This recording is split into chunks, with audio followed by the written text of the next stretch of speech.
Liar's Poker by Michael Lewis. Preface.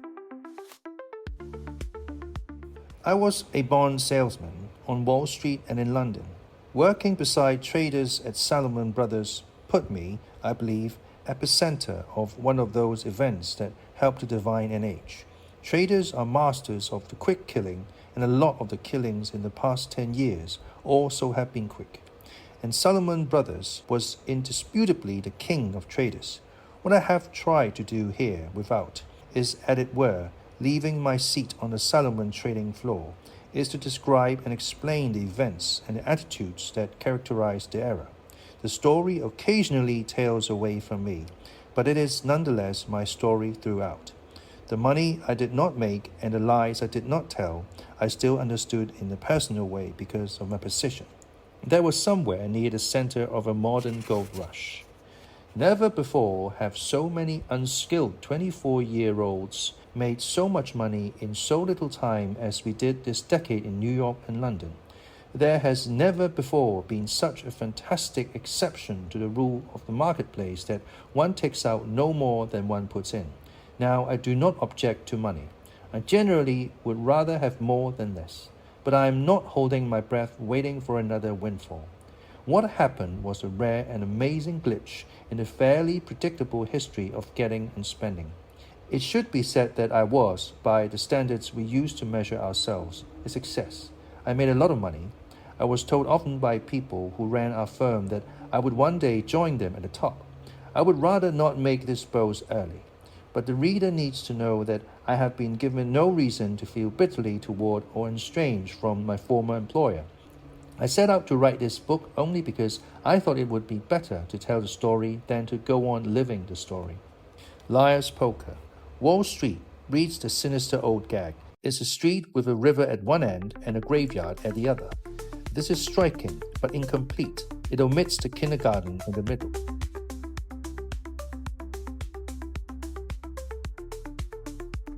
Chapter 1. Liar's Poker.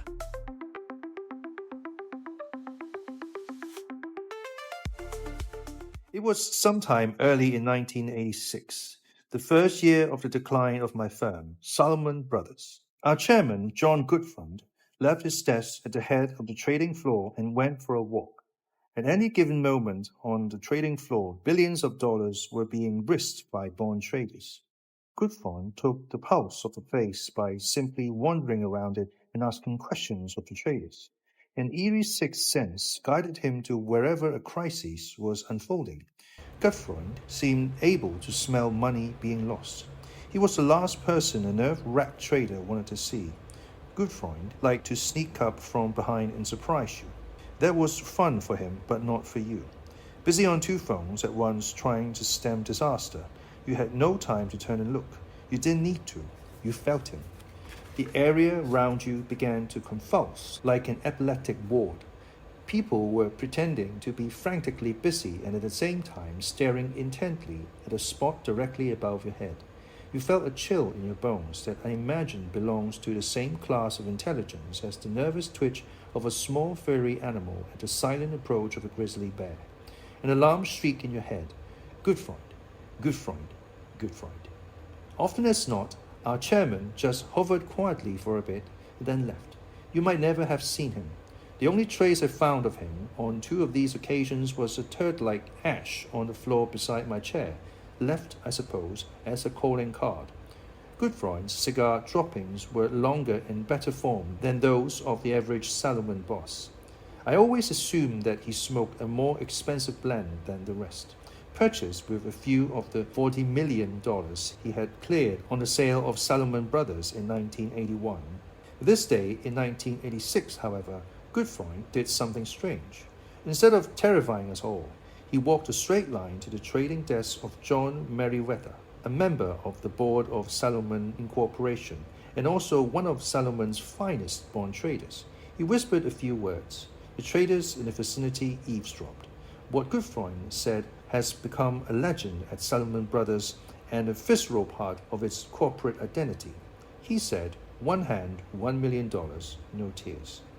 One hand, $1 million, no tears. Meriwether grabbed the meaning instantly. The king of Wall Street, as Business Week had duped Gutfreund, wanted to play a single hand of a game called Liar's Poker for $1 million. He played the game most afternoons with Meriwether and the 6 young-born arbitrage traders who worked for Meriwether and was usually skinned alive. Some traders said Gutfreund was heavily outmatched.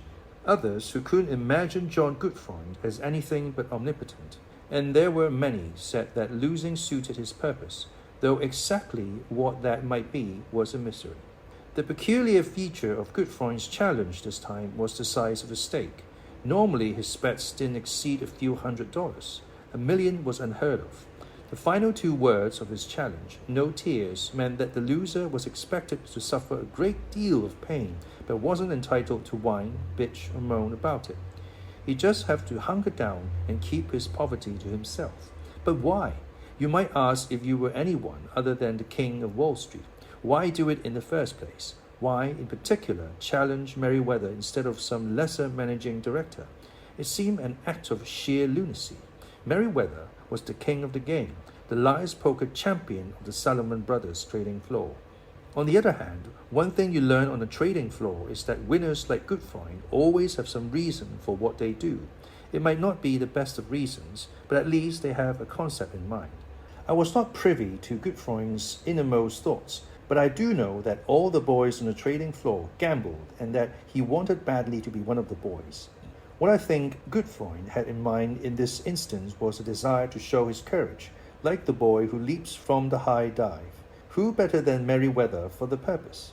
Besides, Meriwether was probably the only trader with both the cash and the nerve to play.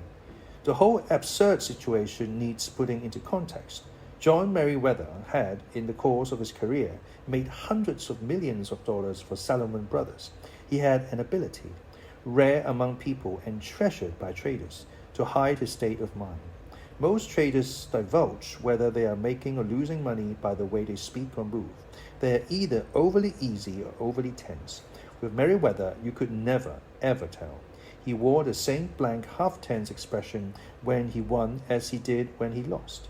He had, I think, a profound ability to control the 2 emotions that commonly destroy traders, fear and greed, and it made him as noble as a man who pursues his self-interest so fiercely can be. He was thought by many within Salomon to be the best-born trader on Wall Street. Around Salomon, no tone but awe was used when he was discussed.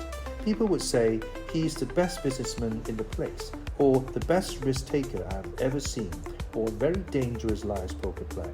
Meriwether cast a spell over the young traders who worked for him. His boys range in age from 25 to 32. Most of them had PhDs in math, economics, and/or physics. Once they got onto Meriwether's trading desk, however, they forgot they were supposed to be detached intellectuals. They became disciples. They became obsessed by the game of liar's poker. They regarded it as their game, and they took it to a new level of seriousness. John Gutfreund was always the outsider in their game, but that Business Week put his picture on the cover and called him the king of Wall Street held little significance for them. I mean, that was in a way the whole point. Gutfreund was the king of Wall Street, but Meriwether was king of the game. When Gutfreund had been crowned by the gentlemen of the press, you could almost hear traders thinking, foolish names and foolish faces often appear in public places. Fair enough, Gutfreund had once been a trader, but that was as relevant as an old woman's claim that she was once quite a dish. At times, Gutfreund himself seemed to agree. He loved to trade.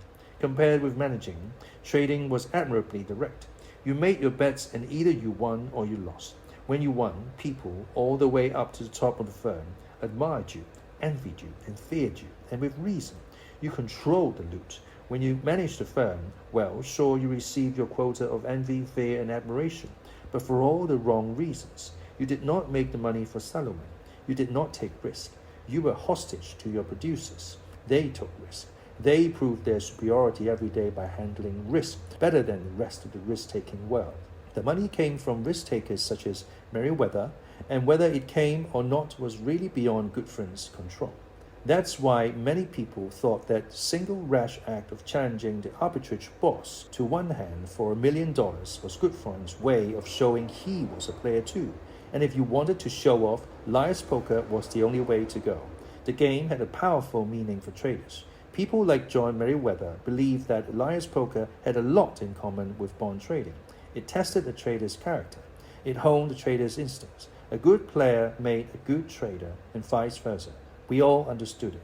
The game, in liar's poker, a group of people, a few as 2, as many as 10, form a circle.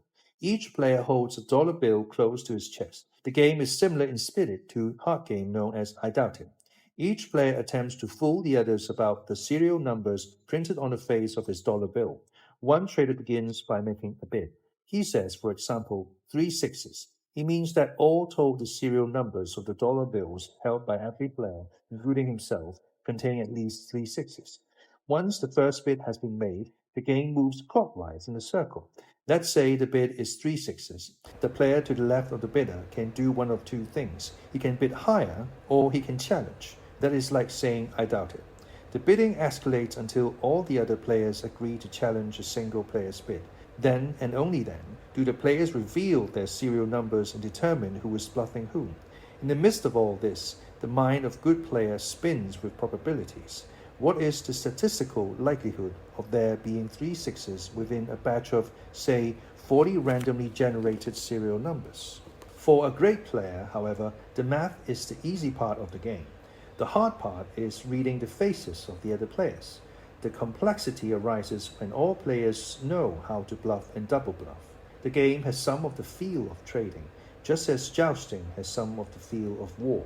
The questions a liar's poker player asks himself are, up to a point, the same questions a bond trader asks himself. Is this a smart risk? Do I feel lucky? How cunning is my opponent? Does he have any idea what he's doing? And if not, how do I exploit his ignorance? If he bids high, is he bluffing? Or does he actually hold a strong hand? Is he trying to induce me to make a foolish bid? Or does he actually have 4 of a kind himself? Each player seeks weakness, predictability, and pattern in the others and seeks to avoid it in himself. The bond traders of Goldman Sachs, First Boston, Morgan Stanley, Merrill Lynch, and other Wall Street firms all play some versions of liar's poker. But the place where the stakes run highest, thanks to John Meriwether, is the New York bond trading floor of Salomon Brothers. The code of the liar's poker player was something like the code of the gunslinger. It required a trader to accept all challenges. Because of the code, which was his code, John Meriwether felt obliged to play. But he knew it was stupid. For him, there was no upside. If he won, he upset Gutfreund. No good came of this. But if he lost, he was out of pocket $1 million. This was worse than upsetting the boss. Although Meriwether was by far the better player of the game, in a single hand anything could happen. Luck could very well determine the outcome. Meriwether spent his entire day avoiding dumb bets, and he wasn't about to accept this one. No, John, he said, if we're going to play for those kind of numbers, I'd rather play for real money. $10 million. No tears. $10 billion. It was a moment for all players to savor. Meriwether was playing liar's poker before the game even started. He was bluffing. Gutfreund considered the counter-proposal. It would have been just like him to accept. Merely to entertain the thought was luxury that must have pleased him well. On the other hand, $10 million was, and is, a lot of money. If Gutfreund lost, he'd have only $30 million or so left. His wife, Susie, was busy spending the better part of $15 million decorating their Manhattan apartment. And as Gutfreund was the boss, he clearly wasn't bound by the Meriwether Code. Who knows? Maybe he didn't even know the Meriwether Code. Maybe the whole point of his challenge was to judge Meriwether's response. So Gutfreund declined. In fact, he smiled his own brand of forced smile and said, "You're crazy. No thought, Meriwether, just very, very good."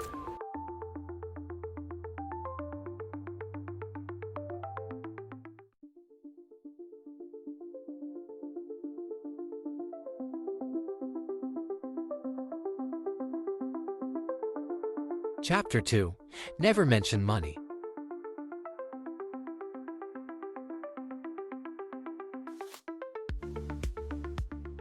I want to be an investment banker. If you had 10,000 shares, I sell them to you. I make a lot of money. I will like my job very, very much. I will help people. I will be a millionaire. I will have a big house. It will be fun for me.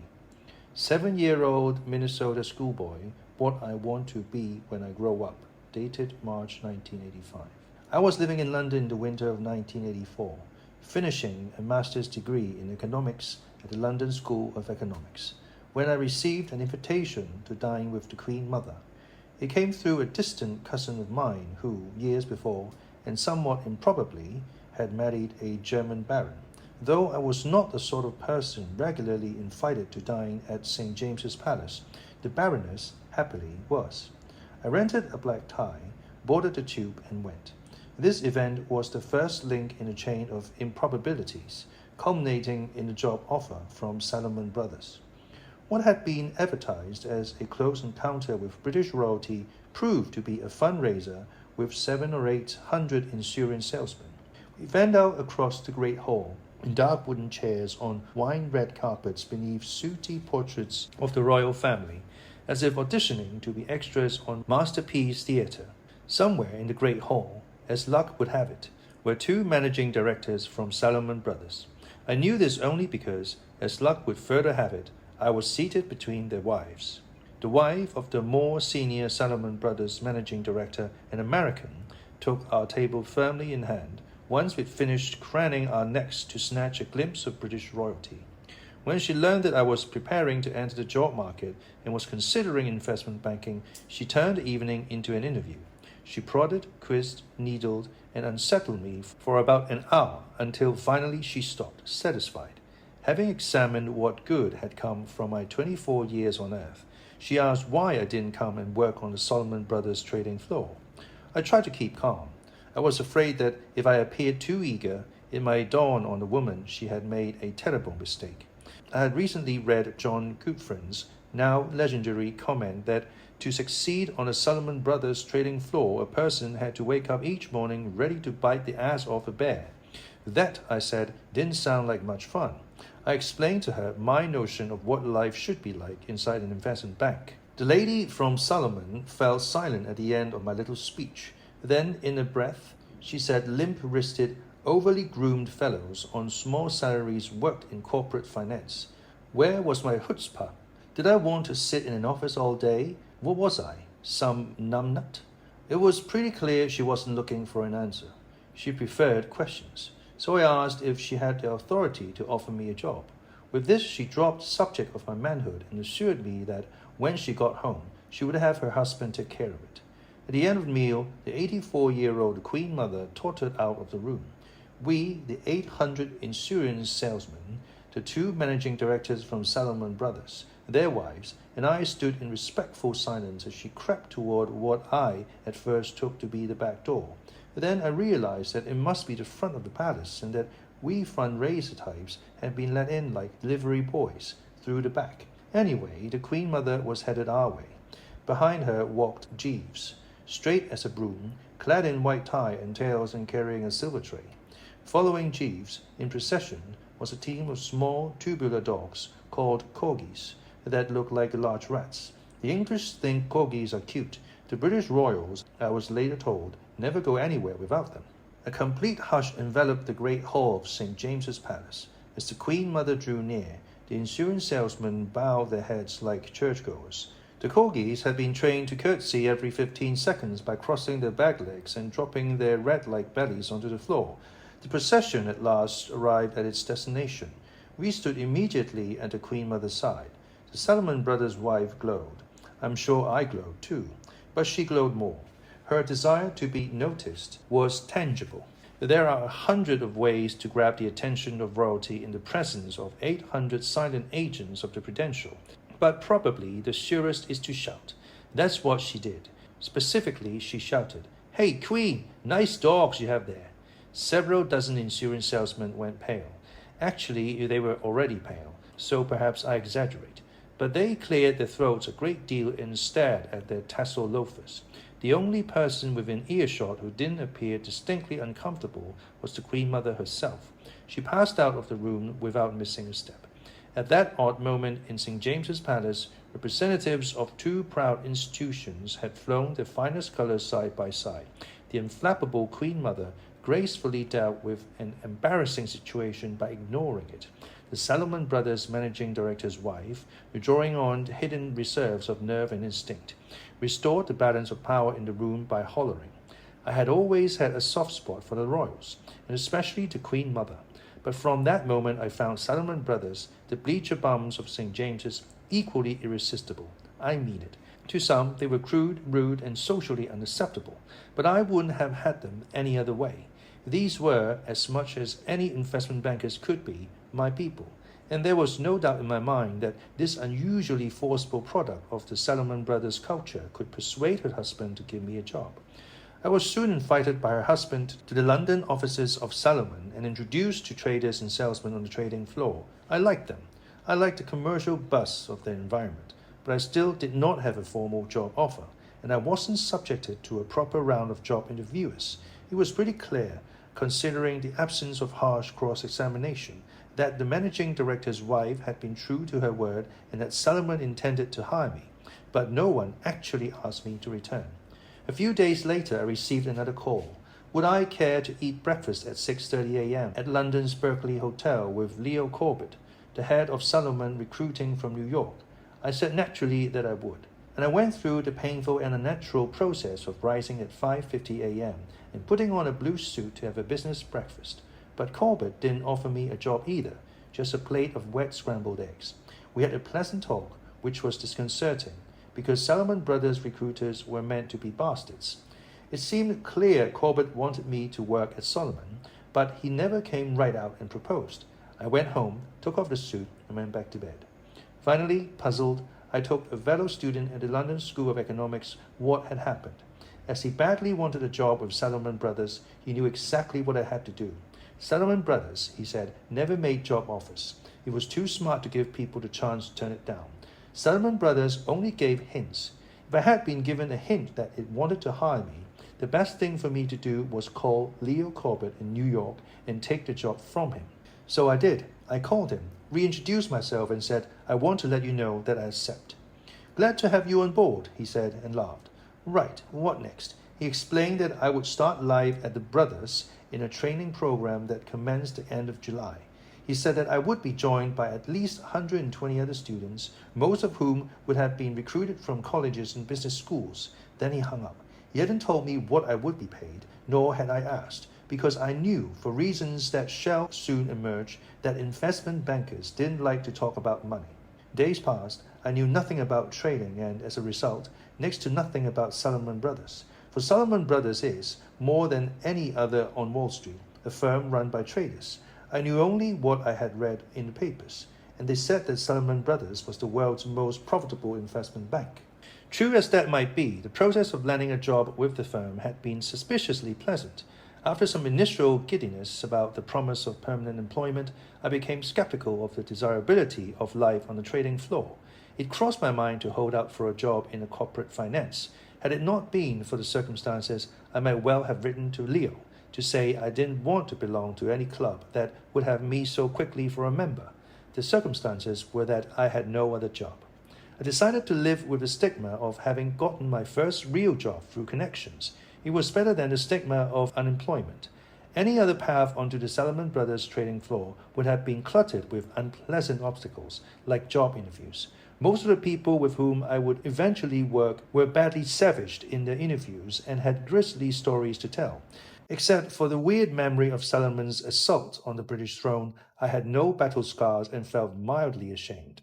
Oh, all right, I confess. One of the reasons I pounced on the Salomon Brothers opportunity like a loose ball was that I had already seen the dark side of a Wall Street job hunt and had no desire to see it again. As a college senior in 1981, 3 years before the night I got lucky in St. James's Palace, I applied to banks. I have never seen men on Wall Street in such complete agreement on any issue as they were on my application. A few actually laughed at my resume. Representatives from several leading firms said I lacked commercial instincts in an expensive way. I feared to say that I would spend the rest of my life poor. I've always had difficulties making sharp transitions, and this one was the sharpest. I recall that I couldn't imagine myself wearing a suit.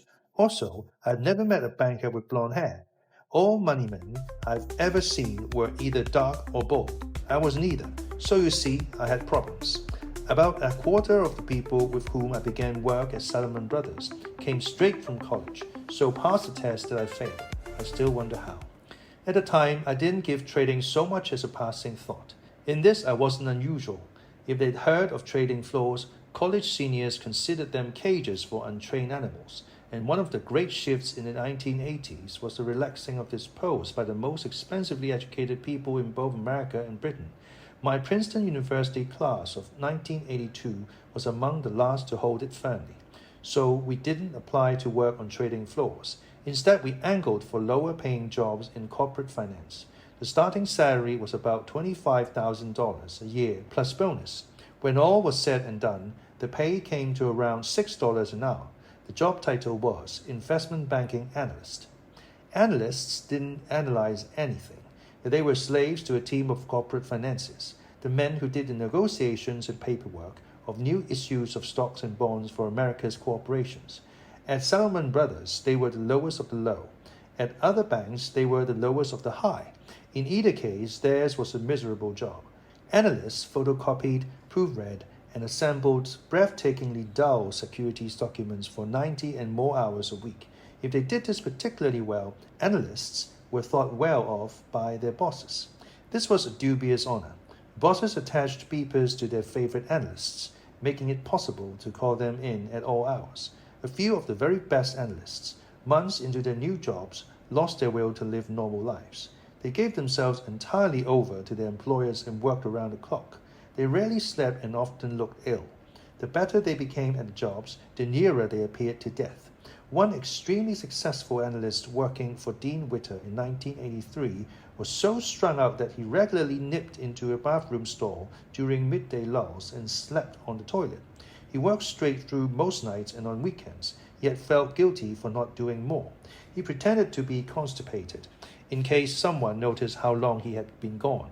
By definition, an analyst's job lasted only 2 years. Then he was expected to go to business school. Many analysts later admit that their 2 years between college and business school were the worst of their lives. The analyst was a prisoner of his own narrowly focused ambition. He wanted money. He didn't want to expose himself in any unusual way. He wanted to be thought successful by others like him. There was one sure way, the only one sure way, to get ahead, and everyone with eyes in 1982 saw it. Major in economics, use your economics degree to get an analyst job on Wall Street, use your analyst job to get into the Harvard or Stanford's business school, and worry about the rest of your life later. So, more than any other, the question that my classmates and I were asking in the fall of 1981 and the spring of 1982 was, how do I become a Wall Street analyst? Over time, this question had fantastic consequences. The first and most obvious was a logjam at the point of entry. Any one of a member of hard statistics can be enlisted to illustrate the point. Here's one. 40% of the 1,300 members of Yale's graduating class of 1986 applied to one investment bank, First Boston, alone. There was, I think, a sense of safety in the numbers. The larger the numbers of people involved, the easier it was for them to delude themselves that what they were doing must be smart. The first thing you learn on the trading floor is that when large numbers of people are after the same commodity, be it a stock, a bond, or a job, the commodity quickly becomes overvalued. Unfortunately, at the time, I had never seen a trading floor. The second effect, one that struck me at the time as tragic, was a strange surge in the study of economics. At Harvard in 1987, the course in the principles of economics had 40 sections and 1,000 students. The enrollment had tripled in 10 years. At Princeton, in my senior year, for the first time in the history of the school, economics became the single most popular area of concentration. And the more people studied economics, the more an economics degree became a requirement for a job on Wall Street. There was a good reason for this. Economics satisfied the two most basic needs of investment bankers. First, investment bankers wanted practical people, willing to subordinate their educations to their careers. Economics, which was becoming an ever more abstruse science, producing mathematical treatises with no obvious use, seemed almost designed as a sifting device. The way it was taught did not exactly fire the imagination. I mean, few people would claim they actually liked studying economics. There was not a trace of self-indulgence in the act. Studying economics was more a ritual sacrifice. I can't prove this, of course. It is bold assertion, based on what economists call casual empiricism. I watched. I saw friends steadily drained of life. I often asked otherwise intelligent members of the pre-banking set why they studied economics, and they explained that it was the most practical course of study, even while they spent their time drawing funny little graphs. They were right, of course, and that was even more maddening. Economics was practical. It got people jobs, and it did this because it demonstrated that they were among the most fervent believers in the primacy of economic life. Investment bankers also wanted to believe, like members of any exclusive club, that the logic to their recruiting techniques was airtight. No one who didn't belong was admitted. This conceit went hand in glove with the investment bankers' belief that they could control their destiny, something, as they shall see, they couldn't do. Economics allowed investment banking recruiters to compare directly the academic records of recruits. The only inexplicable aspect of the process was that economic theory served almost no function in an investment bank. The bankers used economics as a sort of standardized test of general intelligence. In the midst of the hysteria, I was suitably hysterical. I had made a conscious decision not to study economics at Princeton, partly because everyone else was doing it for what sounded to me like the wrong reasons. Don't get me wrong, I knew I'd one day need to earn a living, but it seemed a waste not to seize the unique opportunity to stretch your brain on something that genuinely excited you. It also seemed a waste not to use the rest of the university. So I landed in one of the least used departments on campus. Art history was the opposite of economics. No one wanted it on his resume. Art history, as an economics major once told me, is for preppy girls from Connecticut. The chief economic purpose of art history was clandestinely to lift the grade point averages of the economic students. They dipped into my department for a course a term, which appeared on their resumes as only one component of that average. The idea that art history might be self-improving or that self-improvement, as distinct from career building, was a legitimate goal of education was widely regarded as naive and reckless. And as we approached the end of our 4 years in college, that is how it seemed. Some of my classmates were visibly sympathetic toward me, as if I were a cripple or had unwittingly taken a vow of poverty. Being the class Franciscan had its benefits, but a ticket onto Wall Street wasn't one. To be fair, art was only the start of my problems. It didn't help that I had flunked a course called Physics for Poets, or that my resume listed bartending and skydiving as skills. Born and raised in the Deep South, I had never heard of investment bankers until a few months before my first interview. I don't think we had them back home. Nevertheless, Wall Street seemed very much like the place to be at the time. The world didn't need another lawyer. I had the ability to become a doctor, and my idea for starting a business making little satchels to hang off the rear ends of dogs to prevent them from crapping on the streets of Manhattan never found funding. Probably the real truth of the matter was that I was frightened to miss the express bus on which everyone I knew seemed to have a reserved seat, for fear that there would be no other. I certainly had no fixed idea of what to do when I graduated from college, and Wall Street paid top dollar for what I could do, which was nothing. My motives were shallow. That wouldn't have mattered, and could even have been an advantage if I had felt the slightest conviction that I deserved a job, but I didn't. Many of my classmates had sacrificed the better part of their formal educations for Wall Street. I had sacrificed nothing. That made me a dilettante, a southern boy in a white linen suit waltzing into a war fought mainly by Northeastern prep school graduates. In short, I wasn't going to be an investment banker anytime soon. My moment of reckoning came immediately after the first interview of the 1982 season with the Wall Street firm of Lehman Brothers. To get the interview, I had stood in 6 inches of snow with about 50 other students, awaiting the opening of the Princeton University Career Service office. All through the winter, the office resembled a ticket booth at a Michael Jackson concert, with lines of motley students staging all-night vigils to get ahead. When the doors finally swung open, we rushed in and squeezed our names onto the Lehman interview schedule. Although I wasn't ready to be an investment banker, I was, in a funny way, prepared for my interview. I had memorized those few facts widely accepted by Princeton undergraduates to be part of an investment banking interview survival kit. Investment banking applicants were expected to be culturally literate. For example, in 1982 at least, they had to be able to define the following terms: commercial banking, investment banking, ambition, hard work, stock, bond, private placement, partnership, and the Glass-Steagall Act. Glass-Steagall Act was an act of the U.S. Congress, but it worked more like an act of God. It cleaved mankind into two. With it, in 1934, American lawmakers had stripped investment banking off from commercial banking. Investment bankers now underwrote securities, such as stocks and bonds. Commercial bankers, like Citibank, took deposits and made loans. The act, in effect, created the investment banking profession, the single most important event in the history of the world, or so I was led to believe. It worked by exclusion. After Glass-Steagall, most people became commercial bankers. Now, I didn't actually know any commercial bankers, but a commercial banker was reputed to be just an ordinary American businessman with ordinary American ambitions. He lent a few $100 million each day to South American countries. But really, he meant no harm. He was only doing what he was told by someone higher up in an endless chain of command. A commercial banker wasn't any more a troublemaker than Dagwood Bumstead. He had a wife, a station wagon, 2 children, and a dog that brought him his slippers when he returned home from work at 6. We all knew never to admit to an investment banker that we were also applying for jobs with commercial banks, though many of us were. Commercial banking was a safety net. The investment banker was a breed apart, a member of a master race of deal makers. He possessed vast, almost unimaginable talent and ambition.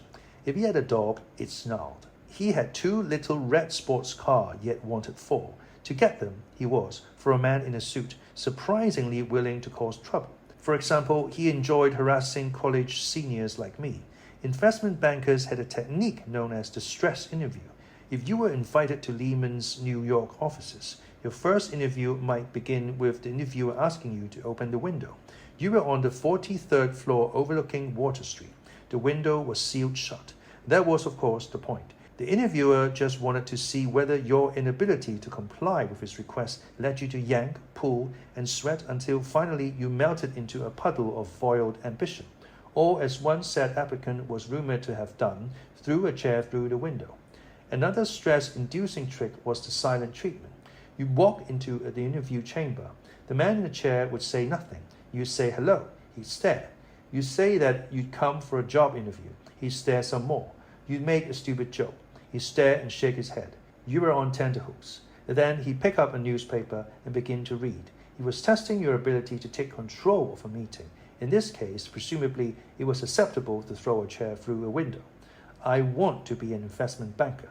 Lehman Brothers is the best. I want to be rich. On the appointed day, at the appointed hour, I rubbed 2 sweaty palms together outside the interview chamber and tried to think only pure thoughts such as these. I did a quick equipment check, like an astronaut preparing for liftoff. My strengths, I was an overachiever, a team player, and a people person, whatever that meant. My weaknesses, I worked too hard and tended to move too fast for the organizations I joined. My name was called. Lehman interviewed in pairs. I wasn't sure I stood much of a chance against one of these people, much less 2. Good news. Lehman had sent to Princeton 1 man and 1 woman. I didn't know the man, but the woman was a Princeton graduate, an old friend I hadn't expected to see. Perhaps I would survive.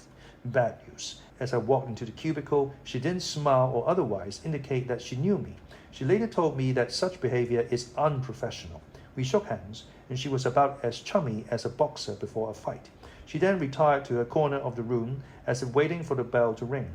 She sat silently in her blue suit and little bow tie. Her accomplice, a square-shouldered young man of perhaps 22, held a copy of my resume.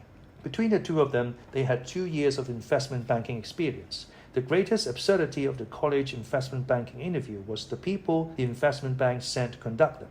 Many of them hadn't worked on Wall Street for more than a year, but they had acquired Wall Street personness. One of their favorite words was professional. Sitting stiffly, shaking firmly, speaking crisply, and sipping a glass of ice water were professional. Laughing and scratching your armpits were not. My friend and her accomplice were exhibit number 1 in the case against becoming a professional. 1 year on Wall Street and they had been transmogrified. 7 months earlier, my friend could be seen on campus wearing blue jeans and a t-shirt that said dumb things. She drank more beer than was healthy for her. She had been, in other words, a fairly typical student. Now she was a bit player in my Orwellian nightmare. The young man took the seat behind the cold metal desk and began to fire questions at me. Perhaps the best way to describe our encounter is to recount, as best as memory will allow, what passed for our conversation. Square young man, why don't you explain to me the difference between commercial banking and investment banking?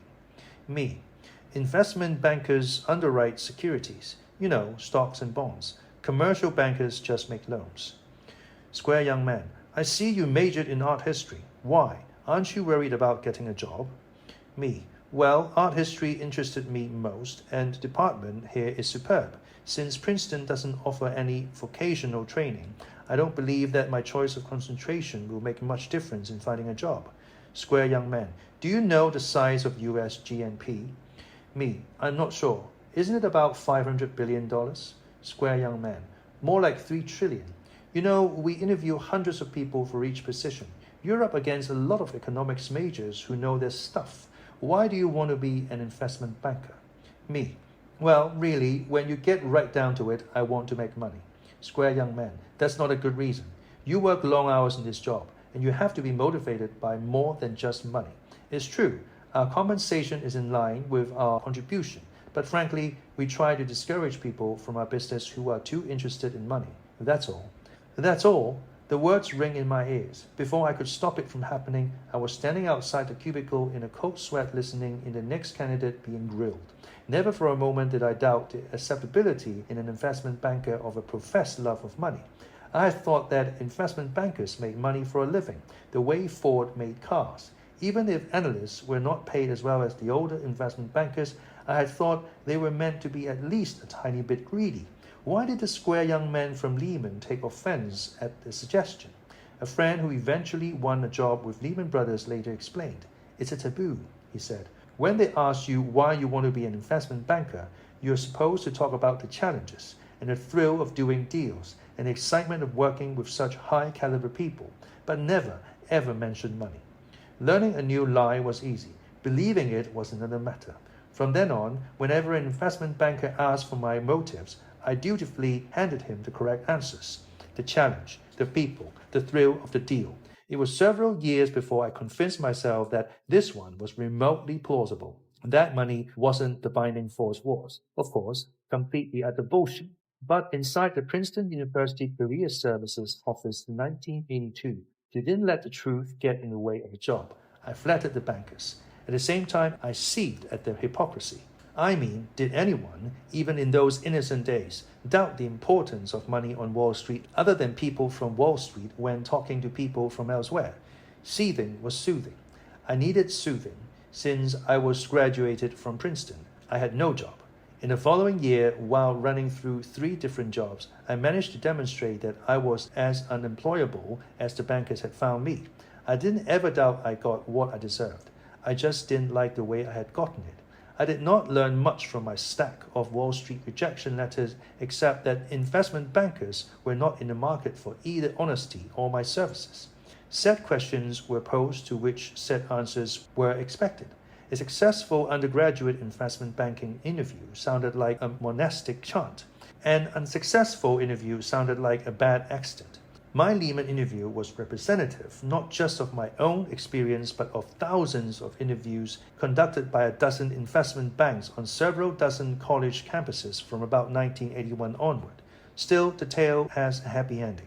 Lehman Brothers eventually went belly up.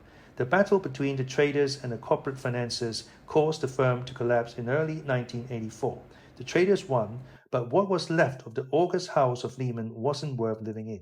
The senior partners were forced to go hat-in-hand to Wall Street rival Shearson, which bought them out. The name of Lehman Brothers was forever struck from the business cards of Wall Street.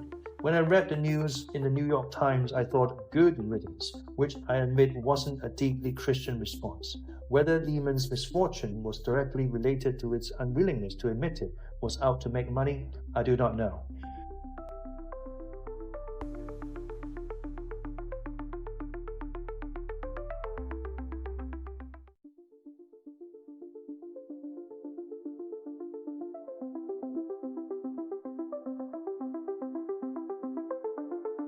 Chapter 3 Learning to Love Corporate Culture.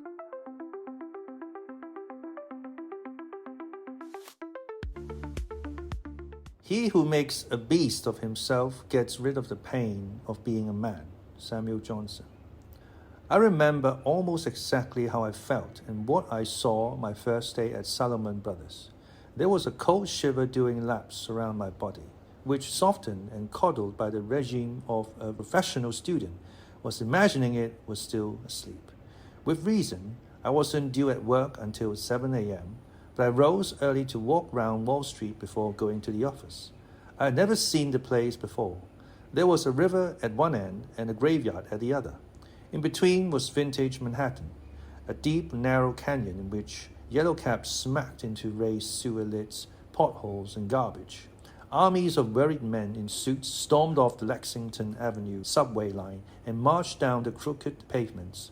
For rich people, they didn't look very happy. They seemed serious, at least compared with how I felt. I had only a few jitters that accompany any new beginning. Oddly enough, I didn't really imagine I was going to work, more as if I were going to collect lottery winnings.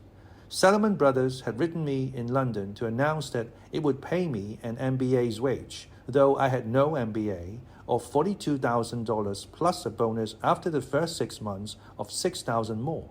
At that time, I hadn't had the education required to feel poor on $48,000 a year. Receiving the news in England, the land of limp paychecks, accentuated the generosity of Salomon's purse. A chaired professor of the London School of Economics, who took a keen interest in material affairs, stared at me buck-eyed and gurgled when he heard what I was to be paid. It was twice what he earned. He was in his mid-40s and at the top of his profession. I was 24 years old and at the bottom of mine. There was no justice in the world, and thank goodness for that. Perhaps it is worth explaining where this money was coming from. Not that I gave it much thought at the time. Man for man, Salomon Brothers was, in 1985, the world's most profitable corporation. At least that is what I was repeatedly told. I never bothered to check it because it seemed so obviously true. Wall Street was hot, and we were Wall Street's most profitable firm. Wall Street traffics in stocks and bonds. At the end of the 1970s, at the beginning of both superindulgent American politics and modern financial history, Salomon Brothers knew more about bonds than any firm on Wall Street. How to value them, how to trade them, and how to sell them. The sole chink in its complete dominance of the bond markets in 1979 was in junk bonds, which we shall return to later, and which were the specialty of another firm, similar to us in many ways, Drexel Burnham. And in the late 1970s and early 1980s, junk bonds were such a tiny fraction of the market that Salomon effectively dominated the entire bond market. The rest of Wall Street had been content to let Salomon Brothers to be the best bond traders because the occupation was neither terribly profitable nor prestigious. What was profitable was raising capital for corporations. What was prestigious was knowing lots of corporate CEOs. Salomon was a social and financial outlier. That, anyway, is what I was told. It was hard to prove any of it because the only evidence was oral, but consider the kick-off chuckle to a speech given to the Wharton School in March 1977 by Sidney Homer of Salomon Brothers, the leading bond analyst on Wall Street from the mid-1940s right through to the late 1970s. I felt frustrated, said Homer, about his job. At cocktail parties, lovely ladies would corner me and ask my opinion of the market, but alas, when they heard I was Abendman, they would quietly drift away. Or consider the very lack of evidence itself. There are 287 books about bonds in the New York Public Library, and most of them are about chemistry. The ones that aren't contain lots of ugly numbers and bare titles such as All Quiet at the Bond Front and Low-Risk Strategies for the Investor. In other words, they aren't the sort of page-turners that moisten your palms and glue to your seat. People who believe themselves of social consequence tend to leave more of paper trail in the form of memoirs and an anecdotiana. But while there are dozens of anecdotes and several memoirs from the stock markets, the bond markets are officially silent. Bond people pose the same problem to a cultural anthropologist as a non-literate tribe deep in the Amazon. In part, this is due to the absence from the bond market of the educated classes. which in turn reinforces the point about how unfashionable bonds once were. In 1968, the last time a degree count was taken at Salomon Brothers, 13 of the 28 partners hadn't been to college, and one hadn't graduated from the 8th grade. John Goodfriend was, in this crowd, an intellectual. Though he was rejected by Harvard, he did finally graduate from Oberlin. The biggest myth about bond traders, and therefore the greatest misunderstanding about the unprecedented prosperity on Wall Street in the 1980s, are that they make their money by taking large risks. A few do, and all traders take small risks. But most traders act simply as toll takers. The source of their fortune has been nicely summarized by Kurt Vonnegut. There is a magic moment during which a man has surrendered a treasure, and during which the man who is about to receive it has not yet done so. An alert lawyer will make that moment his own, possessing the treasure for a magic microsecond, taking a little of it, passing it on. In other words, Salomon carved a tiny fraction out of each financial transaction. This adds up. The Salomon salesman sells $50 million worth of new IBM bonds to pension fund X.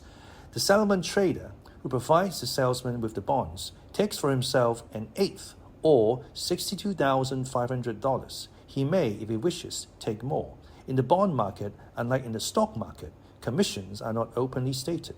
Now the fun begins. Once the trader knows the location of the IBM bonds and the temperament of their owner, he doesn't have to be outstandingly clever to make the bonds move again. He can generate his own magic microseconds. He can, for example, pressure one of his salesmen to persuade insurance company Y that the IBM bonds are worth more than pension fund X paid for them initially. Whether it is true is irrelevant. The trader buys the bonds from X and sells them to Y and takes out another eighth, and the pension fund is happy to make a small profit in such a short time.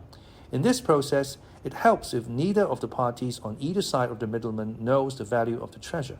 The men on the trading floor may not have been to school, but they have PhDs in man's ignorance. In any market, as in any poker game, there is a fool. The astute investor Warren Buffett is fond of saying that any player unaware of the fool in the market probably is the fool in the market.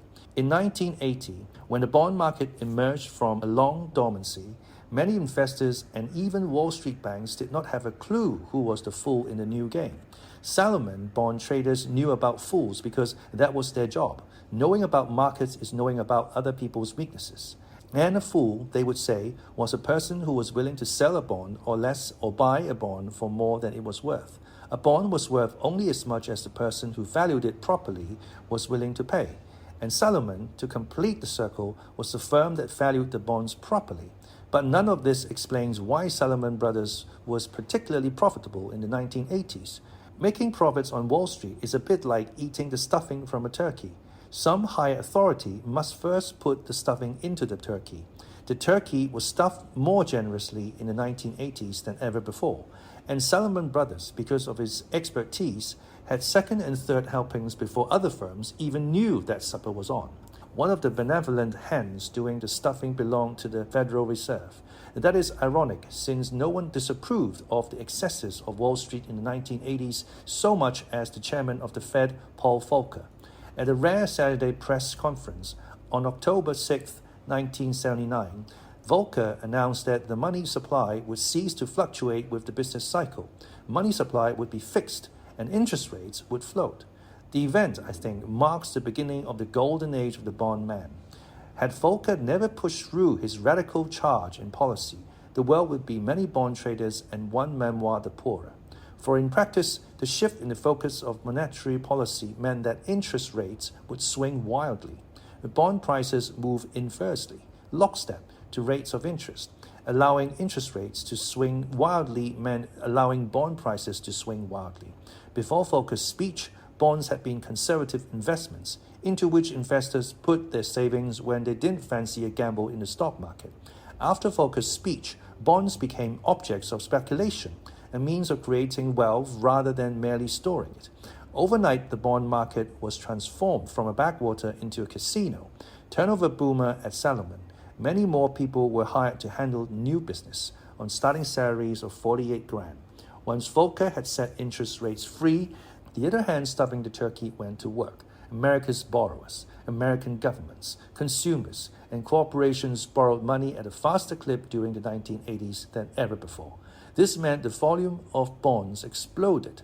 The combined indebtedness of the three groups in 1977 was $323 billion, much of which wasn't bonds but loans made by commercial banks. By 1985, the three groups had borrowed $7 trillion. What is more, thanks to financial entrepreneurs at places like Salomon and the shakiness of commercial banks, a much greater percentage of the debt was cast in the form of bonds than before. So not only were bond prices more volatile, but the number of bonds to trade increased. Nothing changed within Salomon Brothers that made the traders more able. Now, however, trades exploded in both size and frequency. A Salomon salesman who had in the past moved $5 million worth of merchandise through the traders' books each week was now moving $300 million through each day. He, the trader, and the firm began to get rich, and they decided for reasons best known to themselves to invest some of their winnings in buying people like me. Classes at Salomon Brothers were held on the 23rd floor of its building on the southeastern tip of Manhattan. I made my way there to begin, at last, my career. At first blush, my prospects looked bleak. The other trainees appeared to have been in the office for hours. In fact, to get an edge on their colleagues, most had been there for weeks. As I walked into the training area, they were gathered in packs in the hallways or in the foyer behind the classroom, chattering. It was a family reunion. Everyone knew everyone else. Cliques had gelled. All the best lockers had been taken. Newcomers were regarded with suspicion. Already opinions had formed of who was good, meaning who was cut out from the Salomon trading floor, and who was a loser. One group of men stood in a circle in a corner of the foyer, playing a game I didn't recognize, but now know to be liar's poker. They were laughing, cursing, eyeing each other sideways, and generally behaving in a brotherly, traderly manner. They wore belts. I think I gave up the idea of feeling immediately at home at Salomon Brothers when I saw the belts. I had taken the opportunity to break out a pair of bright red suspenders with large gold dollar signs running down them. Time to play investment banker, I had thought. Wrong. Later, a well-meaning fellow trainee gave me a piece of advice. Don't let them see you on the trading floor in those things, he said. Managing directors are the only guys who can get away with wearing suspenders. Who the F does he think he is anyway? I remember also that as I walked into the foyer that first morning, a female trainee was shouting into what must have been a fuzzy phone connection. In the midst of a scorching July, the pudgy woman on the phone was stuffed into a three-piece beige tweed suit with an oversized white bow tie, which I probably would not have given a second thought had she not herself called attention to it. She placed one hand over the receiver and declared to a tiny group of women, "Look, I can do 6 full suits for $750. These are quality, and that is a good price. You can't get them any cheaper." That explained it. She wearing tweed only because she was selling tweed. She guessed rightly that her training class represented a market in itself. People with money to burn, eyes for a bargain, and space in their closets for the executive look. She had persuaded an Oriental sweatshop to supply her with winter wear in bulk. When she saw me watching her, she said that given a bit of time, she could do men too. She did not mean this as a bawdy joke. Thus, the first words spoken to me by a fellow trainee were by someone trying to sell me something. It was a fitting welcome to Salomon Brothers. From the foyer's darkest corner came a tiny ray of hope, the first sign that there was more than one perspective on life at Salomon Brothers. A fat young man lay spread-eagled on the floor. He was, as far as I could determine, asleep. His shirt was untucked and badly wrinkled. His white belly pushed through like a whale's hump where the buttons had come undone. His mouth was open wide as if awaiting a bunch of grapes. He was an Englishman.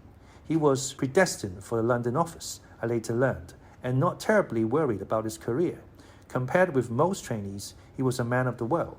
He complained incessantly of being treated like a child by the firm. He had been in the markets in the city of London for 2 full years and found the whole idea of a training program absurd. So he turned Manhattan into his sporting ground at night. He convalesced during the day. He drank pots of coffee and slept on the training class floor, from which he made his first indelible impression on many of his new colleagues. The 127 unholy members of the class of 1985 were one of the series of human waves to wash over what was then the world's most profitable trading floor. At the time, we were by far the largest training class in Salomon's history, and the class after us was nearly twice as large again. The ratio of support staff to professional was 5-1, so 127 of us meant 635 more support staff. The increase in numbers was dramatic in a firm of slightly more than 3,000 people. The hypergrowth would eventually cripple the firm and, even to us, seemed unnatural, like dumping too much fertilizer on the plant. For some strange reason, management did not share our insight.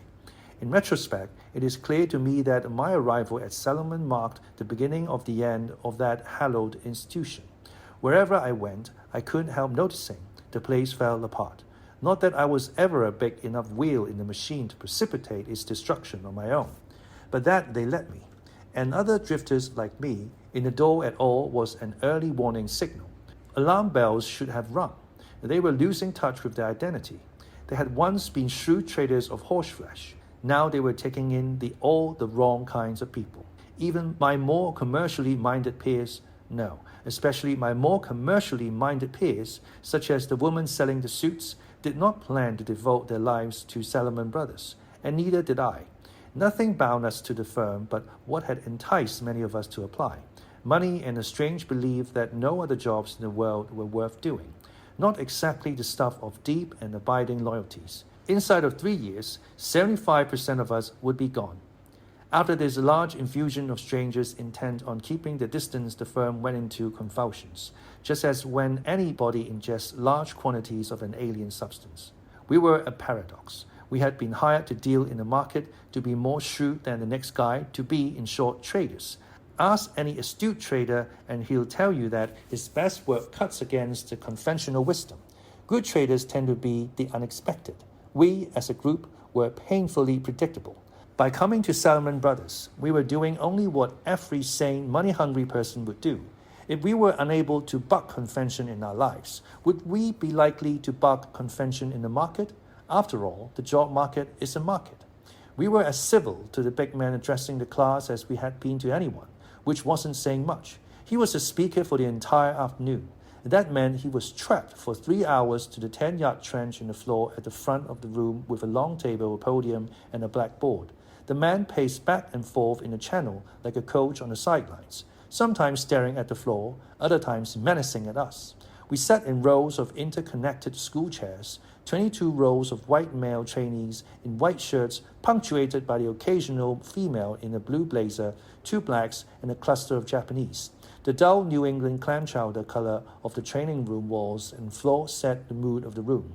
One wall had long, narrow slits for window, with a sweeping view of New York Harbor and the Statue of Liberty, but you had to be sitting right beside them to see anything. And even then, you were not supposed to soak in the view. It was, all in all, more like a prison than an office. The room was hot and stuffy. The seat cushions were an unpleasant astroturf green. The seat of your trousers stuck both to it and to you as you rose at the end of each day. Having swallowed a large and greasy cheeseburger at lunch and having only a mild sociological interest in the speaker, I was overcome with drowsiness. We were only 1 week into our 5-month training program and I was already exhausted. I sank in my chair. The speaker was a leading bond salesman at Salomon. On the table in the front of the room was a telephone, which rang whenever the bond market went berserk. As the big man walked, he held his arms tight to his body to hide the half-moons of sweat that were growing under his armpits. Effort or nerves? Probably nerves. You couldn't blame him. He was airing his heartfelt beliefs and in so doing making himself more vulnerable than any speaker yet. I was in the minority in finding him a bit tedious. He was doing well with the crowd. People in the back row listened. All around the room, trainees put down their New York Times crossword puzzles. The man was telling us how to survive. You've got to think of Salomon Brothers as like a jungle, he said. Except it didn't come out that way. It came out, you gotta think of Salomon Brothers as like jungle. The trading floor is a jungle, he went on, and the guy you end up working for is your jungle leader. Whether you succeed here or rot depends on knowing how to survive in the jungle. You've got to learn from your boss. He's key. Imagine if I take 2 people and I put them in the middle of the jungle and I give one person a jungle guide and the other person nothing. Inside the jungle, there's a lot of bad ass going down. Outside the jungle, there's a TV that's got the NCAA finals on and a huge fridge full of Bud. The speaker had found the secret to managing the Salomon Brothers class of 1985. Win the hearts and minds of the back row. The back row, from about the third day of classes on, teetered on the brink of chaos. Even when they felt merely ambivalent about the speaker, back row people slept or chucked paper wets at the whims in the front row. But if the back row people for some reason didn't care for a speaker, all hell broke loose. Not now. Primitive revelation swept through the back of the classroom at the sound of the jungle drums. It was as if a hunting party of Cro-Magnon men had stumbled upon a new tool. The guys in the back row were leaning forward in their seats for the first time all day. Ooh, ah. With the back row neutralized, the speaker effectively controlled the entire audience, for the people sitting in the front row were on automatic pilot. They were the same as front row people all over the world, only more so. Most graduates of Harvard Business School sat in the front row. One of them greeted each new speaker by drawing an organization chart. The chart resembled a Christmas tree, with John Goodfriend on the top and us at the bottom. In between were lots of little boxes, like ornaments. His way of controlling the situation was to identify the rank of the speaker, visualize his position in the hierarchy, and confine him to his proper box. They were odd, these charts, and more like black magic than business. Rank wasn't terribly important on the trading floor. Organizational structure at Salomon Brothers was something of a joke. Making money was mostly what mattered. But the front row was less confident than the back that the firm was a meritocracy of money makers. They were hedging their bets, just in case Salomon Brothers, after all, bore some relation to the businesses they had learned about in school. A huge fridge of Bud, said the speaker, the second time.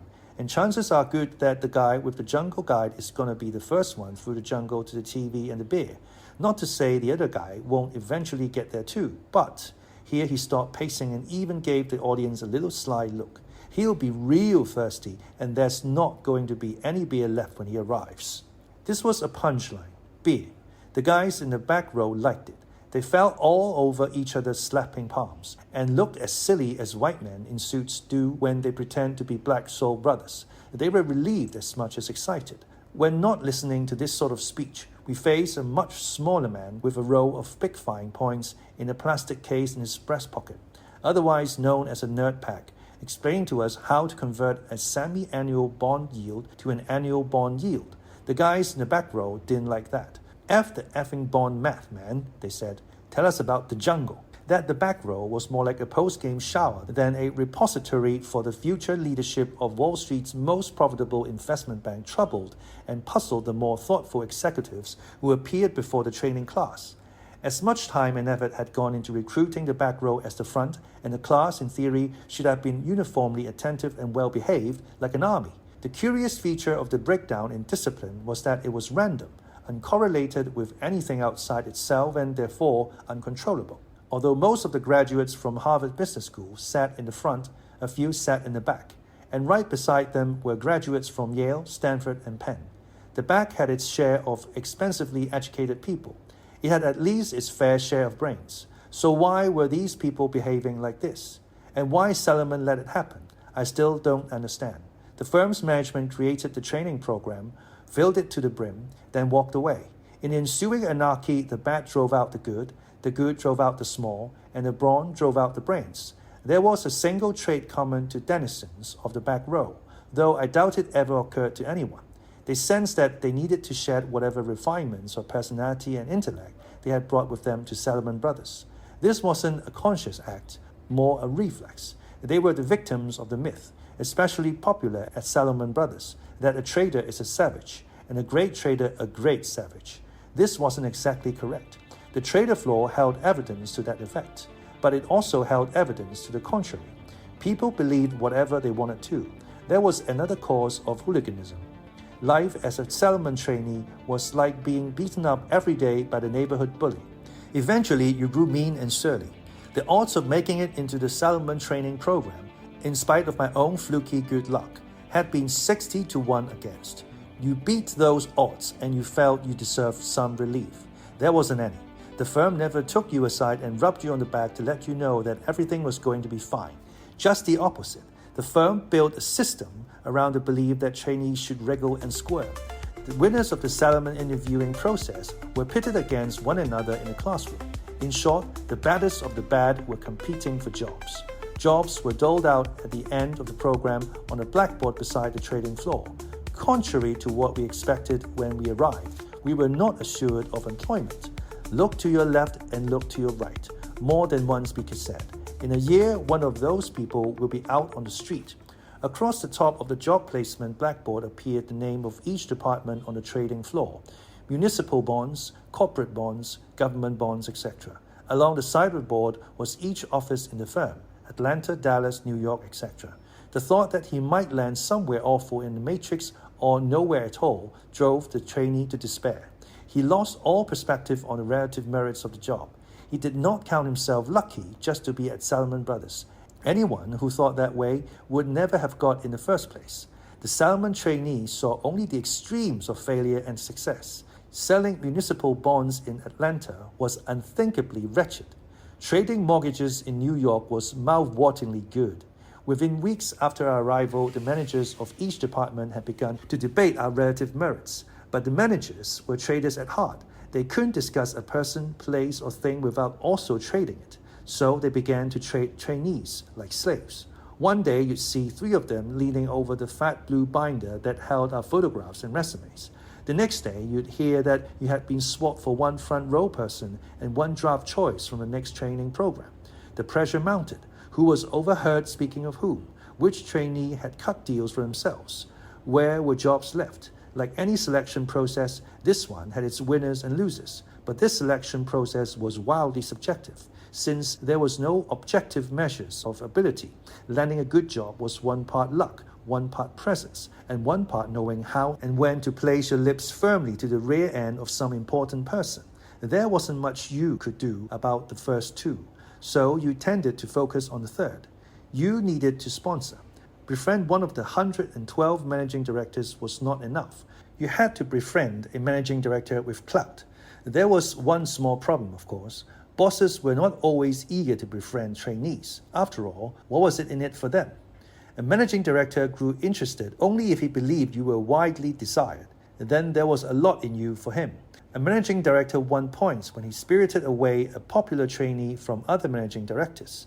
The approach of many a trainee, therefore, was to create the illusion of desirability. Then bosses wanted him not for any sound reason, but simply because other bosses wanted him. The end result was a sort of Ponzi scheme of personal popularity that had its parallels in the markets. To build it required a great deal of self-confidence and faith in the gullibility of others. This was my chosen solution to the job problem. A few weeks into the training program, I made a friend on the trading floor, though not in the area in which I wanted to work. That friend pressed for me to join his department. I let other trainees know I was pursued. They told their friends on the trading floor, who in turn became curious. Eventually, the man I wanted to work for overheard others talking about me and asked me to breakfast. If that sounds calculating and devious, consider the alternatives. Either I left my fate in the hands of management, which, as far as I could tell, did not show a great deal of mercy toward anyone foolish enough to trust it, or I appealed directly to the ego of the managing director of my choice. I had friends who tried this tactic. They threw themselves at their dream boss's feet like a vassal before a lord and said something unctuous and serf-like, such as, "I am your humble and devoted servant. Hire me, oh great one, and I'll do anything you ask." They hoped that the managing director would respond favorably, perhaps saying something like, "Raise yourself up, young man. You've no need to fear. If you are true to me, I shall protect you from the forces of evil and unemployment." Sometimes this happened, but if it didn't, you'd short your wad. You were remaindered goods. Within the training class, a dispute arose over whether, under the circumstances, groveling was acceptable, as if the whole point of the Salomon system were simply to see who wilted under the pressure and who did not. Each trainee had to decide for himself. Thus was born the great divide. Those who chose to put on a full-court grovel from the opening buzzer found seats in the front of the classroom, where they sat, lips puckered, through the entire 5-month program. Those who treasured their pride, or perhaps thought it best to remain aloof, feigned cool indifference by sitting in the back row and hurling paperweights at managing directors. Of course, there were exceptions to these patterns of behavior. A handful of people fell between the cracks of the Great Divide. 2 or 3 people cut deals with managing directors at the start of the program that ensured them the jobs of their choice. They floated unpredictably, like freemen among slaves, and widely thought to be management spies. A few trainees had back row hearts, but also wives and children to support. They had no loyalty. They remained aloof from the front row out of disdain and from the back row out of a sense of responsibility. I considered myself an exception, of course. I was accused by some of being a front row person because I liked to sit next to the man from the Harvard Business School and watch him draw organization charts. I wondered if he would succeed. Also, I asked too many questions. It was assumed that I did this to ingratiate myself with the speakers, like a front row person. This was untrue, but try telling that to the back row. I lamely compensated for my curiosity by hurling a few paperweights at important traders, and my stock rose dramatically in the back row when I was thrown out of the class for reading the newspaper while a trader spoke. But I was never the intimate of those in the back row. Of all exceptions, however, the Japanese were the greatest. The Japanese undermined any analysis of our classroom culture. All 6 of them sat in the front row and slept. Their heads rocked back and forth, on an occasion fell over to one side so that their cheeks ran parallel to the floor. So it was hard to argue that they were just listening with their eyes shut, as Japanese businessmen are inclined to do. The most charitable explanation for their apathy was that they could not understand English. They kept to themselves, however, and you could never be sure of either their language skills or their motives. Their leader was a man named Yoshi. Each morning and afternoon, the back row boys made bets on how many minutes it would take Yoshi to fall asleep. They liked to think that Yoshi was a calculating troublemaker. Yoshi was their hero. A small cheer would go up the back row when Yoshi crashed, partly because someone had just won a pile of money, but also in appreciation of any man with the balls to fall asleep in the front row. The Japanese were a protected species, and I think they knew it. Their homeland, as a result of its trade surpluses, was accumulating an enormous pile of dollars. A great deal of money could be made shepherding these dollars from Tokyo back into U.S. government bonds and other dollar investments. Solomon was trying to expand its office in Tokyo by employing experienced locals. Here was the catch. Japanese tend to spend their lives with one Japanese company, and the more able ones normally wouldn't dream of working for an American firm. In joining Salomon Brothers, they traded in sushi and job security for cheeseburgers and yuppie disease, which few were willing to do. The rare Japanese whom Salomon had been able to snatch away were worth many times their weight in gold and treated like the family china. The traders who spoke to us never uttered so much as a peep against them. In addition, while Salomon Brothers was otherwise insensitive to foreign cultures, it was strangely aware that the Japanese were different. Not that there was a general accepted view of how they might be different. The Japanese could have rubbed noses and practiced the Kiwanis Club handshake each morning, and I'll bet no one would have thought of it out of character. Still, in the end, the Japanese were reduced to nothing more than a bizarre distraction. The back row set the tone of the class because it acted throughout as one, indivisible, incredibly noisy unit. The back row people moved in herds for safety and for comfort, from a training class in the morning and early afternoon to the trading floor in the end of the day, to the surf club at night, and back to the training program the next morning. They were united by their likes as well as their dislikes. They rewarded the speakers of whom they approved by standing and doing the wave across the back of the class, and they approved wholeheartedly of the man at the front of the room now. The speaker paused, as if lost in thought, which was unlikely. "You know," he finally said, "you think you're hot, but when you start out on the trading floor, you're going to be at the bottom." Was that really necessary? He was playing so well by telling the hooligans what they liked to hear. Being a winner at Salomon meant being a he-man in jungle. Now he risked retaliation by telling the hooligans what they didn't like to hear. In the jungle, their native talents didn't mean squat. I checked around for spitballs and paperweights. Nothing. The speaker had built sufficient momentum to survive his mistake. Heads in the back nodded right along. It is possible that they assumed the speaker intended that remark for the front row. In any case, on this point the speaker was surely wrong. A trainee didn't have to stay on the bottom or more than a couple of months. Bond traders and salesmen age like dogs. Each year on the trading floor counts for 7 in any other corporation. At the end of his first year, a trader or salesman had stature. Who cared for tenure? The whole beauty of the trading floor was its complete disregard for tenure. A new employee, once he reached the trading floor, was handed a pair of telephones. He went online almost immediately. If he could make millions of dollars come out of those phones, he became that most revered of all species, a big swinging After the sale of big block of bonds and a deposit of a few $100,000 into the Salomon till, a managing director called whoever was responsible to confirm his identity.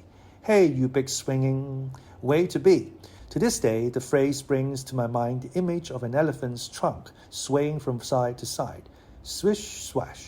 Nothing in the jungle got in the way of a big swinging That was the price we converted. Perhaps the phrase didn't stick in everyone's mind the way it did in mine. The name was less important than the ambition, which was common to us all. And of course, no one actually said, when I get out onto the trading floor, I'm going to be a big swinging It was more of a private thing. But everyone wanted to be a big swinging even the women. Big swinging Christ. Even front row people hoped to be big swinging once they had learned what it meant. Their problem, as far as the back row was concerned, was that they didn't know how to act the part. Big swinging showed more grace under pressure than front row people did. A hand shot up in the front row. It belonged to a woman. She sat high in her regular seat, right in front of the speaker. The speaker had momentum.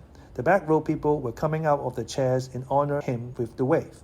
The speaker didn't want to stop now, especially for a front row person. He looked pained, but he could hardly ignore a hand in his face. He called her name, Sally Finlay. I was just wondering, said Finlay, if you could tell us what you think has been the key to your success. This was too much. Had she asked a dry technical question, she might have pulled it off. But even the speaker started to smile. He knew he could abuse the front row as much as he wanted. His grin spoke volumes to the back row. It said, hey, I remember what these brown noses were like when I went through the training program. And I remember how much I despise speakers who let them kiss butt. So I'm going to let this woman hang out and dry for a minute. Ha, ha, ha. The back row broke out on its loudest laughter yet. Someone truly mimed Finlay in a high-pitched voice. Yes, do tell us why you're so successful. Someone else shouted, down, boy, as if scolding an overheated poodle. A third man cupped his hand together around his mouth and hollered, equities in Dallas. Poor Sally. There were many bad places your name could land on the job placement backboard in 1985, but the absolute worst was in the slot marked equities in Dallas. We could not imagine anything less successful in our small world than an equity salesman in Dallas. The equity department was powerless in our firm, and Dallas was, well, a long way from New York. Thus, equities in Dallas became training program shorthand for just bury that lowest form of human scum where it will never be seen again. Bury Sally, they shouted from the back of the room. The speaker didn't bother with an answer. He raced to a close before the mob he had incited became uncontrollable. You spend a lot of time asking yourself questions. Are Muniz right for me? Are Grovies right for me? Are corporates right for me? You spend a lot of time thinking about that, and you should. But think about this. It might be more important to choose a jungle guide than to choose your product. Thank you. The room emptied immediately. There was a 15-minute break until the next speaker began, and two separate crowds rushed as usual for the two doors out of the classroom. Front row people exited front, back row people exited back in a foot race to the four telephones with the 3 watts lines. The powers of Salomon Brothers relied on the training program to make us more like them. What did it mean to be more like them? For most of its life, Salomon had been a scrappy bond trading house distinguished mainly by its ability and willingness to take big risks. Salomon had had to accept risks to make money because it had no list of fee-paying corporate clients, unlike, say, the gentiles of Morgan Stanley. The image Salomon had projected to the public was of a firm of clannish Jews, social non-identities, shrewd but honest, sinking his nose more deeply into the bond markets than any other firm cared to. This was a caricature, of course, but it roughly captured the flavor of the place as it once was. Now, Salomon wanted to change. The leading indicator of the shift in the collective personality of our firm was the social life of our chairman and CEO, John Goodfriend. He had married a woman with burning social ambition, 20 years his junior. She threw parties and invited gossip columnists. Her invitations, the value of which seemed to rise and fall with our share price, were wrapped in a tiny bow and delivered by hand. She employed a consultant to ensure she and her husband received the right sort of coverage. And though she did not go so as far to insist that the employees of Salomon Brothers were made as presentable as her husband, it was impossible in our company for some of this indulgence and posturing not to trickle down. Despite the novel fluctuation in our corporate identity, the training program was without a doubt the finest start to a career on Wall Street. Upon completion, a trainee could take his experience and cash it in for twice the salary on any other Wall Street trading floor. He had achieved, by the standards of Wall Street, technical mastery of his subject. It was an education in itself to see how quickly one became an expert on Wall Street. Many other banks had no training program. Drexel Burnham, in what I admit is an extreme example, even told one applicant to befriend someone on Salomon just to get hold of the Salomon training program handouts. Then, materials in hand, he should work for Drexel. But the materials were the least significant aspect of our training. The relevant bits, the ones I would recall 2 years later, were the war stories, the passing on of the oral tradition of Salomon Brothers. Over 3 months, leading salesmen, traders, and financiers shared their experience with the class. They trafficked in unrefined street wisdom, how money traveled round the world, how a trader feels and behaves, and how to schmooze a customer. After 3 months in the class, trainees circulated wearily around the trading floor for 2 months more. Then they went to work. All the while, there was a hidden agenda, to Salomonize the trainee. The trainee was made to understand, first, that inside Salomon Brothers he was, as a trader once described us, lower than whale on the bottom of the ocean floor, and second, that lying under whale at Salomon Brothers was like rowing in clover compared with not being at Salomon at all. In the short term, the brainwashing overly worked. A few investment banks had training programs, but with the possible exception of Goldman Sachs, none was so replete with firm propaganda. A woman from the New York Times who interviewed us 3 months into our program was so impressed by the uniformity in our attitudes towards the firm that she called her subsequent article the boot camp for top MBAs. Like all newspaper articles about Salomon Brothers, it was quickly dismissed. The don't know what she's talking about, said the back row. The class Boy Scouts were mercilessly hounded for saying in print things like, they, Salomon, don't need to give us a pep talk. We're pumped up, which you had to admit was a little much. The article was revealing for another reason.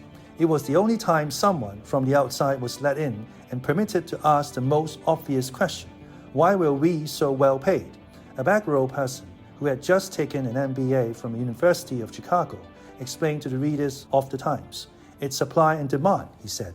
My sister teaches kids with learning disabilities. She enjoys her work as much as I do, but earns much less. If nobody else wants to teach, she'd make more money. Say what you will about the analysis.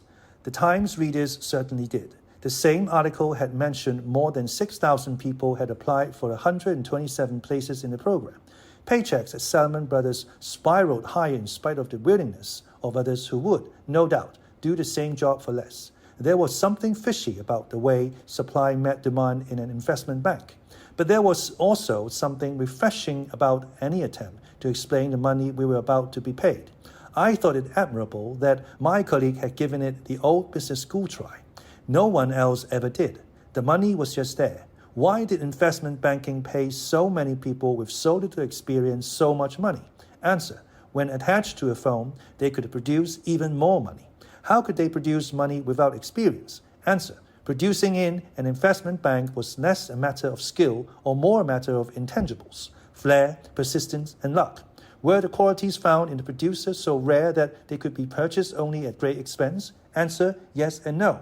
That was the question of questions. The ultimate expression of our dumb compliance was in not asking at the outset why the money flowed so freely and how long it would last. The answer could be found on the Salomon Brothers trading floor, perhaps more easily than anywhere on Wall Street. But many never bothered to work it out. Each day after class, around about 3 or 4 or 5 o'clock, we were pressured to move from the training class on the 23rd floor to the trading floor on the 41st. You can get away with not going for a few days, but if not seen on the floor occasionally, you were forgotten. Forgotten at Salomon meant unemployed. Getting hired was a positive act. A manager had to request you for his unit. 3 people were fired at the end of our training program. One was assigned to Dallas and refused to go. The second disappeared mysteriously amid rumors that he had invited a senior female Salmon executive into a menage a trois.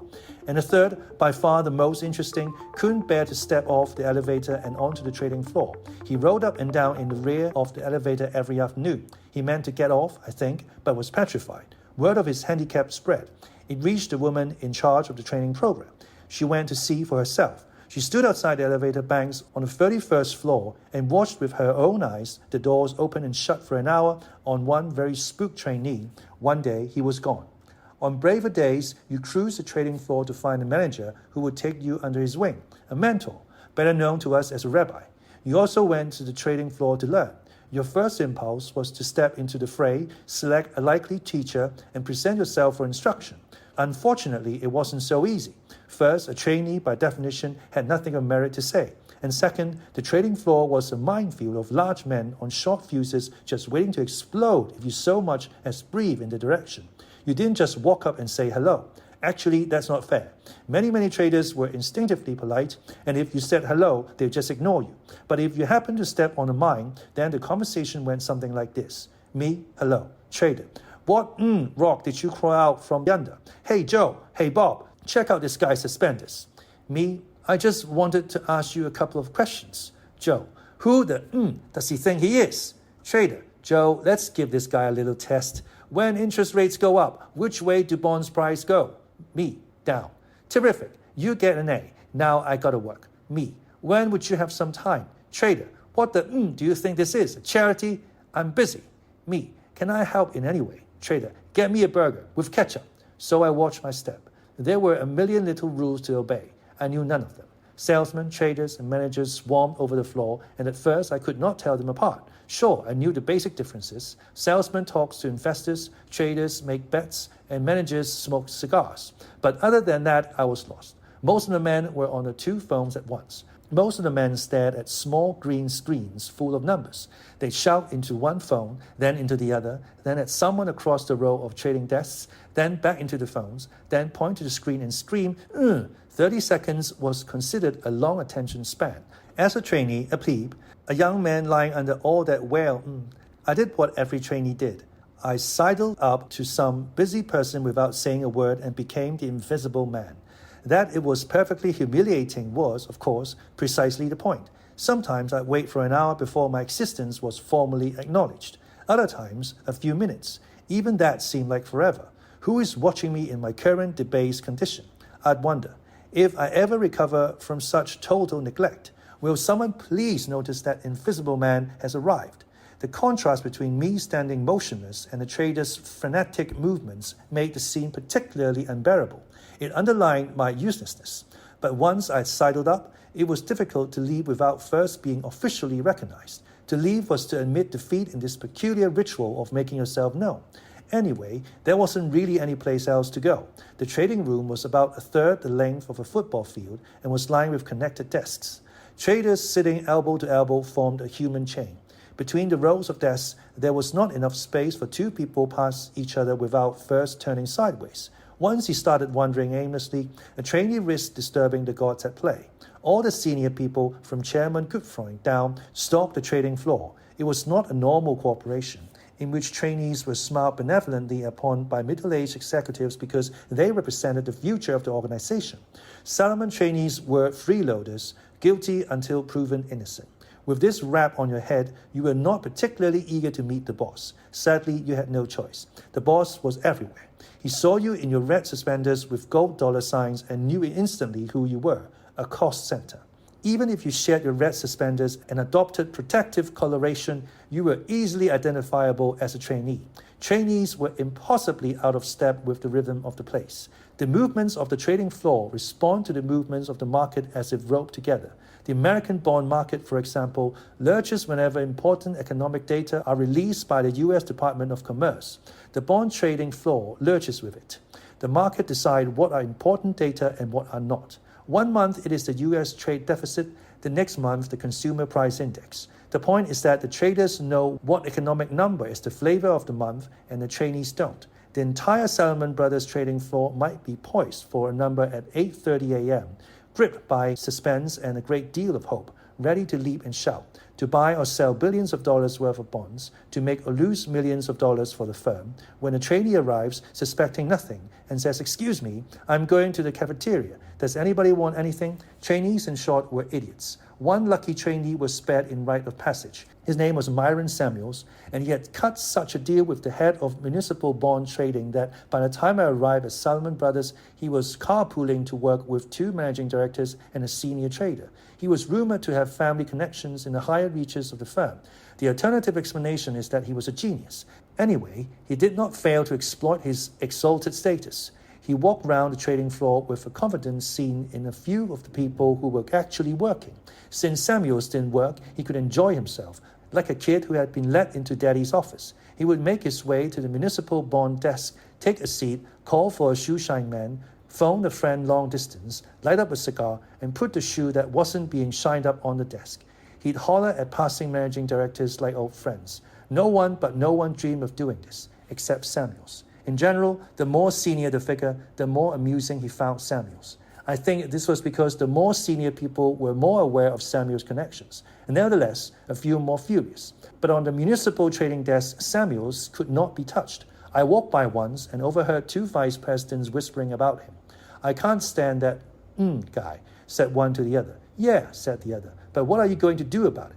To avoid being squashed on my visits to the floor, I tried to keep still, preferably in some corner, except for Goodfriend, whom I knew from magazine pictures and thought of as more a celebrity than a businessman. The faces were foreign to me. That made it hard to know whom to avoid. Many of them looked the same, in that most were white, most were male, and all wore the same all-cotton button-down shirts.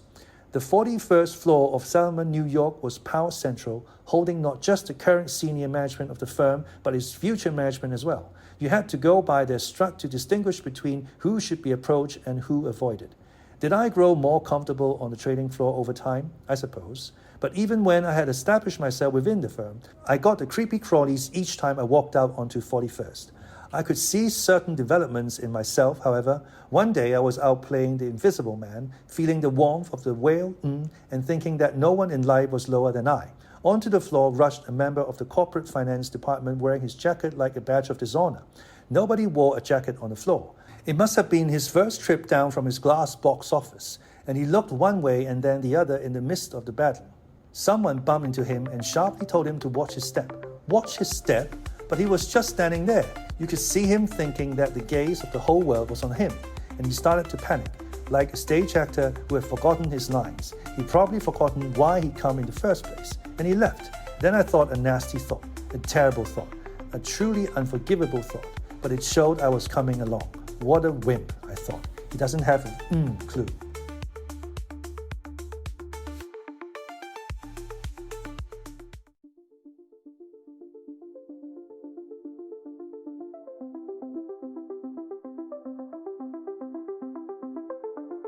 Chapter 4.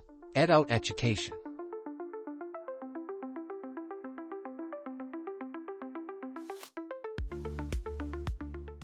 Four weeks had passed. The class had acquired a sense of its rights. The first inalienable right of a trainee was to dawdle and amuse himself before he settled into his chair for the morning. Cafeteria bagels and coffee were munched and swallowed throughout the room. People read the New York Post and laid bets on whatever game was to be played that evening. The New York Times crossword puzzle had been photocopied 126 times and distributed. Someone had telephoned one of New York's sleazy porno recordings and linked the receiver to a loudspeaker on a table in the front of the classroom. Sex talk filled the air. I was, as was my habit at this hour, biting into a niche. Pow! Max Johnson, former U.S. Navy fighter pilot, nailed Leonard Bublik, four-eyed MBA from the University of Indiana, on the side of the head with a paper wad. Butlik could not have been surprised since this sort of thing happened often. Nevertheless, he looked wounded and sought to identify the offender. "Nice haircut, Butlik," shouted a back row person with his feet up on a chair next to Johnson. "Ooh, grow up, you guys," said Butlik from his seat in the front. Susan James walked in to interrupt the revenge of the nerds too. James played a strange role. She was something between a babysitter and an organizer of the program. Her reward for a job well done was, perversely, to be admitted to a future training program. Like everyone else, she wanted to work on a trading floor. Only she was one step farther removed than we were from realizing that ambition. Her distance from the money-making machine reduced her credibility as a disciplinarian to zero. She had only the power to tattle on us, and really not even that. Because we were her future bosses, she wanted to be our friend. Once we had moved to the trading floor and she to the training program, she would be pleading with us for a job. Trainees knew she had about as much clout as a substitute teacher, and so, when not abusing her, they ignored her. Now, however, she had an important message to deliver. Quit fooling around, you guys, she pleaded, like a camp counselor before Parents' Day. Jim Massey is going to be in here in a minute. This class already has a bad enough reputation, which was true a couple of days before. A back row person had been with the paperweight managing director from Bond Market Research, who had turned the color of raspberry sorbet and screamed for 5 minutes. He hadn't been able to identify the culprit and, before leaving, had promised to have his revenge on us all. Susan James repeated for what must have been the 10th time that the impression formed of us by Jim Massey during his half-hour appearance would affect our careers until we retired or died. Massey, we all thought, was John Goodfriend's hatchetman, an American corporate odd job. It didn't require a triple jump of the imagination to picture him decapitating insolent trainees with a razor-edged bowler head. He had what some people might consider an image problem. He never smiled. His formal position was member of the Salomon Brothers Executive Committee in charge of sales. He was also in charge of our futures. He presided over the job placement blackboard beside the trading floor. A flick of his wrist could send your name flying from New York to Atlanta. Trainees feared Massey. He seemed to prefer it that way. Ostensibly, Massey had come to answer questions we might hear about the firm. We were only a few weeks into the program. Surely, we must have questions about the firm. Actually, we weren't given much choice. We had damn well better be curious, said Susan. And you guys had better ask some good questions. Remember, opinions are being formed. Thus, the bugle was sounded before the chairman's keeper of the corporate culture arrived to answer our questions. He had a jawline lean and sharp enough to cut cake and short crab hair. He wore a gray suit with, unlike other board members, no pocket hanky. He had an economy of style and, like a gifted athlete, an economy of movement, as if he were conserving his energy for a meaningful explosion. He gave a short talk, the point of which was to stress how singular and laudable was the culture of Salomon Brothers. Yes, we knew it was the best trading firm in the world. Yes, we also knew that Salomon stressed teamwork. Yes, we realized that the quickest way to be fired was to appear in the press boasting about how much money we made. Perhaps we had heard the fate of the Salomon man in Los Angeles who appeared in Newsweek lounging beside a swimming pool and boasting about his good fortune. Yes, he had been sacked. Yes, we knew Salomon's $3 billion in capital made it the most powerful force in the financial markets. Yes, we knew that no matter what we had achieved in our small lives, we weren't fit to get a cup of coffee from the men in the trading floor. Yes, we knew not to concern ourselves too much, but rather let the firm decide where on the trading floor we should be placed at the end of the training program.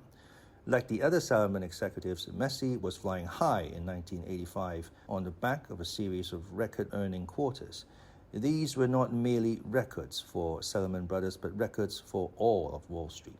He could do no wrong. From his description, the firm could do no wrong. Yet when he called for questions, there was silence. We were too frightened to talk. I certainly wasn't going to say anything.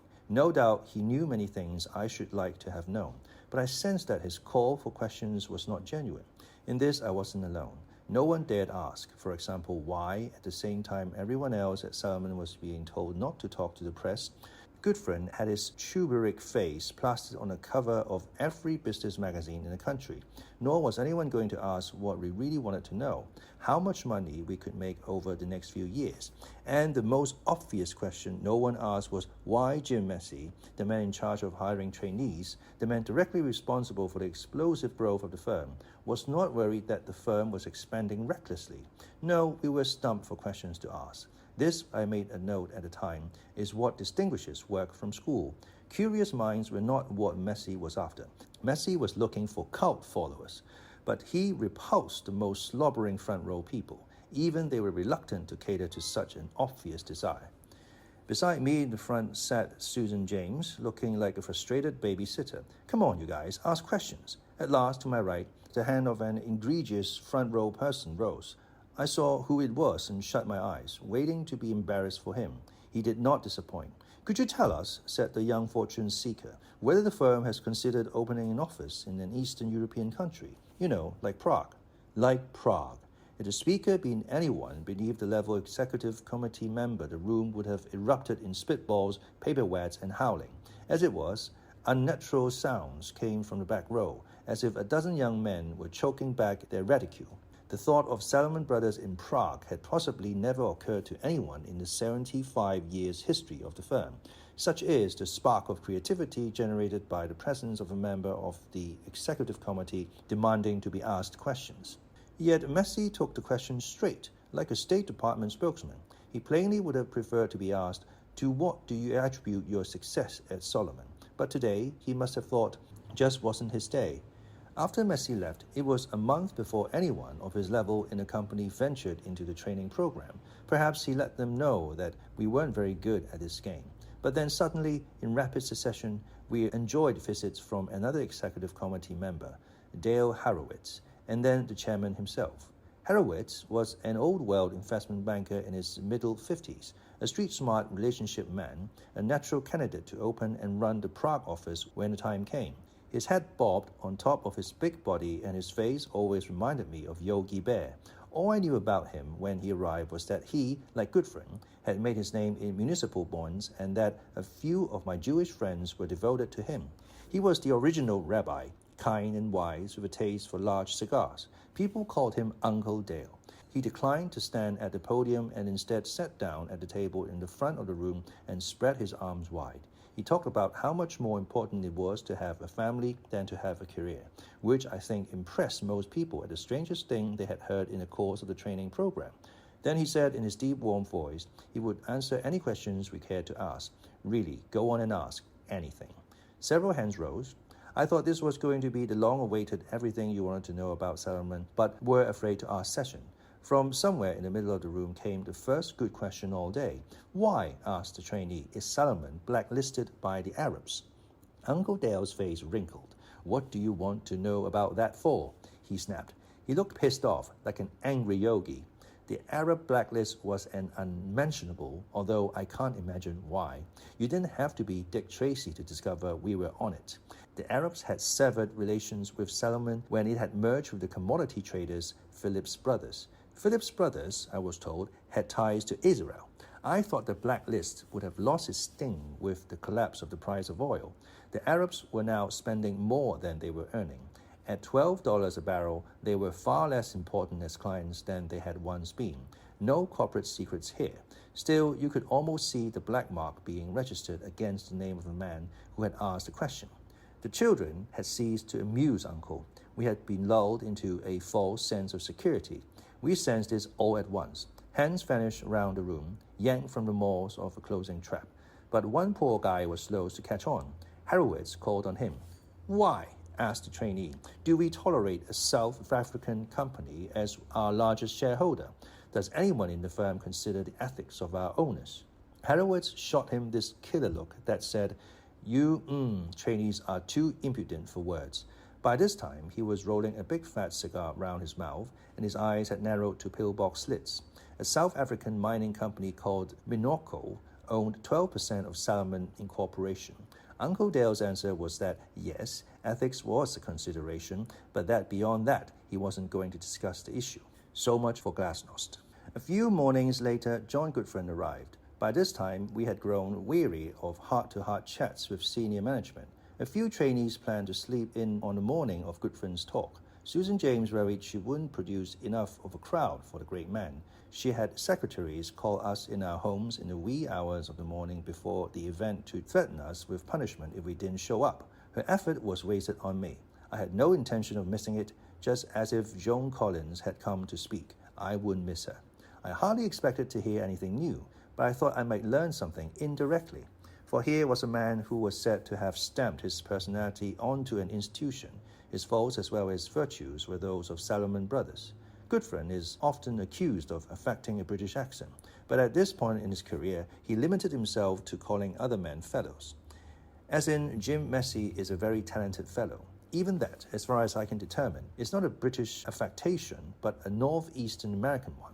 No, his only noticeable affectation was a statesman-like calmness. He was so intensely calm and deliberate that he made you nervous and suspicious. He paused interminably after each question we asked him.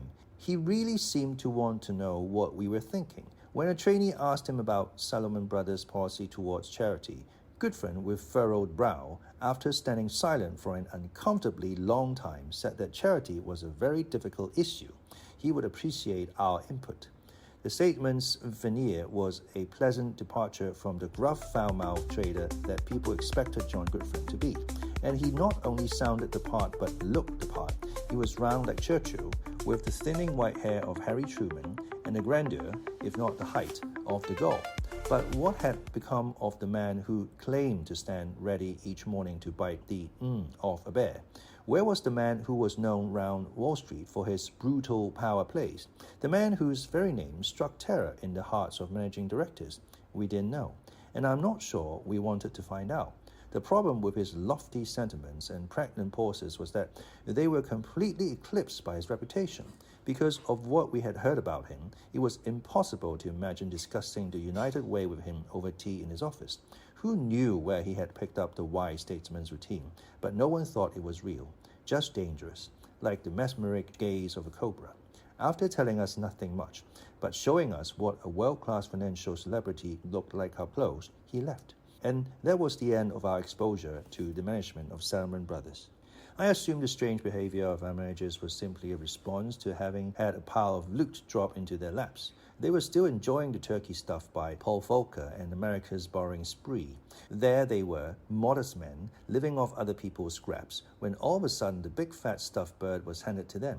They were doing nothing more than what they had always done, yet overnight glory was thrust upon them. Their incomes had changed, and with it their lives, imagine. If you are a self-possessed man with a healthy sense of detachment from your bank account and someone writes you a check for tens of millions of dollars, you probably behave as if you have won a sweepstakes, kicking your feet in the air and laughing yourself to sleep at night at the miracle of your good fortune. But if your sense of self-worth is morbidly wrapped up in your financial success, you probably believe you deserve everything you get. You take it as a reflection of something grand inside you. You acquire gravitas and project it like a cologne whenever you discuss the singular and laudable Salomon Brothers culture. Almost everyone on Wall Street took his money seriously, regardless of his origin, and our bosses were no exception. But a few of the old hands within Salomon Brothers suffered a more complicated response to their money. Not that they ever doubted they were worth every penny they got, but they were uneasy with the explosion of debt in America. The head of bond research at Salomon, Henry Kaufman, was, when I arrived, a most acute case of cognitive dissonance. He was the guru of the bond market and also the conscience of our firm. He told investors whether their fast-moving bonds were going up or down. He was so often right that the market made him famous, if not throughout the English-speaking world, then at least among the sort of people who read the Wall Street Journal. Yet Kaufman was known as Dr. Gloom. The party had been thrown in his honor, but he seemed to want it to end. As he wrote in the Institutional Investor of July 1987, one of the most remarkable things that happened in the 1980s was sharp explosion in debt, way beyond any historical benchmark. It was way beyond anything you would have expected relative to GNP, relative to monetary expansion that was taking place. But it came about, I think, as a result of freeing the financial system, putting into being financial entrepreneurship and not putting into being adequate disciplines and safeguards. So that's where we are. That is where we are, wild, reckless, and deeply in hoc. We at Salomon Brothers were among the heading financial entrepreneurs. What Kaufman was saying is that we had helped create the problem. While most of America imagined that Wall Street meant the stock market, our bond market was setting the tone and the pace on Wall Street in the 1980s. Salomon Brothers was at the crossroads of change, gorging itself on the windfall from being at the right place at the right time, priding itself justifiably on its superior bond trading skills, but all the time wearing a blindfold. It lacked an accurate vision of where this explosion in the bond market would lead. There was no shortage of opinions on what to do with the windfall gains. A trader always has a view, but the opinions were both arbitrary and self-indulgent. And Salomon Brothers, from 1980 onward, took what must be one of the most expensive and fanciful commercial rides in the history of the American corporation. For most of that ride, it patted itself on the back. With nearly 8 weeks of education behind us, the faces of speakers were beginning to blend together. Yet another trader with a Brooklyn accent and a hacking cough plunked down in front and lectured between drags on a cancer stick. Still, something distinguished him from other speakers. Exactly what it was eluded me at first. Then I realized. Wrinkles. This man was old. His attitude toward his job was, by our standards, sentimental. He released his epigrams like pet dogs. When I'm trading, you see, I don't stop to pat myself on the back, because when I pat myself on the back, the next sensation is usually a sharp kick lower down, and it isn't so pleasant. When asked the key to his success, he said, "In the land of the blind, the one-eyed man is king." Best of all, he gave us a rule of thumb about information in the market that I later found useful. Those who say don't know, and those who know don't say. He was speaking of the stock market. He belonged to the dreaded equity department, the sleepy backwater in which lurk such career stoppers as equities in Dallas. The cheapest way to avoid being airmailed to Dallas to peddle stocks was never to meet anyone in the equity department. It first had to pick you out of a lineup before it could employ you. You sank low in our seats during the week that the people from the equity department spoke. We assumed we'd never have to see them again once they had left the training program. That is not to say they were inept. Salomon Brothers was the leading underwriter of new stock issues on Wall Street and one of the 2 or 3 top equity traders. But inside Salomon Brothers, the men from equities were second-class citizens. Equities, comparatively speaking, made no money. The equity department wasn't on 41st, the principal trading floor, but on the floor below. The 40th floor had low ceilings, no windows, and the charm of an engine room. Besides the equity traders, it warehoused a large number of Salomon bond salesmen. The sound of 40, as perpetual as crickets in the woods at night, was the tonal strain of stocks and bonds being sold, the pleading tone in 100 voices, and the rusting of facts being repackaged to look better than when they arrived. Through the loudspeaker, known as the hoot and holler, a man on 41st hooted and hollered at the salesman on 40th to sell more bonds.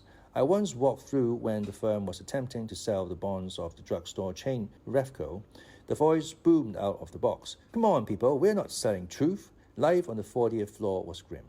The 40th floor was more remote from the all-powerful 41st than more geography can suggest. A separate bank of elevators serviced 40. People conversed all day between 40 and 41st, yet never laid eyes on each other. Communication systems were sufficiently advanced and human relations sufficiently primitive that a salesman in Dallas felt just as close to the 41st floor as did a salesman on the 40th floor. The salesman in Dallas was in some ways closer to Power Central, at least when he paid homage on 41st because he had come from a distance. The managing director said hello to him. The equity department was an object lesson in life's reversals. The stock market had once been Wall Street's greatest source of revenues. Commissions were fat, fixed, and non-negotiable. Each time a share changed hands, some broker somewhere took out a handsome fee for himself, without necessarily doing much work. A broker was paid twice as much for executing a 200-share order as for a 100-share order, even though the amount of work in either case was the same. The end of fixed stock brokerage commissions had come on May 1st, 1975, called May Day by stockbrokers, after which, predictably, commissions collapsed. Investors switched to whichever stockbroker charged them the least. As a result, in 1976, revenues across Wall Street fell by some $600 million. The dependable money machine broke down. Then, to add insult to penury, the bond market exploded. With the rise of the bond markets, the equity salesmen and traders had been reduced by comparison to small-time toll takers. They made a bit of money and had a few laughs, but not nearly so many as the bondmen. No equity trader, for example, would dream of playing liar's poker for $1 million. Where would he get the money? We trainees weren't into being poor. This presented the equity desk people with the problem of how to persuade us to join them. When they came through the training program, Far from presenting their posteriors for our immediate attention, as did many of the bondmen, the equity department speakers delivered one long, uninterrupted sales pitch. Their speeches had a pitiful, pleading quality about them, exacerbating the problem. We trainees might have been slow in many ways, but we had a nose for fashion. We knew that in general the quality of treatment we received in the training class varied inversely with the desirability of the job held by the speaker. In this, there was a lesson. To get the best job, you had to weather the most abuse. For that matter, being a trainee wasn't so different from being a customer. Just as the equity people had to flatter and indulge us, they had to flatter and indulge the customers to win business, because the equity market was brutally competitive. An investor could buy shares in IBM from Salomon, but he could equally well buy them from 40 over stockbrokers. Bond people, on the other hand, could kick us and beat us trainees with impunity, as they could also, if they wanted, kick and beat the customers, because Salomon was nearly a monopolist in certain bond markets. From the way we were treated, we were able to infer both the standards of behavior in every market and the degree of dominance Salomon enjoyed. Though perhaps not articulated by every trainee, the ultimate message was lost on no one. Join equities and kiss like Willie Loman, join bonds and kick like Rambo. Still, the people in the equity department seemed happy, though not until I spent some time with them did I begin to fathom why. They felt less pressure than bond traders and bond salesmen. They had accepted their lot and, like the peasants in the royal pastoral scene, were content to celebrate the simple pleasures of life. A house on the Jersey shore rather than in the Hamptons, skiing in Vermont rather than Sumat. And hard as it was for me to appreciate, the people in the equity department were having careers. They had seen bull markets, bear markets, and dull markets. As long as they had their beloved stock, they seemed not to mind their relative penury.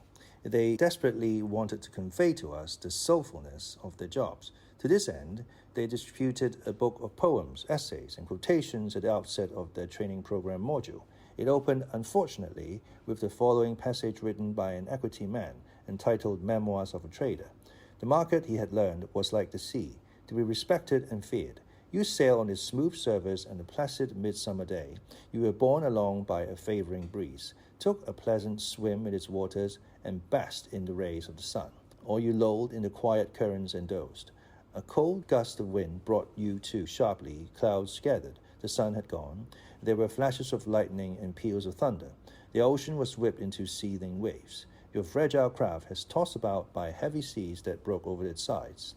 Half the crew was swept overboard. You were washed upon the shore. Naked and exhausted, you sank upon the beach, thankful for life itself. The equity department weathered not only rough seas, but rejection as well. It hurt to watch. Every day the MC of the equity module, Laszlo Barini, made a valiant and often brilliant pitch to sway us. Yet each day he failed. The gist of Laszlo's pitch for the equity department was this question. When you turn on your television at 6:30 and Dan Rather tells you that today the market went up 24 points, what market do you think he means? What? Laszlo would say. You think he's talking about grade A industrial bonds? Ha! He's talking about the stock market. In other words, if you joined the equity department, your mother would know what you did for a living. Laszlo also stressed the stock market's long history and culture.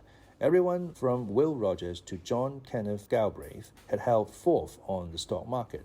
In joining equities, we could be a part of something far larger than ourselves. I'm not sure we could conceive of anything much larger than ourselves, and even if we had, it would not have been the stock market. As a result, this particular appeal by Laszlo never worked. We were unmoved by history and culture. In any way, the wise men invariably made the stock market seem an unappealing place to work. Their scribblings were as smarmy as Memoirs of a Trader, as in the case of this quotation from someone named Walter Goodman. There is nothing like the ticker tape except a woman. Nothing that promises, hour after hour, day after day, such sudden developments. Nothing that disappoints so often or that occasionally fulfills with such unbelievable, passionate magnificence.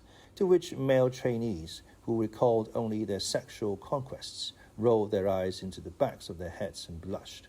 Who knows what the female trainees thought? Deep down, however, the stock market people didn't care much for book learning or school or anything except raw experience. Quotes from stock market legend Benjamin Graham were wheeled in to defend their position. In the stock market, the more elaborate and abstruse the mathematics, the more uncertain and speculative the conclusion we draw therefrom. Whenever calculus is brought in, or higher algebra, you could take it as a warning signal that the operator was trying to substitute theory for experience. This sounded ridiculous to the 80 MBAs and 15 PhD in the training class. What was the point of owning a bazooka if the law made you hunt with a bow and arrow? The equity department seemed desperately backward. It was aware its pitch was badly off-key, so it stopped singing one day and arranged for one of its bright young men to speak to us. It was its shining new toy.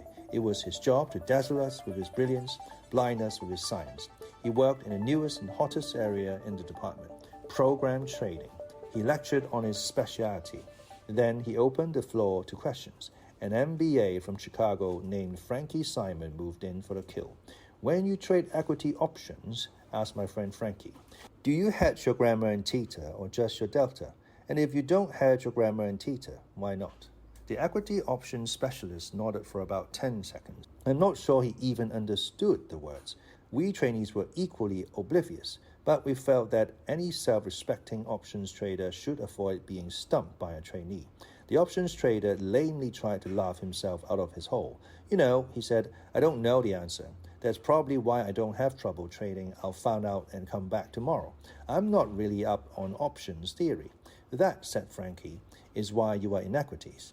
That faced him completely. The young would-be stud from equities had no response. He just curled up in a little ball and writhed in pain. How humiliating, faced by a trainee.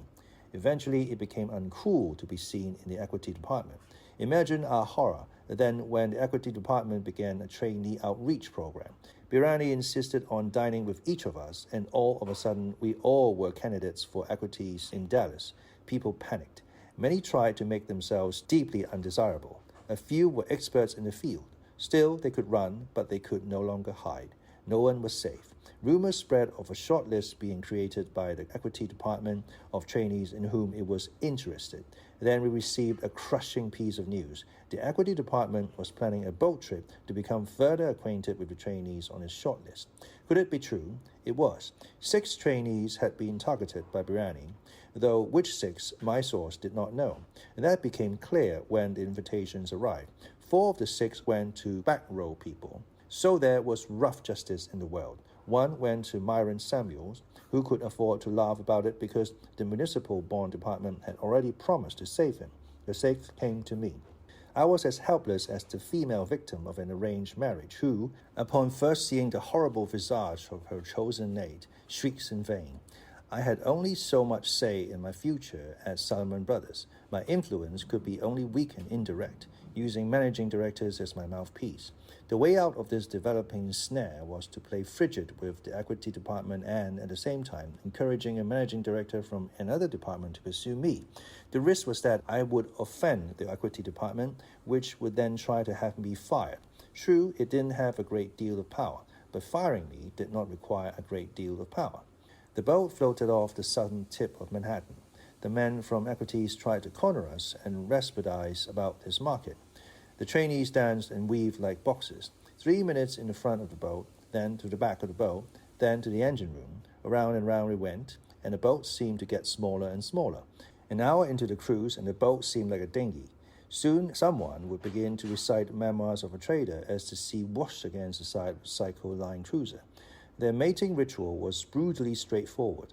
Once they had cornered you on a boat, they poured a few whiskeys into you, waited until the moon rose over the canyons of Wall Street, and positioned the circle line in view of the stock exchange. Then a managing director put his arm around you and told you that you were an especially talented trainee, and wouldn't you like to put that talent to work in a sure-to-be successful career in equities?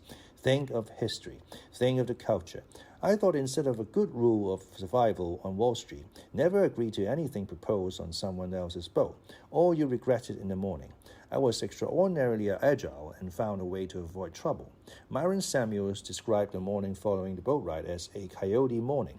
After an ill-considered one-night stand, you wake up to see for the first time the face of the woman you've slept with. Your arm is pinned to the bed by her head, and rather than wake her, like an entrapped coyote, you chewed off your arm and scram. By the cruel light of the morning, the equity department indeed appeared once again to be pimply and gross. Still, the hunters pursued. We were invited to play in a softball game between the Salomon Equity Department and one of his largest clients. The managing director, who the night before had whispered soothing words into my ear, now didn't even remember my name. He was too busy falling over himself to please his customers to worry about anything else. It was apparent that we, the team from Salomon, were not supposed to win. Also, we were to laugh whenever the other team made a joke, however awful. I muffed a few grounders at shortstop for the cause and chuckled like a fool. Such humorous fellows were our customers, but knew I had done the right thing the night before by locking myself in the bathroom. As the training program neared its conclusion, the backroom game of liar's poker grew. Bond trading had captured the imaginations of more than half the men in the class. Instead of saying buy and sell like normal human beings, they said bid and offer. All aspiring traders were making markets in anything that could be quantified. From the number of points the Giants would score to the number of minutes before the first of the Japanese fell asleep to the number of words on the back page of the New York Post. At the front of the classroom each morning, a young hopeful shouted, "I'll bid a quarter for your bagel." Bonds, bonds, and more bonds. Anyone who did not want to trade them for a living wanted to sell them. This group now included several women who had initially hoped to trade. At Salomon Brothers, men traded, women sold. No one ever questioned the Salomon ordering of the sexes. But the immediate consequence of the prohibition of women in trading was clear to all. It kept women farther from power. A trader placed bets in the markets on behalf of Salomon Brothers. A salesman was the trader's mouthpiece to most of the outside world. The salesman spoke with institutional investors such as pension funds, insurance companies, and savings and loans. The minimum skills required for the two jobs were quite different. Traders required market savvy. Salesmen required interpersonal skills. But the very best traders were also superb salesmen, for they had to persuade a salesman to persuade his customers to buy bond X or sell bond Y. And the very best salesmen were superb traders and found customers virtually giving their portfolios over to them to manage. The difference between a trader and a salesman was more than a matter or mere function. The traders ruled the shop, and it wasn't hard to see why. A salesman's year-end bonus was determined by traders. A trader's bonus was determined by the profits on his trading books. A salesman had no purchase on a trader, while a trader had complete control over a salesman.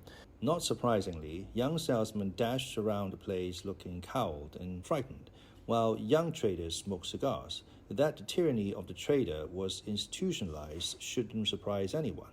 Traders were the people closest to the money. The firm's top executives were traders. Goodfriend himself had been a trader. There were even occasional rumors, probably started by the traders, that all the salespeople were going to be fired, and the firm would simply trade in a blissful vacuum. Who needed the customers anyway? Good bond traders had fast brains and enormous stamina. They watched the markets 12 and sometimes 16 hours a day, and not just the market in bonds. They watched dozens of financial and commodity markets, stocks, oil, natural gas, currencies, and anything else that might in some way influence the bond market. They sat down in their chairs at 7 a.m. and stayed put until dark. Few of them cared to talk about their jobs. They were as reticent as veterans of an unpopular war. They valued profits and money, especially money, and all the things that money could buy, and all the kudos that attached to the person with the most of it. As I had arrived at the firm with no concrete plans for my future, I was willing to consider almost anything. Nevertheless, I quickly came to the conclusion that I could never be a bond trader from having met a great number of them and not finding one who bore the slightest resemblance to me. We had, as far as I could tell, nothing in common. I thought as serious of being a trader as I thought of being Chinese. That made me, by default, a salesman. I found imagining myself as a bond salesman only marginally more plausible than imagining myself as a bond trader. I was experiencing the same clumsiness making the transition from school to work inside Salomon as I had outside Salomon. And much to my distress, the whole idea of working on a trading floor, rather than growing familiar, became more daunting as the training program progressed. The bond salesmen from the 41st floor who spoke to us were by definition leaders in the firm, and they might have provided me with a role model, but their smooth metal services offered nothing to cling to. They expressed no interest outside selling bonds, and they rarely referred to any life outside Salomon Brothers. Their lives seemed to begin and end on the 41st floor, and I began to wonder if I weren't about to enter the twilight zone. More different types of people succeeded on the trading floor than I initially supposed. Some of the men who spoke to us were truly awful human beings. They sacked others to promote themselves. They harassed women. They humiliated trainees. They didn't have customers. They had victims. Others were naturally extremely admirable characters. They inspired those around them. They treated their customers almost fairly. They were kind to the trainees. The point is not that a big swinging was intrinsically evil. The point is that it didn't matter one bit whether he was good or evil as long as he continued to swing the big bat of his. Bad guys did not suffer their comeuppance in Act 5 on the 31st floor. They flourished. Goodness was not taken into account on the trading floor.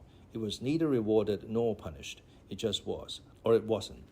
Because the 41st floor was the chosen home of the firm's most ambitious people, and because there were no rules governing the pursuit of profit and glory, the men who worked there, including the more bloodthirsty, had a haunted look about them.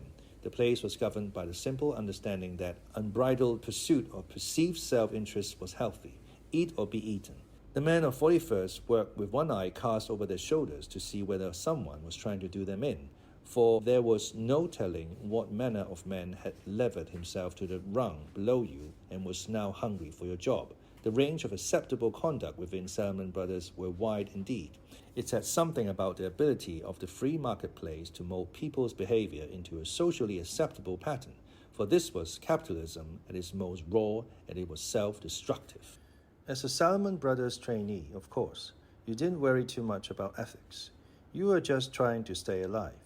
You felt flattered to be on the same team with the people who kicked everyone's all the time. Like a kid mysteriously befriended by the schoolyard bully, you tended to overlook the flaws of bond people in exchange for their protection. I sat wide-eyed when these people came to speak to us and observed a behavioral smorgasbord, the likes of which I had never before encountered, except in fiction. As a student, you had to start from the premise that each of these characters were immensely successful, then try to figure out why. And so it was, in this frame of mind, that I first watched the human piranha in action. The human piranha came to tell us about government bonds, though he was so knowledgeable about the handling of money that he could have spoken about whatever he wished. He was the only bond salesman who made traders nervous, because he generally knew their job better than they did. And if they screwed up by giving him a wrong price, he usually made a point by humiliating them on the hoot and holler. It gave other salespeople great satisfaction to watch him do this. The human piranha was short and square, like the hooker on a rugby team. The most unusual thing about him was the frozen expression on his face. His dark eyes, black holes really, rarely moved, and when they did, they moved very slowly, like a periscope. His mouth never seemed to alter in shape, rather expanded and contracted proportionally when he spoke. And out of that mouth came a steady stream of bottom-line analysis and profanity. The piranha, that day, began by devouring the government of France. The French government had issued a bond known as Giscard. The piranha was troubled by the Giscard, so duped because it had been the brainchild of the government of Valéry Giscard d'Estaing. The French had raised about $1 billion in 1978 with the bond. That wasn't the problem. The problem was that the bond was, under certain conditions, exchangeable into gold at $32 an ounce, i.e., the holder of, say, $32 million of the bonds, rather than accept cash, could demand 1 million ounces of gold. The frogs are getting their faces ripped off, said the piranha, meaning that the French were losing a lot of money on the bond issue now that the bond had indeed become convertible and the price of gold was $500 an ounce. The stupidity of the frogs disgusted the piranha. He associated it with the habit of quitting work at 5 p.m. The European work ethic was his bête noire, though he put it differently. He had once derided a simpering group of Salomon's Englishmen and continental Europeans who had complained of being overworked by calling them Euro. Once he'd finished with France, he whipped out charts to show the way a government bond arbitrage trade worked. As he spoke, the people in the front row grew nervous, and the people in the back row began to giggle, and the people in the front row grew more nervous still, fearing that the people in the back row would cause the piranha to feed on us all. The piranha didn't talk like a person. He said things like, If you buy this bond in a trade, you're And if you don't pay attention to the 2 year, you get your face ripped off. Noun, verb, adjective. No part of speech was spared. His world was filled with copulating inanimate objects and people getting their faces ripped off. We had never before heard of people getting their faces ripped off, and he said it so often, like a nervous tick, that each time he said it again, the back row giggled. A human piranha, a Harvard graduate, thought nothing of it. He was always like this. Dozens of salesmen and traders from each of the 3 bond groups passed through our program. I recall only a few.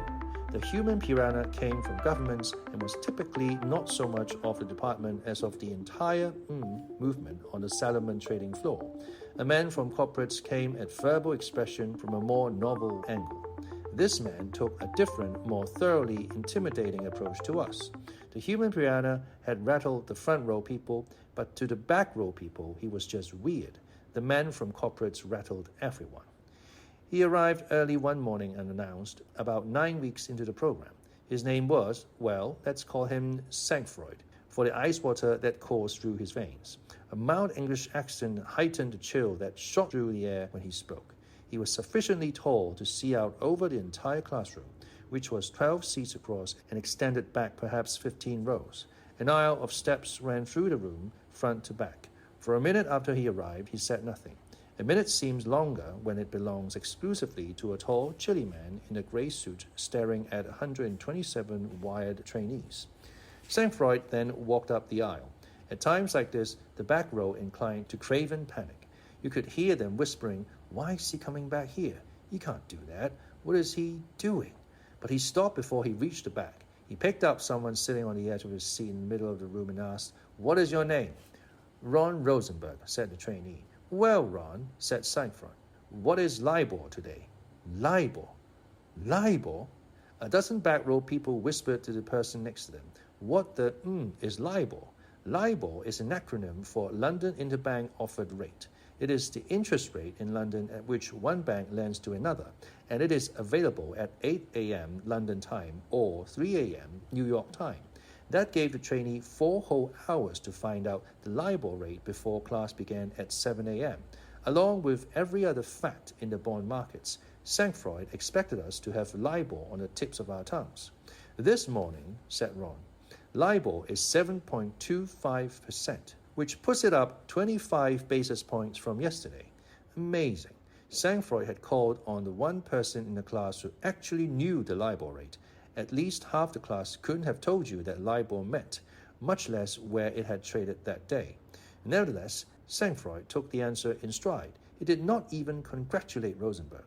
He resumed his stroll toward the back of the class, and the tension rose with each step. "You," he said to the back row person, "what is your name?" "Bill Lewis," said the trainee. "Bill, where is the TED spread this morning?" Sankfreud said, turning up the heat. The TED spread was the difference between the LIBOR rate and the interest rate on 3-month U.S. Treasury bills. The bill rate became available only a half hour before class started. It didn't matter. Lewis hadn't a clue to anything. With Lewis, ignorance was a matter of principle. He reddened, he bit his lip, and looked defiantly at Sankfreud. "I don't know." "Why not?" shot back Sankfreud. "I didn't look at it this morning," said Lewis. Contact. This is exactly what Sankfreud had ventured into the back of the room to find. Ignorance, sloth, lack of commitment to the cause. This was unacceptable, he told us. A Salomon trainee had to be current and competent, as Goodfriend liked to say. No wonder a very poor impression of us was being formed on the trading floor, and so on. And then he left, but before he did, he let us know that he would be stopping in from time to time. Sankfreud and the human piranha turned out to be 2 of my favorite people on the 41st floor. There was no about them. They were brutal, but they were also honest and, I think, fair. The problems on 41st were caused by people who were tough but unfair, otherwise known, under the breath of many a trainee, as flaming You survived the human piranha and Sir Sankfreud by simply knowing what you were about. How, though, did you survive a trader who threw a phone at your head every other time you passed his desk? How did a woman cope with a married managing director who tried to seduce her whenever he found her alone? The training program wasn't a survival course, but sometimes a person came through who put the horrors of 41st into perspective. For me, it was a young bond salesman, just a year out of the training program and at work on 41st, named Richard O'Grady. When O'Grady entered the classroom, the first thing he did was to have the video that usually recorded events shut off. Then he closed the door. Then he checked for eavesdroppers on the ledges outside the 23rd floor windows. Only then did he sit down. He began by telling us how he had come to Salomon. He had been one of the firm's lawyers. The firm's lawyers, when they saw how good traders had it, often ended up as traders themselves. The firm had actually invited O'Grady to apply. He interviewed on a Friday afternoon. His first meeting was with a managing director named Lee Kimmel. When O'Grady walked into Kimmel's office, Kimmel was reading his resume. He looked up from the resume and said, Amherst Phi Beta Kappa, star athlete, Harvard Law School. You must get laid a lot. O'Grady laughed. What's so funny? Asked Kimmel. The thought that I get laid a lot, said O'Grady. That's not funny, said Kimmel, a viciousness coming into his voice. How much do you get laid? That's none of your business, said O'Grady. Kimmel slammed his fist on the desk. Don't give me that If I want to know, you tell me, understand? Somehow O'Grady squirmed through his interview and others until at the end of the day, he found himself facing the same man who had given me my job, Leo Corbett. So, Dick, said Corbett, what would you say if I offered you a job? Well, said O'Grady, I'd like to work at Salomon, but I'd also like to go home and think it over for a day or two. You sound more like a lawyer than a trader, said Corbett. Leo, I'm not making a trade. I'm making an investment, said O'Grady. I don't want to hear any of that Harvard Law School clever, said Corbett. I'm beginning to think you would be a real mistake. I'm going to walk out of here and come back in 10 minutes, and when I come back, I want an answer. O'Grady's first reaction, he said, was that he had just made a catastrophic error in judgment. Then he thought about it like a human being. Salomon had invited him to interview. Where did these get off issuing ultimatums? O'Grady worked himself into an Irish rage. Corbett was gone far longer than he promised, making O'Grady even angrier. Well, said Corbett upon his return. Well, I wouldn't work here for all the money in the world, said O'Grady. I've never met more in my entire life. Take your job and stick it Now I'm finally beginning to hear something I like, said Corbett. That's the first smart thing you've said all day. O'Grady stormed out of Salomon Brothers and took a job with another Wall Street firm. But that was only the beginning of the story. The story, O'Grady said, resumed a year after he had told Leo Corbett where to stick his job offer. Salomon had called him again. It had apologized for the way it had behaved. It had been smart to do so because O'Grady became not only an excellent bond salesman, but also a rare and much-needed example of goodness on the trading floor. The surprise was not that Salomon called him, but that O'Grady had agreed to listen. The only thing history teaches us, a wise man once said, is that history doesn't teach us anything. O'Grady took a job with Salomon Brothers. And now he was about to tell us what we wanted to know. So you want to know how to deal with these, don't you? He said. Trainees sort of nodded their heads. O'Grady said he had discovered the secret earlier than most. When he was just starting out, he said, he had an experience that taught him a lesson. He had been a flunky for a senior bond salesman named Penn King, a tall, blonde, big, swinging if ever there was one. One day, King told him to find prices on 4 bonds for a very large customer, Morgan Guarantee. O'Grady therefore asked the relevant trader for prices. When the trader saw him, however, he said, "What the do you want?" "Just a few prices," said O'Grady. "I'm busy," said the trader. "Oh well," thought O'Grady, "I'll see if I can find the prices on the Quotron machine." As O'Grady fiddled with the keyboard of the Quotron, it resembles a personal computer. Penn King demanded the prices for his customer. "I told you to get the prices, goddammit," he said. So O'Grady walked back to ask the trader again. Said the trader. "Here, read it off the sheets," and handed O'Grady a sheet listing bond prices. O'Grady returned to his desk only to find that while there were plenty of prices on the sheet, there weren't the prices he needed. "Where are the prices?" asked Penn. O'Grady explained what had transpired between himself and the trader to that point. "Then this is what you do. You hear me," said a completely pissed off Penn King. "You go over to that and you say, 'Look, since you were so helpful the first time I asked, maybe you could give me the prices for Morgan Guarantee.'" So O'Grady went back to the trader. He figured he could edit the request, take out the part about the and being helpful. He had his sanitized version in his mind. Look, I'm really sorry to be such a pain in the neck, he was planning to say, but Morgan Guarantee is one of our biggest customers, and we need your help. But when he reached the trader rose to his feet and screamed, What the are you doing here? I told you, I am busy. Look, said O'Grady, forgetting the sanitized version. Since you were so helpful the first time I asked, maybe you would be so kind to give me the price now. The trader fell back in his chair. O'Grady was, conveniently, about twice the size of a trader. He stood over the trader and stared for about a minute. He shouted again, for effect. All of a sudden, the trader looked spooked. Pen, he half screamed, half whined across the floor to O'Grady's boss. What is it with this guy? Gave an innocent little shrug, as if to say he didn't have the faintest idea. O'Grady walked back to his seat, to a standing ovation from 3 or 4 other bond salesmen who had watched the scene develop, and a big grin from Penn. Sure enough, not 2 minutes later, the trader came to him with the prices. And after that, said O'Grady to a spellbound training program, he didn't with me again. As you might imagine, this threw the back row into frenzied delight. It had them stomping on the floor like bleacher bums after a grand slam. It drove a lump into the throats of the front row. O'Grady was by training and disposition a refined and relaxed man. True, he had a rogue streak of Irish in him, but if anyone was going to sidestep the Neanderthal approach to life on 41st, it would have been O'Grady. What was the moral of the story? Easy. There was no getting around having to knock someone down to win a seat on 41st, even if you graduated Phi Beta Kappa from Amherst and Harvard Law School, were a star athlete, and got laid a lot. What was the secret to dealing with the lift weights or learn karate? Said O'Grady. As if to confirm this impression, following on the heels of O'Grady came the mortgage trading department.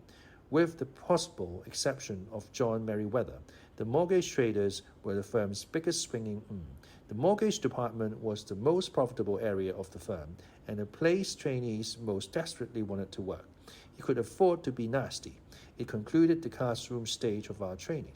The mortgage trading desks on 41st were between the elevators and the corner in which I had chosen to hide. I had selected my corner with care. It housed the friendly managing director and his small team of mostly non-violent persons. This managing director had, in effect, promised to save me from equities in Dallas. He also gave me temporary shelter.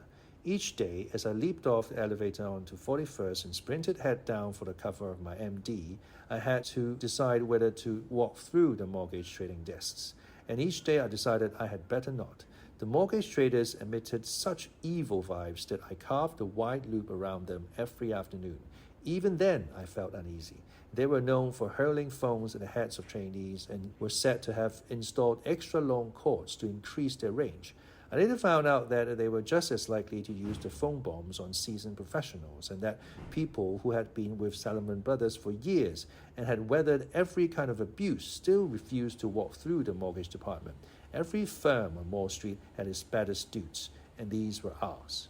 In spite of my craven panic in the presence of mortgage traders, I was curious about their business and their boss, Louis Ranieri. All Salomon trainees were curious about Ranieri. Louis Ranieri was the wild and woolly genius, the Salomon legend who began in the mailroom, worked his way onto the trading floor, and created a market in America for mortgage bonds. Ranieri was Salomon, and Salomon was Ranieri. He was constantly being held out as an example of all that was special about our firm. He was evidence that the trading floor was a meritocracy. At Salomon Brothers, because of what Ranieri had achieved, a great deal seemed possible that otherwise might have not. I had never seen the great man myself, but I had read about him. We had been told he would speak to us. He didn't show. Instead, he sent 3 senior mortgage traders to represent his department. The 3 of them together could have easily weighed 900 pounds. They stood together at the front of the room in formation, the one in the middle smoking the biggest cigar I've ever seen, cheap but large. He's the one I remember. He didn't say anything, just grunted and laughed when a trainee asked a question. Dozens of trainees wanted to trade mortgage bonds, so they asked plenty of questions, but they got no answers. When once a trainee asked something stupid, the man with the cigar gave the only response in English I recall. He said, "So, you want to be a mortgage trader?"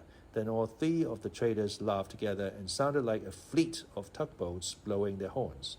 The sad student had wanted to be a mortgage trader.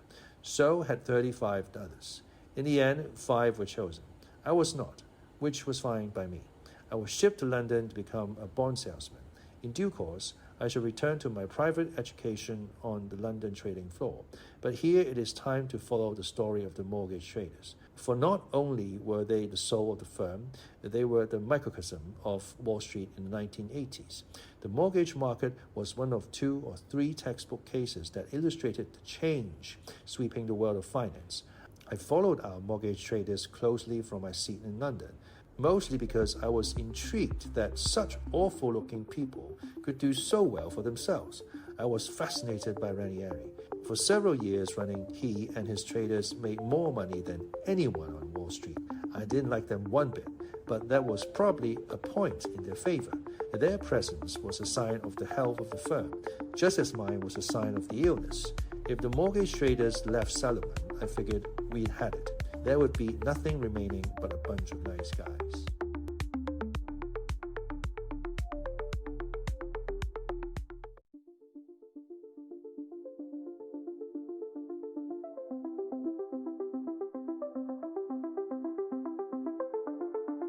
Chapter 5: A Brotherhood of Hoods.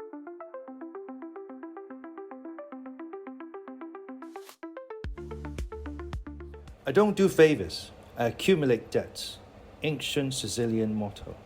It was January 1985, and Matty Oliver was fresh from Harvard University in the Salomon Brothers training program. The good news was he had landed a plum job on the mortgage trading desk. The bad news was that for his first full year on the desk, he would be an object of abuse. The senior mortgage traders maintained that abuse led to enlightenment. It purged trainees of pretension and made them realize they were the lowest of all God's creations. The traders were to blame for the awful thing about to happen to Matty Oliver. A couple of traders regularly asked Matty to fetch their lunch. They'd holler at him, "Hey geek, how about some food?" In their less ornery moments, they said, almost politely, "About that time, ain't it, Matty?" There was no need to be polite to Matty because Matty was a slave. There was no need to tell him exactly what to get because, as every trainee knew, mortgage traders ate anything at any time.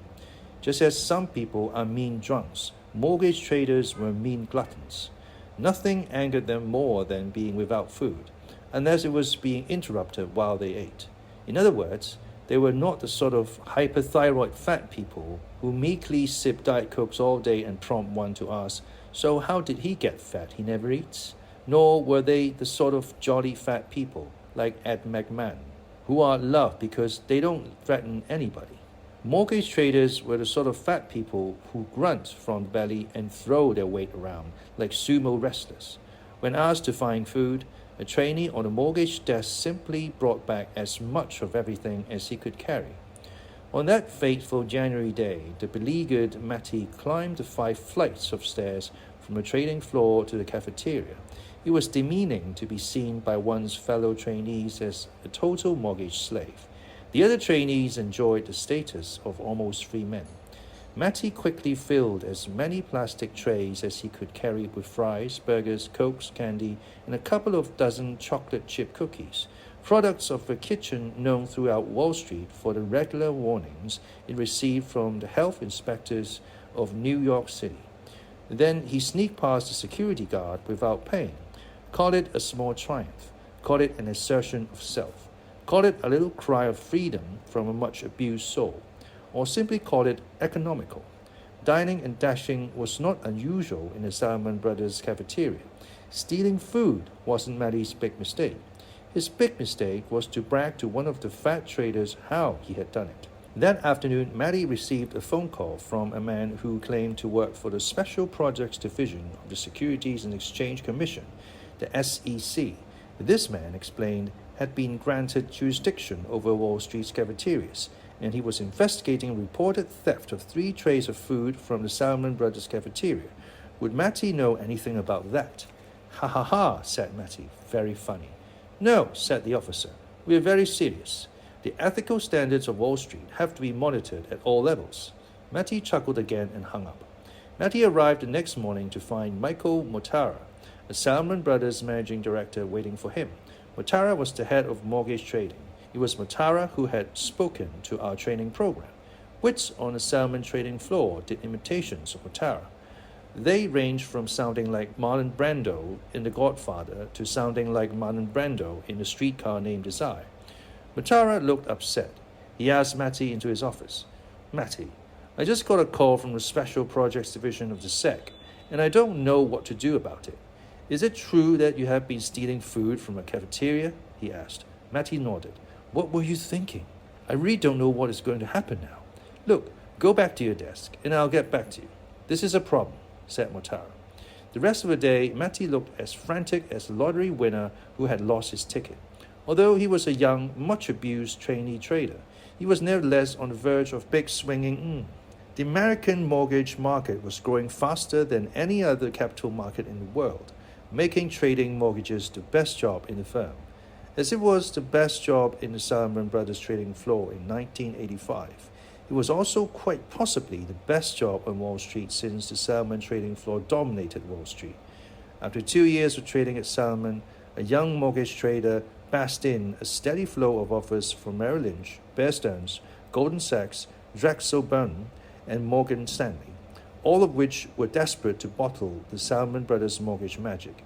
These offers guaranteed at least $500,000 a year, plus a cut of trading profits.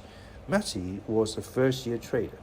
By his 4th year, if he were good at his job, he would be making $1 million before taxes. It was a good time and a great place to be 22 years old, and Matty, through luck and effort, had put himself precisely where he wished to be. Now this, busted by the SEC in the cafeteria. How serious could it be? The other mortgage traders watched him fret, allowed him for a day to mull over life's reversals. The next morning, Matty was told to report to Goodfriend's office. Matty had never met John Goodfriend, nor should he have. Goodfriend, one mortgage trader explained to Matty, doesn't fool around with low people. If Goodfriend wished to see him, the theft was scandalous. Goodfriend's office was about 20 yards away from Matty's seat. It was normally empty. In the course of a long and happy career with Salomon, a person might never set foot inside. Bad things happen in the darkness of that office, to people far more able to defend themselves than Matty. Any hope Matty nourished about the reason for the meeting died when he saw Motara seated beside Goodfriend in the office. Matty entered. Goodfriend went on for some time about how unfunny it was to steal cheeseburgers from the cafeteria. Then he said, "Matthew, I have just concluded a long and painful meeting with the Salomon Brothers Executive Committee, and we've decided," long pause, "to let you stay for now. All I can say now is that there are further issues we need to iron out with the SEC in Washington. We'll be back to you." All a man has in the markets is his word, his honor. The training program heard that message each year from John Goodfriend. As Matty was new to the business, he might even have believed it. In any case, Matty figured his career was ruined. The theft would haunt him for as long as he remained on Wall Street. Whenever the SEC came snooping for insider traders or food snatchers, Matty would be a suspect. He'd have a record. People would whisper his name. When Matty returned to his seat on the mortgage desk, he appeared to have witnessed the end of the world. For the 20 or so other mortgage traders, the sight was too much to bear. They tried to hide their snickers behind their Quotron machines. Matty looked around him, however, and saw not only that everyone was laughing, but that everyone was laughing at him. He had been made the victim of what was known in the department as a goof. It had been Motara's idea, but Motara persuaded Goodfriend to lend a touch of credibility to the ruse. Matty had rejected a priori the possibility that such an unlikely prankster as John Goodfriend would play such tricks. "One of the greatest goofs of all time," one mortgage trader shouted. It was once again proved that credulity of trainees knew no bounds. Think of it, the SEC busting people in the cafeteria. Matty failed to see the humor. His face assumed the short-circuit look of someone who has been made to endure a mock execution, and he began to cry. He then bolted from the trading floor and down an elevator. He planned never to come back, yet no one stopped him. Traders were convulsed with laughter. Goodfriend and Motara roared together in Goodfriend's office. Finally, more out of duty than compassion, a senior mortgage trader named Andy Stone left to find Matty. He felt responsible because Matty was his assigned slave. Stone had always been one of the more humane traders anyway. Stone bought Matty a beer in the lobby of one New York plaza and tried to persuade him that what had happened was a sign people liked him. You had to command a certain amount of respect before you were goofed on. After several hours pacing the streets, Matty decided to return. I can only imagine what went through Matty's mind as he steamed around southern Manhattan. Once he had calmed down, it must have occurred to him that there was no other place to go. He was bound by golden handcuffs to the Salomon Brothers mortgage trading department. The handful of traders who made life miserable for graduates of Harvard completely dominated a third of the bond market. They were perhaps the most profitable corporate employees in America. They alone could teach Matty how he, too, could dominate the market. It wasn't true, as Stone had said, that the traders bothered to be cruel only to the people they liked. They were cruel to everyone. Some of the cruelty, however, wasn't personal but ceremonial. Goofs were a rite of initiation. Anyway, after a year, Matty would be on the other side of the goof. He'd be the trader snickering behind a quotron while some other slave trainee wept. No, there was no finer place to be in January 1985 than the Michael Matara's righteous view that rich band of brothers, the mortgage traders of Salomon Brothers. 1978 to 1981. Wall Street brings together borrowers of money with lenders. Until the spring of 1978, when Salomon Brothers formed Wall Street's first mortgage security department, the term borrower referred to large corporations and to federal, state, and local governments. It did not include homeowners. The Salomon Brothers partner named Robert Dahl thought this strange. The fast-growing group of borrowers was neither governments nor corporations, but homeowners. From the early 1930s, legislators had created a portfolio of incentives for Americans to borrow money to buy their homes. The most obvious of these was the tax deductibility of mortgage interest payments. The next most obvious was the savings and loan industry. The savings and loan industry made the majority of home loans to average Americans and received layers of government support and protection. The breaks given savings and loans, such as deposit insurance and tax loopholes, indirectly lowered the interest cost on mortgages by lowering the cost of funds to the savings and loans. The savings and loan lobbyists in Washington invoked democracy, the flag, and apple pie when shepherding one of these breaks through Congress. They stood for home ownership, they say, and home ownership was the American way. To stand up in Congress and speak against home ownership would have been as politically astute as to campaign against motherhood. Nudged by a friendly public policy, savings and loans grew, and the volume of outstanding mortgage loans swelled from $55 billion in 1950 to $700 billion in 1976. In January 1980, that figure became $1.2 trillion. And the mortgage market surpassed the combined United States stock market as the largest capital market in the world. Nevertheless, in 1978 on Wall Street, it was flaky to think that home mortgages could be big business. Everything about them seemed small and insignificant, at least to people who routinely advise CEOs and heads of state. The CEOs of home mortgages were savings and loan presidents. The typical savings and loan president was a leader in a tiny community. He was the sort of fellow who sponsored a float in a town parade. That said it all, didn't it? He wore polyester suits, made a 5-figure income, and worked 1-figure hours. He belonged to the Lions or Rotary Club and also to a less formal group known within the thrift industry as the 363 Club. He borrowed money at 3%, lent money at 6%, and arrived on a golf course by 3 in the afternoon. Each year, 4 salesmen who sold bonds to Texas thrifts performed a skit before the Salomon training class. 2 played Salomon salesmen, 2 played the managers of a thrift. The plot ran as follows. The Salomon salesmen enter the thrift just as the thrift managers are leaving. Tennis racket in one hand and a bag of golf clubs in the other. The thrift men wear absurd combination of checkered pants and checkered polyester jackets with wide lapels. The Salomon salesmen fawn over the thriftmen. They go so far as to admire the lapels on the jacket of one thrift manager. At this, the second thrift manager gets huffy. You call those doodads lapels? Those tangy things? He says in a broad Lone Star accent. Lapels ain't lapels unless you can see them from the back. Then he turns around, and sure enough, the lapels jut like wings from his shoulders. The Salmon salesman, having schmoozed their client, moved in to finish him off. They recommend that the thrift managers buy $1 billion worth of interest rate swaps. The thrift managers clearly don't know what an interest rate swap is. They look at each other and shrug. One of the Salmon salesmen tries to explain. The thrift men don't want to hear. They want to play golf. But the Salmon salesmen have them by the short hairs and won't let go. Just give us $1 billion of them interest rate swaps, so we can be off. The thrift managers finally say, end of skit.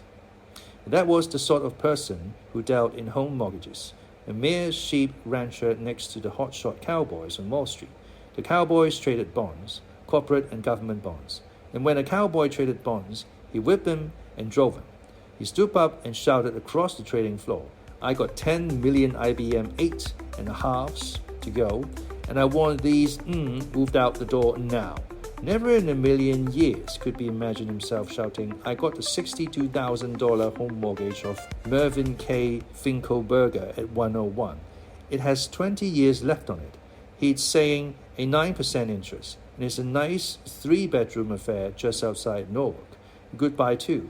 A trader couldn't whip and drive a homeowner. The problem was more fundamental than a disdain for Middle America.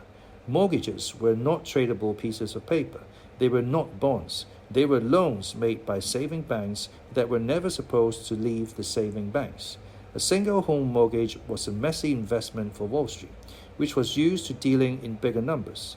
No trader or investor wanted to poke around suburbs to find out whether the homeowners to whom he had just lent money was creditworthy. For the home mortgage to become a bond, it had to be depersonalized. At the very least, a mortgage had to be pooled with other mortgages of other homeowners. Traders and investors would trust statistics to buy into a pool of several thousand mortgage loans made by a savings and loan, of which, by the laws of probability, only a small fraction should default. Pieces of paper could be issued that entitled the bearer to a pro rata share of the cash flows from the pool, a guaranteed slice of fixed pie. There could be millions of pools, each of which held mortgages with particular characteristics, each pool in itself homogeneous. It would hold, for example, home mortgages of less than $110,000 paying an interest rate of 12%. The holder of the piece of paper from the pool would earn 12% a year on his money, plus his share of the prepayments or principal from the homeowners. Thus standardized, the pieces of paper could be sold to an American pension fund, to a Tokyo trust company, to a Swiss bank, to a tax-evading Greek shipping tycoon living in a yacht in the harbor of Monte Carlo, to anyone with money to invest. Thus standardized, the pieces of paper could be traded. All the trader could see was a bond. All the trader wanted to see was the bond. A bond he could whip and drive. A line which would never be crossed could be drawn down the center of the market. On one side would be the homeowner. On the other, investors and traders. The two groups would never meet. This is curious in view of how personal it seems to lend a fellow man the money to buy his home. A homeowner would see only his local savings and loan manager, from whom the money came and to whom it was, over time, returned. Investors and traders would see paper. Bob Dale first became curious about mortgages while working for a Salomon partner named William Simon, who later became Secretary of the U.S. Treasury under Gerald Ford. Simon was supposed to monitor developments in the mortgage market, but as Dale says, he could not have cared less. In the early 1970s, Simon traded United States Treasury bonds for Salomon Brothers. He liked to do this on his feet, drinking jug after jug of ice water. Shouting bids and offers for bonds was not then a fashionable occupation outside Salomon Brothers. When I first came into the business, trading was not a respectable profession, he later told the writer L.J. Davis. I never hired a B-school guy on my desk in my life. I used to tell my traders, if you guys weren't trading bonds, you'd be driving a truck. Don't try to get intellectual in the marketplace. Just trade. Simon was not a Harvard graduate, but a Lafayette College dropout who had elbowed his way to the top. He didn't attract crowds of aspiring traders on his visit to college or business school campuses because there weren't any crowds of aspiring traders. What he said or did was of no interest to the New York Times or the Wall Street Journal. Who in the 1970s cared about treasury bonds? Still, he felt and acted big. Salmon was where opinion mattered, and inside Salmon, the treasury trader was king. U.S. treasuries were the benchmark for all bonds. The man who could whip and drive them was the benchmark for all traders. Simon's distaste for the home mortgage market stemmed from a dispute he had with the government National Mortgage Association in 1970. Ginnie Mae guaranteed the home mortgages of less affluent citizens, thereby imbuing them with the full faith and credit of the U.S. Treasury. Any homeowner who qualified for a Federal Housing and Veterans Administration mortgage received a Ginnie Mae stamp. Ginnie Mae sought to pool its loans and sell them as bonds. Here is where Simon came in. As the advisor to the U.S. government most knowledgeable about bonds, he was the natural man to nurture the mortgage market.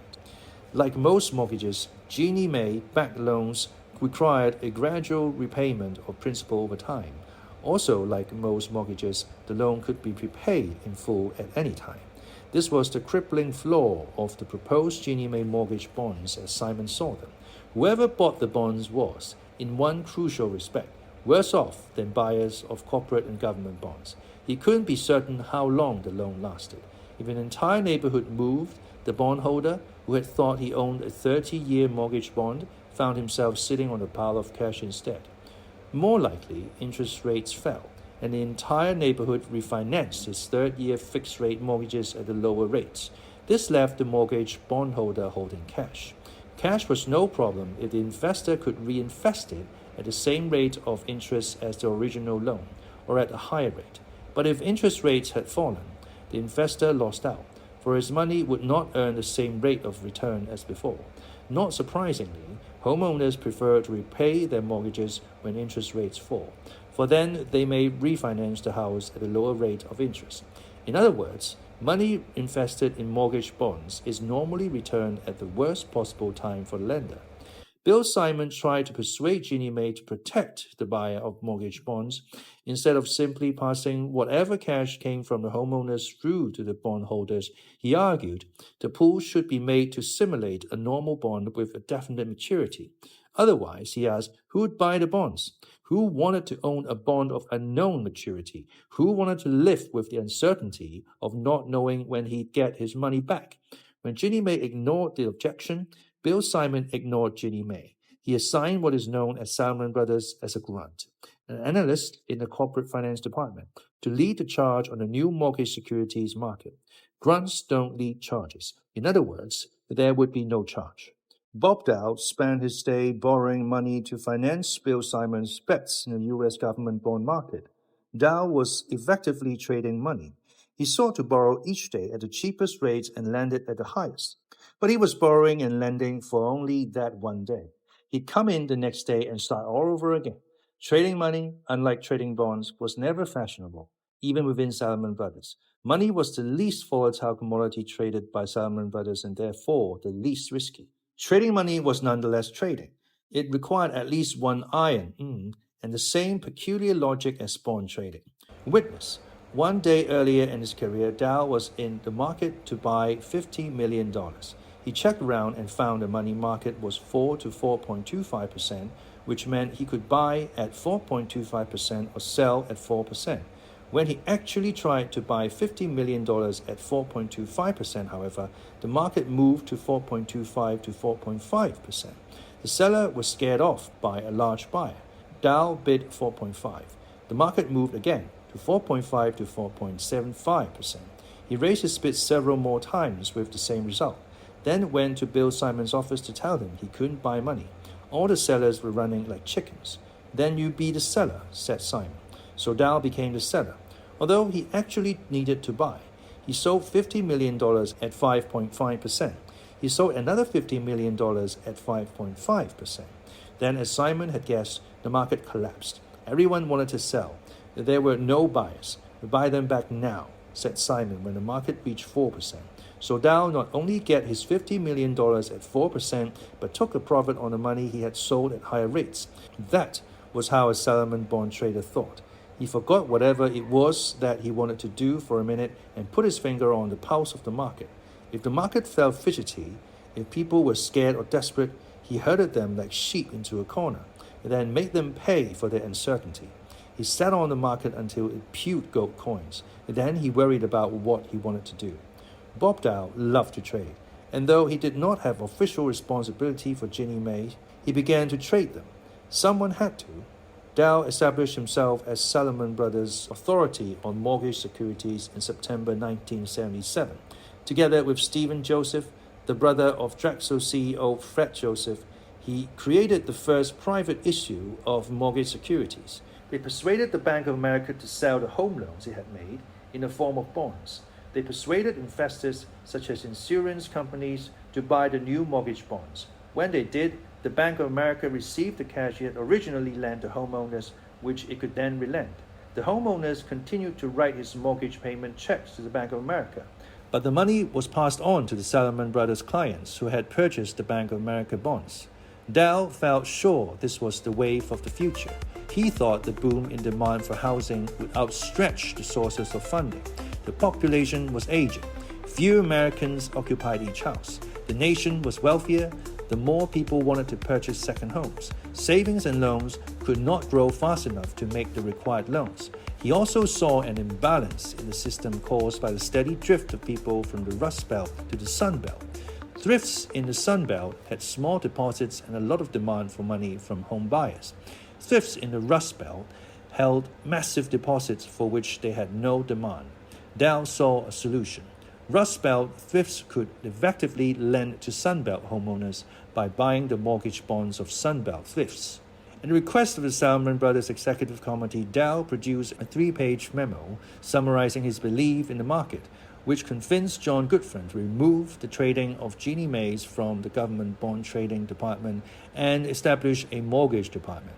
It was the spring of 1978. The Gutfreund had just been appointed chairman of the firm by his predecessor, William Salomon, the son of one of the firm's 3 founding fathers. Dow stopped trading money, moved to a seat a few feet away from his old desk, and began to think thoughts years into the future. He realized he needed a financier to negotiate with banks and thrifts, to persuade them to sell their loans as the Bank of America had done. These loans would be transformed into mortgage bonds. The obvious choice for the job was Stephen Joseph, since Joseph had worked closely with Dow on the Bank of America deal. Dow also needed a trader to make markets in the bonds that Joseph created, and that was a bigger problem. The trader was absolutely crucial. The trader bought and sold the bonds. A big-name trader inspired confidence in investors, and his presence alone could make a market grow. The trader also made the money for Salomon Brothers. Because of this, the trader was the person whom people admired, watched, and attended. Dow had always been the mortgage trader. Now he would be the manager. He had to borrow a proven winner from either the corporate or the government bond trading desks. It presented a problem. At Salomon, if a department allowed someone to leave, it was for the good reason that it wanted to get rid of him.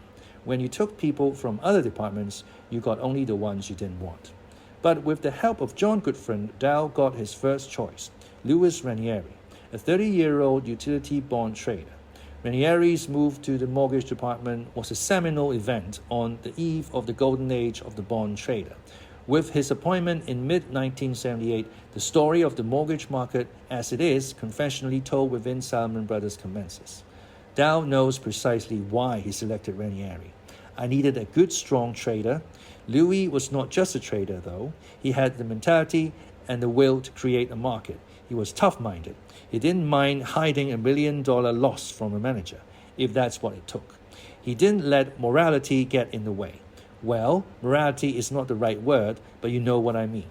I have never seen anyone, educated or uneducated, with a quicker mind. And best of all, he was a dreamer. When John Gutfreund told him he would join Dow as head trader in the embryonic mortgage security department, Louis panicked. I was the hottest talent in the corporate department, he says. I didn't understand. The move plucked him from the fray. Utility bonds were making big money, and while it was true a person didn't get paid on commission, one nevertheless climbed through the ranks at Salomon Brothers by pointing to a chunk of money at the end of each year and saying, "That's mine. I did that." Revenues meant power.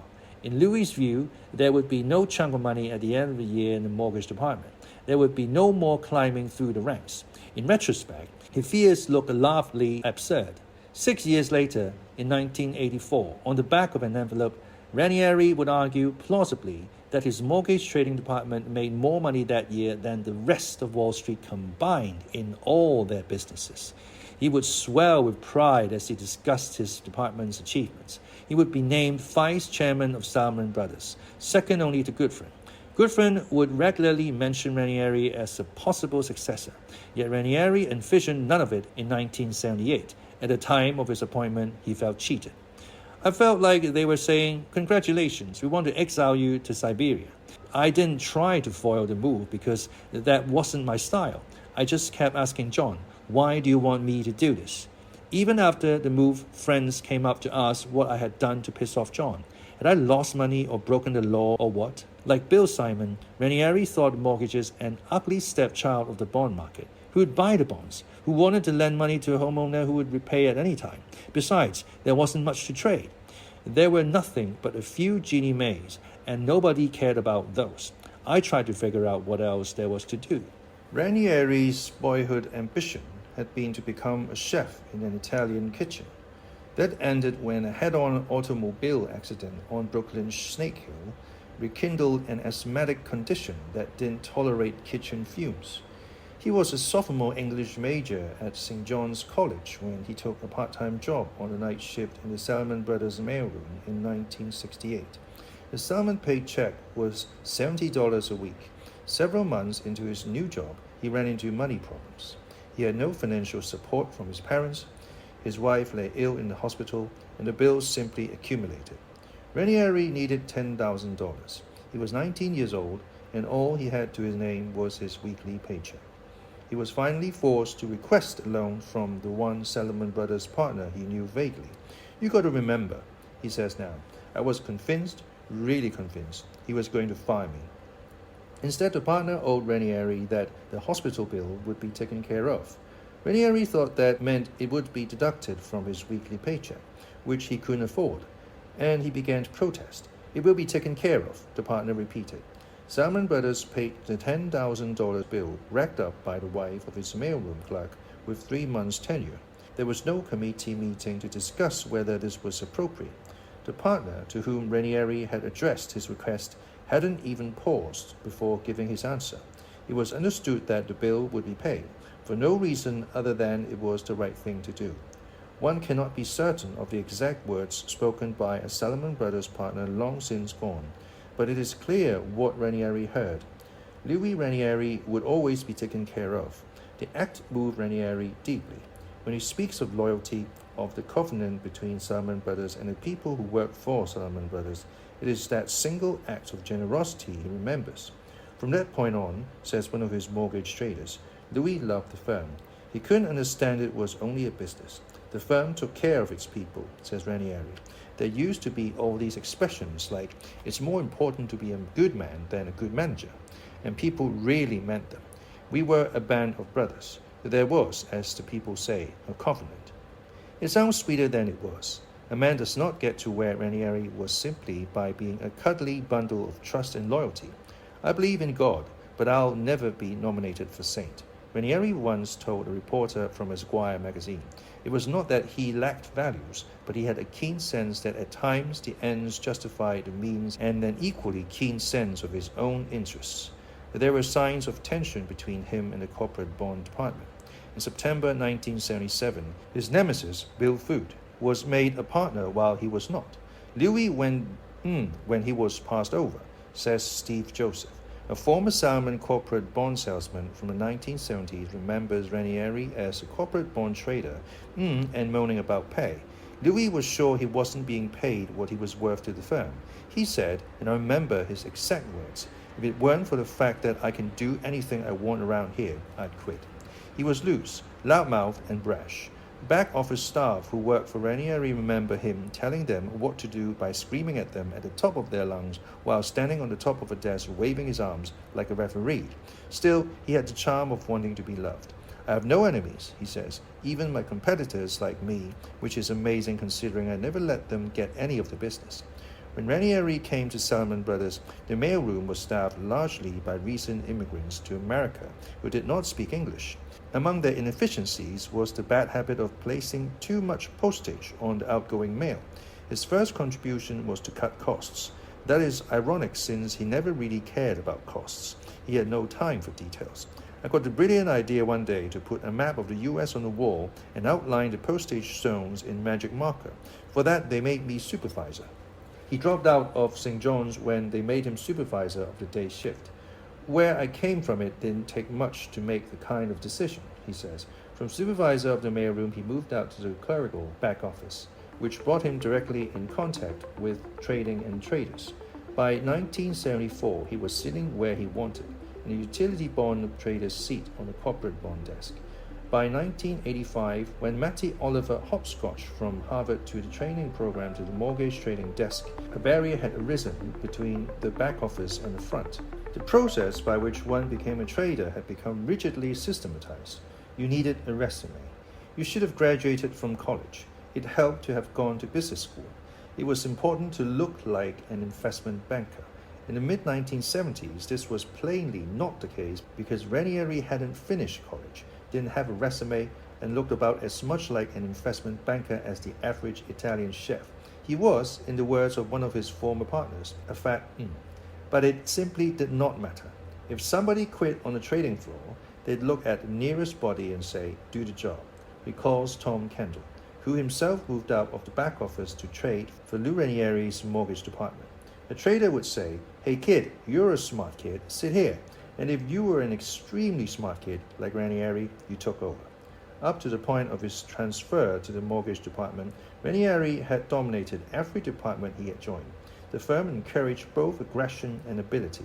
It made a point never to interfere with natural jungle forces. In a matter of months after his appointment, power over the new mortgage department consolidated in Ranieri's hands. In view of Ranieri's ambition, even Dow concedes a coup was inevitable. Dow fell ill and was often away. In his absence, Ranieri started a research department by asking Michael Waldman, a top mathematician, to join him. The request came, Waldman recalls, in Louis' usual forceful manner. Then Ranieri persuaded the firm to give him a sales force to sell the godforsaken mortgages he was being asked to trade. All of a sudden, a dozen salesmen learned they had to please Lou Ranieri rather than whomever they had been pleasing before. Rich Schuster, who had been a thrift salesman in the Salomon Brothers Chicago office, now found himself a mortgage salesman working for Louis Ranieri. Once I misstyled the commercial paper department and got mortgages instead. Louis happened to answer the phone and immediately realized what had happened. He started to shout at me. What the are you doing selling commercial paper? You are paid to sell mortgages. Salesmen began to focus on mortgages. Steve Joseph was the only other person who conceivably could have replaced Dow, but he was a corporate financier, not a trader. As he says, at Solly at the time, you didn't take a major trading operation and put it under a corporate finance guy. You did, however, take a major financial operation and put it under a trader. So Louis took charge upstairs, too, and came to treat the finance department as an amusing overhead into which even women could be hired.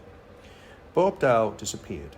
Although he didn't leave Salomon until 1984, he found himself out of a job. He was squeezed out by Ranieri months after he had hired him. This sort of thing went on continually at Salomon. The challenger took over by being a little more energetic, a little more popular with clients, a little more influential with colleagues until the man whom he was quietly challenging seemed to evaporate. He became almost quaintly obsolete, like the handle crank on an automobile. Management did not intervene. The loser eventually left. Goodfriend never told me that I'd be replaced by Louis Ranieri, says Dow. I was left hanging there, and it must have taken me 6 months to figure out it wasn't my deal anymore. To this day, Ranieri calls the mortgage securities market Bobby's fishing.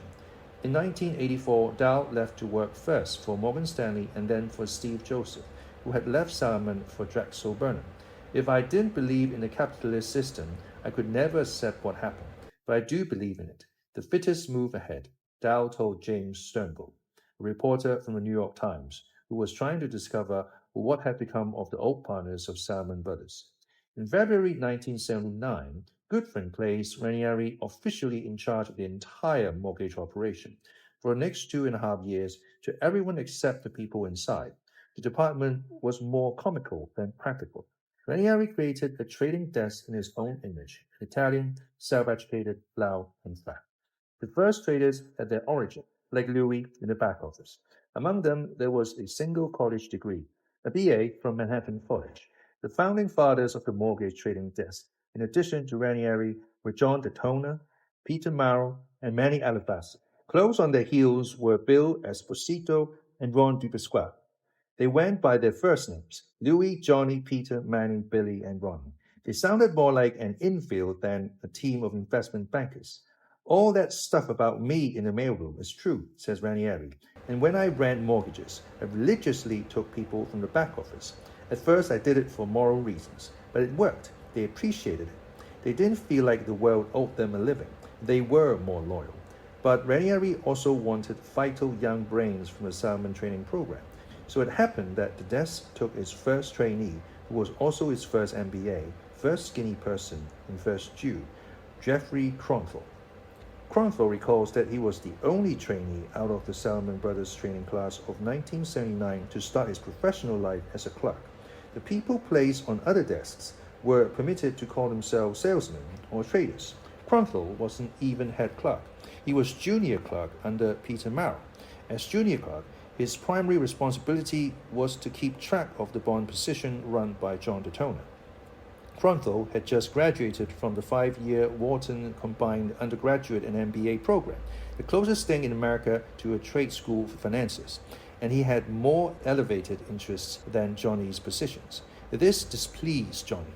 Johnny would lean back in his chair and ask, "Jeffrey, what's the position?" Jeffrey would say, "I don't know." Johnny would scream at Louis, "What the is going on? The clerk doesn't know the positions." Louis would scream at Peter, "What the is going on? Your clerk doesn't know the positions." Peter would scream at Jeffrey, "Why don't you know the positions?" And Jeffrey would shrug. It was hard for Kronthal to take any of this seriously for two reasons. First, he knew Louis was fond of him, and Louis was the boss. Kronthal had done Louis a favor by agreeing to join the mortgage department. As Kronthal recalls, members of his training class felt nothing but disdain for the fledgling department. Definitely not the MBA set. Mortgage traders were Donnie Green types, he says. Donnie Green types were traders who made trainees miserable. They were deliberately nasty or rude to anyone who hadn't made the firm a pile of dough. A Donnie Green type wouldn't say hello to you when you tried to sit with him, wouldn't say goodbye when you left, wouldn't look at you while you were there. No trainee ever dared sit next to Donnie Green, says Kronthal. Donnie Green himself had been a trader at Salomon Brothers in the dark ages, when traders had more hair on their chests than on their heads. He is remembered as the man who stopped a callow young salesman on his way out the door to catch a flight from New York to Chicago. Green tossed the salesman a $10 bill. "Hey, take out some crash insurance for yourself in my name." He said. "Why?" asked the salesman. "I feel lucky," said Green. No one wanted to get anywhere near the mortgage department, says Kronthal. Even Ranieri admits that Jeffrey's decision to join the mortgage department was regarded as remarkably stupid. So why did Kronthal join? "I looked at it and said, one, I'm 23 years old, and it doesn't matter if it doesn't work out. I don't have to support anything but my own drinking. And two, the firm must have faith in mortgages, or they wouldn't have Louis doing it." Another reason Kronthal wasn't concerned that his many bosses spent so much time screaming at him was that Louis didn't take the clerk's job seriously. Louis used to say that I was the second worst clerk he never knew. The first one was himself, says Kronthal. But there wasn't much for a clerk to do. For that matter, there wasn't much for anyone to do. The mortgage market was the financial equivalent of a ghost town. Nothing moved, nothing traded. It meant that they made no money. To get bonds to trade, Louis realized he needed to hit the road and persuade Salomon's customers to play. He would have to be the promoter of the casino and usher people in. But to free himself from the trading desk, Louis needed to find a head of trading. He made a hasty search and came up with Mario, a small but amusing error in judgment, perhaps not his first, certainly not his last. Mario came from Merrill Lynch. He knew nothing, says Samuel Sachs, who joined the mortgage department as a salesman in 1979. While all the other traders were slobs, Mario wore a three-piece polyester suit with a gold watch chain dangling down in front. Very slick. Every hair was in place, says Sachs. He'd lean across to Louis and ask, "How do you like him, Louis?" Louis would say, "I like him a lot." And Mario would say, "Yeah, I like him too, I like him too." 15 minutes later, he'd lean across again to Louis and ask, "How do you like him now, Louis?" Louis would say, "Don't like him at all." And Mario would say, "I don't like him neither. I don't like him neither." Mario lasted about 9 months in Salomon Brothers as the new head of mortgage trading. There was still a perceived need for a head of trading. In May 1980, Michael Matara was recalled from the London office, where he had been a trader, to fill the void left by Mario's departure. One of his former London colleagues recalls Matara with his bags packed and a forlorn look, saying he didn't have any idea what he was going back to. Matara claims now that he knew exactly what he was going back to, but he could not have been very pleased with it. After a year of making no money and being the butt of ridicule within Salomon Brothers, mortgage trading looked doomed. A rift was growing between this small group of uneducated Italians and the rest of the firm. The mortgage traders deeply resented the corporate and government traders. Partly it was a money problem. The Salomon compensation game, like the job placement game for trainees, has a political wildcard in it. Year-end bonuses are not tied directly to one's profitability, but rather to the perception of one's value by the Salomon Brothers Compensation Committee. At the end of the year, bonuses are highly subjective, and a well-placed friend can be as helpful as a good year's trading. The mortgage department had neither friends nor profits. "I couldn't get my people paid," said Louis. "They were regarded as second-rate. We were the black sheep squadron." What really stung the traders, however, was not their absolute level of pay, but their pay in relation to the other bond traders. "You got the sense the firm was doing you a favor," says former mortgage trader Tom Kendall. "Ask the guys," says Ranieri. "They'll tell you that the corporate trader got paid twice as much as them. Bonus numbers were supposed to be a management secret. A trader wasn't supposed to know the size of his neighbor's bonus." Right. A big bonus was about as well concealed on the Salomon Brothers trading floor as the result of a hot date in the high school boys' locker room. It took about an hour for a trader to discover what everyone else was paid. Had the source of the rift between the mortgage traders and the rest of the bond traders been money alone, however, it might eventually have been repaired, but there was a widening cultural gap between the two. In the late 1970s, Jim Massey, the architect of Salomon's recruitment policy, decided that Salomon needed to upgrade its personnel. He came to the conclusion that we couldn't have a bunch of schleps from Podang U on the trading floor, says Scott Brittenham. Brittenham worked as a recruiter for Massey in 1980 before moving on to trade mortgages. Salomon Brothers began to resemble the rest of Wall Street, recruited the same MBAs as Goldman Sachs and Morgan Stanley. The effect was as much social as it was intellectual. Like the Goldmans, the Sachses, the Lehmans, the Kuhns, and the Lopes before them, the Salomons were feeling the pull of what the writer Stephen Birmingham called our crowd, though we weren't quite to the stage of building new wings onto the Metropolitan Museum. The firm had always been run by Jews. It came to be controlled by a contingent of WASPs, wannabe WASPs, and social climbers. The facelift coincided with the sales of the firm to the commodities dealer Phillips Brothers in 1981. Salomon ceased to be a partnership and became a corporation. The average partner received a lump sum of $7.8 million from the sale. It was as if they said, all at once, "We have our money now. What next? An empire. Class. Weekends in Paris. Nights at St. James's Palace."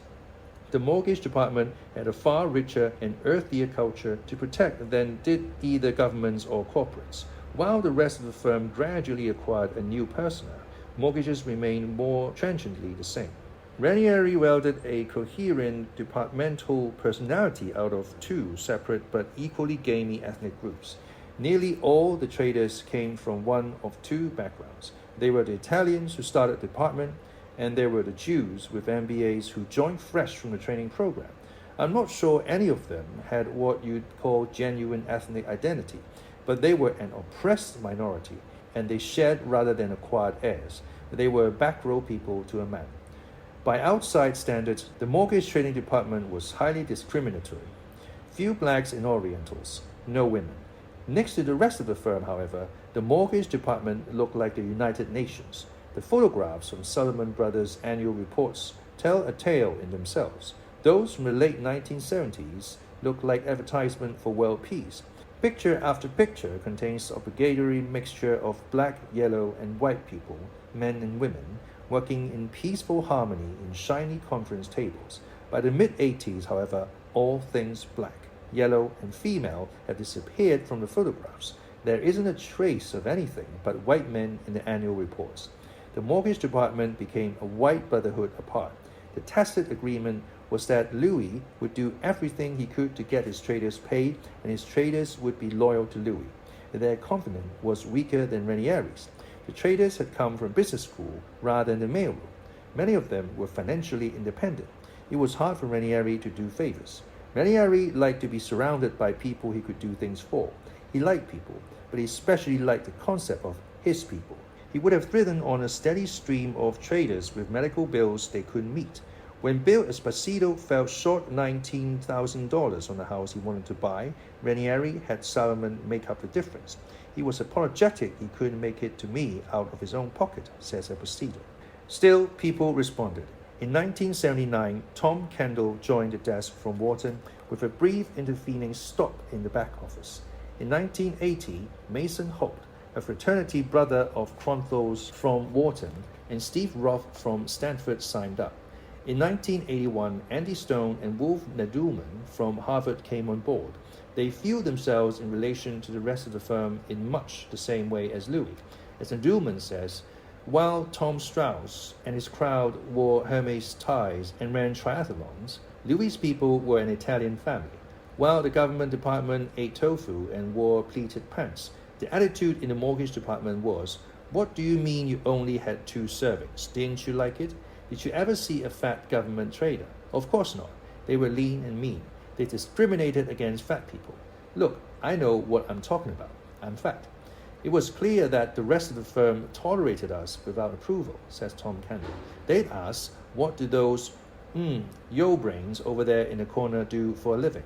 One of Andy Stone's most vivid memories as a trainee is of pointing in the direction of Ranieri and Co. and asking a corporate bond trader who they were. "Nobody," said the trader. "Mortgages. They're a nothing department. Nobody wants to be in mortgages." Craig Coates, the head of government trading at Solomon, asked Stone, "Why would you possibly want to be in mortgages when you can be in governments?" Even at higher levels, the fat people thought the skinny people had it in for them. The firm, says former managing director Mortara, was a bunch of fiefdoms. People in the other departments were more concerned with protecting their own business than with developing this new business. The resentment the mortgage department felt toward those in power increased when it became known in early 1980 that those outside the department wanted it shut down. The mortgage department wasn't making money. The other mortgage units on Wall Street, Merrill Lynch, First Boston, Goldman Sachs, were still born. They closed almost before they had opened. The prevailing wisdom was that mortgages were not for Wall Street. The business was reeling from what appeared to have been the knockout punch. Paul Volcker had made his historic speech on October 6, 1979. Short-term interest rates had skyrocketed. For a thrift manager to make a 30-year home loan, he had to accept a rate of interest of 10%. Meanwhile, to get the money, he was paying 12%. He ceased, therefore, to make new loans, which suited the purpose of the Federal Reserve, which was trying to slow the economy. New housing starts dropped to post-war lows. Before Volcker's speech, Steve Joseph's mortgage finance department had created roughly $2 billion in mortgage securities.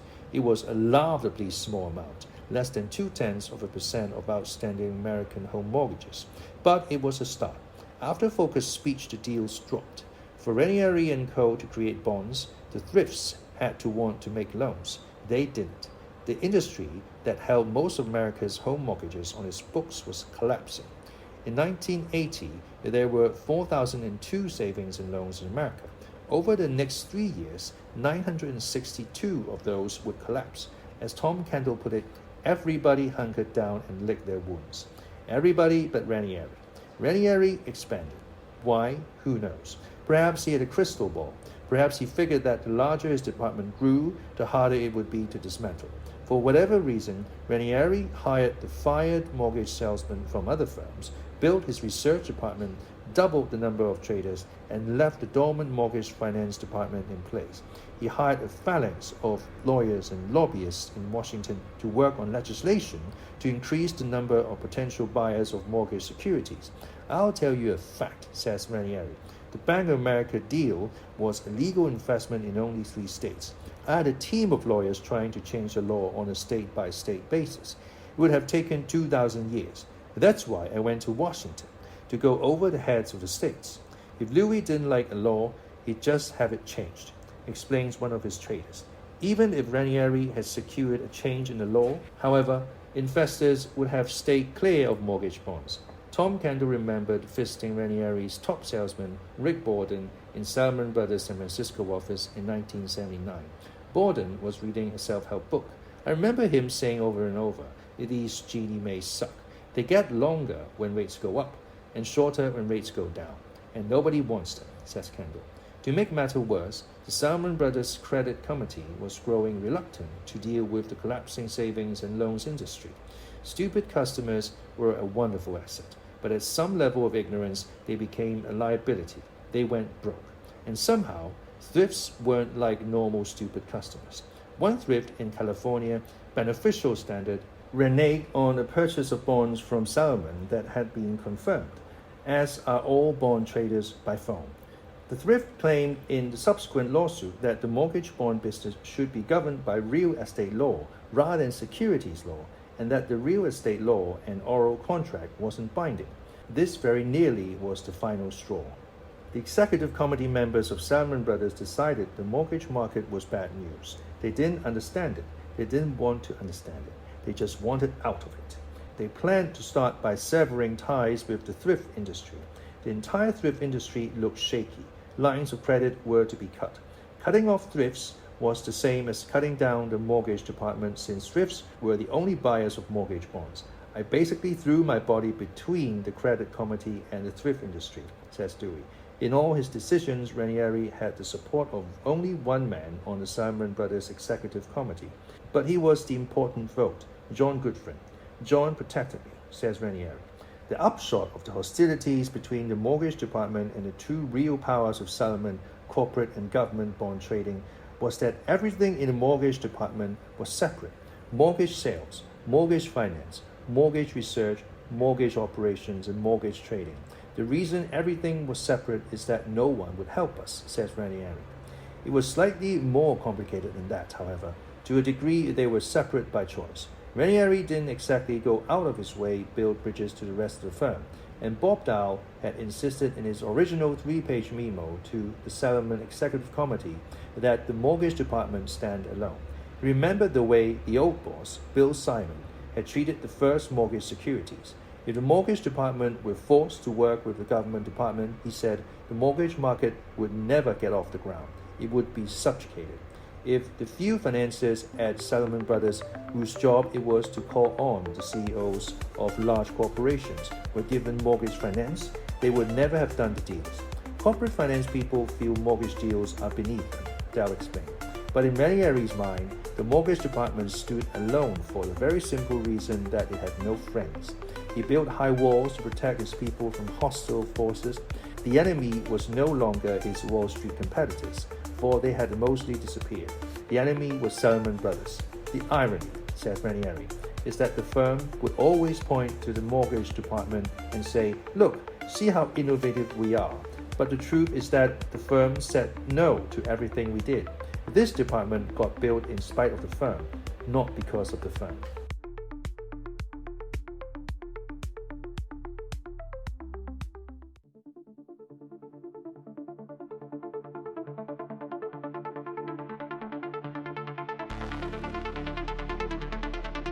Chapter 6: The Fat Men and Their Marvelous Money Machine.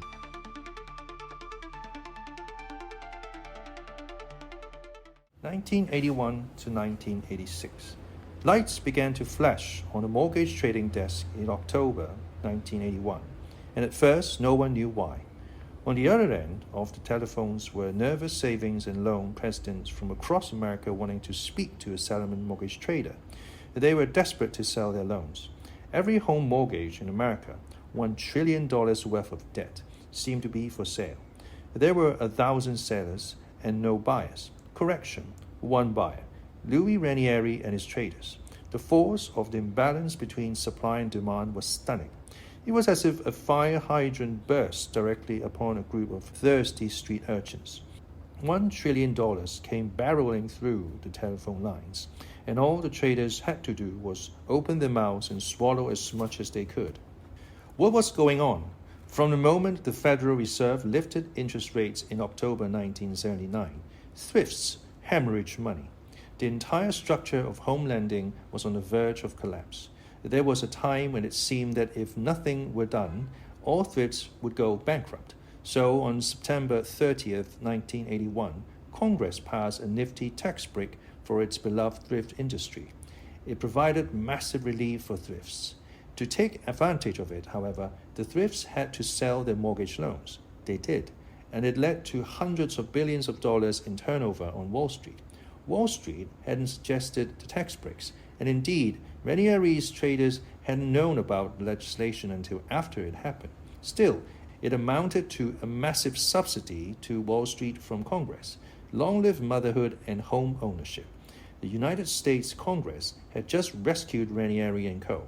The only fully staffed mortgage department on Wall Street was no longer awkward and expensive. It was a thriving monopoly. It was all a great mistake. The market wasn't exploding because of the megatrends that Bob Dow had listed in his memo to Goodfriend, although those later became factors. The market took off because of a simple tax break.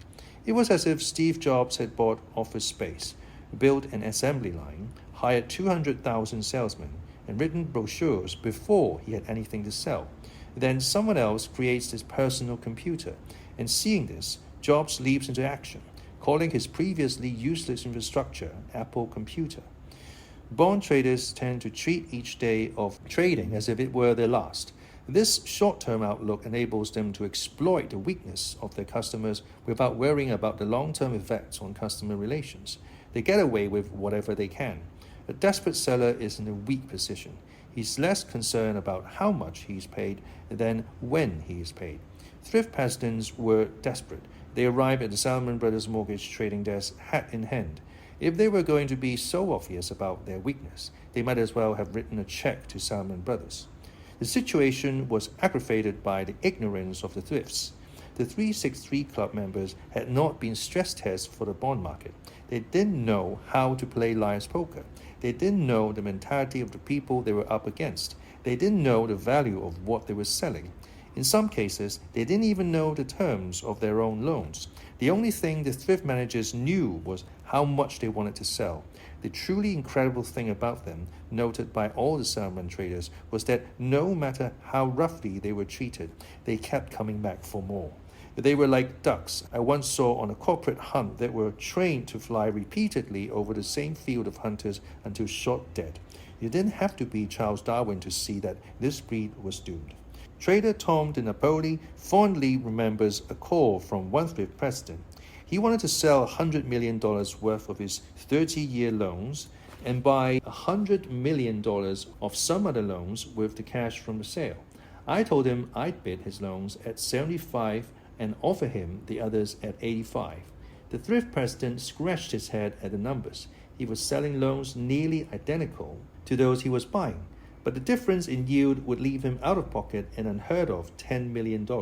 Or, to put it another way, the thrift was being asked to pay a transaction fee of $10 million to Salomon Brothers. That doesn't sound like a very good trade for me, he said. DiNapoli was ready for that one. It isn't, from an economic point of view, he said, but look at it this way. If you don't do it, you're out of a job. A fellow trader talking to another thrift president on another line overheard DiNapoli and cracked up. It was the funniest thing he had heard all day. He could picture the man on the other end of the phone, just oozing desperation. October 1981 was the most irresponsible period in the history of the capital markets, says Larry Fink, a partner with Stephen Schwarzman, Peter Peterson, and David Stockman in the Blackstone Group. In October 1981, Fink was head of the small mortgage trading department at First Boston, which would soon grow large and become Louis Ranieri's major competitor. The thrifts that did the best did nothing. the ones that did the big trades got raped. Perhaps. However, like all trades in the bond market, these were negotiable transactions between consenting adults, and the sole rule of engagement was, buyer beware. Had this been a boxing match, it would have been cancelled to prevent the weaker fighter from being killed. But it wasn't. In any case, the abuse could have been even worse. Ranieri had a sense of mercy and, where he could, stepped in to redress the balance of power between the thrift presidents and his traders. Mortgage trader Andy Stone recalls having bought $70 million of mortgage bonds at a price of $80. At Stone's insistence, a bond salesman in California sold them immediately to Ben Franklin Savings and Loan for a price of $83. In minutes, Stone had made $2.1 million. After the customary slapping of palms and the praising of the salesman over the firm loudspeaker, Stone informed Ranieri. Now, $2.1 million was a good day's work. Stone had been a trader for just 8 months, and he was eager to show the boss how well he was doing. The boss wasn't pleased. Lewis said, "If you weren't young, I'd fire you right now. Call the customer and tell him you're the who ripped him off. Tell him you bought the bonds at 80, and the price is therefore not 83, but 80.25, said Stone. Imagine how it feels to call up customer and say, "Hi, I'm the who ripped you off." It wasn't just the dummies who queued to trade with Salomon Brothers. Even knowledgeable thrift presidents felt they faced a choice between rape and slow suicide. To do nothing spelled bankruptcy for many. Paying out 14% on deposits while taking in 5% on old home mortgage loans was a poor way to live, but this is precisely the position thrifts were in. By late 1982, the thrifts were attempting to grow their way out of catastrophe. By that time, short-term interest rates had fallen below long-term interest rates. The thrift could make new mortgage loans at 14% while taking in money at 12%. Many thrifts layered $1 billion of brand new loans on top of their existing disastrous $100 million of old loss-making loans in the hope that the new would offset the old. Each new purchase of mortgage bonds was like the last act of a desperate man. The strategy was wildly irresponsible, for the fundamental problem hadn't been remedied. The hypergrowth only meant that the next thrift crises would be larger, but the thrift managers were not thinking that far in advance. They were simply trying to keep the door to the shop open. That explains why thrifts continued to buy mortgage bonds even as they sold their loans. The tax and accounting breaks, designed to rescue the savings and loan industry, seemed in the end to be tailor-made for Louis Ranieri's mortgage department. It rained gold on Salomon Brothers mortgage traders, or at least that is how it appeared to the rest of envious Wall Street. Ranieri allowed his boys to assume a carefree buy now, very later attitude in the midst of upheaval in the thrift industry, and the Salomon traders found themselves in a weird new role. They were no longer trading mortgage bonds, but the raw material for mortgage bonds, home loans. Salomon Brothers was all of a sudden playing the role of a thrift. Nothing, not Ginnie Mae, not the Bank of America, stood between Wall Street investment banker and homeowner. Salomon was exposed to the homeowner's ability to repay. A cautious man would have inspected the properties he was lending against, for nothing but property underpinned the loans. But if you planned to run with this new market, you did not have time to check every last property in a package of loans. Buying whole loans was an act of faith, like eating bologna. Leaps of faith were Ranieri's specialty. A quick mental calculation told him that whatever the cost of buying bad loans, it couldn't possibly match the profits he would make by trading the things. He turned out to be right. Once he ended up with loans that had been made to a string of Baptist churches in Texas, but generally the loans were for housing, just as the thrift managers who sold them had claimed. However, as I've said, the notion of trusting the thrifts gave Salomon's top brass the willies. As Ranieri recalls, the executive committee said I couldn't trade whole loans, so I just went out and did it anyway. Everyone insisted I shouldn't have done it. They told me I was going to go to jail. But whole loans were 99.9% of the entire mortgage market. How could you not trade whole loans? How indeed. We bought them, says Tom Kendall, and then found out you had to have an eagle before you buy them. An eagle was Federal Housing Administration approval to trade in whole loans. So then we went and got the eagle. Ranieri and Co. intended to transform the whole loans into bonds as soon as possible by taking them for stamping to the U.S. government. Then they could sell the bonds to Salmon's institutional investors as, in effect, U.S. government bonds. For that purpose, partly as a result of Ranieri's persistent lobbying, 2 new facilities had sprung up in the federal government alongside Ginnie Mae. They guaranteed the mortgages that did not qualify for the Ginnie Mae stamp: the Federal Home Loan Mortgage Corporation and the Federal National Mortgage Association between them. By giving the guarantees, were able to transform most home mortgages into government-backed bonds. The thrifts paid a fee to have their mortgages guaranteed. The shakier the loans, the larger the fee a thrift had to pay to get its mortgages stamped by one of the agencies. Once they were stamped, however, nobody cared about the quality of the loans. Defaulting homeowners became the government's problem. The principle underlying the programs was that these agencies could better assess and charge for credit quality than individual investors.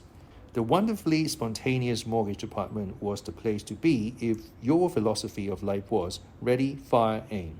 The payoff to the swashbuckling traders by the standards of the time was shockingly large. In 1982, coming off 2.5 lean years, Louis Ranieri's mortgage department made $150 million. In 1984, a mortgage trader named Stephen Baum shattered a Salomon Brothers record by making $100 million in a single year trading whole loans.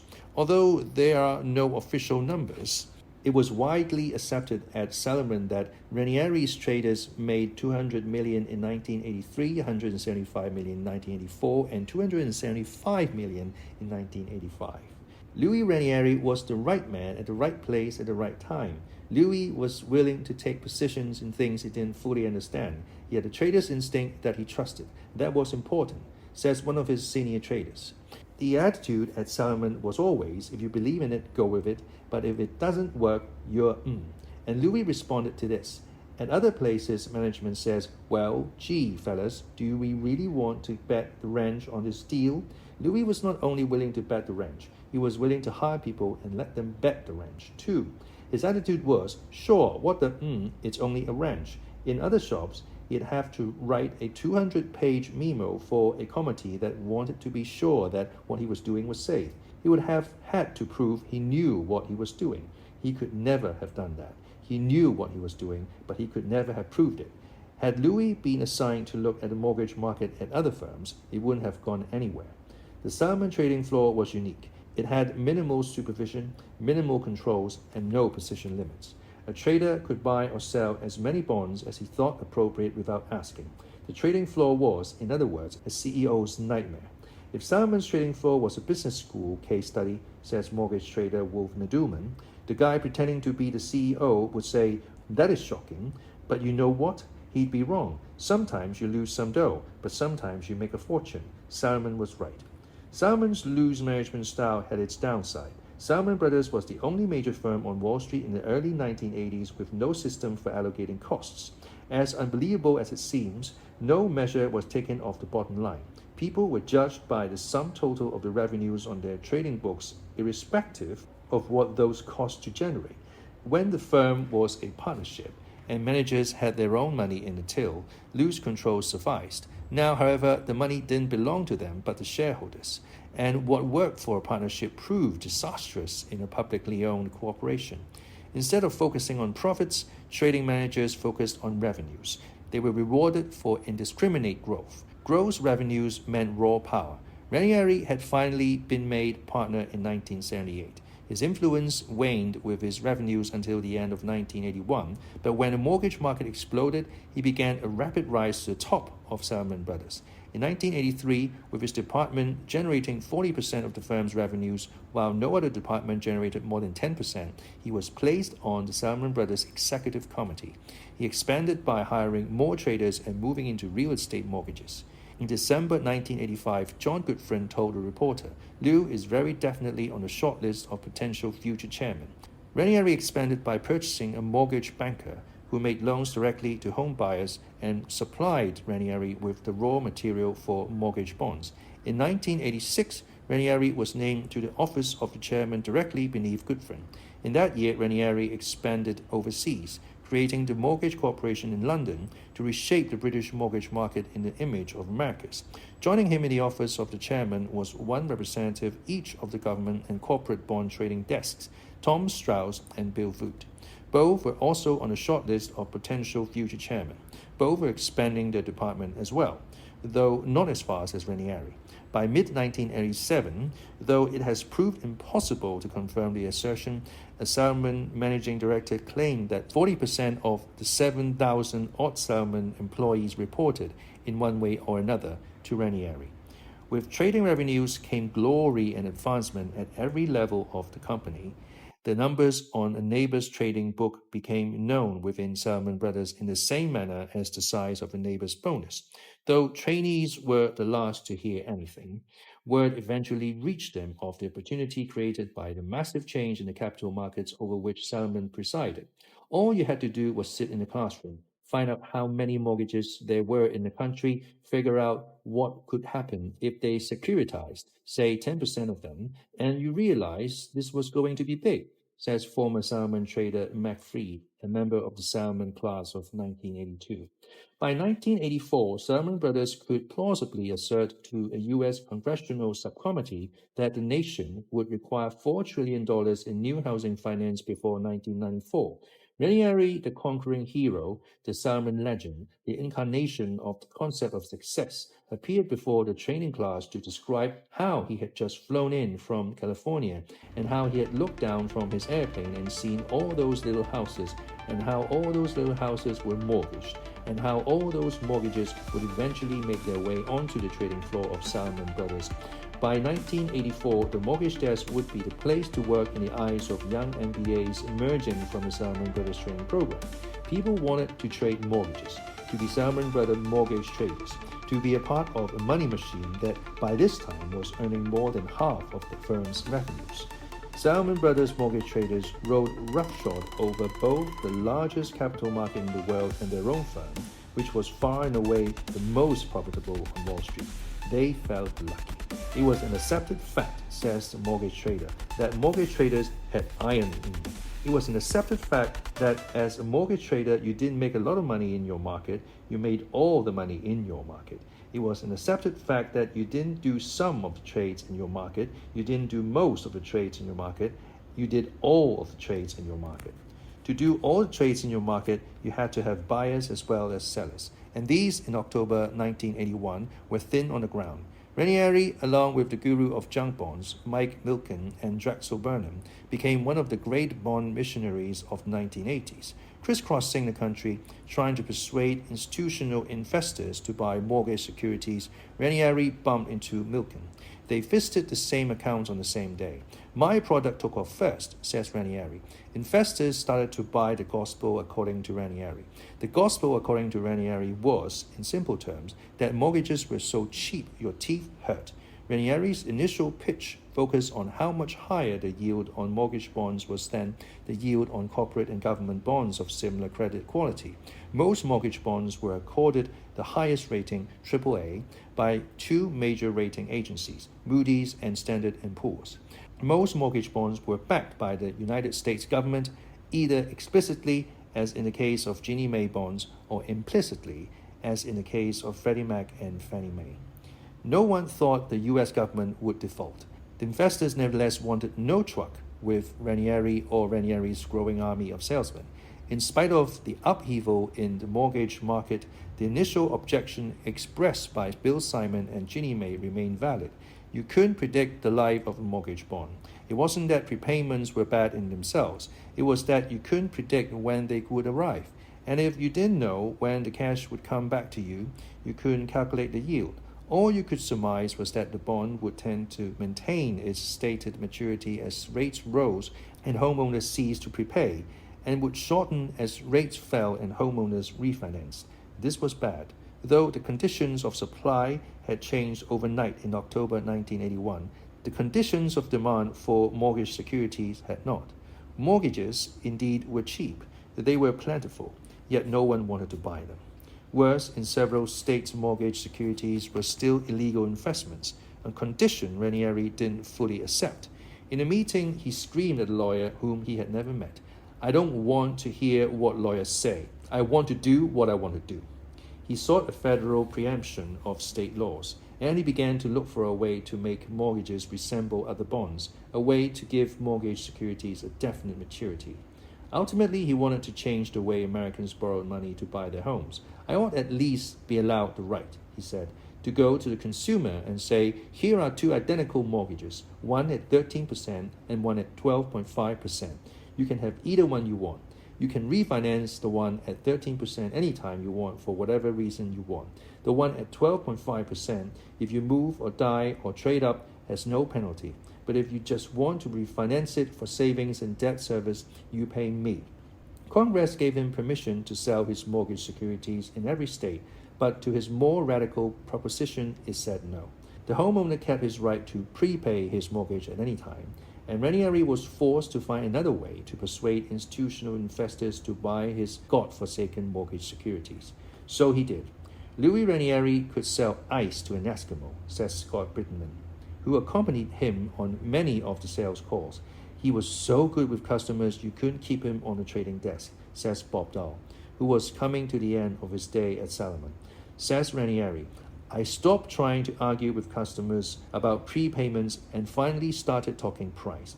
At what price were they attractive? There had to be some price where the customers would buy. 100 basis points over treasuries. 200 basis points? I mean, these things were 350 basis points off the curve. All American homeowners had a feel for the value of the right to repay their mortgage at any time. They knew if they borrowed money when interest rates were high, they could pay it back once rates fell and reborrow at the lower rates. They liked having that option. Presumably, they would be willing to pay for the option, but no one, even on Wall Street, could put a price on the homeowner's option. Being a trader, Ranieri figured and argued that since no one was buying mortgages and everyone was selling them, they must be cheap. More exactly, he claimed that the rate of interest paid by a mortgage bond over and above the government, or risk-free, rate more than compensated the mortgage bondholder for the option he was granting to the homeowner. Ranieri cast himself in an odd role for a Wall Street salesman. He personified mortgage bonds. When people didn't buy them, he appeared wounded. It was as if Ranieri himself were being sold short. He told the United States banker in 1985, those of us in housing felt the market was charging us more of a premium for the prepayment risk than the real value. Think about the way that sentence is put. Who are those of us in housing? Ranieri himself wasn't charged a premium. It was the homeowner who was charged. Louis Ranieri, formerly of the Salomon Brothers mailroom and utility bond trading desk, had become the champion of the American homeowner. It was a far more appealing persona than that of the slick, profiteering Wall Street trader. Louis had the spiel about building homes for America, says Bob Dahl. When we'd come out of those meetings, I'd say, come on, you don't think anyone believes that, do you? But that was what made Ranieri so convincing. He believed that, Ranieri was perhaps the first populist in the history of Wall Street. The great Louisiana politician Huey P. Long campaigned on the slogan, a chicken in every pot. Louis Ranieri moved bonds off his trading books with the slogan, a mortgage on every home. It helped that Ranieri looked the part of the common man. It was a great act, admits his protege Kronthal. To work, Ranieri wore black Johnny Unitas-style ankle-high boots and 6-inch wide neckties. Every Friday, he arrived on the trading floor in a tan polyester jacket and black chinos. He owned exactly 4 suits, all polyester. As he grew wealthy, earning between $2 and $5 million in each year of the golden years between 1982 and 1986, he continued to own 4 suits. Jeffrey Kronthal recalls, we used to kid him that he stood in line at the mail shop in Brooklyn to get his suits. They used to sell you a suit with a trip to Florida, a bottle of champagne, and food stamps, all for $99. With his money, Ranieri bought 5 power boats. Then I had more boats than suits, he says. Other than that, he lived modestly, without flashy cars or new homes. The clothes made the man, and everyone noticed the clothes. The suit said, I haven't forgotten that I came from the back office, and don't you forget it either. They also said, I'm Louis, not some schmuck-rich investment banker. There's no artifice here. You can trust me, and I'll take care of you. Under the weight of Ranieri and his traders, investor mistrust eroded, and slowly investors began to buy mortgages. Andy Carter of Jennison in Boston was the first to buy the gospel according to Ranieri, says Ranieri. More important, Ranieri was the guru of the thrift industry. Dozens of the largest thrifts in America wouldn't budge without first seeking Ranieri's advice. They trusted him. He looked like them, dressed like them, and sounded like them. As a result, thrift managers who could have bought Mike Milken's junk bonds when they sold their loans stayed heavily concentrated in mortgage bonds. Between 1977 and 1986, the holdings of mortgage bonds by American savings and loans grew from $12.6 billion to $150 billion. But the number dramatically understates the importance of the thrifts to the fortunes of Ranieri and Co. Ranieri's sales force persuaded the thrift managers to trade their bonds actively. A good salesman could transform a shy, nervous thrift president into a maniacal gambler. Formerly sleepy thrifts became some of the biggest swingers in the bond markets. Despite their dwindling numbers, the thrifts as a group nearly doubled in asset size from $650 billion to $1.2 trillion between 1981 and 1986.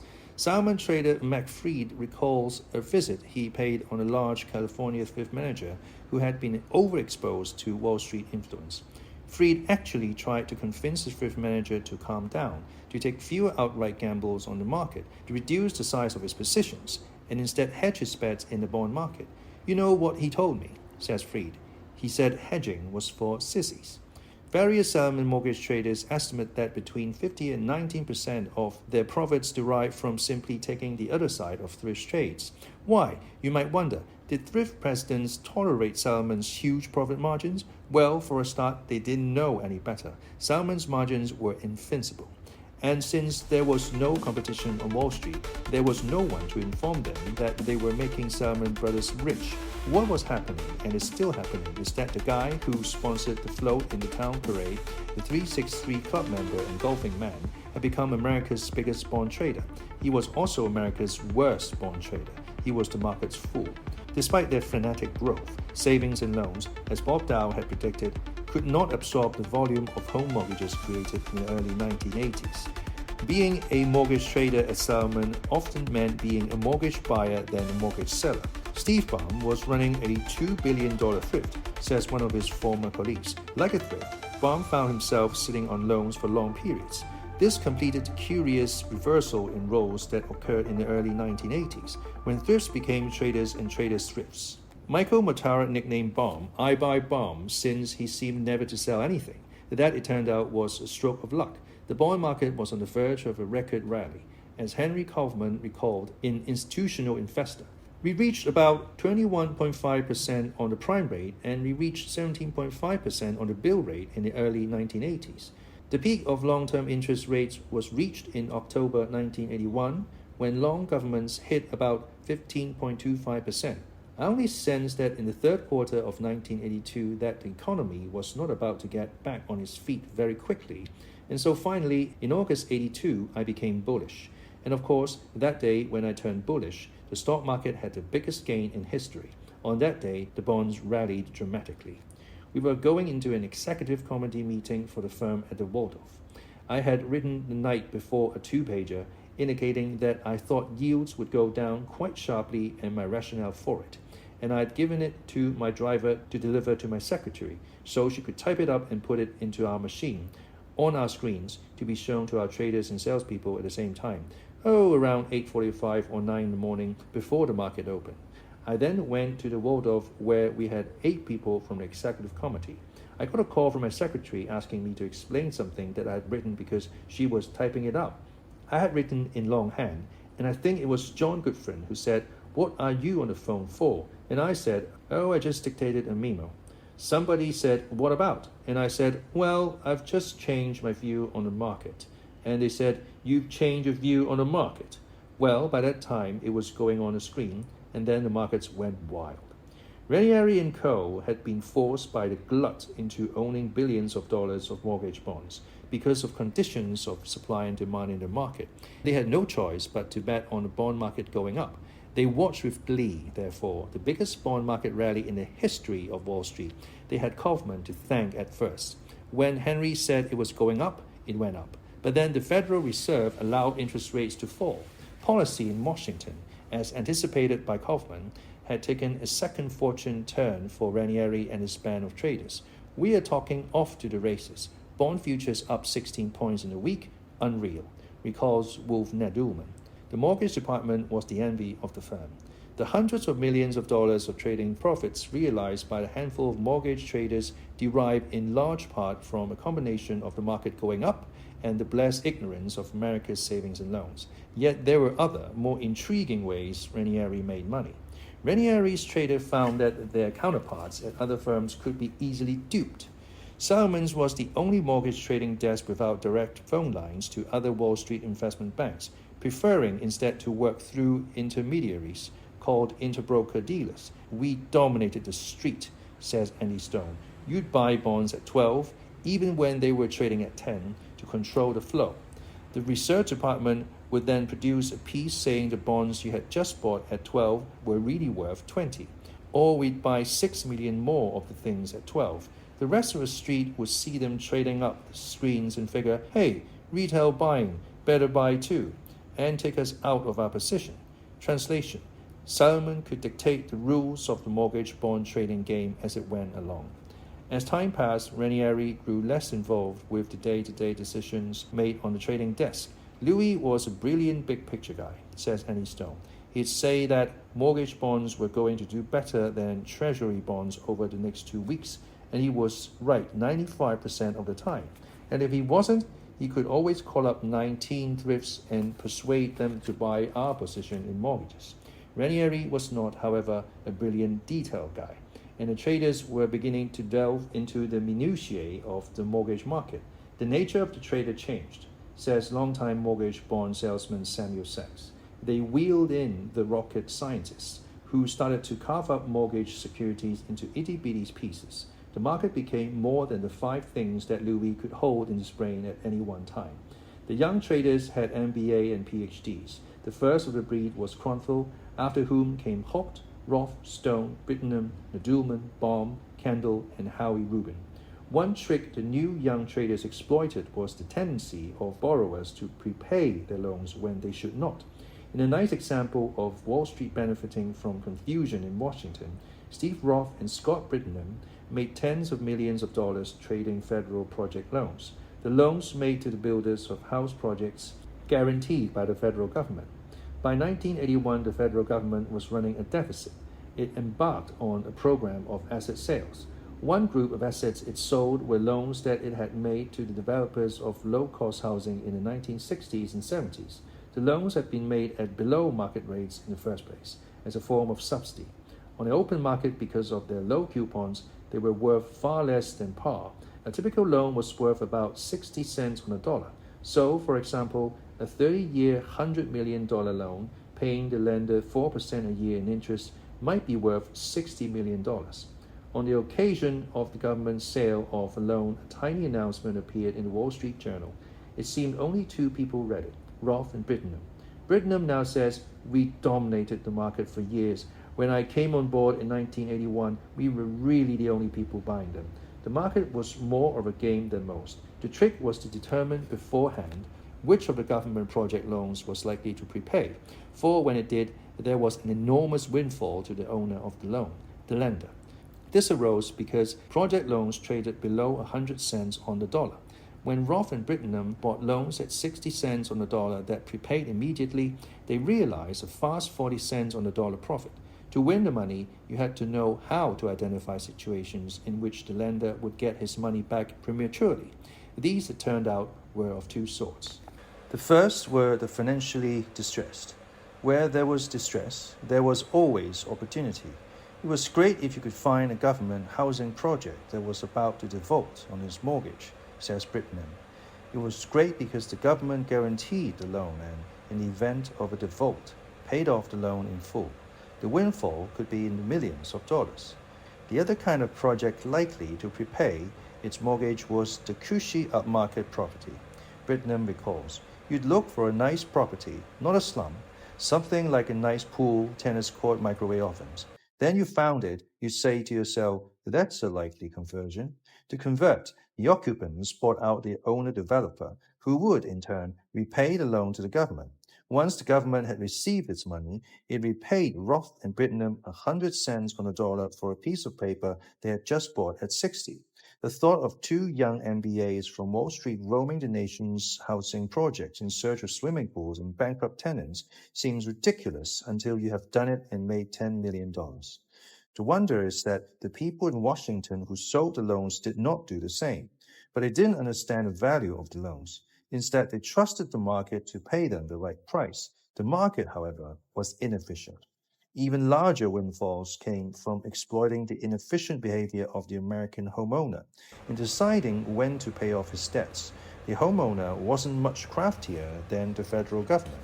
All across the country, citizens with 4%, 6%, and 8% home mortgages were irrationally insisting on paying down their home loans when the prevailing mortgage rate was 16%. Even in the age of leverage, there were still many people who simply didn't like the idea of being in hock. This created a situation identical to the federal project loan bonanza. The home loans underpinned mortgage bonds. The bonds were priced below their face value. The trick was to buy them below face value just before the homeowners repaid their loans. The mortgage trader, who could predict the behavior of the homeowners, made huge profits. Any prepayments were profits to the owner of the mortgage bond. He had bought the bond at 60. Now he was being paid off at 100. A young Salomon Brothers trader named Howie Rubin began to calculate the probability of homeowners prepaying their mortgages. He discovered that the probability varied according to where they lived, the length of time their loans had been outstanding, and the sizes of their loans. He used historical data collected by Lou Ranieri's research department. The researchers were meant to be used like scientific advisors in an arms talk. More often, however, they were treated like the water boys on a football team. But the best traders knew how to use the research as well. The American homeowner became, to Rubin and the research department, a sort of laboratory rat. The researchers charted how previously sedentary homeowners jumped and started in response to the shock of changes in the rate of interest. Once a researcher was satisfied that one group of homeowners were more likely than another to behave irrationally and pay off low-interest rate mortgages, he would inform Rubin, who then bought their mortgages. The homeowners, of course, never knew that their behavior was so closely monitored by Wall Street. The money made in the early years was as easy as any money ever made at Salomon. Still, mortgages were acknowledged to be the most mathematically complex securities in the marketplace. The complexity arose entirely out of the option the homeowner has to prepay his loan. It was poetic that single financial complexity contributed to the marketplace by the common man was the Gordian knot, giving the best brains on Wall Street a run for their money. Ranieri's instincts that had led him to build an enormous research department had been right. Mortgages were about math. The money was made, therefore, with ever more refined tools of analysis. But the traders did not become correspondingly more refined in their behavior. For each step forward in market technology, they took a step backward in human evolution. As their number grew from 6 to 25, they became louder, ruder, fatter, and less concerned with their relations with the rest of the firm. Their culture was based on food, and as strange as that sounds, it was stranger still to those who watch mortgage traders eat. You don't diet on Christmas Day. You didn't diet in the mortgage department. Every day was a holiday. We made money no matter what we looked like, says a former trader. They began with a round of onion cheeseburgers fetched by a trainee from the Trinity Deli at 8 a.m. I mean, you didn't really want to eat them, recalls trader Gary Kilbert, who joined the trading desk in 1985. You were hungover, you were sipping coffee, but you'd get wind of that smell. Everyone else was eating them, so you grabbed one of the The traders performed astonishing feats of gluttony never before seen at Salomon. Motara made enormous cartons of malted milk balls disappear in 2 gulps. The toner sent trainees to buy $20 worth of candy for him every afternoon. Holt, Jesselson, and Arnold swallowed small pieces whole. Each Friday was Food Frenzy Day, during which all trading ceased and eating commenced. We'd order $400 of Mexican food, says the former trader. You can't buy $400 of Mexican food, but we try. Guacamole on 5-gallon drums, for a start. A customer could walk in and ask us to bid or offer bonds, and you'd have to say, "I'm sorry, but we're in the middle of the feeding frenzy. I'll have to call you back." And the fatter they became, the more they seemed to loathe skinny people. No hypocrisy here. We are proud to look precisely as we are. They joke how the thin government traders who ran triathlons on weekends still couldn't make any money during the week, which was not entirely accurate. But it was true that no one made as much money as mortgage bond traders. The market for mortgage trading had turned. At the end of each month, remembers Andy Stone, we'd have department dinners. We'd say we made twice as much as corporates and governments combined. We're the best. And when Mike Motara wasn't made a partner at the end of 1983 and all the other heads of trading desks did, it really united us. We said, we don't work for Salomon Brothers, we work for the mortgage department. Ranieri preserved the culture in spite of its growing numbers with group functions. If it wasn't dinner at the end of each month, it was the trip to Atlantic City, from which government and corporate traders were strictly excluded. The mortgage traders hopped into helicopters, spent a night gambling, and flew back to Salomon Brothers in time to trade the next morning. That's the sort of thing you were meant to do, if you were a trader with iron. Some goofs had genealogies. The suitcase goof had started in 1982, with one trader getting hold of another trader's weekend bag and replacing the clothes with pink lace panties.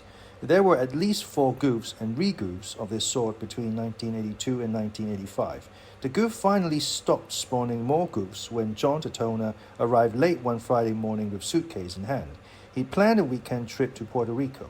He began to lord his good fortune over to the other traders. "Hey guys, sorry you can't come along, ha ha ha," etc. Finally, it was too much for Peter Marrow and Greg Aradi. When Tatona's attention drifted, the 2 traders slipped away with his suitcase. They removed the clothes and inserted about 10 pounds of wet paper towels instead. Tatona didn't discover the switcheroo until he emerged from a hotel shower in Puerto Rico that evening. Dripping wet, he made his first call to his prime suspect, Marrow. Marrow confessed. This, said Tatona, was not a funny joke. He called Marrow 7 more times over the weekend to remind him how unfunny it was. He plotted revenge. Marrow awoke to one of Tatona's calls. Early Sunday morning, that apparently began. I don't know how, I don't know when, I don't know where, but one day. Revenge came shortly thereafter, but not upon Marrow. As usual, the blame shifted to the trainee who worked for the culprit. The trainee who worked for Marrow was Gary Gilbert, a member of my training class. Gilbert had lugged his own suitcase to work one day. That evening, he would take the Eastern Shuttle to Washington to meet with, among others, 2 U.S. senators. Suspecting he was Tatona's target, he hid his suitcase in a closet in Henry Kaufman's office. Just as he was about to leave for the airport, his phone rang. It was Marrow. Marrow was sitting about 8 feet away, but when 2 traders wished to speak privately, even at close proximity, they used the phones. Marrow warned Gilbert. "Don't tell anyone I warned you," he said, "but you better check your suitcase," so making sure no one followed him. Gilbert checked his suitcase. All was in order. Gilbert caught his flight. His trip was uneventful. Yet when he walked onto the trading floor 2 days later, all the traders were laughing, Tatona the most visibly. "What's so funny?" asked Gilbert. "Did you have a good trip, killer?" said Tatona. "Yeah," said Gilbert. "What do you mean, yeah?" asked Tatona. Then it occurred to about 6 people at once what had happened. Tatona had, on the day of Gilbert's trip, found a suitcase full of clothes somewhere in the vicinity of the Salomon trading floor. The suitcase had a large gold K stuck on it. K stood for Gilbert, right? Wrong. It hadn't been Gilbert's suitcase. Then whose suit and shirts are these? Asked the trader, pulling some very expensive-looking threads from under a desk. You could see everyone thinking, recalls Gilbert, and they weren't thinking small fry. They were thinking big fry. They were thinking Kaufman or Kimmel, or, since they had panicked and were not being rational, Coates. All at once they said, what do we do? Well, when you thought about it, that wasn't a bad question. Whoever didn't have the suits had the soggy toilet paper. Whoever had the toilet paper to wear over the weekend must be steamed. Since the goof had been internal to the mortgage department all along, and there were no Ks in the mortgage department unaccounted for, who, of emotional importance, would be the wiser if the suits simply disappeared? No one. So one of the traders bundled the suits in a green glad bag, like a dead body, and dumped them into the construction wreckage across the street from Salomon, in front of the New York Health and Record Club. The traders agreed, like Tom Sawyer and Huck Finn, never to tell a soul what had happened. To this day, says Gilbert, they don't know whose suit those were. The department, in short, looked like a fraternity than it did a division of a large corporation.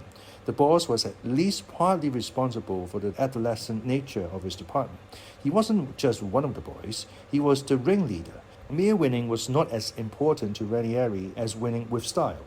Skewered by the male spear on Ranieri's trading desk were an orange pair of strippers' panties. It was enjoyable to make more money than the rest of the firm, but it was sheer delight to make more money than the rest of the firm at the same time you spent half your day playing practical jokes on your employees and smoking big fat cigars. A trader recalls Ranieri marching out from his office onto the floor to talk to one of his young traders, Andrew Wiedewald. He had this big smile on his face. He was standing real close to Andy and asking him how a deal was going. Andy was saying how he hoped to sell some bonds in Japan and London, and Louis just stood there nodding with this weird smile. Andy said something else, and all Louis did was stand there and smile. Then Andy felt the joke. Louis was holding a big lighter right under Andy's balls. His pants were about to catch fire. Andy hit the roof. Another Andy, Andy Stone, recalls having a bottle of Bailey's Irish cream poured into his jacket pockets by Ranieri. When he complained that it was his favorite suit, Ranieri whipped out 4 soiled $100 bills and said, "Don't complain, buy a new one." Ranieri was impulsive in a way that business school case studies seldom account for when they analyze managerial decision-making. In her first day in the Salomon Mortgage Finance Department, as she was being given a tour of the firm, Maria Sanchez recalls meeting Ranieri in the hallway. "I had no idea who he was," she says.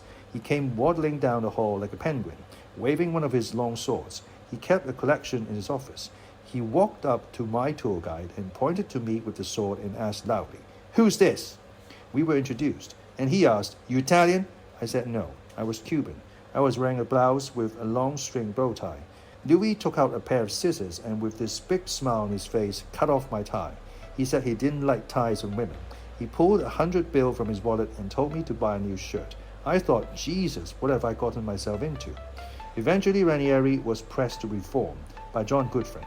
Though Goodfriend wasn't above having a little fun himself, he was, after all, running a large corporation. His vice chairman was beginning to look more like his chairman of vice. If he was going to promote Louis would at least have to look the part. I remember one day Louis came over and threw his American Express card at Liz and told her to go to Brooke Brothers and buy him a wardrobe because John said he had to change his image, says Andy Stone. Goodfriend's concern went past the clothes to the man. Goodfriend was watching Louis wait for him, says another trader. I remember once when we ordered pizza. Goodfriend came over. Louis wouldn't eat any until Goodfriend went away. Everyone knew which one was Louis' pizza.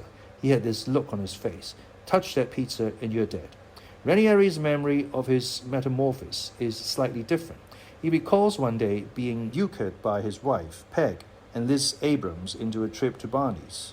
"I agreed to buy one new suit," he says. "We walked through, and the guy helping us asked me what I think of these suits. Each time I said I liked one, this guy pulls it off the rack. Lizzie has told the guy I'm going to buy every one I like, but she hasn't told me. By the time I'm through, I've picked out 9 suits. Now I have to do what I hate most, stand around and fit all these things. While I'm doing this, Lizzie takes my credit card and says she's going to pay. But she comes back with 3 slips. 'What's this?' I ask her. She bought 9 suits, 15 ties, and 24 shirts with monograms and a bunch of these little things here. I'd been euchred." Not entirely. He found ways to foil his appearance-conscious advisors. Most of his new suits were 3 pieces, which by some miracle of justice went out of fashion immediately after he bought them. Anyway, Ranieri never really wore his new clothes. One trader remembers he'd come in every morning with his vest slung over one shoulder and his tie slung over the other. And there was no chance whatsoever Ranieri would permit his new look to interfere with the down-to-earth image he projected to his clients. The new clothes became a clever foil for his old self. Jeff Kronthal recalls being out to dinner with Ranieri and a client of Salomon Brothers when Ranieri spilled soup on his new thin tie and shirt. He was off and cursing. He said that if they let him wear his white ties, it would have only ruined the tie and not the shirt. Before a trip to see another client, the state of Alaska, he was pointed out to Ranieri, who wore only a suit, that since it was March, he might need an overcoat in Alaska. He gave his American Express card to Liz Abrams, who brought him an $800 Chesterfield at Brooks Brothers. Off went Ranieri to Alaska, resplendent not only in a relatively new suit but in a brand new overcoat. However, between the 41st floor and Alaska, he lost his shoes. He replaced them, apparently duty-free. He met with the client in his $800 overcoat and a $19 pair of bright orange imitation stack boots with heels 6 inches high. It was a great act, perhaps the best on Wall Street. You couldn't put your finger on why, when two seemingly equal people sat in the same trading position. One made $20 million and the other lost $20 million. John Merriweather, Liar's poker champion, was the Salmon trading manager who came nearest to the perfection in spotting future trading talent. Yet even he erred. He once hired a man who panicked whenever he lost money. One day the man, finding himself in a hole, broke. "They're out to get me. They're out to get me." He shouted over and over until someone hustled him off the trading floor. You couldn't always put your finger on losers, but you knew talent when you saw it. Howie Rubin had it. Of all the traders, Rubin displayed raw trading instinct. Louis Ranieri calls Rubin the most innately talented young trader I have ever seen. The other traders say he was the trader most like Louis Ranieri.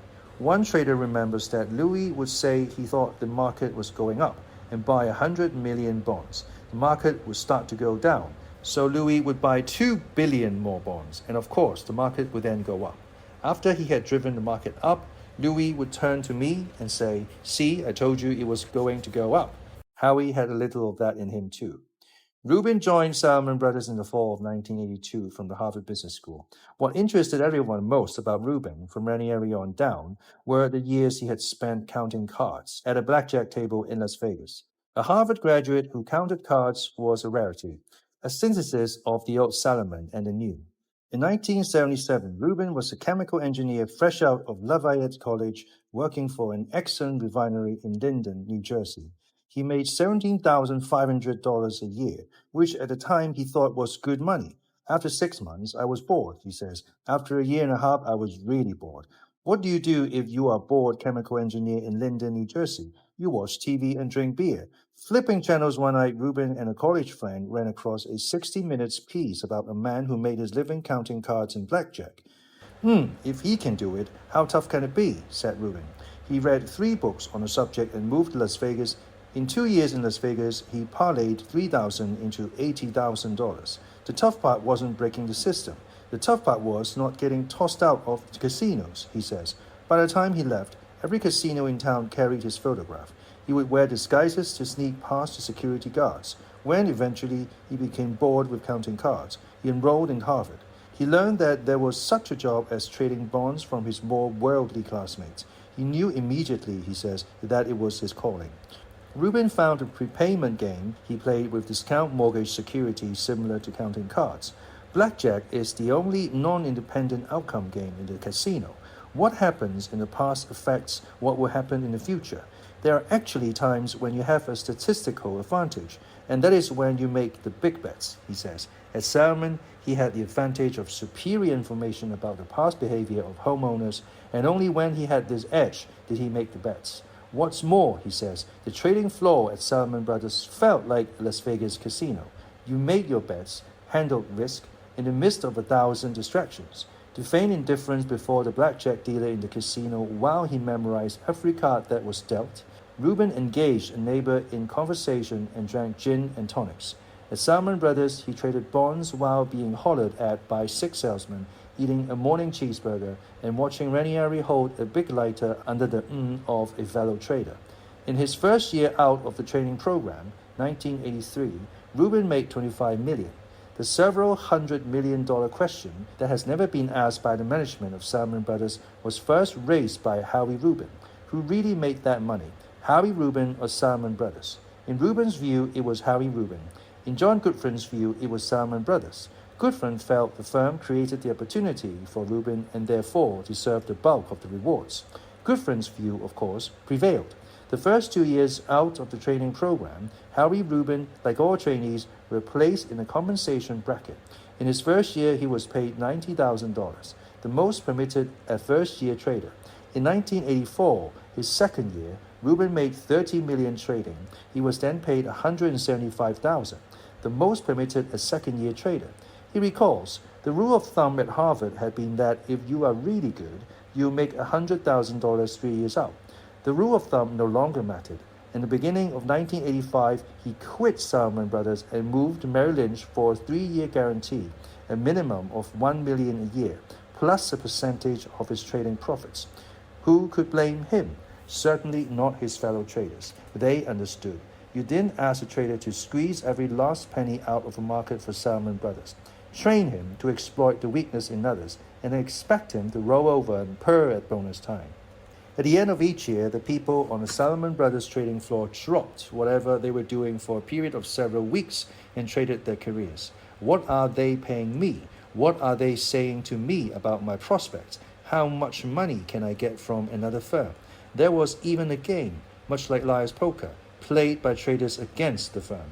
Wolf Needleman calls it how to be paid $350,000 a year and pretend to be upset about it.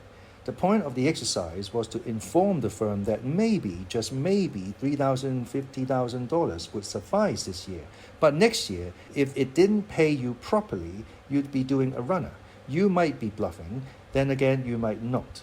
John Goodfriend, although himself a trader by training, did not grasp the contradictions inherent in his compensation system.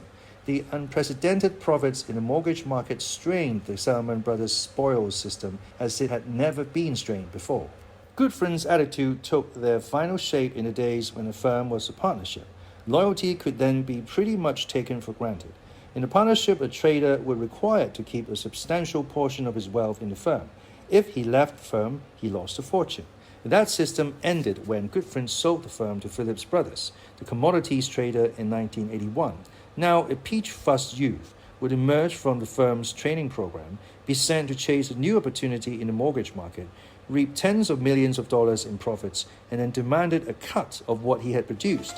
Goodfriend had no intention of paying anyone a cut. He entertained a notion that X was enough, and his notion was rooted in an era when paying $1 million to a second-year trader was unthinkable. And anyway, Salomon Brothers, not Howie Rubin, had made that $25 million trading. Goodfriend openly criticized what he considered the overweening greed of younger generation. In 1985, he told a reporter from Business Week as he waved his hand magisterially over his employees on the trading floor, "I don't understand what goes on inside these pointy little heads." His hypocrisy was noted and resented by the mortgage traders. It was easy for Goodfriend to say money didn't matter. He paid himself more than any chief executive on Wall Street, and he had already made his fortune by taking $40 million out of the firm to Phillips Brothers. His attitude, as well as those of other old partners, toward the firm changed once he had cashed in his chips. He and others ceased to view Salomon Brothers as an instrument of wealth creation and began to treat it as an instrument of power and glory, a vast playground in which they could be the bullies. Goodfriend especially seemed to revel in the playground's growth. He loved to point out that Salomon was the world's most powerful investment bank, with $3 billion in capital. He took obvious pleasure from the concept of being a global investment bank. Offices opened and expanded in London, Tokyo, Frankfurt, and Zurich. The firm, which had employed 2,000 people in 1982, had 6,000 people by 1987. All this can be attributed, one supposes, to a healthy desire to remain competitive. However, many of the mortgage traders argue that growth for growth's sake reflected glory upon John Goodfriend. Often, he would point out that Salomon Brothers carried $80 billion of securities on its books overnight, every night. He would follow this observation by saying that, in asset size, Salomon Brothers was the largest commercial bank in the world and one of the 40 largest countries in the world.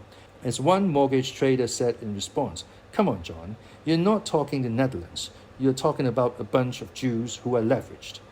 The concept that he presided over no more than Jews with leverage was as alien to Goodfriend as the Netherlands. Salomon Brothers, where he was boss, was bigger than that. By the commutative property of executive grandeur, John Goodfriend was bigger than that. Howie Rubin, on the other hand, didn't really figure, except as a cog.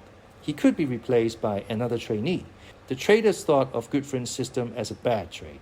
The upside was to stay at Salomon, and if the firm continued to prosper, The trader could hope to be repaid for past performance. The downside was that the firm ceased to be profitable and the trader's best years were wasted. Therefore, Harry Rubin took the $3 million contract from Merrill Lynch in March 1985 and became a legend in his own time. Word of Rubin's coup filtered back into our training program, and he was spoken of by people who had never met him. Did you hear what Howie Rubin got at Merrill? People asked, rhetorically, of course, since everyone knew. The Howie Rubin legend drew into mortgage trading people who planned to leave just as soon as they got their $3 million contracts elsewhere. A whole new attitude toward working at Salomon Brothers were born, hit and run. And that is how Salomon Brothers, and the mortgage trading desk in particular, became a nursery for the rest of Wall Street. Corporate, government, and mortgage traders streamed out of the place in ever-increasing numbers, to the point where one day a senior corporate bond salesman said he was thinking about moving to Merrill Lynch because he knew more people there. The mortgage department was hit the hardest by the phenomenon. From the point of view of other firms, Salomon mortgage traders were cheap at any price. They provided entry to an enormous market from which a firm was otherwise excluded. They were often paid, therefore, far more than they expected. The reductio ad absurdum of the phenomenon was Ron DiPasquale. In 1984, DiPasquale was, as one trader says, a third-string mortgage trader. He had moved out onto the trading desk from the back office and hadn't much experience trading when Merrill Lynch called and offered him $1 million a year guaranteed over 2 years. He was to be its new head of mortgage trading. While it is true that DiPasquale later distinguished himself as a trader, at the time he knew next to nothing. Merrill Lynch discovered its mistake about a week too late. DiPasquale had his contract in hand. He was given a seat in the back office of Merrill Lynch until his contract expired, whereupon he returned to a standing ovation at Salomon. Hail the conquering hero. Precious few traders were invited to return to Salomon after they had jumped ship, but DiPasquale was made an exception. His move to his superiors was a practical joke played on Merrill Lynch. Harry Rubin wasn't a joke. The strangest thing about his departure was his reluctance. He claims he nearly turned down the Merrill Lynch offer, but once he had decided to accept, he didn't dare turn up at Salomon Brothers to reveal his plans, for he knew how easily he could be persuaded to stay. He wanted to stay. He had hoped to have a career with Salomon Brothers. I couldn't have been happier there, he says. What he loved most about the place, he says, is all you had to do was trade. So instead of making an appearance, he telephoned Motara, who suggested they meet for lunch at the South Street Seaport. Even mortgage traders couldn't choose their moments of self-revelation. Rubin remembers crying as he spoke with Motara and Kronthal while they sat on the curb outside the seaport. It was like leaving a family, he says. Far from trying to persuade Rubin to remain at Salomon, his superiors made it clear they understood. Howie Rubin, quite simply, had been bought. From that fate, no trader was immune. It could just as easily have happened to Motara or Kronthal. Motara now says, look, I tried to be a good corporate citizen while I was there, but I think the people who participated in the development of the mortgage market were victims or at least severely penalized by the Salomon Brothers compensation system. Their pay was way out of line with their production. It was an odd tragedy. All parties suffered, yet it was difficult to generate a whole lot of pity for any of them. The mortgage department had made a fortune in 1984, while the firm as a whole had not done well. The traders, therefore, were not paid according to what they produced, considering the feelings about the rest of the firm. The idea of having to nurse others in bad years did not sit well. After Rubin's departure, Tom Kendall, Steve Baum, the top salesman Rick Borden took the $1 million offered each of them by the Farmers Savings Bank in Davis, California. Steve Roth and a new mortgage trader named Andy Astrachan took the $1 million and probably much more offered by Mike Milken at Drexel Burnham. All of a sudden, 3 of the 4 most profitable mortgage traders were gone. The fourth was Andy Stone, who in 1984 had made $70 million trading 15-year mortgages called because of their short maturities, midgets, gnomes, and dwarves. In the middle of 1985, Stone received a call from Merrill Lynch, which offered to double his pay. Stone declined.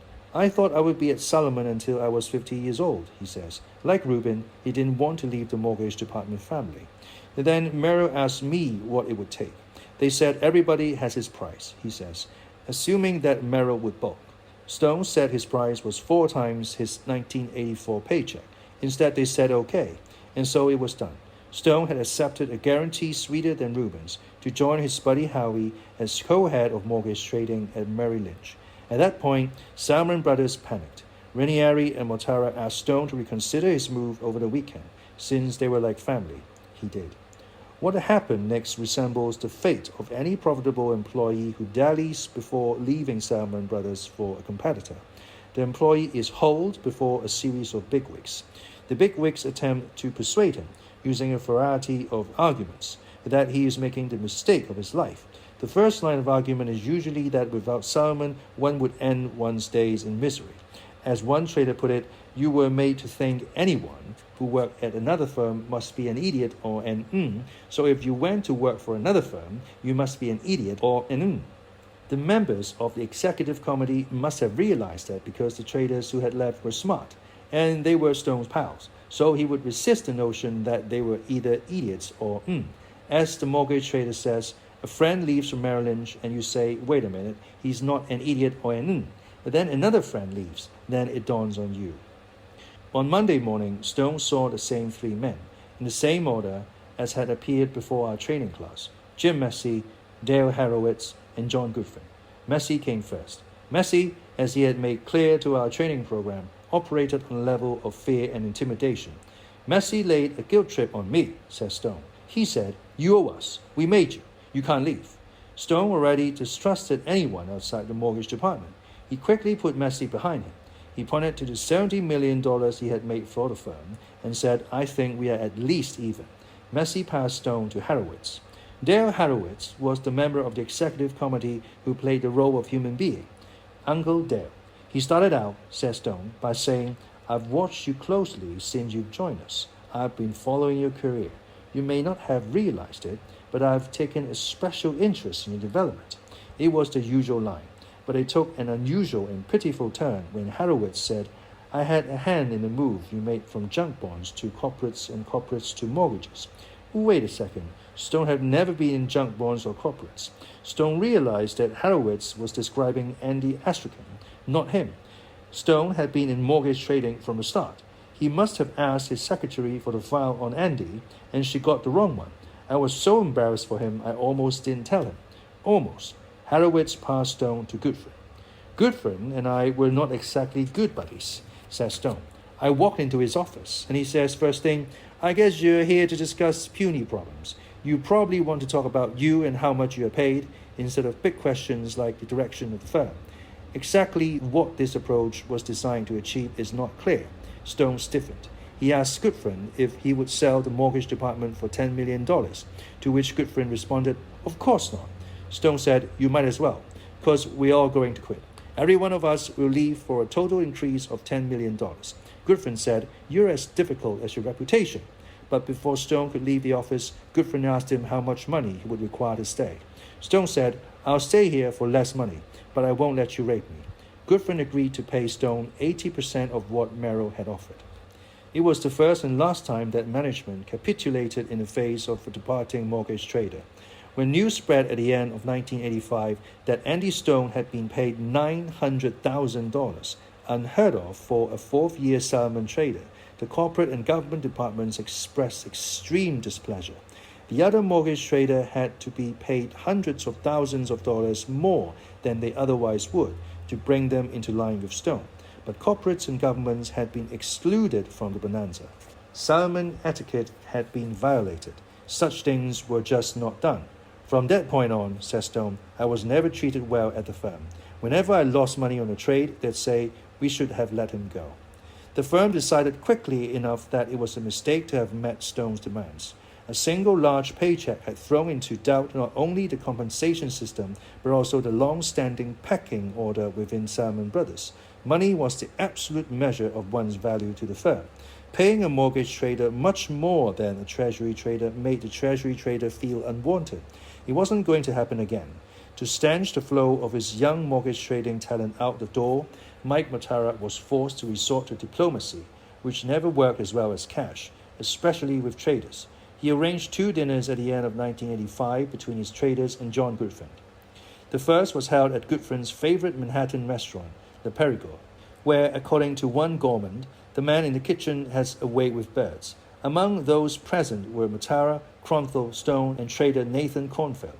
Goodfriend was impressive, totally dominant, says one of the men present.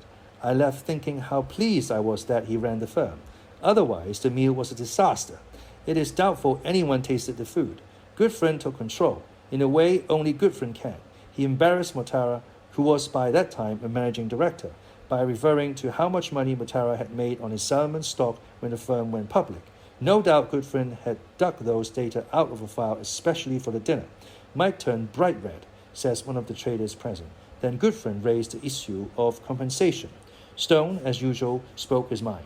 He told Goodfriend that since mortgages were the most profitable area of the firm, the traders should be paid more than the rest of the firm. That's when Goodfriend blew up, recalls one of the traders. He went on about how it was an honor to work at Salomon Brothers and how the firm, not the people, created the wealth. Anyway, Goodfriend said the mortgage department overrated its importance. It wasn't even as profitable as the government department. The traders knew this was a bold-faced lie, but no one contradicted him. No one wanted to see John any angrier, says Stone. The evening ended on a strained note. The second dinner between Goodfriend and the traders was cancelled. It was clear to everyone that it would only aggravate the festering wound. Young traders continued to depart Salomon Brothers, and at the end of 1986, Andy Stone joined Prudential Beige as head of mortgage trading.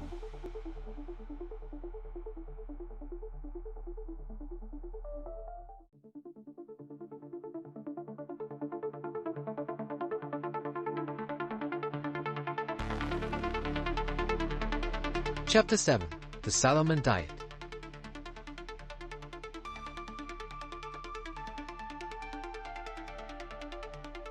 (1986 to 1988). The bond market and the people market sought their respective equilibriums, and in the 2 years following the dinner at Le Perigord, the mortgage department of Salomon Brothers disintegrated. A departing trader could indeed be replaced by other bright young men from the nation's leading business schools. With the $1 million Salomon saved by not meeting Howie Rubin's demands, it bought a dozen new Rubins. The replacements looked pretty much like the original. However, they didn't make nearly as much money for Salomon Brothers, for, unlike their predecessor, they had to compete with the best. Shearson Lehman, Goldman Sachs, Morgan Stanley, Drexel Burnham, First Boston, and Merrill Lynch employed former Salomon traders. There was a growing club of men on Wall Street who said with a smile that Salomon Brothers was a great place to be from. By allowing dozens of able mortgage traders to fertilize the mortgage departments of other firms, Salomon Brothers let slip through its fingers the rarest and most valuable asset a Wall Street firm can possess, a monopoly. Ranieri & Co. had been a more airtight monopoly than even the people at Salomon Brothers knew. Between 1981 and 1985, the only noticeable competition had been First Boston, and even it, early on, wasn't a serious threat. Marvin Williamson, a Salomon Brothers mortgage salesman who moved to First Boston in late 1982, recalls that at the time at Salomon, we thought First Boston was behind every rock. Not only were they not behind every rock, they didn't even know where the rocks were. Yet by the middle of 1986, First Boston could boast about the same market share in mortgage securities as Salomon Brothers. Ranieri didn't like what he saw, and he let Goodfriend know. He says, I kept telling him, John, you're selling the technology for a hill of magic beans. There is no chance that the rest of Wall Street would have permitted Salomon Brothers to maintain its hammerlock on the mortgage market. Eventually, other firms would have caught on to our tricks because mortgages were too profitable to ignore, but the process was accelerated by our policies. The traders who left Salomon Brothers provided Wall Street not only with trading skills and market understanding, but also with a complete list of Salomon Brothers customers. Now the traders had a short-term incentive to educate the fool, show the fool how much he was paying to Salomon Brothers, and perhaps he'd give his business to you. The transfer of skills and information probably cost Salomon Brothers hundreds of millions of dollars. In the early days of trading, Mortgage bonds were profitable because the traders could buy them at one price and sell them almost instantly at a much higher price. A trader would pay a thrift in Kansas 94 for a bond, then sell it to a thrift in Texas at 95. By early 1986, margins had narrowed. A trader paid 94.5 for a bond, which he might just possibly, on a good day, sell at 94.55. Michael Matara says we'd see them at work on the screens, or the customers would tell us that they had dealt with them. We started to miss trades, and we finally had to cut our spreads. Toward the end of 1985, the mortgage trading departments of other firms began to advertise in the Wall Street Journal. Drexel Burnham ran one showing two men on a tandem bicycle. The one in front was hugely fat and slumped in exhaustion. The one in back looked over the shoulder of the one in front and paddled furiously. Could it be? Yes, says Steve Joseph, who keeps a copy of the ad on his office wall at Drexel. The fat guy was supposed to be Louis. Merrill Lynch's ad showed two rowing crews, one obese, the other fit and muscular. The fit crew was just inches behind the fat crew and looked about to pass. The fit crew was meant to be Merrill Lynch. The fat crew, as everyone on Wall Street knew, was the Salomon Brothers Mortgage Trading Department. Looking back on his tenure at Salomon from his office at Goldman Sachs, Matara says the peak in profitability was 1985. Deterioration of Ranieri & Co. was so rapid and complete that one is reluctant to attribute it to a single factor, such as the defection of traders. And it is clear that several forces at once eroded its supremacy. One of these forces was the market itself. The market began to right the imbalance between Ranieri & Co. and the rest of the bond trading world. The beautiful inefficiency of mortgage bonds was spoiled for Salomon by one of its own creations, called the Collateralized Mortgage Obligation, CMO. It was invented in June 1983, but not until 1986 did it dominate the mortgage market. The irony is that it achieved precisely what Ranieri had hoped. It made home mortgages look more like other bonds. But making mortgage bonds conformed in appearance had the effect, in the end, of making them only as profitable as other kinds of bonds. Larry Fink, the head of mortgage trading at First Boston, who helped create the first CMO, lists it along with junk bonds as the most important financial innovation of the 1980s. That is only a slight overstatement. The CMO burst the dam between several trillion investable dollars looking for a home and nearly $2 trillion of home mortgages looking for an investor. The CMO addressed the chief objection to buy mortgage securities, still voiced by everyone but thrifts and a handful of adventurous money managers. Who wants to lend money not knowing when he'll get it back? To create a CMO, one gathered hundreds of millions of dollars of ordinary mortgage bonds, Eugenie Mae's, Fannie Mae's, and Freddie Mac's. These bonds were placed in a trust. The trust paid a rate of interest to its owners. The owners had certificates to prove their ownership. These certificates were CMOs. The certificates, however, were not all the same. Take a typical $300 million CMO. It would be divided into three tranches of slices of $100 million each. Investors in each tranche received interest payments, but the owners of the first tranche received all principal repayments from all $300 million of mortgage bonds held in trust. Not until first tranche holders were entirely paid off did second tranche investors receive any prepayments. Not until both first and second tranche investors had been entirely paid off did the holder of a third tranche certificate receive repayments. The effect was to reduce the life of the first tranche and lengthen the life of the third tranche in relation to the old-style mortgage bonds. One could say with some degree of certainty that the maturity of the first tranche would be no more than 5 years, and that the maturity of the second tranche would fall somewhere between 7 and 15 years, and that the maturity of the third tranche would be between 15 and 30 years. Now, at last, investors had a degree of certainty about the length of their loans. As a result of CMOs, there was a dramatic increase in the number of investors and volume of trading in the market. For though there was no chance of persuading a pension fund manager looking to make a longer-term loan to buy a Freddie Mac bond that could evaporate tomorrow, one could easily sell him the third tranche of a CMO. He slept more easily at night knowing that before he received a single principal repayment from the trust, $200 million of home mortgage loans had to be prepaid to first and second tranche investors. The effect was astonishing. American pension funds controlled about $600 billion worth of assets in June 1983, when the first CMO was issued by Freddie Mac. None of the money was invested in home mortgages. By the middle of 1986, they held about $30 billion worth of CMOs, and that number was growing fast. CMOs also opened the way for international investors who thought American homeowners were a good bet. In 1987, the London office of Salomon Brothers sold $2 billion of the first tranche of CMOs to international banks looking for higher-yielding short-term investments.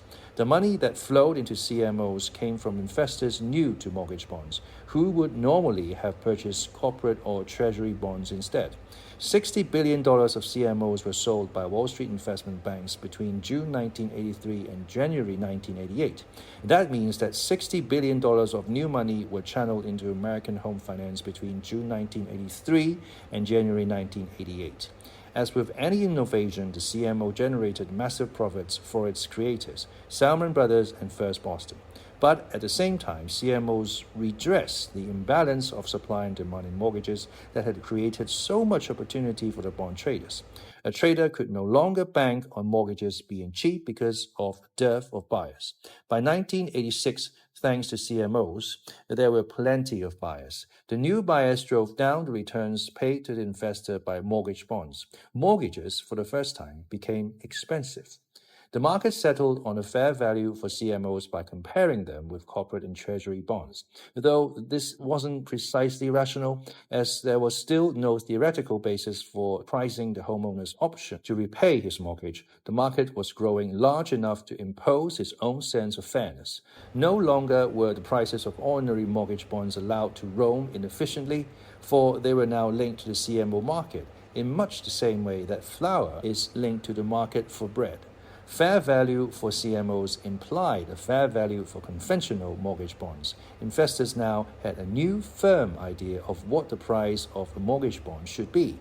This reduced the amount of money to be made exploiting their ignorance. The world had changed. No longer did Salomon Brothers traders buy bonds at 12 and then make the market believe they were worth 20.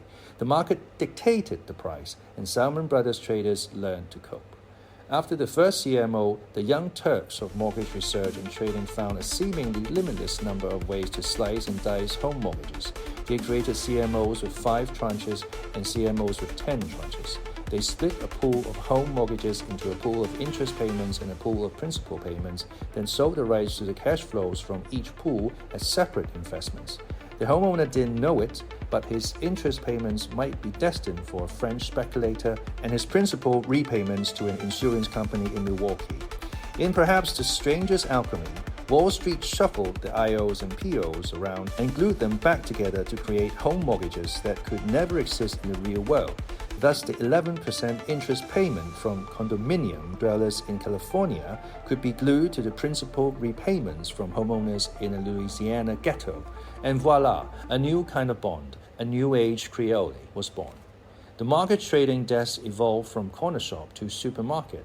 By increasing the number of products, they increased the number of shoppers. The biggest shoppers, the thrifts, often had a very particular need. They wanted to grow beyond the limits imposed by the Federal Home Loan Bank Board in Washington.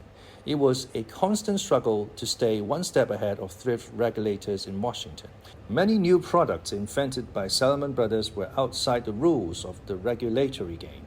They were not required to be listed on thrift balance sheets and therefore offered a way for thrifts to grow. In some cases, the sole virtue of a new product was its classification as off-balance sheet. To attract new investors and to dodge new regulations, the market became ever more arcane and complex. There was always something new to know, and inevitably, Ranieri fell out of touch. The rest of the ozone layer of management at Salomon Brothers had never really been in touch. Therefore, the trading risks were managed by mere tykes, a few months out of a training program, who happened to know more about Ginnie Mae 8% IOs than anyone else in the firm. That a newcomer to Wall Street should all of a sudden be an expert wasn't particularly surprising, since the bonds in question might have been invented only a month before. In a period of constant financial innovation, the youngest people assumed power. A young brain leaped at a chance to know something his superiors did not. The older people was too busy clearing their desktops to stay at the frontiers of innovation. By 1986, Ranieri wasn't even sitting on the trading desk. He was busy ministering to the affairs of the firm. Moreover, his absence made the traders happy. It wasn't that they disliked Louis, but when the managers, Louis and Michael Motara, turned up, they would invariably dabble in the traders' affairs. They'd tell the traders what they should or should not do. They'd want to know exactly why the traders had bought this or that bond. As one of the traders now says, you didn't necessarily have a good reason for every position. Sometimes you bought bonds just to find out what was going on in the street. You didn't want someone hanging around asking why you did such and such. Not surprisingly, the traders found ways to discourage their managers from managing. One week in April 1986, when Ranieri decided he was going to spend some time on a trading desk, the traders' first plot unfolded. Ranieri arrived early each morning, but the traders beat him to the desk. The first day, they piled as much paper as they could find on his desk. Ranieri arrived at 7 a.m., saw the mess, and hit the roof. Who did this? He asked no one in particular. The traders shrugged and giggled. The second day, the traders removed the support pins from the swivel chair at Ranieri's desk. When he sat down first thing in the morning, he crashed to the floor and nearly cracked his spine. It took minutes to hoist him to his feet while he cursed and shouted. This time, he asked the toner who was responsible for the prank. The toner swore ignorance. The third day, the traders raised Ranieri's swivel chair so that though he sat down safely, when he pulled himself toward his desk, he banged his kneecaps on the center drawer. He was furious. Johnny, I want to know who did this, he said. Well, Louis, says the toner, I guess Mike just doesn't like you out here on the desk. Who the does he think he is, said Ranieri. He then took all the garbage cans in the department and dumped them on Motara's desk. Computer printouts, bagel chips, onion cheeseburger scraps, and other trader reviews. The traders joined him in a show of support, gathering the garbage cans from across the trading floor. When they had finished, Motara's trading desk was buried in a garbage dump. It couldn't have been more perfectly timed in the theater, says one of the traders. Just as Louis was storming off one side of the trading floor, Michael was walking in from the other. When Motara saw his desk, he responded just as Ranieri had. His first and only thought was revenge. He, too, turned to the toner and asked, Leroy, I'm serious. Who did this to my desk? Michael, as God is my witness, said the toner. It was Louis. Motara was stuck. Ranieri was the one guy he couldn't squash. He blew up the frustration, marched to his office on the 42nd floor, and didn't emerge for the rest of the day. Finally, we have some peace around here, said one of the traders. And though Motara eventually returned, Ranieri did not.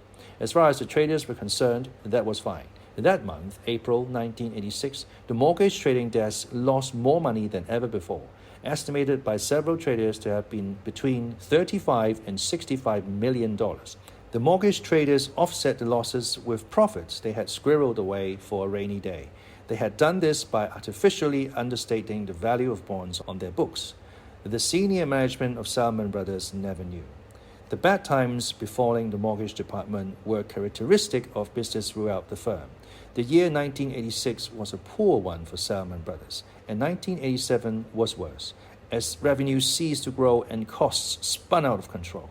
In an effort to install management control, Goodfriend created a wealth of new titles. A board of directors of Salomon Brothers was born, consisting mainly of former traders. On top of the board of directors sat another new level of management, called the Office of the Chairman. To the office, Goodfriend appointed 2 former traders and a former salesman, Louis Ranieri, Bill Voot, and Tom Strauss. Each was asked to detach himself from the little local turf battles he had previously engaged in and to concern himself with the overall welfare of the firm. It was a nice idea. I have this theory, says Andy Stone, seated in his office at Prudential Bay Securities. Wall Street makes its best producers into managers. The reward for being a good producer is to be made a manager. The best producers are cutthroat, competitive, and often neurotic and paranoid. You turn those people into managers, and they go after each other. They no longer have the outlet for their instincts that producing gave them. They usually aren't well suited to be managers. Half of them get thrown out because they are bad. Another quarter get muscled out because of politics. The guys left behind are just the most ruthless of the bunch. And that's why they are cycles on Wall Street. Why Salomon Brothers is getting crunched now, because the ruthless people are bad for the business, but can only be washed out by proven failure. It was no secret throughout Salomon Brothers that the office of the chairman was divisive. It was simply a carryover from the battle between the three pillars of debt, with Strauss representing the government department, Voot representing the corporate department, and Ranieri representing the mortgage department. As a member of the government department put it, around here you are in the Strauss family, the Ranieri family, or the Voot family. Few have been in more than one. The problem wasn't as mild as conflicting team spirit. The office of the chairman was noted for its catty animosities. Ranieri called Tom Strauss all artifice. The man never had an original thought in his life. He called Bill Voot the most political man I've ever met. He never said anything without having a political agenda. He's Machiavellian. But his complaints about his two new peers were apparently mild in comparison with the complaints about him. He was willing to work with them. They eventually had him fired. On the other hand, as all three lived by the law of the jungle, perhaps it was a matter of their getting him before he got them. Whatever the case, the office of the chairman came to symbolize the force within Salomon Brothers working to dismantle the mortgage department. The government trading desk was a counterpoint to the visible gluttony and ethnicity of the mortgage department. By Salomon standards, it was almost refined, which is to say that it took its meat rare rather than raw. Government traders could have been mistaken for socially conscious East Coast WASPs, had they only been a bit more repressed. Tom Strauss, their leader, was tall, thin, and perpetually tanned. He played tennis. The mortgage traders resented this. They disliked what they interpreted as Strauss' overhead smash of Salomon's Jewish culture. When they talk of Strauss, they rarely fail to mention his game of tennis. They imagine him dressed in whites on the courts of the exclusive club, the two vices of which the mortgage department was free, hypocrisy and pretension, were the vices they least tolerated in others. The difference between Strauss and Ranieri, says one trader still at Salomon, that's easy. Strauss wouldn't stoop to use the men's room on the trading floor. He'd go upstairs. Louis would on your desk. Tom Strauss, says Ranieri, wishes more than anything he wasn't Jewish. Ever since he joined the firm, there's been a joke that some terrible Jewish couple had stolen Tommy from his crib. What Strauss hated about Louis was that he was fat, uneducated, and lacking finesse, says one of Louis' senior traders. Strauss didn't care about Louis' business. He didn't care about Louis' profits. He didn't even care about Louis' vision. He didn't like Louis' lack of couth. Now that may seem like the sort of objection you have the guy sitting next to you, but Louis was the guy sitting next to Strauss. Strauss got to the top and looked to his right and said, "Wait a minute, I thought I had moved up in the world." The Strauss family had strong professional objections to the mortgage department. They disapproved of what they thought were the excesses of the mortgage group. The food frenzies and all the fatness pointed to a more fundamental problem. Costs were most out of control in the mortgage department. Who cared? Revenues had always been what mattered. "You're going to go and change the rules on us now," was the response of a few traders. There had been so much revenue in the mortgage department between 1981 and 1986 that costs were a trivial issue. But as revenues subsided, costs all of a sudden mattered too. A managing director of government sales was moved to the mortgage department in late 1985 and simultaneously put in charge of Salomon's expense committee. And that wasn't just a coincidence. Someone had to control these people. Many mortgage traders felt that since they were underpaid to begin with, and their boss agreed they were underpaid, the Salomon Brothers expense account could be used as a soft dollar compensation system. They developed bad habits. "We used to send firm limos to pick up friends at the airport. We'd lend our telephone charge cards out to friends. For Christ's sake, people would use Salomon limos to take their wives shopping on the weekends," says one of the traders. "I have the ultimate expense story," says a woman from the mortgage finance department. One of the people in the department put through enough phony expense reports from fictitious trips to visit clients to buy himself a Saab with the proceeds. This irked the Strauss family. Voot's feelings toward Ranieri were more a mystery than Strauss's. But then Voot himself was more a mystery. While the other managing directors swarmed across the 41st floor trading room, Voot was an invisible link high in the chain of authority. He had an office on the 40th floor. He appeared occasionally in the newspapers, but one never actually saw him.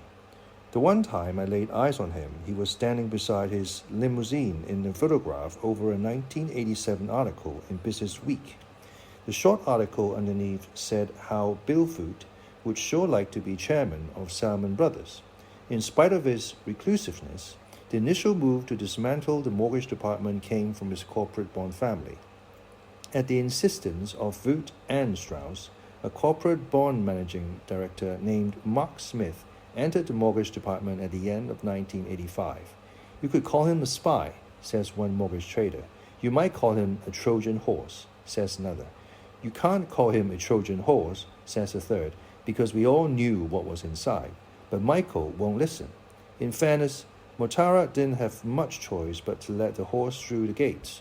He could hardly resist the demands of Foote and Strauss. Only Ranieri could have done that. The question which had been on the tips of mortgage tongues was voiced for the first time. Where was Louis?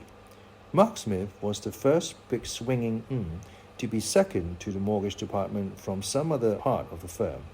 The department had always been a family characterized by internal solidarity. 6 months after Smith joined them, the first internal squabbles occurred. Smith persuaded Mortara to move Jeff Kronthal off the mortgage desk and into the corporate bond department. Smith then insisted on bringing Larry Stein, a government salesman, into the mortgage arbitrage trading unit, which consisted of Nathan Cornfield, Wolf Naduman, and Greg Hawkins. Stein agreed to move on the condition Naduman be fired. Naduman was a profitable trader, but more important, he was a loyal member of the Ranieri family. Stein belonged to the Strauss family. Nevertheless, at the end of 1986, Mortara fired Naduman. The air was poisoned. Merrill has $250 million loss on unauthorized trading, announced a headline in the Wall Street Journal of April 29, 1987. And then the small print. Executives at Merrill Lynch privately identified the trader as Howard A. Rubin, 36 years old, who had been the firm's head mortgage trader. They said he had far exceeded his limits in acquiring mortgages that were packaged into a particularly risky form of securities. The package involved splitting off the interest payments on the mortgages from the principal and selling each separately. They are known as interest-only, principal-only securities, or IOPOs. Wall Street reporters were frantically trying to find out both who this man, Howie Rubin, was and what was meant by IOPOs. And though they eventually learned how Howie Rubin lost more money on a single trade than anyone in the history of Wall Street, remained one of the most beguiling mysteries on Wall Street. Not only had he seemed until that point to be one of those people who always landed on their feet, but he had been a raw talent. In the words of Louis Ranieri, Howie Rubin was the most gifted trader I have ever seen. The story Merrill Lynch gave to the press was that Rubin had deceived them. A Merrill executive told the Wall Street Journal that Rubin just put them in his drawer. We didn't know he owned them. Just put them in his drawer. Could the upper management of a leading firm like Merrill Lynch be caught so entirely off guard? A couple of weeks before the loss was announced, Rubin had lunched with a large buyer of mortgage bonds, Ernie Fleischer of Franklin Saving and Loan in Ottawa, Kansas. Thrift management in general was slowly improving, and Fleischer was at the vanguard of the change. He prided himself on beating Wall Street at his own game. Rubin explained IOs and POs to Fleischer. Fleischer liked what he heard, and while they were still at the lunch table, Fleischer asked Rubin to sell him $500 million of IOs. In agreeing, Rubin took a flyer. He sold Fleischer the interest payments on $500 million worth of bonds. That left him with the principal portion of the same bonds. The deal was consummated over dessert. Fleischer returned to Ottawa and later boasted how he had made $10 million taking the other side of a trade that cost the Wall Street stickers a fortune. The problem for Howie Rubin was how to dispose of his $500 million of POs. No bond plummets faster when interest rates go up than a PO. Rubin's risk was, therefore, that the bond market would fall before he had a chance to sell the POs. The bond market, when he returned from lunch, felt jittery, and he tried to offload his POs through the Merrill Lynch sales force, but it was unable to sell them. Then the market collapsed. After a couple of days, Rubin found himself with a loss too large to admit. Some say that at this point he bought more POs, doubled up his bet. Though it would certainly have been in character, there's no evidence he did anything of the kind. No one seems to know why things go out of hand. Yet everyone has an opinion. And what all of Rubin's former Salomon teammates swear, from Louis Ranieri on down, is that Howie Rubin didn't hide the bonds in any drawer. The only version of the story they accept is that the management of Merrill Lynch hadn't a clue what a PO was, hadn't established any rules for its use, had permitted Rubin to assume a huge risk, and then used him as a scapegoat for his ignorance. In the newspaper stories that followed the incident, anonymous traders from Salomon Brothers were quoted repeatedly defending Howie Rubin. It was as if he was still part of the Ranieri family. To split a mortgage bond into its interest and principal components, the bond must first be registered with the Securities and Exchange Commission. SEC registration is a public event. The rest of Wall Street, therefore, saw Howie Rubin at Merrill Lynch register to issue $500 million of IOPOs. Mark Smith, Voot and Strauss men in the mortgage department took note. He argued that Salomon Brothers should follow suit. On the face of it, his suggestion made sense. The Merrill Lynch package of IOs and POs was overpriced. Smith figured that if Merrill could sell the fragments of mortgage bonds for such high prices, then Salomon, with its stronger sales force, should have no problem with a similar cheaper deal. What he didn't know, of course, is whether Howie Rubin had actually sold his entire deal. But investment banks love nothing more than to undercut one another. So Salomon did the deal. Salomon issued $250 million worth of IOPOs. By pointing out that the Salomon POs were cheaper than the Merrill Lynch POs, the Salomon sales force managed to move the dreaded things out the door to investors before the market collapsed. Of course, this completely undermined Howie Rubin's efforts to escape disaster, and that left Salomon Brothers in a position similar to Ernie Fleischer. It owned IOs, which rose in price when the bond market went down, and that was fine. Everyone at Salomon expected the market to crash, and instead of offering the IOs to public, the firm kept them on as a bet. The mortgage arbitrage group, consisting of Greg Hawkins, Nathan Kornfeld, and Nathan Lowe, bought $125 million of the things, and a group of traders managed by Liar's Poker champion John Merriweather bought the rest. Only one trader on the 41st floor of Salomon Brothers seemed to have a view that differed from the rest, Mark Smith. In his trading account, he, like Howie Rubin, owned hundreds of millions of dollars of POs. Smith was known around Salomon as an able speculative trader. His nose told him the bond market was due for a rally. He felt so sure of his bet that he told Hawkins, Kornfeld, and Lowe how stupid they were to bet against him. He occasionally wandered past John Merriweather's boys to tell them that he, not they, had made the right gamble. The bond market felt good. It was going up. When the market first dropped, it dropped slowly, but it was enough to wreak the havoc at Merrill Lynch that made the front page of the Wall Street Journal. A few days before a story, market rumor alerted Salomon Brothers that Merrill Lynch was sitting on hundreds of millions of dollars of POs it needed to sell. After a couple of days of decline, Smith, who had lost a small fortune but was still in the market, took a body count and decided that it was time to buy a few more POs. After all, Merrill Lynch was panicking, and that, as we all know, presents a chance to buy cheaply. So he bought more POs, and though they were not precisely the ones Howie Rubin owned, his position was virtually identical to Rubin's. For the next few days, the market stayed calm.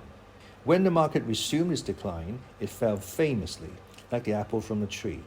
Both Merriweather's boys and the mortgage arbitrage department very quickly made tens of millions of dollars. Smith, however, began to lose even more millions of dollars. Estimates of his losses by four people close to his situation ranged between $35 and $75 million. But it didn't matter. Meanwhile, the mortgage arbitrage traders kept their IOs, and their profits were growing. That gave Smith, a veteran schemer, an idea for how to get his money back. He began by telling people in high places that all along his bonds had been meant to be bundled together with the bonds held by the mortgage arbitrage group, Hawkins, Kornfeld, and Lowe. He said it often enough, and he was senior enough, that the right people apparently chose to believe him. After all, he was effectively a boss of mortgage trading. He then informed the mortgage arbitrage traders that their profitable IOs actually belonged in his trading account. He said he had planned to package his POs at his purchase price with their IOs at their purchase price and sell them off to investors. So the mortgage arbitrage profits were swallowed up by Smith's losses. Smith was stealing profits from other traders. What was worse, in the view of the mortgage traders, Smith was a corporate trader. It was a signal to everyone that something was very rotten in Salomon Brothers. A member of the ARB group recalls that it got so we'd come in the morning and say, "Oh, we made another $2 million on the IOs. Guess Smith will take that too." Later, much later, Smith would be severely reprimanded in Goodfriend's office for what he had done, but that would be too little too late. Kornfeld quit and joined Shearson Lehman. Lowe quit and went to work for Bear Stearns. Even Larry Stein, whom Smith had introduced to the mortgage department, quit in disgust. For a brief time, there were calls from around the firm for Smith's head, but that ended when the rest of the mortgage trading department was fired. Where had Louis been? Although it was not widely known, while Smith was poaching profits from the mortgage arbitrage books, Ranieri was, in his mind anyway, no longer officially in charge of mortgage trading. In December 1986, John came to me and said, "I want to dismantle the mortgage department. I want you to help manage the firm as a whole." Says Ranieri. The department didn't exist as a separate entity. It was a part of fixed income trading, he says. In May 1987, John Goodfriend told Salomon's 112 managing directors at the annual Managing Directors Weekend in New York, "We created an office of the chairman because running Salomon Brothers is beyond the scope of any one man. As with any team, the challenge is to share the task, bring diversity of opinions and insights, and yet work with a singularity of purpose. I am very pleased with how the group is scaling. Over time, the other three members will gravitate to fewer direct line responsibilities in order to have more time for firm management." 2 months later, in July 16, 1987, he fired Ranieri. Ranieri had been on business on the West Coast when he heard from Goodfriend's secretary that Goodfriend wanted to see him. He was told to meet Goodfriend in the Midtown office of Wachtell Lipton, the prominent securities law firm. "We met up there in Marty's office when we didn't want to create a fuss and there was an emergency," says Ranieri. "I thought the South Africans, i.e. Minocco, wanted out of their shares. I had no idea what was up." The meeting lasted about 10 minutes and left Ranieri stunned. When asked why he was fired, Ranieri says, "I still don't know." Goodfriend gave Ranieri 3 reasons at a time, all of which Ranieri found absurd. He started out by telling Ranieri, "No one likes you anymore." Then he said that Ranieri was a disruptive force and that he'd become too big for Salomon Brothers. When Ranieri moved to adjourn the meeting and drive downtown to collect his belongings, Goodfriend told him he wouldn't be permitted in the building. Clearly, the thought of a coup or a general strike had crossed Goodfriend's mind, as large numbers of Salomon employees owned their chief allegiance to Ranieri. Ranieri's secretary was to be allowed to pack his personal effects in the company of the Salomon security guard. When news reached mortgage desks that Louis been fired, the toner was visibly shaking, says one mortgage trader still at Salomon. It was clear to everyone, to Louis, to Wolf Naduman, now at Dillon Reed, to Nate Kornfeld, now at Shearson Lehman, to Andy Stone, now at Prudential Beige, to everyone left on the mortgage desk, what would happen next. The Ranieri family would be purged. Over a period of a few months, the firm fired what was left of the old guard on the mortgage trading desk, beginning the next day with the head of training, Michael Mortara, then John DeTona, Ron DiPasquale, Peter Marrow, and Tom Gonella. The lone trader of Italian descent left on the desk was Paul Leganotti, who appeared at work one day wearing a button that said, "Fire me, I'm Italian." The sole trace of the origins of one of the most unusual and profitable businesses in the history of Wall Street is a picture. It hangs in Jim Massey's office, and it shows Goodfriend, Ranieri, and Bob Dahl crossing hands to signify the founding of their joint venture in 1978.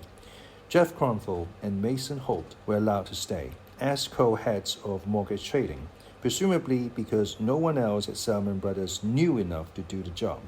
The following year, however, Kronfeld quit to become vice chairman of LF Rothschild. a New York investment bank recently purchased by, of all people, thrift manager Ernie Fleischer. That left Mason Holt as the only man at Salomon Brothers expert in mortgage securities. The ignorance about mortgage bonds at the top of the firm was truly remarkable. After the purge, Goodfriend, Voot, and Strauss arranged to have a private seminar given by the head of Salomon Bond Research, Marty Leibowitz.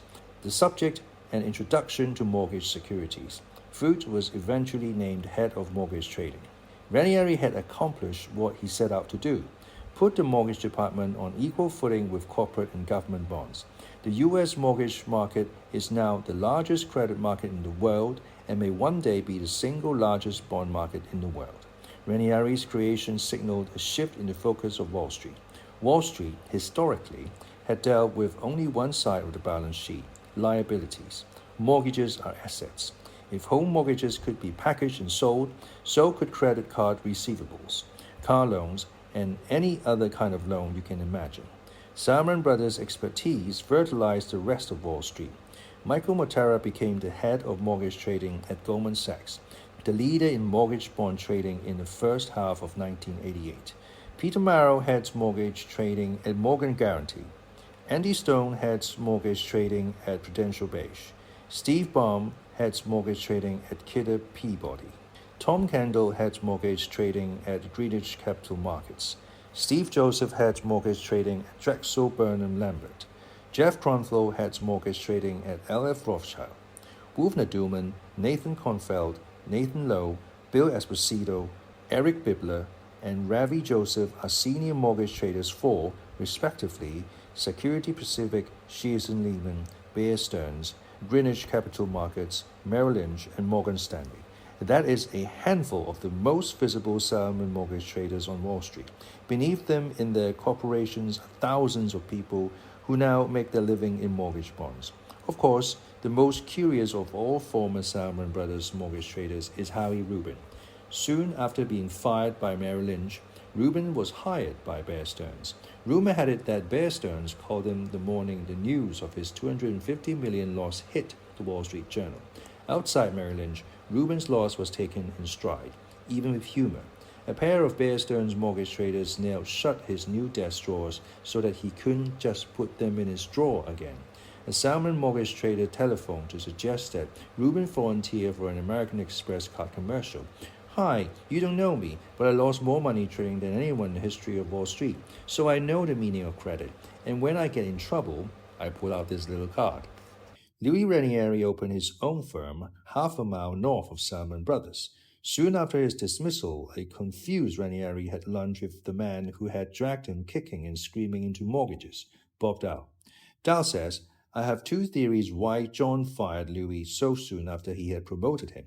One is that John realized all of a sudden he had made a huge error, that Louis was too parochial and would put his department first, even if he was vice chairman of the firm. The second theory is that the office of the chairman got sick of listening to Louis. Louis dominates a meeting.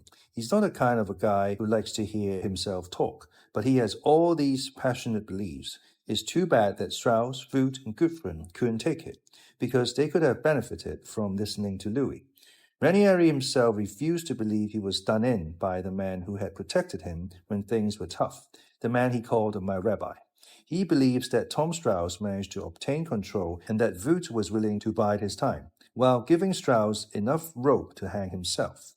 Ranieri has never relinquished his notion of the firm, formed when the faceless, nameless partner paid his wife's hospital bills for no reason other than it was the right thing to do, when the firm was run by men who said it is more important to be a good man than a good manager, and meant it. Ranieri prefers to think of Salomon Brothers as temporarily in the hands of strangers to his culture. The only way you can understand what happened, says Ranieri, is that John Goodfriend is not in control. Strauss was in control. Tommy wanted absolute power. They managed to destroy a colossus in a year.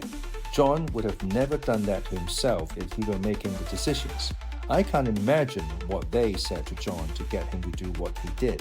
They never understood that the greatness of the firm was its culture. They shattered the culture. Or as the people say, they broke the covenant. They branded themselves forevermore. And with that, A 19-year journey from a Wall Street mailroom to a Wall Street boardroom ended.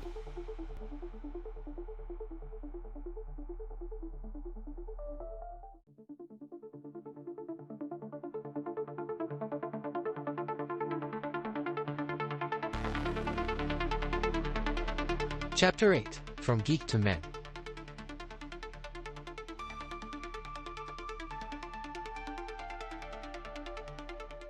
Men in general judge more by the sense of sight than by the sense of touch, because everyone can see but only a few can test by feeling. Everyone sees what you seem to be. Few know what you really are, and those few do not dare take a stand against the general opinion. Niccolo Machiavelli, The Prince. I'm now convinced that the worst thing a man can do with a telephone without breaking the law is to call someone he doesn't know and try to sell that person something he doesn't want. On my lap, as I began my young career in sales in London, sat a book full of funny French names I couldn't pronounce. My boss, my jungle guide, a native of Bald Knob, a Kansas named Stu Williker, had told me to get my butt on the phone and start earning a living. Call everyone in Paris, he said, and smile. He didn't actually mean everyone in Paris. That was just for effect. I was meant to call only French money managers with $50 million or more. That whittled the field down from the white pages of the Paris phone book. I have found another book for the purpose, called the Euro Money Guide. To get your name listed in something called the Euro Money Guide, I figured you needed to have some money. The first name listed was F. Digerunian. What was that? Man or woman? I asked my American jungle guide how it should be pronounced. How should I know? I thought you spoke French, he said. No, that was just on my resume, I said. Oh, he said, and scratched his head for a minute, figuratively. That's all right. The frogs all speak English anyway. I was stumped. No choice but to dial. But that didn't solve the problem. F. Digerunian. Might it not rhyme with onion? Was the first part like the name of the philosopher? I decided to try Diderot's onion quickly. My jungle guide was staring at me as if I must be some mistake. I dialed. Oui, said a male frog. Bouge pas v F. Digeronian? I asked. Quoi?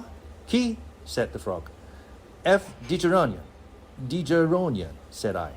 The man on the other end covered the receiver with his hand. I heard only muffled background conversation, but it sounded suspiciously like, Frank, there's some American broker who can't pronounce your name on the phone. Do you want to talk to him? Then another voice, find out who he is. Hey, who are you? The man asked. My name is Michael Lewis, and I'm with Salomon Brothers in London, I said. Muffle, muffle. Frank, some new guy with Salomon. Frank Digerunian. I don't talk to Salomon. Bastards. Tell him to go away. Frank says he'll have to call you back. Why did I take this job? A geek is a carnival performer who bites the heads off live chickens and snakes, or so says the Red American Heritage Dictionary. At Salomon Brothers in London, a geek meant whatever the traders said it meant, and they had two definitions, neither of which bore any resemblance to the dictionaries. Upon my arrival, a trader told me that a geek was both A. any person who sucks from swans, and B. a person immediately out of the training program and in a disgusting larval state between trainee and man. I, he said, was a geek. By December 1985, having served my time as both a waiter and a punching bag for traders in New York, I was happy to stop being a trainee, even if it meant becoming a geek. I planned to drift away from the 41st floor, from Ranieri, Goodfriend, Strauss, and Foote, and their oppressive turf war. Don't get me wrong, I like the action as much as the next guy, but in New York, when you're starting out, action comes at the price of freedom.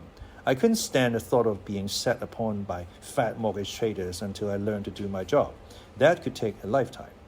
If you wish to detach yourself from the soul of Salomon Brothers, London was the only place to go. Everywhere else, the standards were set by the 41st floor, in American branches and also in Tokyo.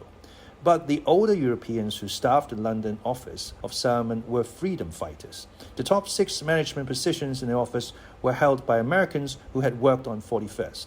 The Europeans nevertheless set the pace. You had only to compare the reaction of our office to a visit from Goodfriend with those of the other office to see a difference between us and them. When Goodfriend appeared in any American branch office, the employees put on a show. They affected a casual confidence. Although their stomachs churned and their pants moistened, young Americans jested with the wandering Goodfriend. They said nothing terribly adventuresome. You understand, jokes about the latest bond issue were in. Jokes about Goodfriend's wife were out. As long as the ground rules were properly observed, Goodfriend gave it right back. When Goodfriend visited the Tokyo office, the Japanese employees bowed their heads at their desks and worked the phones furiously, as if playing charades and assigned to communicate men at work. The slumbering Japanese in our training program notwithstanding, the concept of playing cool apparently doesn't exist in Japan. No young Japanese peered skyward to chat with cherubic Goodfriend-san. An American friend of mine happened to be in the Tokyo office on one of Goodfriend's visits and was taken aside by the boss for a discussion. When my friend returned to the trading floor, he recalls, all the Japanese were staring at me as if I had just had a personal conversation with God and he had made me a saint. In London, Goodfriend was treated, quite simply, like a gauche American tourist. It would only have confirmed many people's opinion of him if he had turned up wearing psychedelic Bermuda shorts and a t-shirt with a camera around his neck. People laughed behind his back, especially as the firm spiraled into decline. What's he here for? One European would ask another. Must be on his way to Paris to do some shopping. The response would inevitably be. It was indeed often the case. The next question was then, is Susan with him? There is, in short, no question that the Europeans took less heed of authority than Salomon's Americans and Japanese. These free spirits were on average 10 to 15 years my senior and old hands in high finance. They were less interested in the latest financial gadget to come out of America than in establishing relationships with customers. There is a genus of European, species English, to whom slick financial practice comes naturally. The word for them in the Euro markets is spiffs. Oddly, we had no spiffs. Our Europeans, especially our Englishmen, tended to be the refined products of the right schools. For them, work was not an obsession or even, it seemed, a concern. And the notion that a person should subordinate himself to a corporation, especially an American corporation, was to them laughable. The Europeans had a reputation, probably exaggerated, of sleeping late, taking long liquid lunches, and stumbling through their afternoons. The source of this reputation was, as ever, the 41st floor in New York. One New York trader referred to them as Monty Python's flying investment bankers. The colorful and loud clash between their culture and the culture of the imported American management was a dust cloud behind which a geek could hide and retain a measure of personal freedom. Between the time I arrived at Salomon Brothers in London in December 1985 and the time I left in February 1988, a great deal changed. The staff grew from 150 to 900. We overhauled our image and moved into shiny new offices. Tens of millions of dollars were poured into our operation by the men on the 41st floor in New York who were intent on transforming Salomon Brothers into a global investment bank. John Goodfriend and Tom Strauss shared the conventional wisdom of Wall Street that there would one day be just a few truly global investment banks, that the losers would, presumably, stay home. Those few global banks would form an oligopoly that could lift the price of its capital-raising services and prosper. The firms regularly mentioned as likely to form the global club were the Japanese investment bank Nomura, the American commercial bank Citicorp, and the American investment banks First Boston, Goldman Sachs, and Salomon Brothers. And the European banks? I don't think we even knew their names. Tokyo was the obvious site for our rapid expansion because Japanese trade surplus left it gorged with dollars it had either to sell or to invest. The Japanese were the Arabs of the 1980s, but because American firms felt unwelcomed by Japan's financial establishment, and because financial regulation was labyrinthine in Japan, the Japanese offices of Wall Street firms tended to be small and tentative. Meanwhile, there was no obvious barrier to entry in Europe. There was little financial regulation, and the Atlantic cultural divide seemed less daunting than the Pacific to native New Yorkers. When a kid from Brooklyn disembarked at Heathrow Airport, he didn't need an interpreter to hire a limousine. When he sat down to dinner in his expensive hotel, he wasn't served raw fish, but stuff that looked pretty much like American food. It was easy for this man to fool himself that Europe was a lot like New York because on $2,000 a day it was. So London became the key link in this drive for world domination. Its time zone, its history, its language, its relative political stability, its large pools of dollar-hungry capital and Harrods made London central to the plans of all American investment bankers. and the global aspirations of Salomon Brothers settled in London. I was a geek salesman, one of 12 from my training class, airmailed business class to London. Our offices, when I began, occupied 2 small donut-shaped floors in a building owned by Morgan Guarantee in the city. Trading is meant to require a fast hangar in which everyone can see and shout at everyone else. Our building had been effectively caught by the placement of too many elevators and staircases at its center. The trading floor wound around the core. Fully extended, it might have stretched 50 yards, but sitting on it, you could see only a short way. Still, there was a cramped commercial feel about the place. We sat elbow to elbow. Everyone knew what everyone else was doing. It was loud and, with the exception of its postcard view of the River Thames and the dome of St. Paul's Cathedral, unpleasant. The 12 sales units in London office were merely extensions of the New York parent operations. One unit sold corporate bonds, a second mortgage bonds, a third government bonds, a fourth American equities, and so on. What I would sell had been decided for me while I was in the training program. The man to whom I was now committed, for better or for worse, for richer and for poorer, was named Dick Leahy. He ran Salomon Brothers' bond options and future sales department, a rogue offshoot of the government department. That made me, by birth as it were, a member of the Strauss family. Leahy and his right-hand woman, Leslie Christian, formally assumed responsibility for me in the final days of the training program over turkey sandwiches. This was a lucky break. First, because no one else wanted me except the equity department, and second, because I liked them. Being their geek was an unusual assignment. Unlike most managers who had an obsessive concern with moving their products out the door, Rabbi Christian and Rabbi Leahy told me to find any way I could to make money and not to worry too much about pushing options and futures. They, rightly, aligned their self-interest with the interests of the firm as a whole. This made them highly unusual. It made me, in a firm of specialists seeking to please their bosses, an unofficial generalist with a license to roam the entire firm. On my first day in London, I introduced myself to Leahy's London manager, Stu Williker. Before I arrived, his unit consisted of 3 other salesmen. Williker was another lucky break. He hadn't caught the Salmon disease. He'd been in London 4 years but refused to forget that Boltnob was his birthplace. That was refreshing. More to the point, he had taken one look at the mass of written and unwritten rules that govern the behavior of most Salmon employees and chose to have nothing to do with them. He valued his liberty. He paid almost no attention to what he was told to do and encouraged his charges to intransigence. Paradoxically, he suffered from bouts of tyranny. Every so often, he would issue orders, such as call everyone in Paris, but these were rare and well worth what he gave in return. He let us cut office meetings and work our own hours. He led by example, by arriving at work each morning an hour after the rest of the sales force had made its first phone calls. This, I think, was an inspired gesture. He was the most profitable unit in the office, year in and year out, and I'm sure it was because his members were left with room to think for themselves. Thinking, as yet, was a feat beyond my reach. I had no base, no grounding. My only hope was to watch the salesmen around me and gather what advice I could. Learning what to do meant learning an attitude, how to sound on the telephone, how to deal with traders, and most important, how to spot the difference between a financial opportunity and a rip-off. 2 days after I'd found a seat on the London trading floor, with the phones going berserk with Frenchmen and Englishmen wanting to gamble in the great American bull market, I received my first piece of advice. The young man directly across from me, a member of my unit whom I'd spent the next 2 years gazing upon in wonderment, leaned over and whispered, "Want to know a layup? Short the stock of Salomon Brothers." A layup, it should be said, was jargon for a gamble that was sure to succeed. To sell short or to short is to sell a security that you don't own, hoping that it will decline in price and you can buy it back later at a lower price. To short our own stock would be to bet on its taking a nosedive.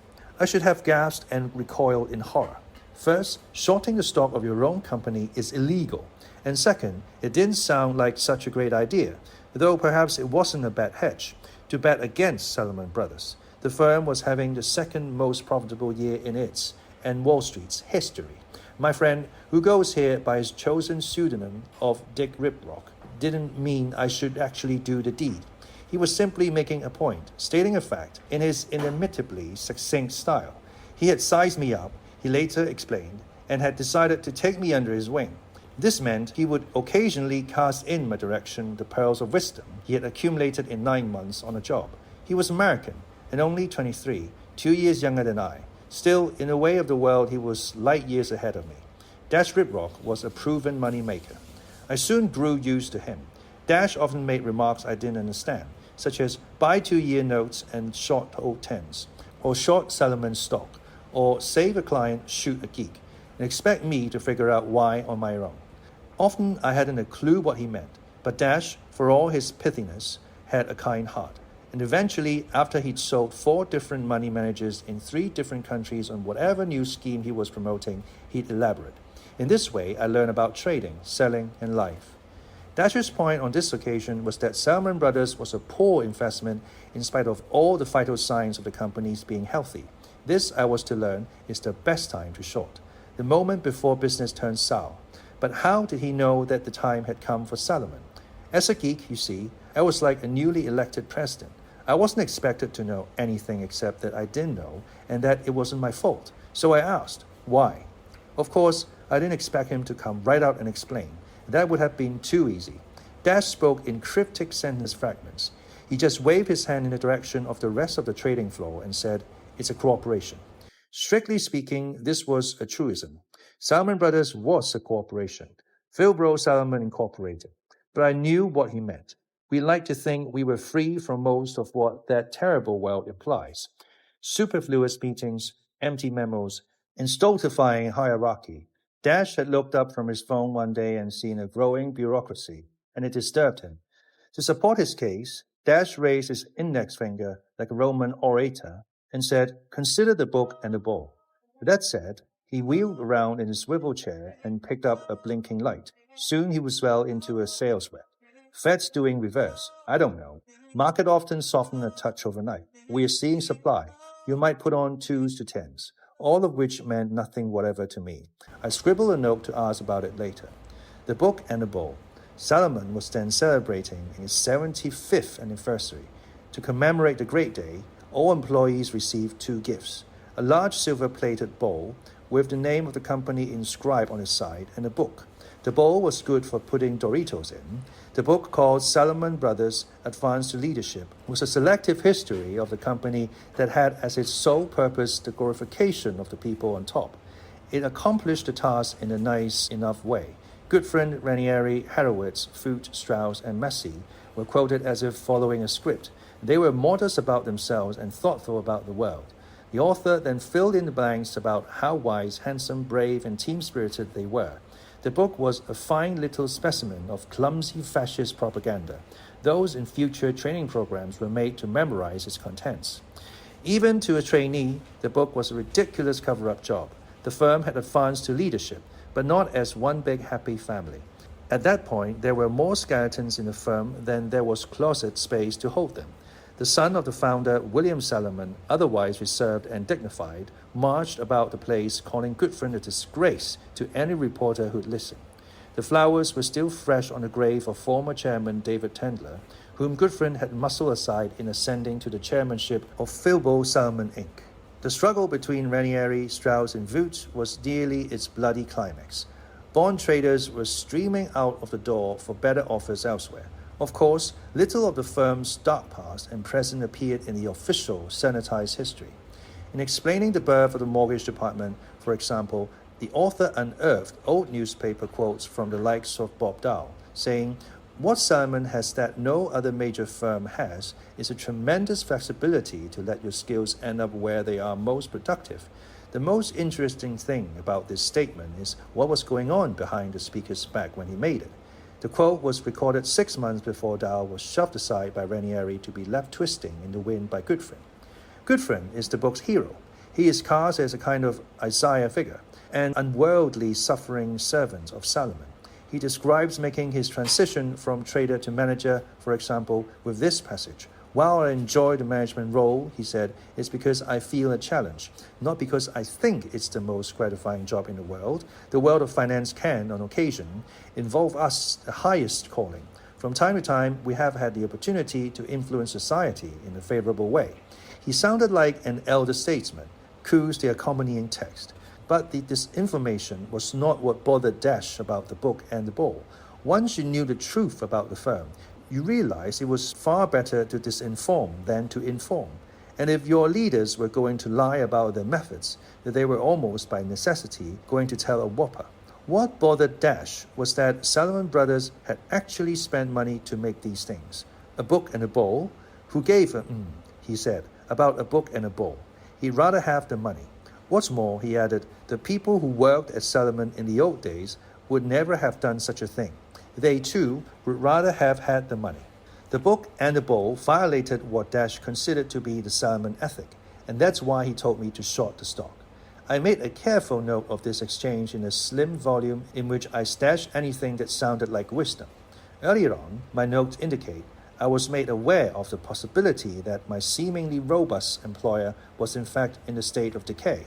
Otherwise, I don't trust myself when describing my first few months on the job because the memory of how I arrived was very quickly obscured by what I became. For an honest appraisal of my early self, I must rely, to an extent, on others.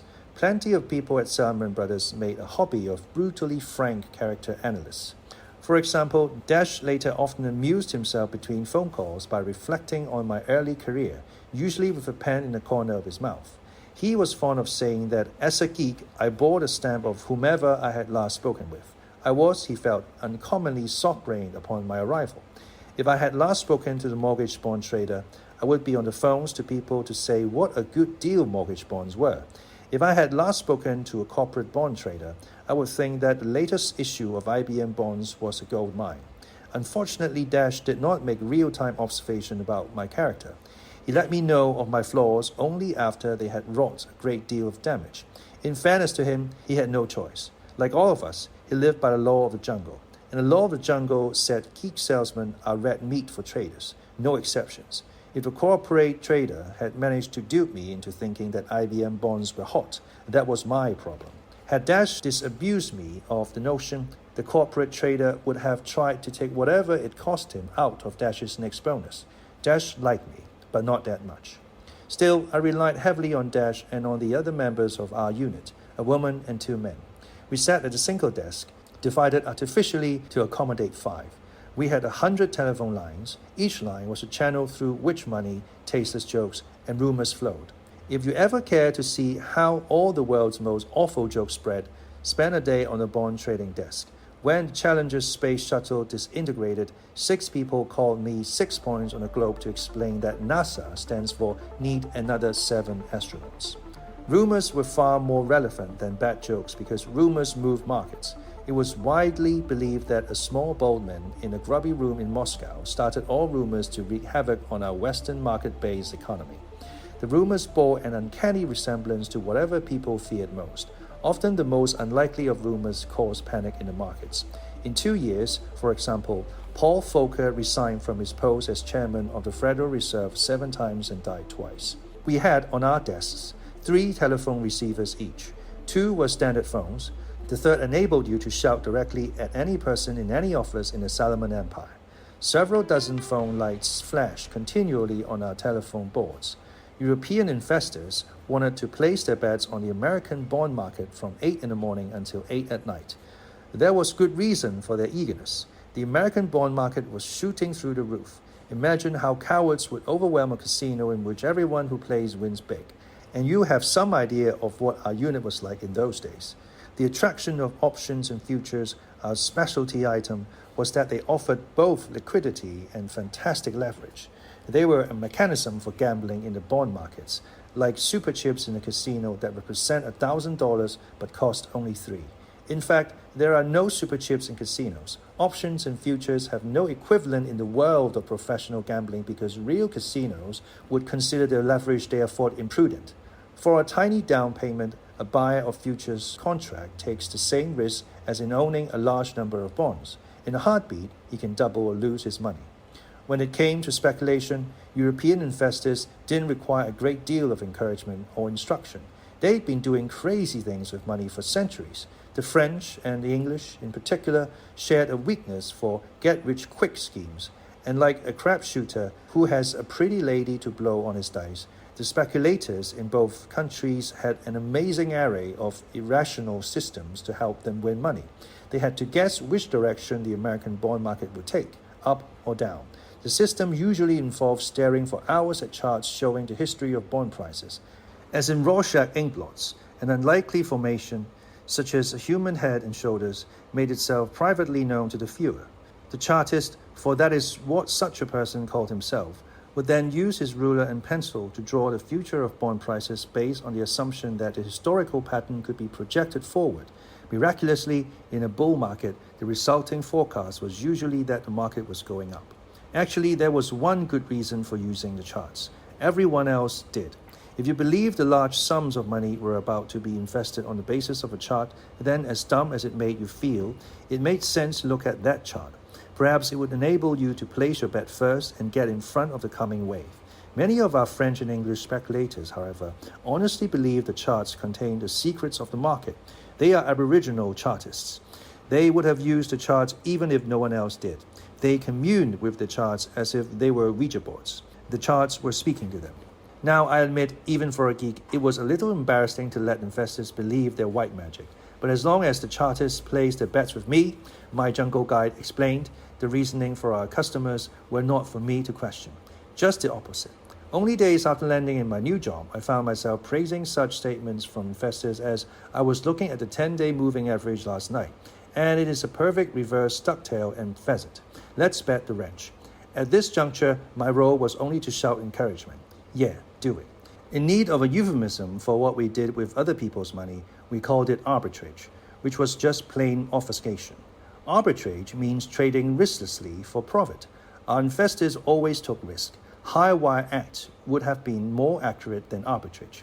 In spite of the responsibility implied by my job, I was ignorant and malleable when I advised my first customers. I was an amateur pharmacologist, prescribing drugs without a license. The people who suffered as a result were, of course, my customers. I couldn't help noticing that they were different from the customers of established salesmen. Mine were small institutional investors, defined as those with less than $100 million each who, on each trade, would commit only a few million. The other three salesmen in my unit were speaking almost exclusively to insurance companies, money managers, and European central banks that could, if they liked the trade idea, commit $50 to $100 million in a matter of seconds. The largest of these controlled perhaps $20 billion in investable funds. There was an excellent reason my jungle guide manager didn't let me lay my hands on the larger investors. He knew that, soft-brained as I was dangerous.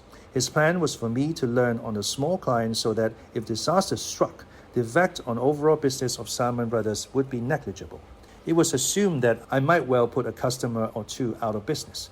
That was part of being a geek. There was a quaint expression when a customer went under. He was said to have been blown up. Once I've learned to do my job, once I've stopped blowing up customers, I would be permitted to advise the big investors. A few days after I arrived, I was told by said jungle guide to start smiling and dialing. Cold calling, as I have pointed out, was not my idea of fun. I discovered immediately I was temperamentally unsuited to it. It made me feel like too much of a pest to do it well. And when he saw I was having no success, my jungle guide finally gave up the ghost and told me to phone a man named Herman at the London branch of an Austrian bank. This was convenient for everyone. Herman wanted to be sold to by Salomon Brothers because he had only a few $1 million to play with. No one else at Salomon Brothers wanted to sell to Herman, and in order to eat, I needed customers. Poor Herman never knew what hit him. I proposed lunch, and he accepted. He was a tall, gruff German with an incredibly deep voice and the distinct impression that he was born to trade. He thought he was very, very smart. It was my job to encourage him in this view, since the smarter he felt, the more he traded, and the more he traded, the more business he could give me. His bank had given him authority to risk $20 million. In spite of his cunning, Herman didn't know a geek when he saw one. I explained to him how this $20 million the two of us could make a fortune. Salomon Brothers was full of shrewd, knowing people, I said, and we would draw from their reservoir of ideas. I allowed how I myself was known to have an idea or two, and my advice was greatly valued by certain large European investors. At the end of lunch, during which we examined lots of Salomon's scientific graphs about bonds, talked a bit about head and shoulders patterns, and drank a bottle of wine, decided he could do business with me. But Michael, remember, he said several times, we need good ideas. A large corporate bond trader was waiting for me, like an unfed house pet, when I returned to the office. He was glad to hear the lunch had gone well, and as it happened, he had a great idea for me and my new customer. He had been watching the Eurobond market all day and had noticed that AT&T's 30-year bonds had really become cheap, as measured against the benchmark 30-year U.S. Treasury bond.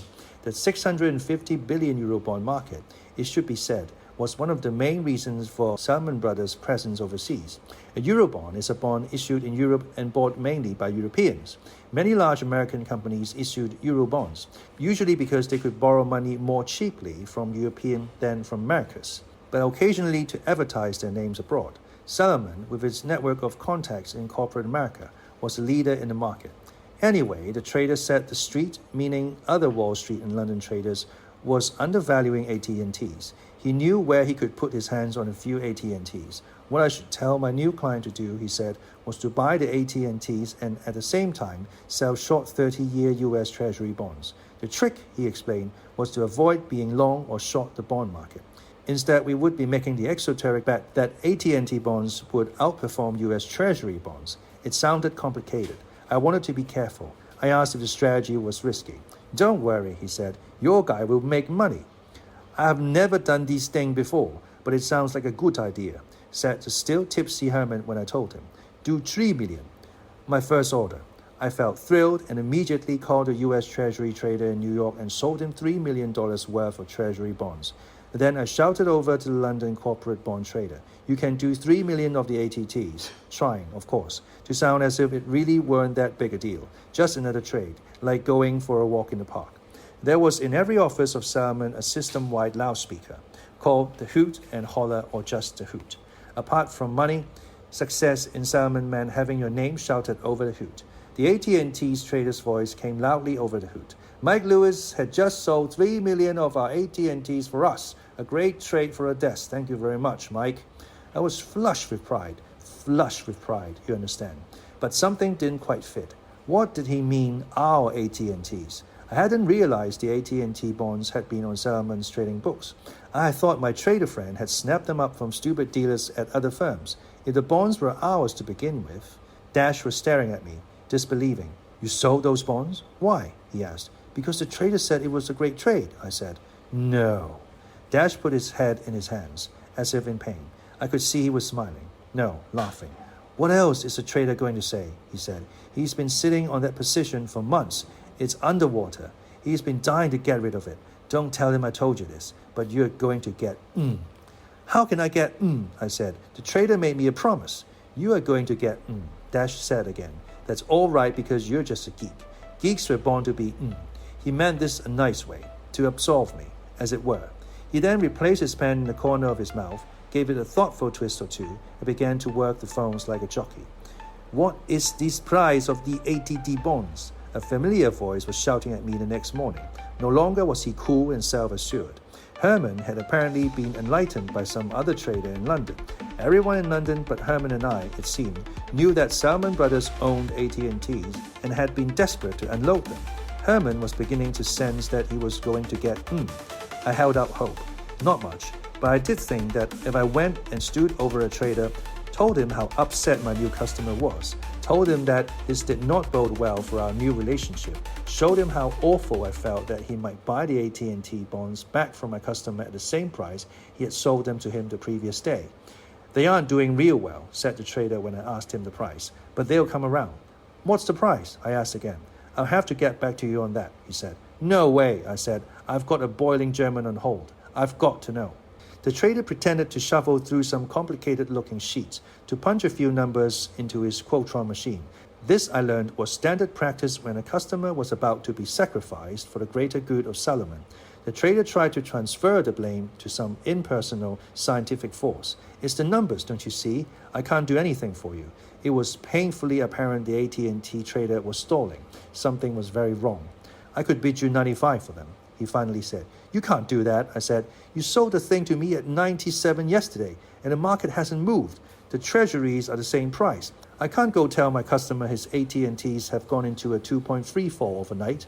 He's out of pocket $60,000. I told you they weren't doing very well, he said. What do you mean? You lied to me. I started to shout.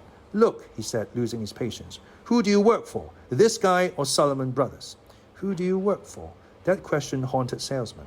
Whenever a trader screwed a customer and the salesman became upset, the trader would ask the salesman, who do you work for anyway? The message was clear.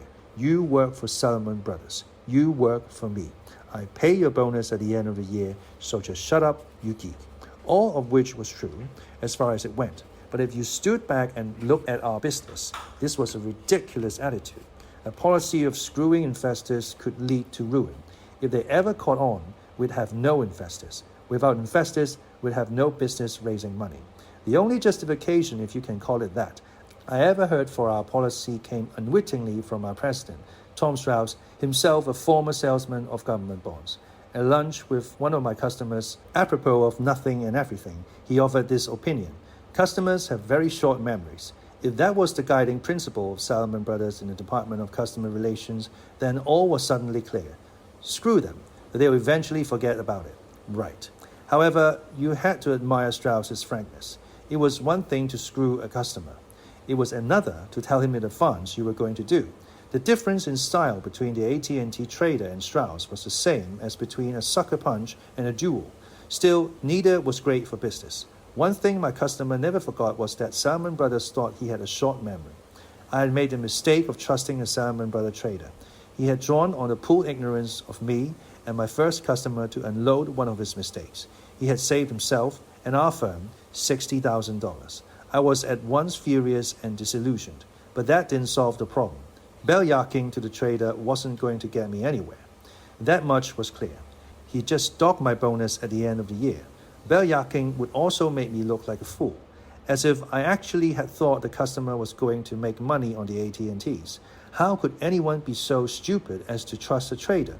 The best thing I could do was pretend to others at Salomon that I had meant to screw the customer. People would respect that. That was called jamming. I had just jammed bonds, albeit unknowingly, for the first time. I had lost my innocence. But what did I tell Herman the German? Don't let your $60,000 loss bother you too much. You have a short memory, and you soon forget. Sorry, I'm new at this. And guess what? Haha, you've just been had. Hi, sorry to take so long. It's really busy here, I said, rifling through the range of tones I might adopt. I was unable to find anything exactly appropriate to the occasion and settled on sounding cheerful. I must have managed an expression halfway between a brave smile and the grin of an idiot. Dash was watching the charade and laughing. Now that was unnecessary. I flipped him the finger. I was more embarrassed for myself than I was concerned for Herman. I just spoke with the trader, I said to my new customer, and he said that the AT&Ts didn't do very well overnight, but they will definitely come around soon. What is the price? He asked again. Oh, let me see. About 95, I said and felt my face wince. Ah, he shouted, as if he had been stabbed with a knife. He had lost all ability to articulate his feelings. His primal Teutonic scream captured for all time the collective pain felt by the valued customers of Salmon Brothers. What I didn't know but soon learned was that he never imagined in his whole life losing $60,000. His bank had given him $20 million to trade, but would not let him lose $60,000 of it. If it knew he was down that much money, it'd fire him. Actually, his story was more gruesome than that. He had a baby, a pregnant wife, and a new house in London with a large mortgage. This emerged only later, however. At the moment of impact, all he could do was make noises. The agony, the horror. Ugh, he continued, in a slightly different key. He began to hyperventilate into the phone. And you want to know how I felt? I should have felt guilty, of course. But guilt was not the first identifiable sensation to emerge from my exploding brain. Relief was, I had told him the news. He was shouting and moaning, and that was it. That was all he could do, shout and moan. That was the beauty of being a middleman, which I did not appreciate until that moment. The customer suffered. I didn't. He wasn't going to kill me. He wasn't even going to sue me. I wasn't going to lose my job. On the contrary, I was a minor hero at Salomon for dumping a $60,000 loss into someone else's pocket. There was a convenient way of looking at the situation. My customer did not like his loss, but it was just as much his own fault as mine. The law of the bond market is caveat emptor. That is Latin for buyer aware. I mean, he didn't have to believe me when I told him AT&T bonds were a good idea. Anyway, who was hurt besides my German? It is an important question, because it accounts for the detachment with which disasters were viewed at Salomon. The German bank had lost $60,000. The bank's shareholders, the Austrian government, were therefore the losers. To take it one step farther, the Australian taxpayer was the loser. But compared with the assets of the nation as a whole, $60,000 was a ridiculously small sum. In other words, it was hard to generate sympathy for anyone but the man who had done the trade, and he was partly responsible. He shouldn't blame me entirely. I might have thought had my capacity for rationalization been that of a man rather than a geek, but oh, how he did. For that is the customer's privilege and a bond salesman's burden. And he didn't just blame me once. He blamed me hundreds of times. For having made the first mistake of doing the trade, we promptly made the second of holding on to it. Each morning and each afternoon for the next few weeks, I awaited his bitterly sarcastic phone calls in a frozen state of dread.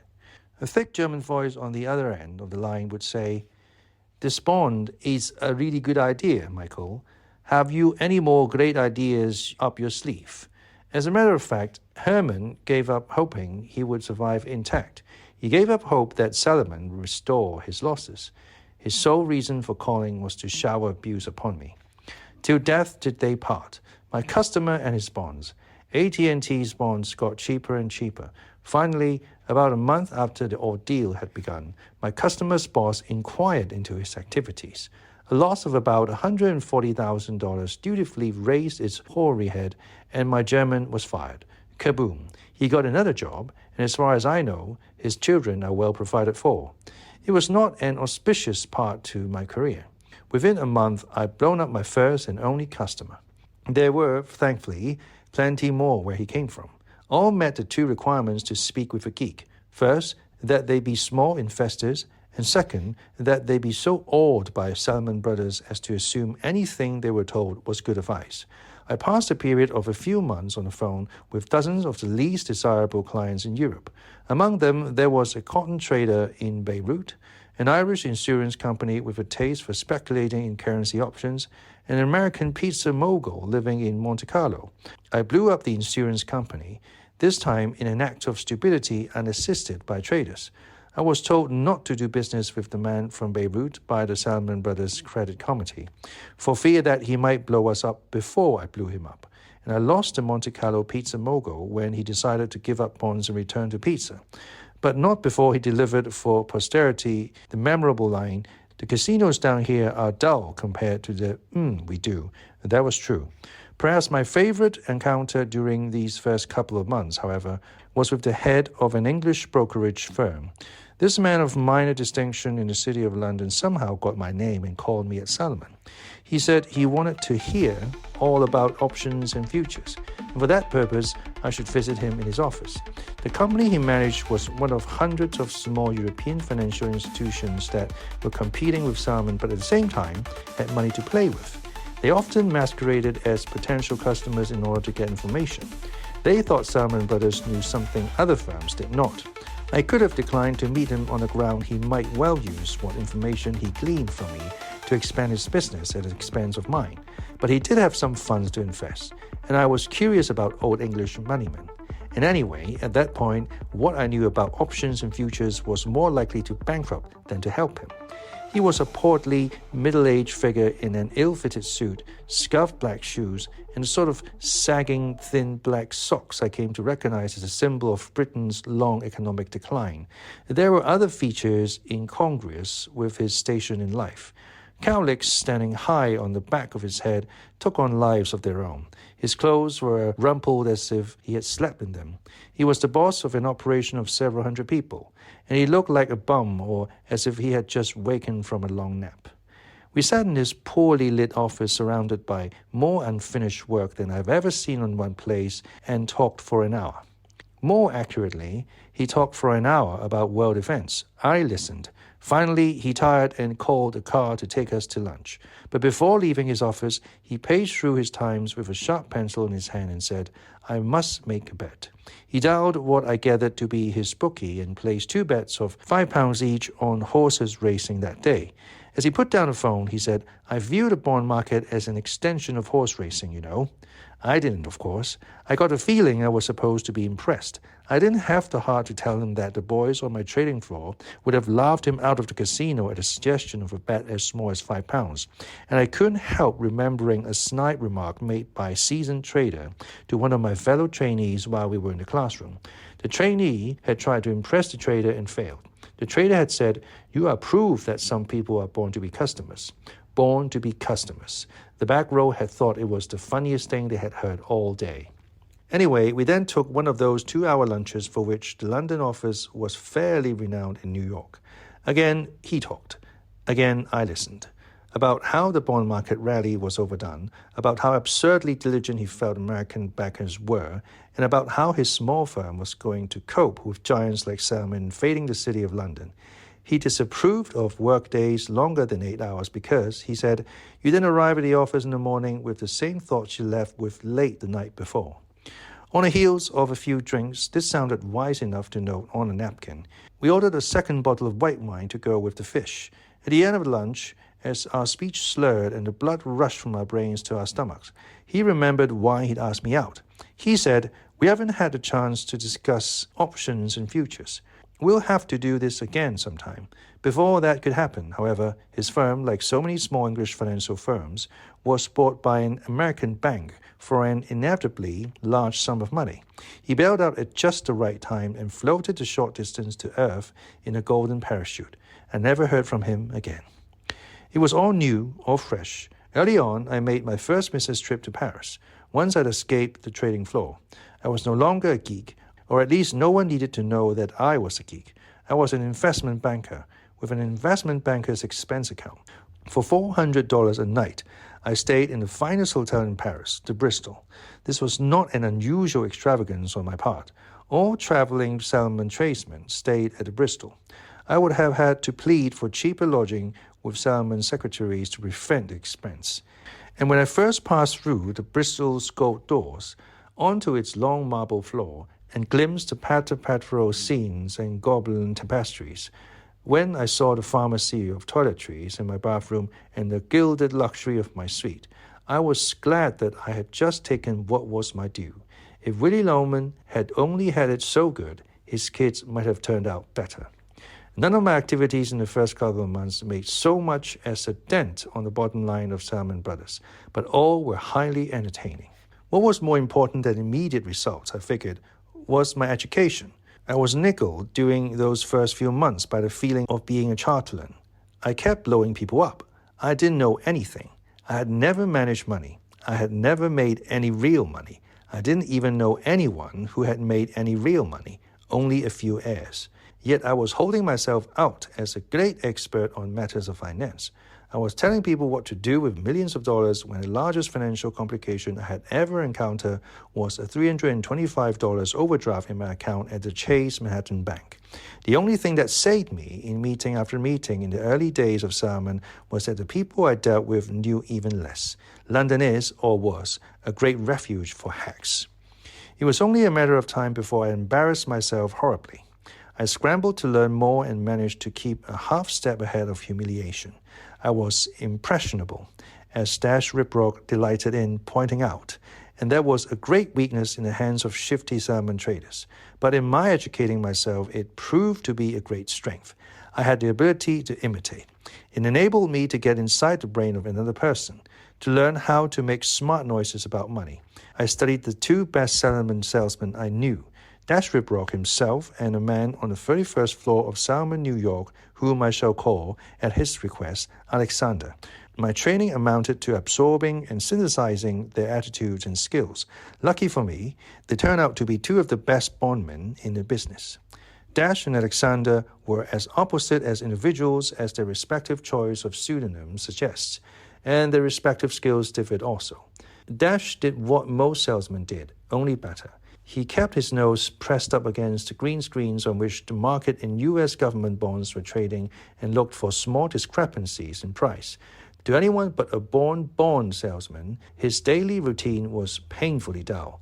There are several hundred different U.S. government bonds, ranging in maturity from a few months to 30 years. Dash knew what their prices should be, which large investor owned which bonds, and who was the weak hand in the market. If a price was off by 1/8%, he'd pile half a dozen institutional investors into a trade to make that 1/8%. He called his technique nips for blips, blips being the little green numbers that represent bond prices on the screens. I never learned what nips meant, but the expression became a pun as an increasing number of Dash's customers were Japanese. Tens of billions of dollars worth of U.S. government bonds passed through his phone in a year.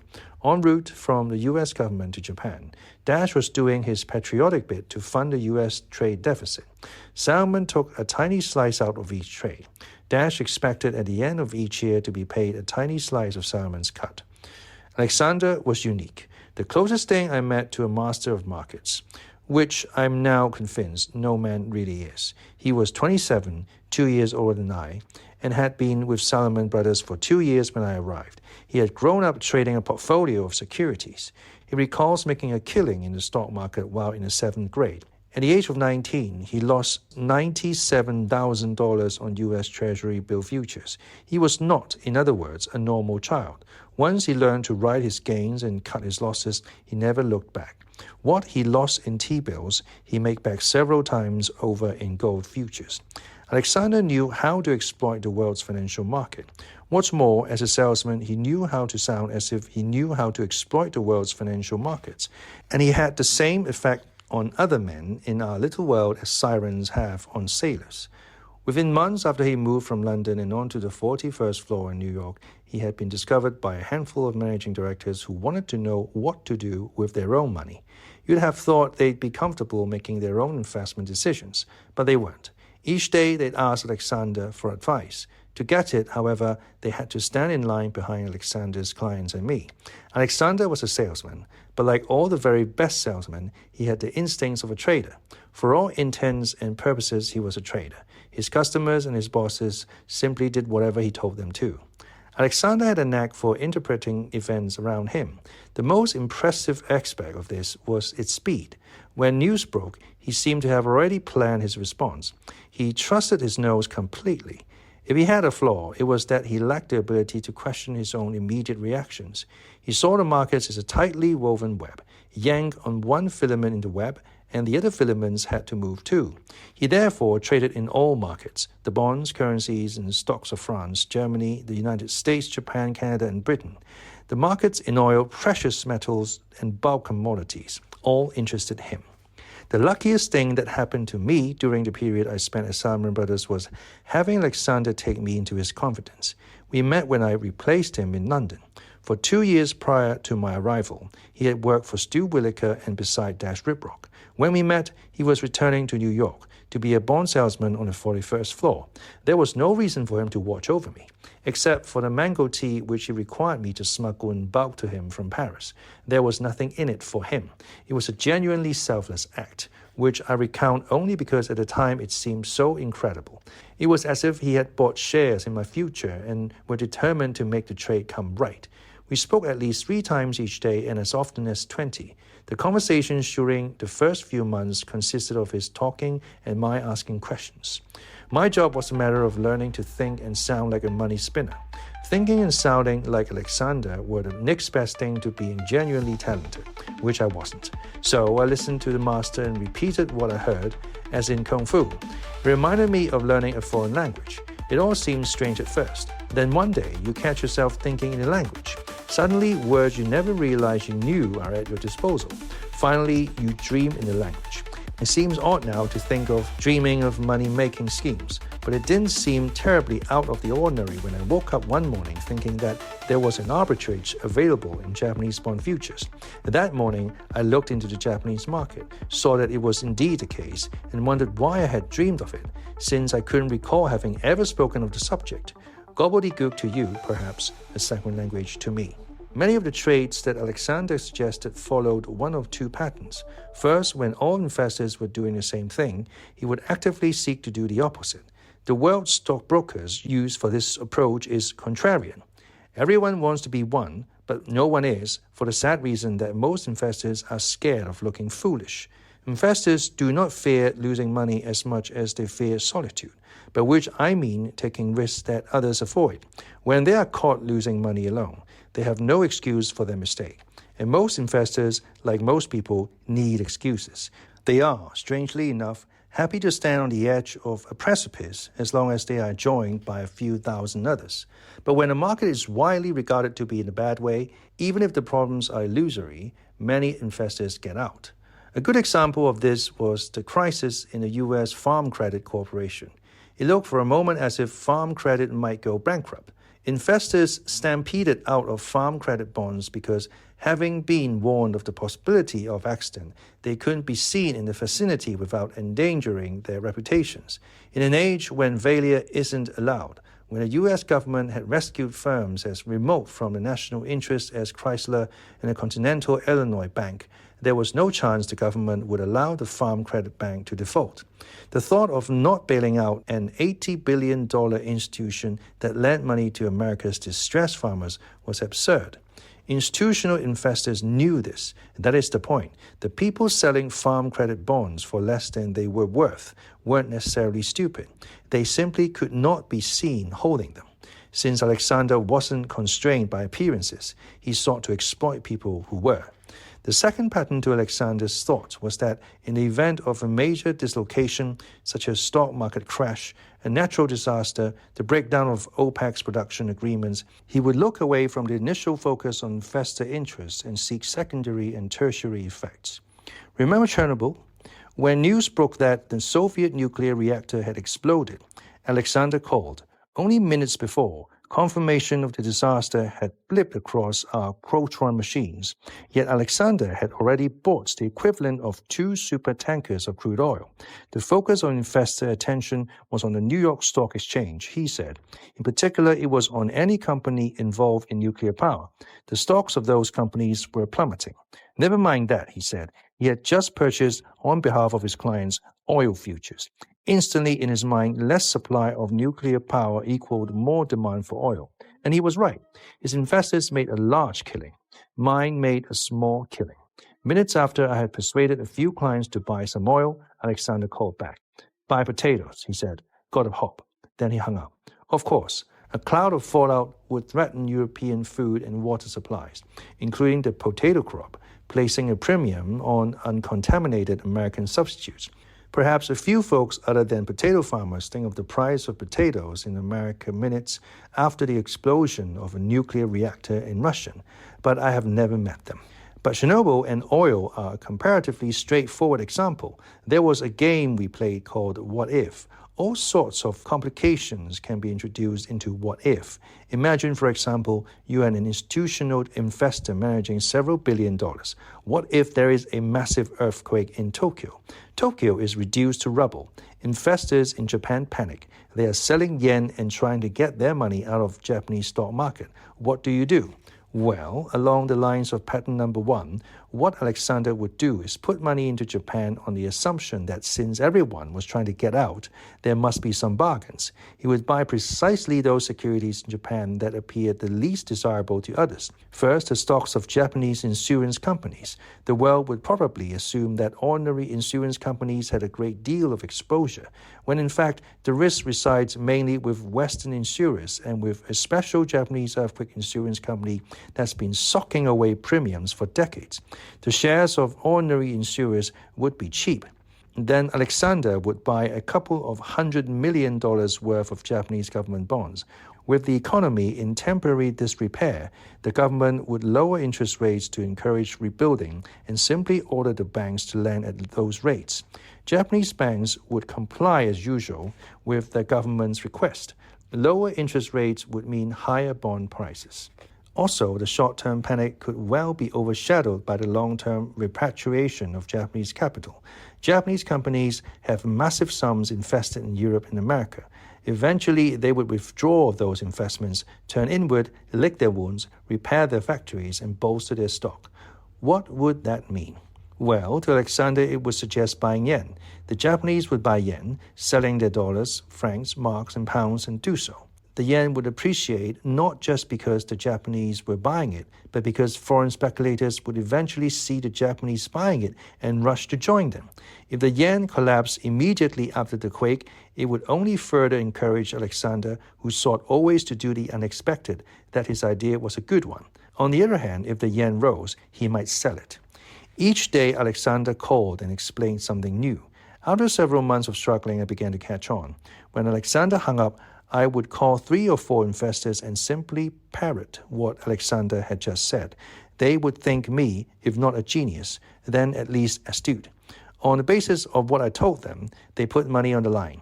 They made handsome profits, just like the investors to whom Alexander spoke. Soon they were calling me. Before long, they won't speak to anyone else but me. They would do whatever I, meaning Alexander, told them to do. This would soon prove very valuable. While Alexander taught me an attitude toward markets, Dash showed me style. Much of our time was spent on the telephone. By style, I mean phone technique. Dash had a little phone technique. He placed his social calls to clients in the upright seated position. He placed his sales calls hunkered over, head under his desk. He used the space beneath his desk as a kind of soundproof booth. His taste for privacy had been acquired as a geek, when he didn't want the seasoned salespeople to overhear the stupid things he was telling his customers. Now it was habit.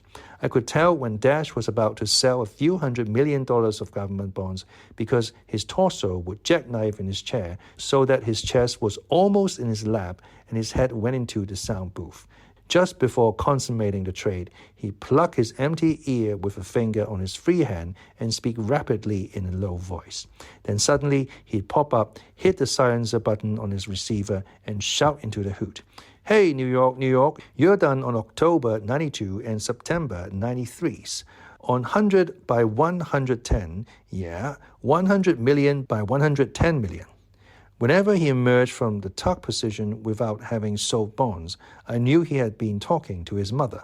It wasn't cool to talk to your mother on the trading floor. I was only as conscious of miming Dash's movements on the phone and the trading floor as a child who acquires the mannerism of a parent.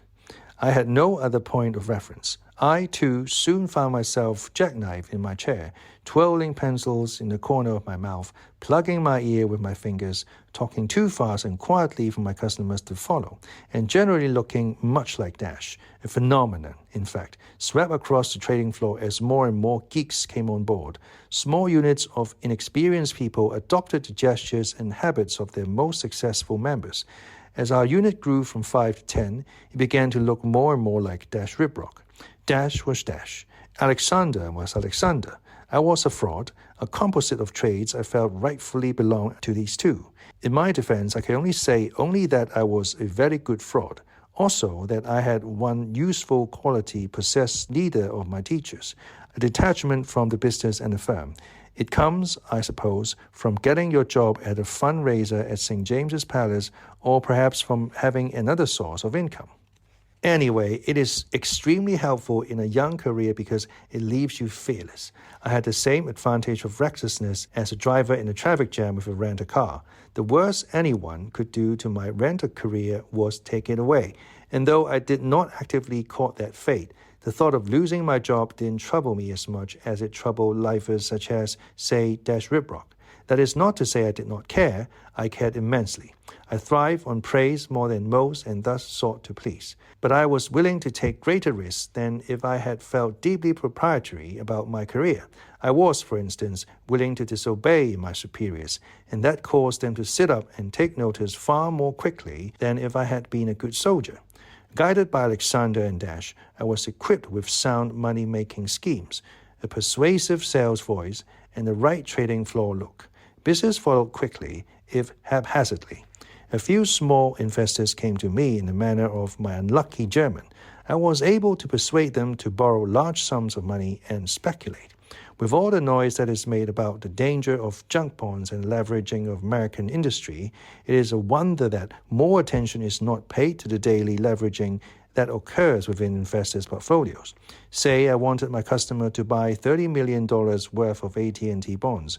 Even if he had no cash at his disposal, he could pledge the AT&T bonds as collateral and borrow the money from Salomon Brothers to buy the bonds. We were genuinely a full-service casino. A customer didn't even need money to gamble in our house. This meant that even customers with small sums of money could be made to do large pieces of business. Since I had no large investors yet wanted to do big business and hear my name praised over the hoot and holler, I became adept at leveraging. Success bred success. Pretty soon, Salomon management was leading me to the clients of other salespeople in hopes that with larger customers, I could do gargantuan pieces of business. By June 1986, 6 months into the job, I was plugged into several of the largest pools of money in Europe. On the other end of my telephone at my peak, the investors controlled collectively about $50 billion. They were quick, aware, flexible, and rich. I had my own little full-service casino up and running, and it would, at its best, generate about $10 million a year in risk-free revenues for Salomon Brothers. We were told that each seat on the trading floor cost $600,000. If that was true, my business alone was generating more than $9 million in profits a year. I gradually ceased to worry about how much business I would do, for I was doing far more I would ever be paid for. I soon had customers in London, Paris, Geneva, Zurich, Monte Carlo, Madrid, Sydney, Minneapolis, and Palm Beach. I was perceived within Salomon Brothers to be talking to the smartest money in the market apart from a few New York fund managers. With a good money-spinning idea, I might be able to shovel $500 million or so around by, for example, moving it out of the American stock market and into the German bond market. The markets in the long run are no doubt driven by fundamental economic laws. If the United States runs a persistent trade deficit, the dollar will eventually plummet. But in the short run, money flows less rationally. Fear and, to a lesser extent, greed are what make money move. In watching the money move around, I began to anticipate its next move and maneuver a few of my $50 billion in front of the next wave. I was, in short, doing pretty well. I stopped feeling like a geek the moment Salomon Brothers started asking my advice, and sometime in the middle of 1986, more by luck than by skill, I ceased to be a geek. I became a normal established Salomon salesman. There was no one event that marked change. I knew I was no longer a geek only because people stopped calling me a geek and started calling me Michael, which I preferred. There is a difference between this, though, and being called big swinging. A big swinging I was not. The journey from useless geek to Michael took about 6 months. The journey from Michael to big swinging happened almost immediately thereafter and was occasioned by a single sale. There was a phenomenon known at Salomon as a priority. A priority was a huge number of bonds or stocks that had to be sold, either because selling them would make us rich or because not selling them would make us poor. When Texaco teetered on the brink of bankruptcy, for example, Salomon Brothers owned about $100 million worth of bonds in the company. There was a real danger that these bonds would become worthless. Unless sold to customers, they could cost Salomon a great deal of money. Sold to customers, of course, they would cost the customers a great deal of money. That, it was decided, was the best thing to do. Texaco bonds, therefore, became a priority for the Salomon sales force. One of the biggest priorities during my stay at Salomon was $86 million worth of bonds in a property development company called Olympia in York. From mid-May to mid-August of 1986, the biggest swinging in the Salomon Brothers system did their best to sell these bonds and failed. Our failure was an embarrassment to everyone, from President Tom Strauss to the lowest geek in London. One day, Alexander and I were speaking on the phone. He had tried to sell the ONYs and failed, but he genuinely believed they had merit. ONY bonds were an unusual priority because they were owned not by a Salomon Brothers trader, but by the single large Arab investor who ignored the blacklist and dealt with us. The Arab was desperate to sell the Olympia and Yorks and not particularly knowledgeable about them. and would probably sell them cheaply. Second, attitudes toward bonds are subject to change for a reason not much more substantial than attitudes towards the length of women's skirts. Simply because no one wanted the ONYs now didn't mean that no one would want them 3 months from now.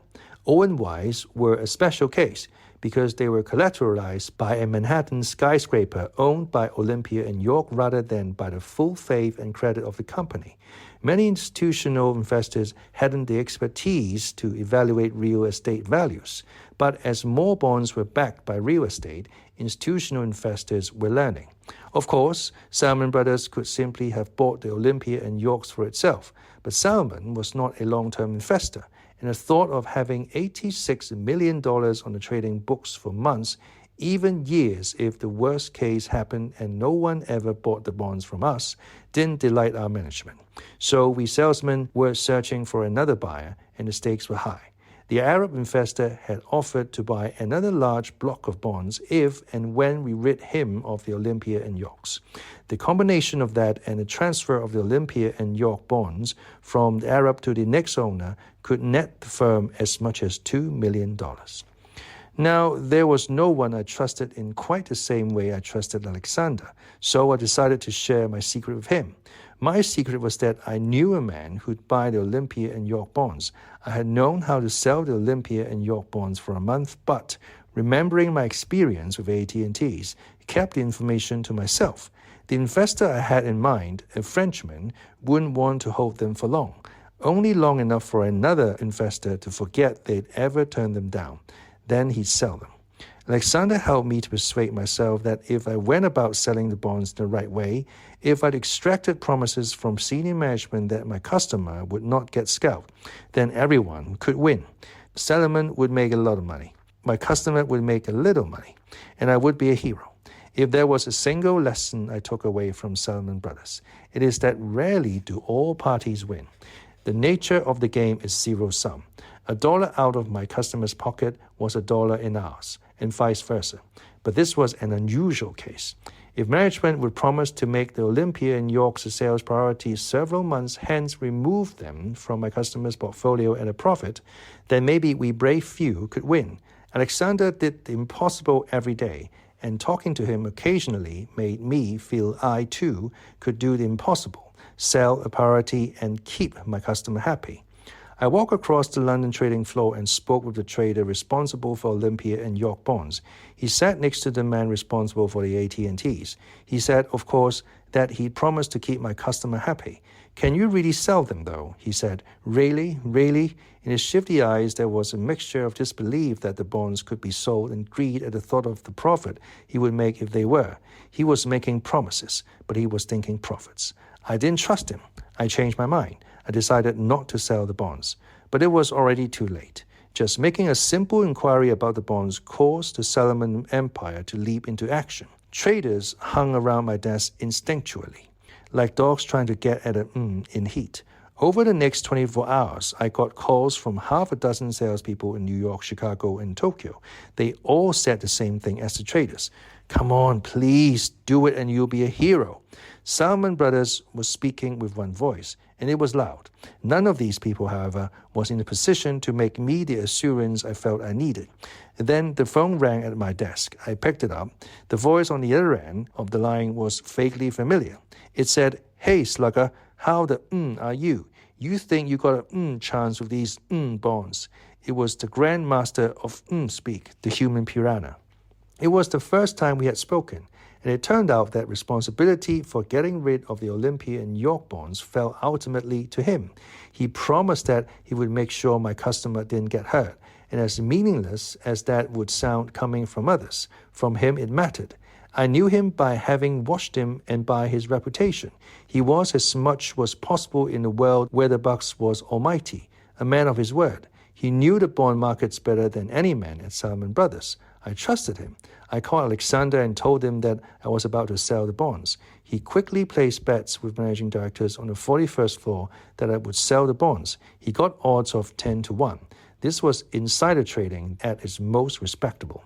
I then called my Frenchman and told him how a panicked Arab wanted to dump $86 million worth of bonds cheaply, how the bonds were out of fashion and undervalued compared with other similar bonds in the marketplace, and how if he bought them and held them for a few months, a buy in America might emerge. There was nothing spectacular about my sales pitch except the language in which it was couched. I used the language of the speculator. Most bond salesmen use the language of investment, analyzing the company and its prospects. I was vaguely aware that Olympia and York was involved in property. I was keenly aware that the whole world was lined up against its bonds. They were so out of fashion, I argued. They must be cheap. It was language my Frenchman understood. I knew that he, unlike most investors, would envision $86 million worth of bonds as a quick trade.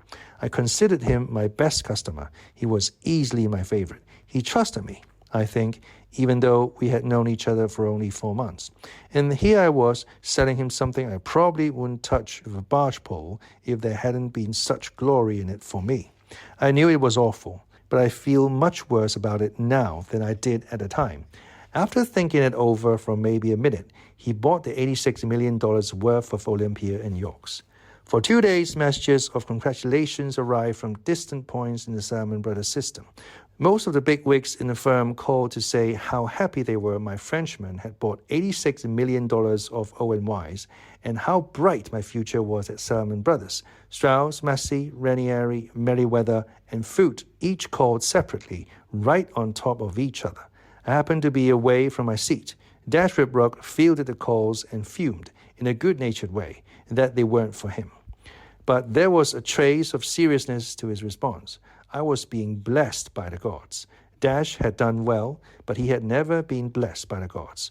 I saw this ritual enacted several times in my time at Salomon Brothers, but never taken to such a ridiculous extreme as when I sold those God-forsaken bonds. As a rule, the greater the praise I lavished upon the salesman within Salomon, the greater the eventual suffering of the customer. I was delighted by the bits of sticky yellow notepaper on my desk that said, Tom Strauss called to say great job, but in the back of my mind I feared for my Frenchman. Finally, the sweetness of the moment dulled the pain of knowing I had just placed my most cherished customer in jeopardy. The most important call of all came. It was from a human piranha. I heard you sold a few bonds, he said. I tried to sound calm about the whole thing. He didn't. He shouted into the phone. That is awesome. I mean awesome. I mean awesome. You are one big swinging and don't ever let anybody tell you different. It brought tears to my eyes to hear it, to be called a big swinging by the man who, years ago, had given birth to the distinction and in my mind had the greatest right to confer it upon me.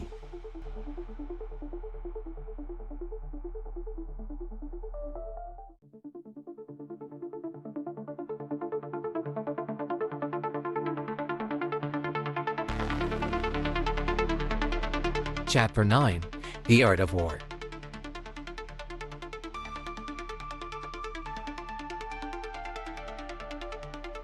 The supreme art of war is to subdue the enemy without fighting.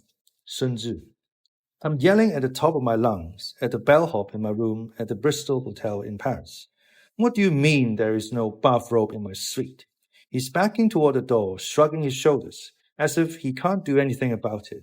The little Then I notice, no fruit bowl. Where's the bowl of apples and bananas that's supposed to come with the suite? And hey, wait a minute. They've forgotten to hold the first tissue on the roll of toilet paper into a little triangle. I mean, can you believe this? I shout. Give me the manager. Now, do you know what I'm paying to stay here? Do you? Then I wake up. It's all right. My wife is saying, you are just having another hotel nightmare. But it's not just a hotel nightmare, and it's not all right. Sometimes I dream I have been downgraded by British Airways from club class to economy. Other times it is even worse. The London restaurant Tanteclair has permitted someone else to sit at my favorite table, or the driver is late in the morning. The things I go through. Investment banking nightmares have haunted me ever since I sold the Olympia and York bonds. Spoiled rotten by a combination of too much luxury and the awesome stature of big swinging Imagine, no fruit bowl. Anyway, it's over, and it's 6 a.m., time for work. Or is it? This day in August 1986 is special. I'm about to have my first encounter with the sort of backstabbing and intrigue for which investment bankers are justifiably renowned. There are two kinds of friction within Salomon Brothers. The first is generated by people fighting to pin blame upon one another when money is lost. The second is generated by people fighting to claim credit when money is made. My first battle on the trading floor will be caused by profits rather than losses. This is good. I will win it. That is also good. There are no copyright laws in investment banking and no way to patent a good idea. Pride of authorship is superseded by pride of profits. If Salomon Brothers creates a new kind of bond or stock, within 24 hours, Morgan Stanley, Goldman Sachs, and the rest will have figured out how it worked and will be trying to make one just like it. I understand this as part of the game. I recall that one of the first investment bankers I met taught me a poem. God gave you eyes. Plagiarize. A handy ditty when competing with other firms. What I was about to learn, however, is that the poem was equally handy when competing within Salomon Brothers. At 10 a.m. the day in London, Alexander telephoned. He, of course, was in New York, where it was 5 a.m. He had been sleeping in his study beside his Reuters machine and rousing himself every hour to check prices. He wanted to know why the dollar was plunging. When the dollar moved, it was usually because some other central banker or politician somewhere had made a statement. But there was no such news. I told Alexander that several Arabs had sold massive holdings of gold for which they received dollars. They were selling those dollars for marks and thereby driving the dollar lower. I spent much of my working life inventing logical lies like this. Most of the time when markets move, no one has any idea why. A man who can tell a good story can make a good living as a broker.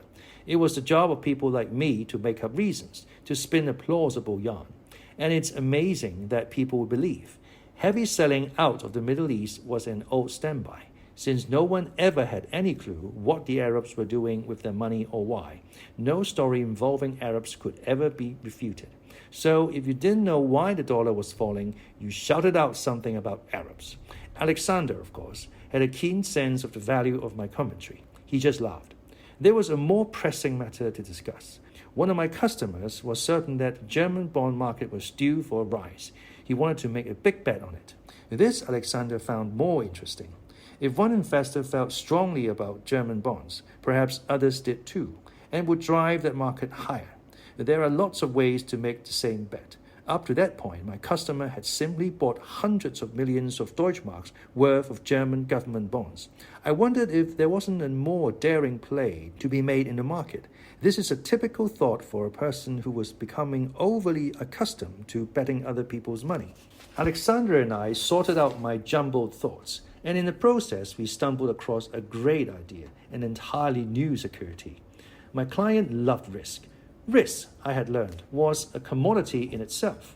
Risk could be canned and sold like tomatoes. Different investors place different prices on risk. If you are able, as it were, to buy risk from one investor cheaply and sell it to another investor dearly, you can make money without taking any risk yourself. And this is what we did. My client wanted to take a big risk by wagering a large sum of money on German bonds rising. He was therefore the buyer of risk. Alexander and I created a security called a warrant or a call option, which was a means of transferring risk from one party to another. In buying our warrant, risk-averse investors from around the world would be, in effect, selling us risk.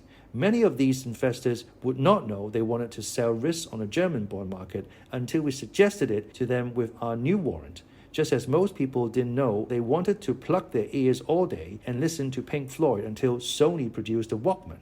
Part of our job was to fill needs that investors never knew they had. We'd rely on Salomon's sales force to generate demand for our new product, which, because it was unique, was pretty sure to succeed.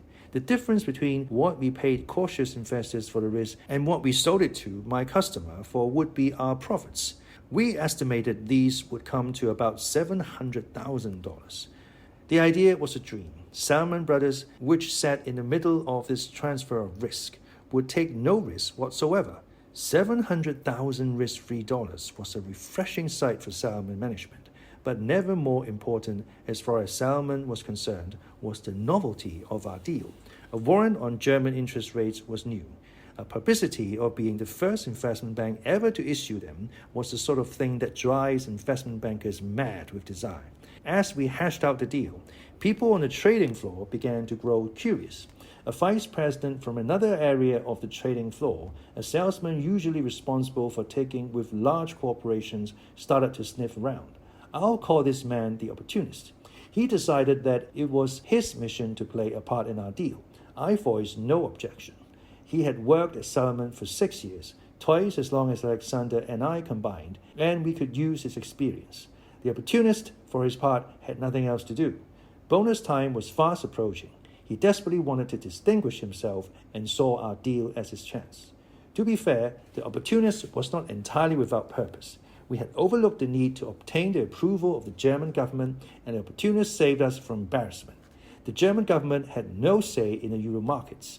The beauty of the euro market was that it fell under no government's jurisdiction. We could, in theory, have ignored the Germans, but we had to be polite. Salomon Brothers hoped to open an office in Frankfurt, and the last thing the firm needed was angry German politicians. So the opportunist became our emissary to the German finance ministry. He persuaded the authorities that our deal would neither undermine their ability to control their money supply nor encourage speculation in German interest rates. You had to give him credit for playing to the sensibilities of his audience. He wisely wore camouflage on his trips to Frankfurt, long-term investor brown. Brown suits, brown shoes, and brown ties. No red suspenders with gold dollar signs. No gold cufflinks. Playing his part of a sober burgher, he won the confidence of senior officials in the ministry, right up, I believe, to the Minister of Finance himself. In several weeks of talks, there were only small hiccups. In one of the meetings, it was reported the Germans were upset at the media attention the deal might attract. Not fully understanding all the implications of our warrant, they feared having their good name too closely associated with it. We said we would keep publicity to a minimum. They asked about the tombstone, the public announcement that would appear in the financial press at the end of the deal.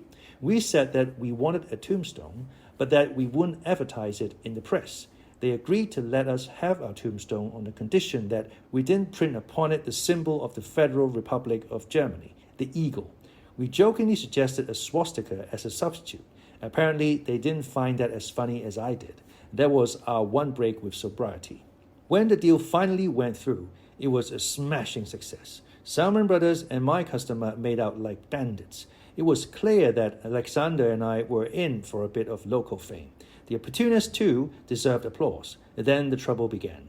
The afternoon on which the deal was launched, a memo was circulated in London and New York, describing how the deal had been done. No mention of the memo was made of Alexander, my client, or myself. The memo was signed The Opportunist. It was a subtle but effective stunt. As incredible as it may sound to those unfamiliar with the business, none of the bosses in neither New York or London fully understood what we had done. Anyone who has been in the business knows this is the norm, and by explaining the deal to senior management, the opportunist made it seem as if he were entirely responsible for it. It was so clearly unjust, so wildly deceitful, that I should have laughed. At the time, however, it didn't seem funny. I headed toward his desk to do him violence. Throwing phones was okay. Shouting abuse was okay. Pounding a colleague to mush was not okay. I hoped I won't hit him, but if I did, I hoped he'd hit me back. Then we'd both be fired.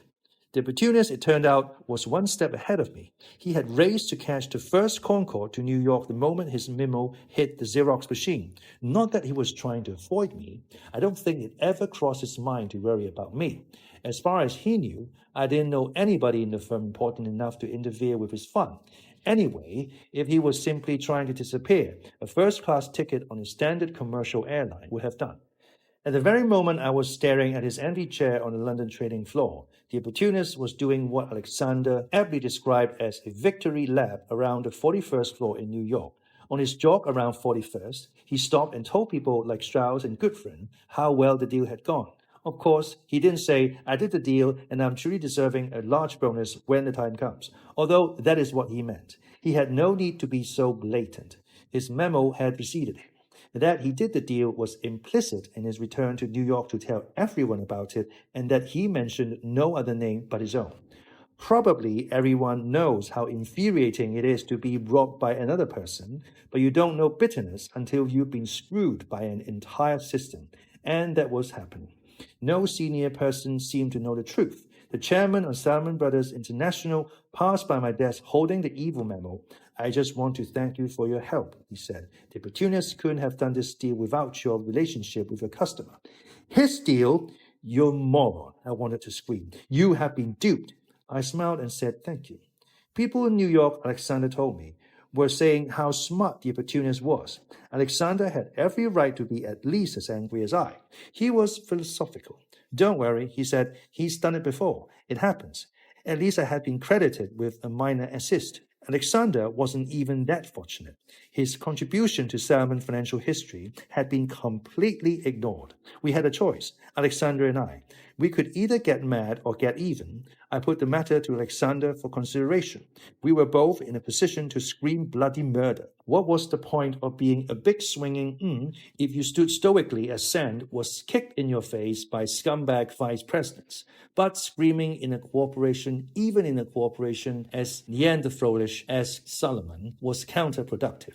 We might have had the opportunities had, but at a cost. He was a member of the Voot family. We were members of the Strauss family. If we made a stink, it would smell all the way to high heaven, or at least to the office of the chairman. The issue would be obscured by family loyalties. Mafia wars were messy. So how did we nail the opportunists without resorting to high-level warfare? How did we sap the cancer without killing healthy cells? Alexander listened to my tirade and decided instead to be an adult and ignore the whole thing. Alexander's view was that a man doesn't progress in a corporation by stepping on top of others. If the opportunist had stepped on us, we should wipe ourselves off and forget about it. He was right, no doubt, but I broke ranks with him. I decided to be a child and get even. I was in the jungle now and developing a taste for guerrilla warfare. My degree in art history finally served my career. I knew all about frauds. Ask yourself, what would a painter do if a rival stole his work and put his name on it? He'd paint a replica and issue a challenge for the rival to do the same. And that's what I did. The analogy obviously isn't perfect because for most people a Warren is easier to fake than a Rembrandt or even a Jackson Pollock.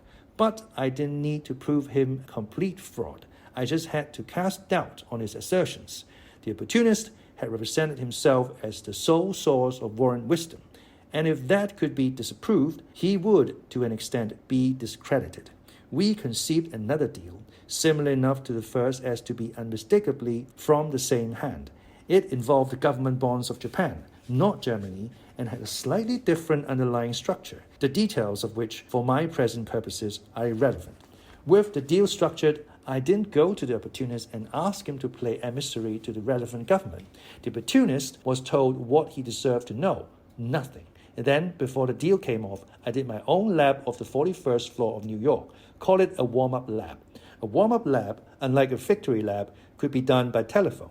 I made several calls. The opportunist, though he liked to claim that he reported directly to John Goodfriend, had a boss. His boss sat on the 41st floor and was still basking in the reflected glory of his minion. Suddenly, the boss found himself in an awkward situation. Several men of his rank ripped him about the new Japanese deal, saying in effect, "It seems that the brains of this operation may have been somewhere other than in the head of your employee." The opportunist boss called the opportunist to ask why he hadn't been informed of this new deal. The opportunist did not know about the deal either, nor did he convincingly demonstrate that he understood it. My phone bombs had found their target. I was willing to stop being a pig and leave the matter at that. He wasn't. About an hour after I had completed my warm-up lab, the opportunist was standing over me, glaring. I was surprised by how huffy he was. It was all I could do to stifle a chuckle. He looked the way I felt when I first read his memo. He had convinced himself, I think, that the German warrant had been his idea all along. I gave him the closet I could manage to a smile, which I'm afraid must have seemed like a cheese-eating grin. "Come with me for a minute," he said. "Sorry, I'm busy," I lied. "We'll have to do it another time." "I'll be here at 8 o'clock tonight. You should be too," he said. I would have skipped out, but as it happened, I was required to be in my seat at 8 o'clock that night for other reasons. So unfortunately, we met. "Come into Charlie's office," said the opportunist at precisely 8 o'clock. Charlie was our chairman. One of the opportunist's more charming habits was that, though he was but a mere dime a dozen vice president, he used the office of our chairman as if it were his own. As expected, he took the seat behind the desk. I took the chair on the other side and felt like a schoolboy about to be scolded. He was the thief, I reminded myself. Perhaps I give Salomon Brothers too much credit, and myself too little. But I think that what crossed my mind next would never have done so before I set foot on the trading floor. In short, I decided to do him in. For the purpose, I found Machiavellian resources I hadn't known I possessed, which is saying something. The joy of having the upper hand swept over me. Instead of being uneasy or anxious or angry, I suddenly relished the thought of calculated confrontation. It was clear how to do maximum damage, to say as little as possible and give him a chance to say something he shouldn't. The opportunist had a chance to calm down. He was painfully deliberate as he began to speak. He was sane in every respect but one, and that was his stratospheric sense of self-importance. He was smart, I'll give him that. What he didn't realize was that everybody else was smart too. He had one foot up on the desk and was looking down at an object, a pen, I think, he held in his hand. He jiggled the object in his palm, quick-like. He wouldn't look me in the eye. I gave you more credit, he said. Most of the people around here are stupid. I thought you were smarter than that. Most of the people around Salomon was distinctly not stupid, but it was the sort of thing he would say. What do you mean? I asked. I got a call from, and he said you've been spreading the word about a Japanese warrant, he said. So what? I asked. So why didn't you tell me? What do you think you're doing? He asked. He paused for a moment, then continued. You can't do a deal without my help. I can stop your deal from happening with a single phone call. He then listed several $1 billion worth of deals in the past that were or weren't done by Salomon Brothers because of him. Why on earth would you interfere with my deal if it's going to be a profitable piece of business? I asked.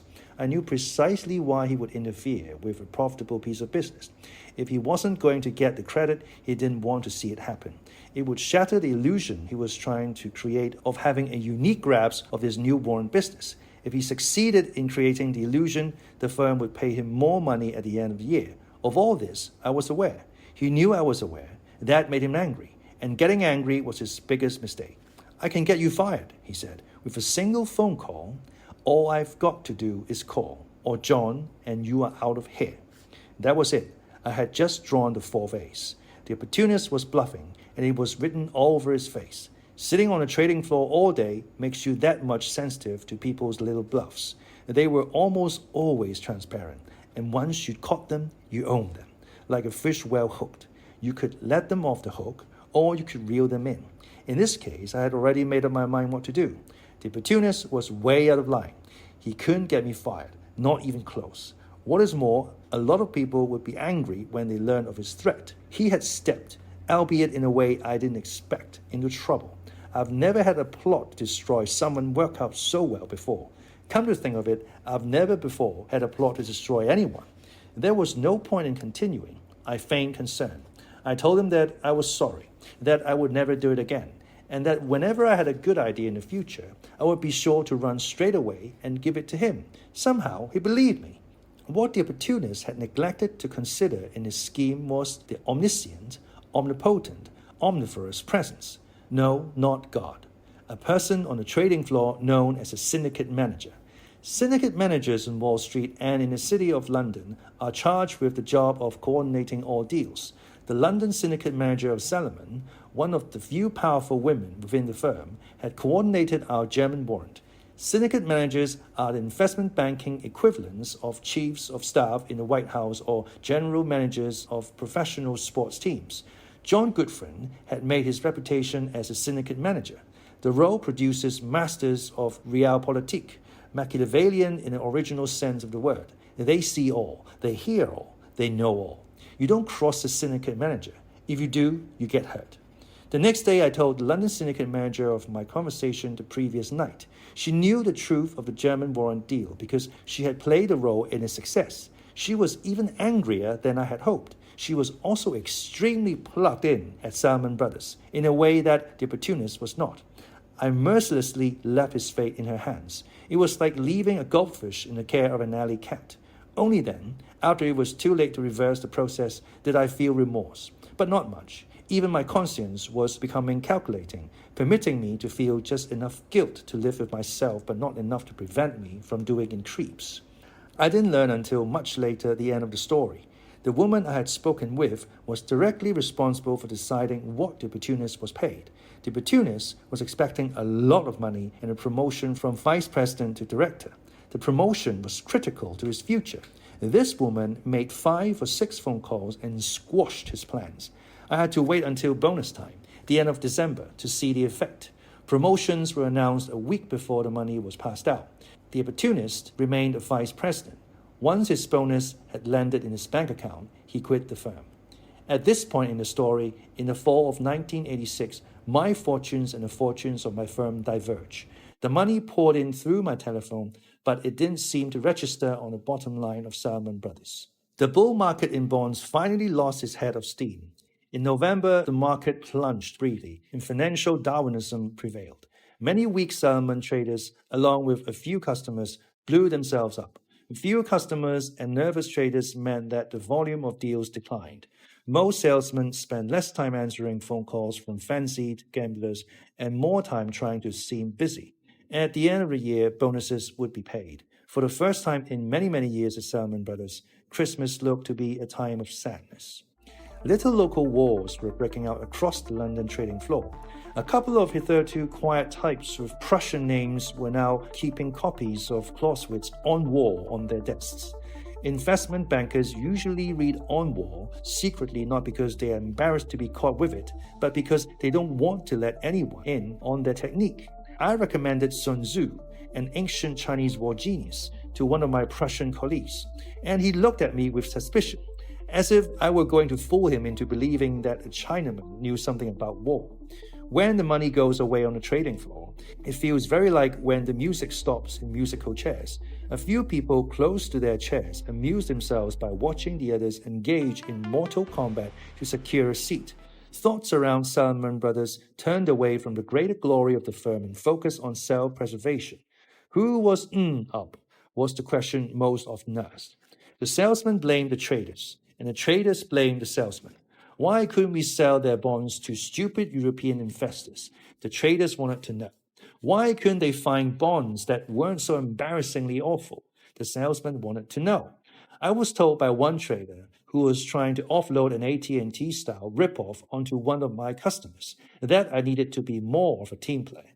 I was tempted to ask, what team?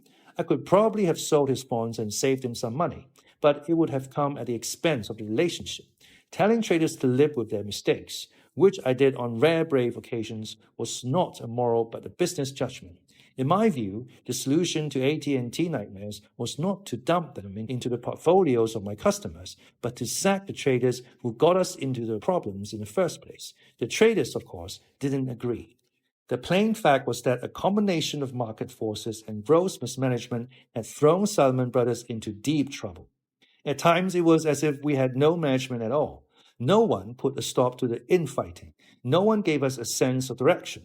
No one put a halt to our rapid growth. No one wanted to make the hard decisions that businessmen, like generals, simply have to make. Taking place on the trading floor was a strange inversion that became more apparent the longer management failed to grasp events. The grunts were better able to diagnose the problems of our business than the generals. Ordinary salesmen were on the telephone all day, every day, with the source of our revenues. European institutional investors and Salomon salespeople in December 1986 heard a new tone in their customers' voices and saw a couple of coincidental changes at once to which management was blind. First, investors were increasingly irritated with the slash-and-burn approach Salomon Brothers and other American investment banks took to customer relations. People who controlled enormous pools of capital were refusing to buy their stocks and bonds from us. You must understand, a weary French female investor told me one day as she fended off a Salomon Brothers priority.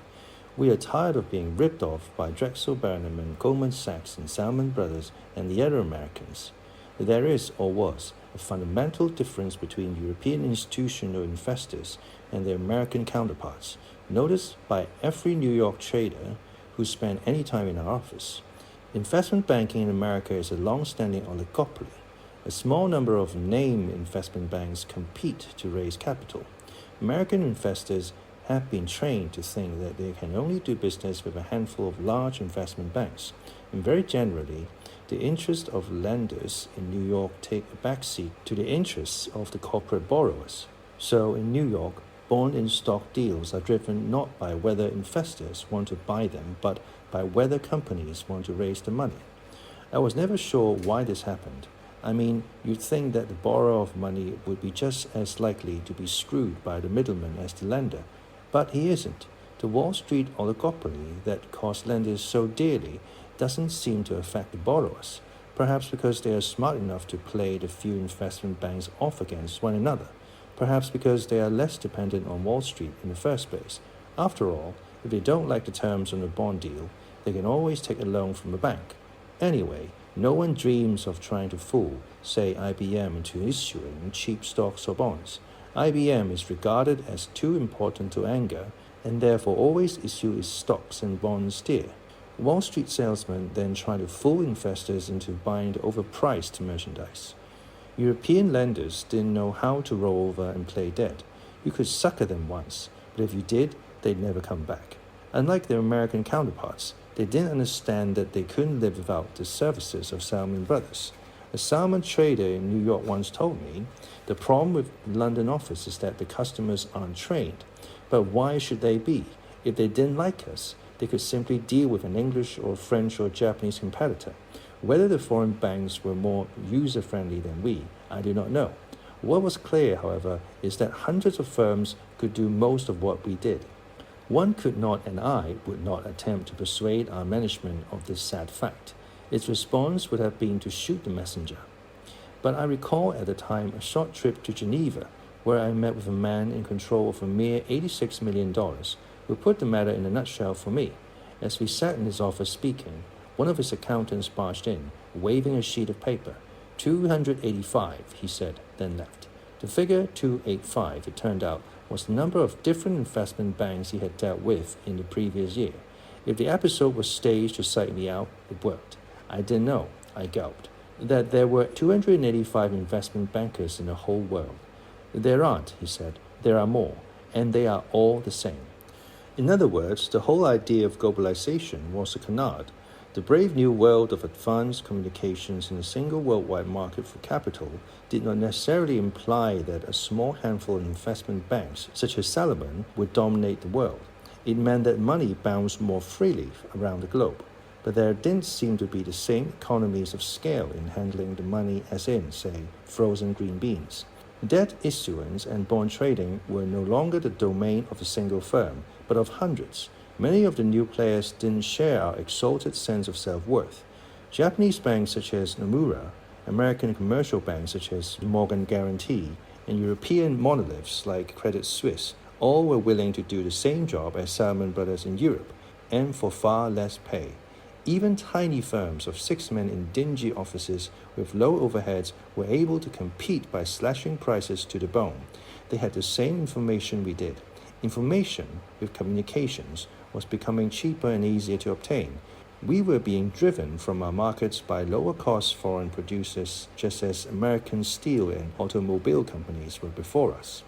Our poor management had been saddled with an impossible task. The orders received from the New York War Room bore no relation to conditions in the field. The London office had been charged by John Gutfreund and Tom Strauss with implementing a flawed strategy. Gutfreund and Strauss were still enamored with the notion of global domination. They were inclined to blame their lieutenants for poor execution of a brilliant plan rather than question the plan itself. The lieutenants responded with a resounding chorus of the Salomon Brothers in Europe theme song called It's Not My Fault, I Only Just Got Here. That was true. The London managers, like the geeks, were too new to the market to question the strategy.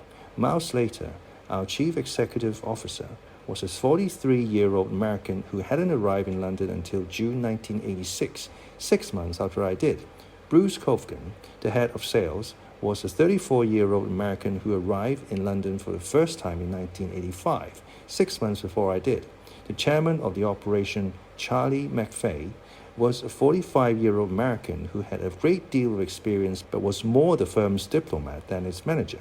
At no time had there been a managing director of Salomon Brothers in London who spoke any language but English. In November 1986, our offices moved from the Donut in the heart of London's financial district into the airspace immediately above Victoria Station, now named Victoria Plaza. The new office was nearly as large as the station itself and more a sign of our optimism than our needs. When I saw the opening of the London office, says William Salomon, with a trading floor twice as big as New York's, I saw excess to the greatest degree.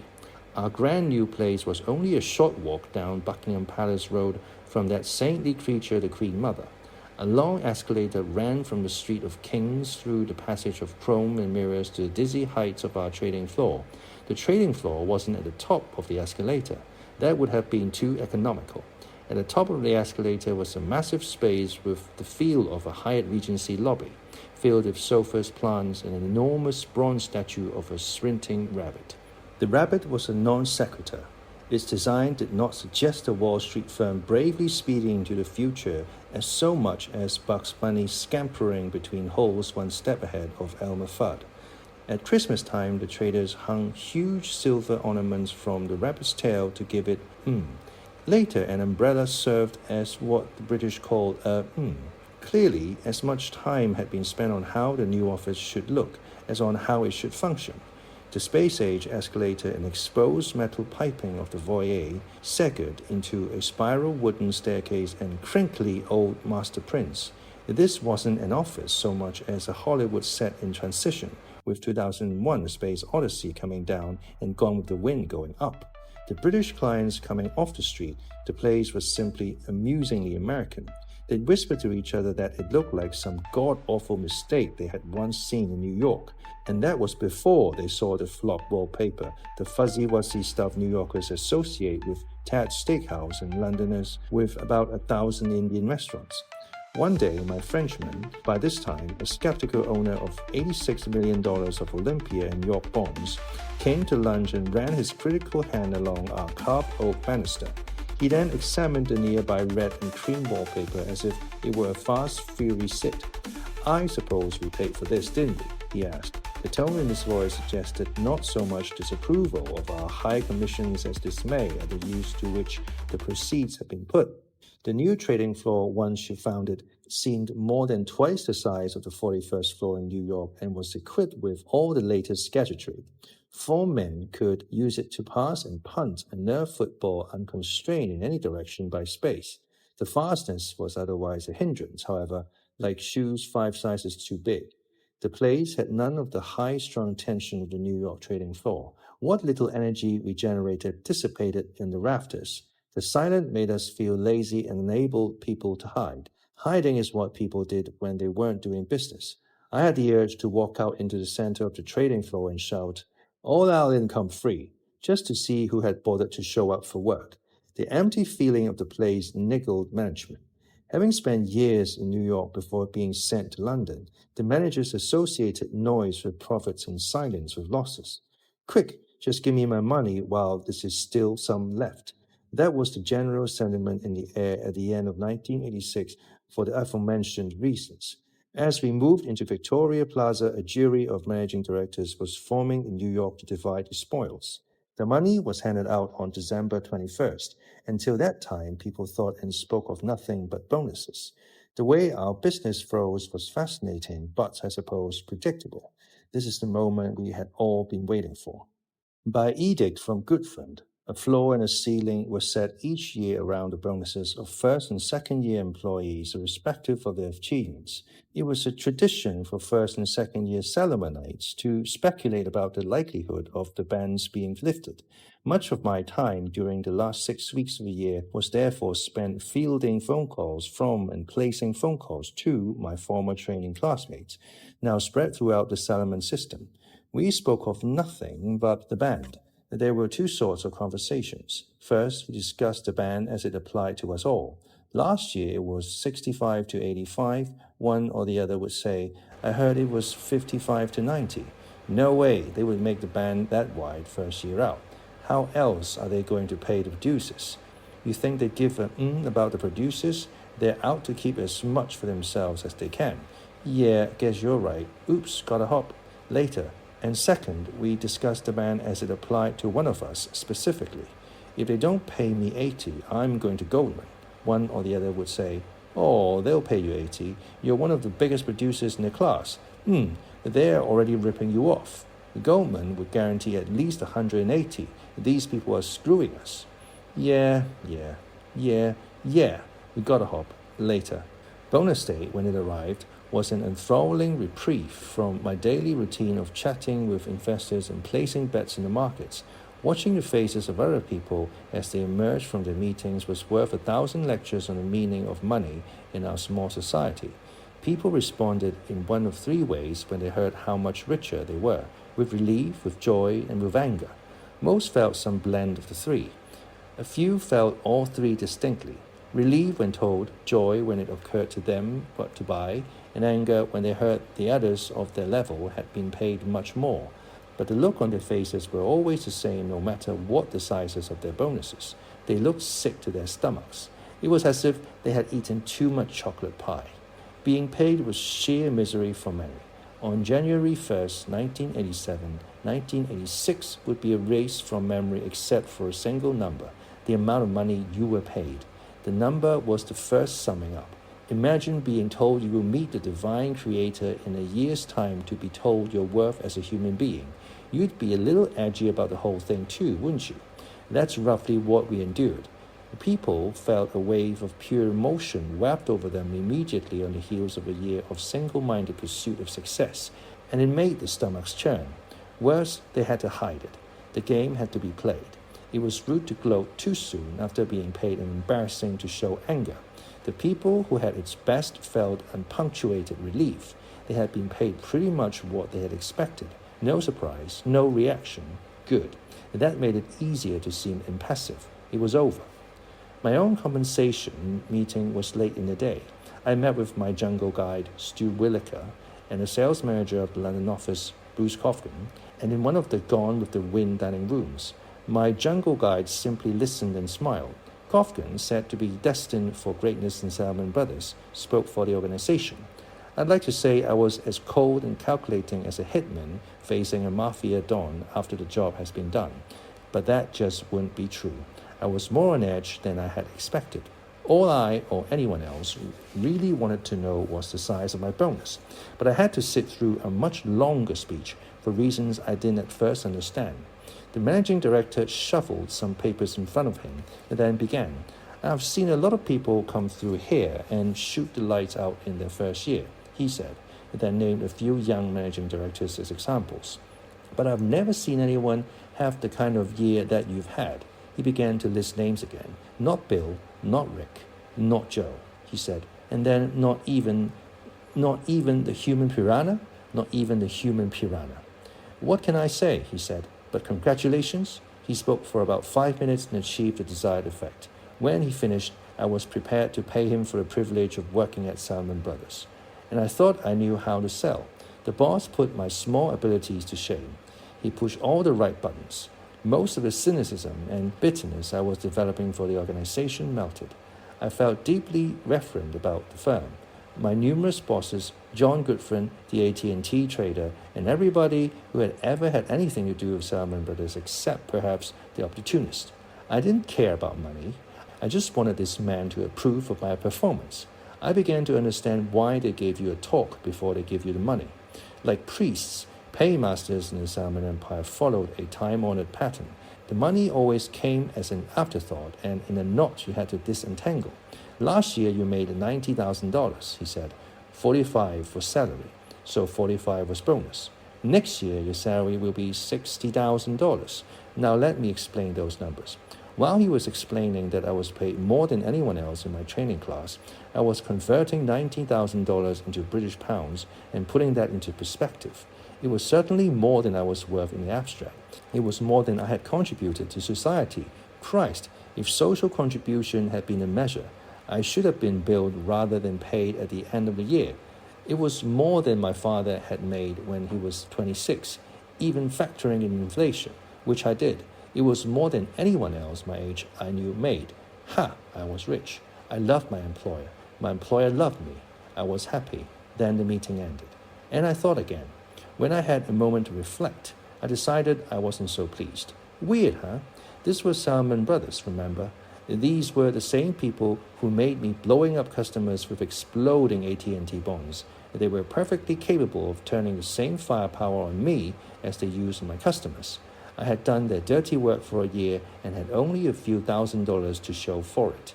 Money out of my pocket was money in the pocket of the man who has sung my praises. He knew that better than I.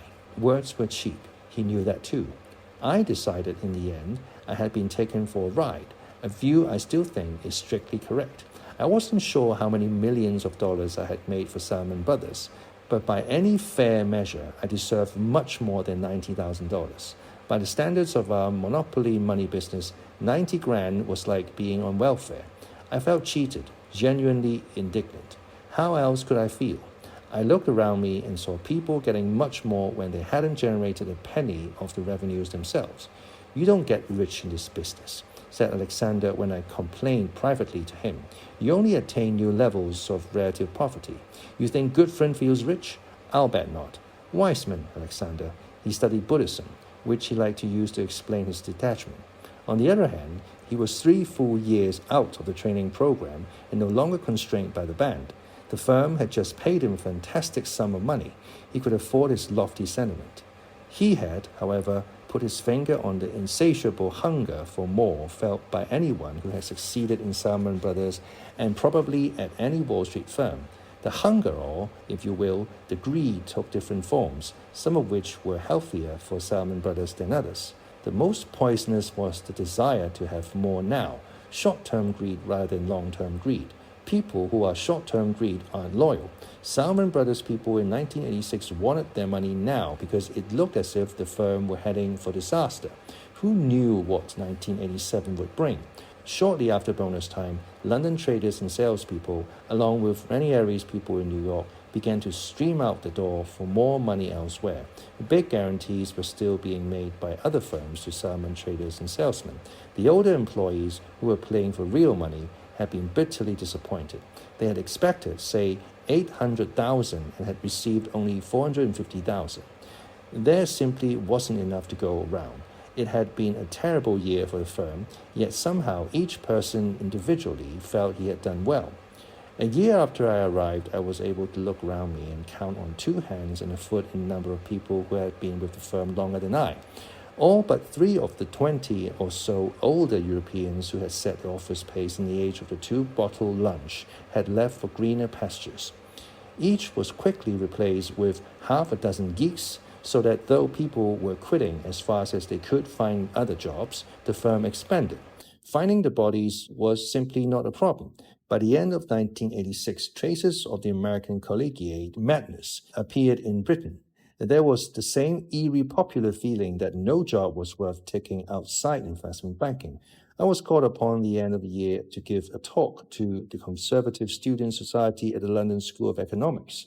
If there was a place on earth able to resist both the Conservative Student Society and the temptation of Salomon Brothers, it was the LSE, a traditional hotbed of left-wing sentiment. The subject of my speech was the bond market. That, I figured, would keep them away in droves. Anything about the bond market promises to be long and dull. Yet in the event, more than 100 students turned up. And when one seedy-looking fellow who was guzzling a beer in the back shouted that I was a parasite, he was booed down. After the talk, I was besieged not with abuse and not with questions about the bond market, but with questions about how to get a job at Salomon Brothers. One young British radical claimed to have memorized the entire starting lineup of the New York Giants because he had heard the personal director at Salomon was a Giants fan. Another wanted to know if it was a fact, as he had read in The Economist, that people in Salomon Brothers didn't stab you in the back but came at you head-on with a hatchet. What was the best way to show that he was sufficiently aggressive? Was it possible to go too far, or should he just let it all hang out? At its peak in mid-1987, Victoria Plaza contained 900 people and looked more like a daycare center than a flagship office of a global empire. The ever opposite Dash Riprock looked up one day and said, "Just the managing directors and a kid." By then, I knew what he meant almost before he said it. I had an inbuilt Dash Riprock decoding device. The average length of service of my colleagues in London fell rapidly from 6 years to less than 2 years. Their average age, once well into the 30s, was about 25. Throughout early 1987, a tired old joke circulated that a sign was soon to be posted beside the exit from the trading floor. "Will the last one out please turn out the lights?" Then a fresh new joke made the rounds. Only it turned out to be true. The head trader of British government bonds had quit. The managing directors of the London office fell to their knees and pleaded with him to stay. He was the backbone of the new and fragile enterprise, they said. Screw backbones, he said. He had been offered much more money by Goldman Sachs, and he was going to get while the getting was still good. He was, after all, merely a trader trading his services. What did they expect? They expected, they said, for him to forget about trading for a moment and consider the importance of loyalty to the firm. And you know what he said to that? He said, "You want loyalty? Hire Cocker Spaniel."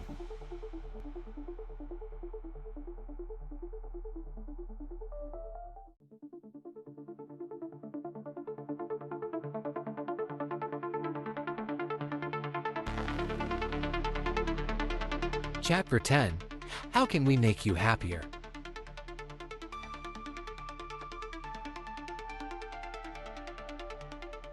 There developed a pattern to our existence. Each month began with an analysis of our small unit's performance, each week with an office meeting, and each day with a series of phone calls to whoever we thought might like to roll the dice. Dash Ribrock beat me to our desk each morning by at least an hour. He had this idea that his bonus might suffer if the boss caught him away from his telephone. He was quite mistaken. The bosses rightly cared far more about how much money we squeezed from our customers than how much time we spent squeezing. Nevertheless, Dash was shocked I had the audacity to arrive after 7:45 a.m. and would occasionally broadcast my arrival over the hoot and holler. I'd just like to thank Michael Lewis for coming into work today. Give him a big hand, ladies and gentlemen. Then we'd lapse into what I can only describe as a stream of consciousness communication, when we weren't talking about his future, or how to beat the market, or the fate of Salmon Brothers, or how to educate the 3 geeks who now worked for us. We jabbered at each other like Jewish mothers. It was typical of social conversation on the trading floor. Dash: "Saw a painting on Sotheby's today. Might buy it." Me: "Where did you get that suit?" Dash: "Where's the yen?" Me: "Can I borrow your Atlantic Monthly?" Dash: "I bought it in Hong Kong. $400. Cost 800 here." Me: "Who's the artist?" Dash: "Yeah, but give it back or you're dead." Me: "Are they going to pay us at the end of the year?" Dash: "Michael, do they ever pay us at the end of the year?" On one day late in the second year, September 24th, 1987, the pattern was unexpectedly broken. True, Dash huddled for privacy in his usual tuck position. True, I was waiting for him to emerge with his usual payload so I could tell him yet another tasteless joke about Preston Ronbo. But I never got my chance. For as I waited, someone shouted, "We're in play!" Dash, finger in air, absorbed in the art of selling bonds. Didn't hear a thing. I checked my news screens. If people still rubbed their eyes when they didn't believe what they were seeing, that's what I would have done. News were flashing across that Ronald Old Perelman, the 5'4" husband of a New York gossip columnist, the notorious hostile raider who had lately conquered the cosmetic firm Revlon, was making a bid to buy a large chunk of Salmon Brothers. His financial backer was Drexel Burnham, and his advisors were Joseph Perella and Bruce Wasserstein from First Boston. It was the first time Wall Street had turned and attacked the zone. All of a sudden, my telephone board looked like a clear night in the Rockies. Lights twinkled and pulsed. The customers were calling ostensibly to express their condolences that our firm was about to be stormed and mutilated by a heartless predator. Theirs was a hollow-sounding concern, however. They only wanted to gawk, the way people do who gather around the scene of an accident and stare at the twisted metal and trembling victims. More than a few were thinking that big, bad Salmon Brothers had finally met a force in the market that was bigger and badder still, amused that that force happened to be a leading purveyor of ladies' cosmetics. My Frenchman was wittily unmoved. "Soon you'll be offering free lipstick samples with every purchase of bonds more than $1 million, which means I will own a lot of lipstick," he said, then hung up. Why was the lipstick merchant coming after us? The most intriguing answer was that it wasn't his idea. Perelman's bid could easily be seen as a hate bomb lobbed at John Goodfriend by Drexel's junk bond king and Perelman's true backer Michael Milken. Milken often lobbed hate bombs at people who treated him badly, and Goodfriend had treated him badly. In early 1985, Milken had visited our offices for a breakfast meeting with Goodfriend. It started with Milken growing angry because Goodfriend refused to speak to him as an equal. It ended in a shouting match, with Milken being escorted from the building by a security guard. Goodfriend subsequently cut Drexel out of all Salomon Brothers bond deals. Then Drexel found itself at the center of the largest SEC investigation ever.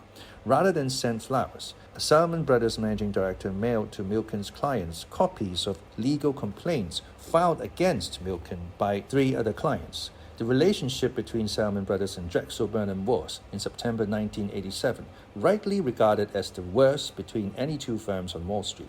Milken spooked Goodfriend. For all of his worldly ambition, Goodfriend remained remarkably parochial and introverted.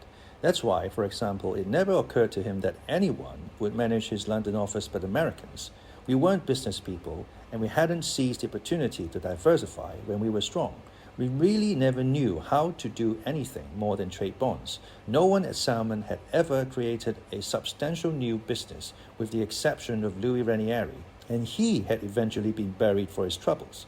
Milken, on the other hand, had built the biggest new business on Wall Street directly adjacent to our own, and his goal was to usurp Salomon's position in the bond markets. Whatever Goodfriend said one of my colleagues much nearer to Goodfriend than I, he always thought just one firm was capable of deballing Salomon Brothers, of taking over our franchise, Drexel. He wasn't worried about the white shoes at Morgan Stanley because he thought our competitive drive was that much stronger. But Drexel is tough like us, and Henry was predicting a long-term decline in the credit quality of corporate America. They were all turning to junk. That meant our client base was drifting toward Drexel. But it wasn't only our clients. Our employees defected to Drexel at an alarming rate. At least a dozen former Salomon Brothers traders and salespeople staffed Milken's 85-man Beverly Hills junk bond trading floor, and many more worked for Drexel in New York. Every month or so, another bond trader, salesman, or research analyst walked off the side of the New York trading floor and announced to management he was leaving for Drexel. How did Salomon management respond? Put it this way, says one who did. You weren't allowed back out on the trading floor to collect your jacket. The defections to Drexel were, not surprisingly, self-perpetuating. Reports of the magical sums of money to be made working for Michael Milken trickled back into Salomon and made us drool. One Salomon middle executive left to join Milken in Beverly Hills in 1986. In his 3rd month on the new job, he found an extra $100,000 in his weekly paycheck. He knew it wasn't bonus time. He assumed Drexel's accountants had made a mistake. He told Milken, "No," said Milken, "it is no mistake. We just want to let you know how happy we are with the job you are doing."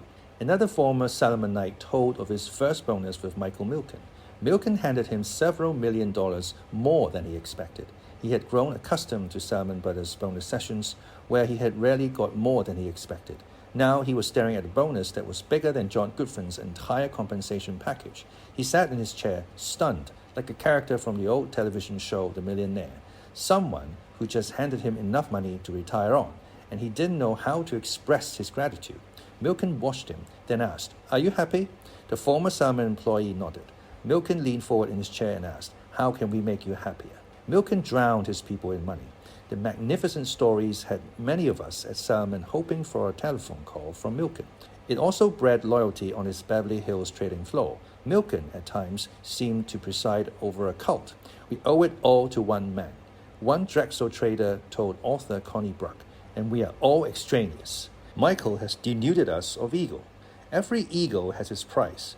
One of my former fellow trainees who had gone to work for Milken told me that of the 85 who staffed the Beverly Hills office, 20 to 30 are worth $10 million or more, and 5 or 6 have made more than $100 million. Whenever a newspaper printed an estimate of Milken's paycheck, apparently the entire Beverly Hills office of Drexel had a chuckle at how low it was. My friend and others with him told me that Milken was worth more than $1 billion. Still, you had to wonder what gave Michael Milken greater pleasure, making $1 billion or watching Goodfriend squirm as one of his biggest clients, Ronald Perelman, stalked Salomon Brothers. I know Michael, and I like Michael, says Louis Ranieri, who had been fired by Goodfriend 2 months before. His epitaph should read, he never betrayed a friend, and he never showed mercy towards an enemy. The second way to see Perelman's bid was as retribution for the sins of our management. Dash and I decided that a takeover of our firm was not such a bad idea, not that anyone sought our views. We knew that Ronald Perelman, lipstick mogul, swashbuckler, and rogue, had no clue how to run an investment bank. But we also knew that if he succeeded in conquering Goodfriend, the first thing he would do would be to examine the firm as a business instead of as an empire, which would be a new and refreshing approach to running Salomon Brothers. No question, a lot of corporate takeovers are shams, thinly disguised.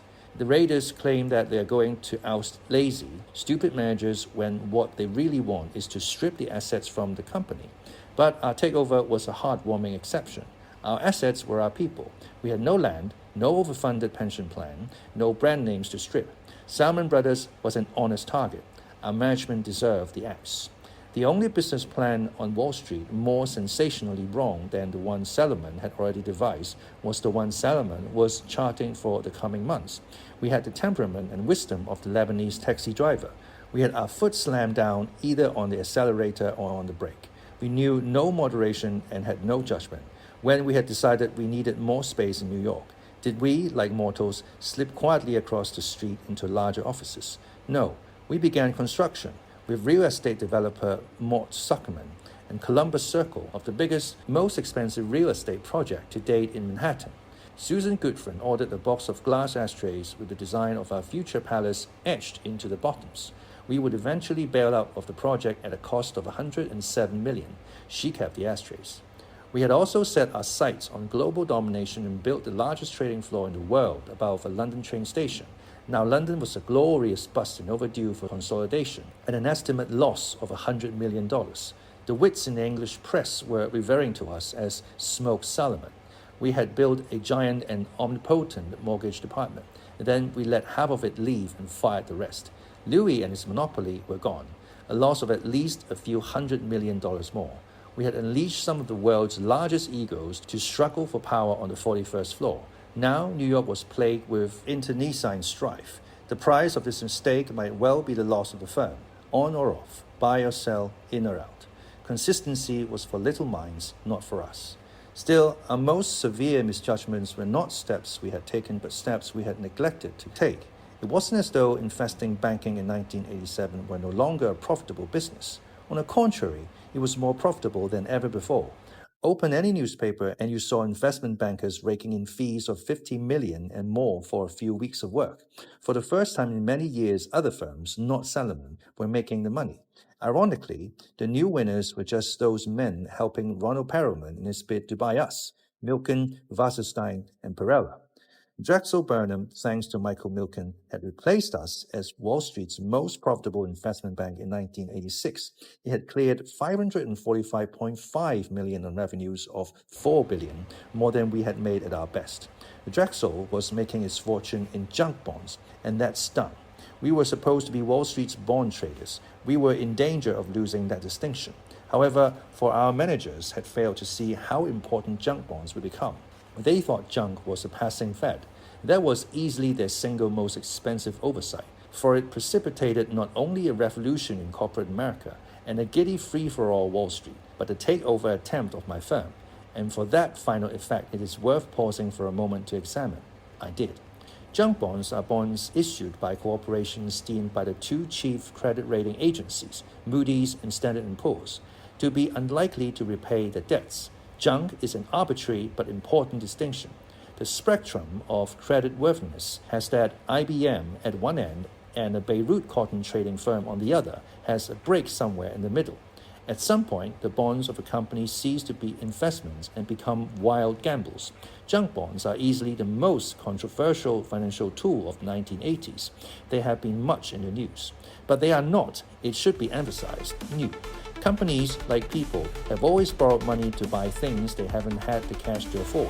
They also borrow money because, in America at least, it is the most efficient way to finance an enterprise. interest payments on debt are tax deductible, and shaky enterprises have always wanted to borrow money. At times, as when the turn of the century robber barons built their empires on mountains of paper, lenders have been surprisingly indulgent, but never as indulgent as today. What is new, therefore, is the size of the junk bond market, the array of rickety companies deeply in hock, and the number of investors willing to risk their principal by lending to these companies.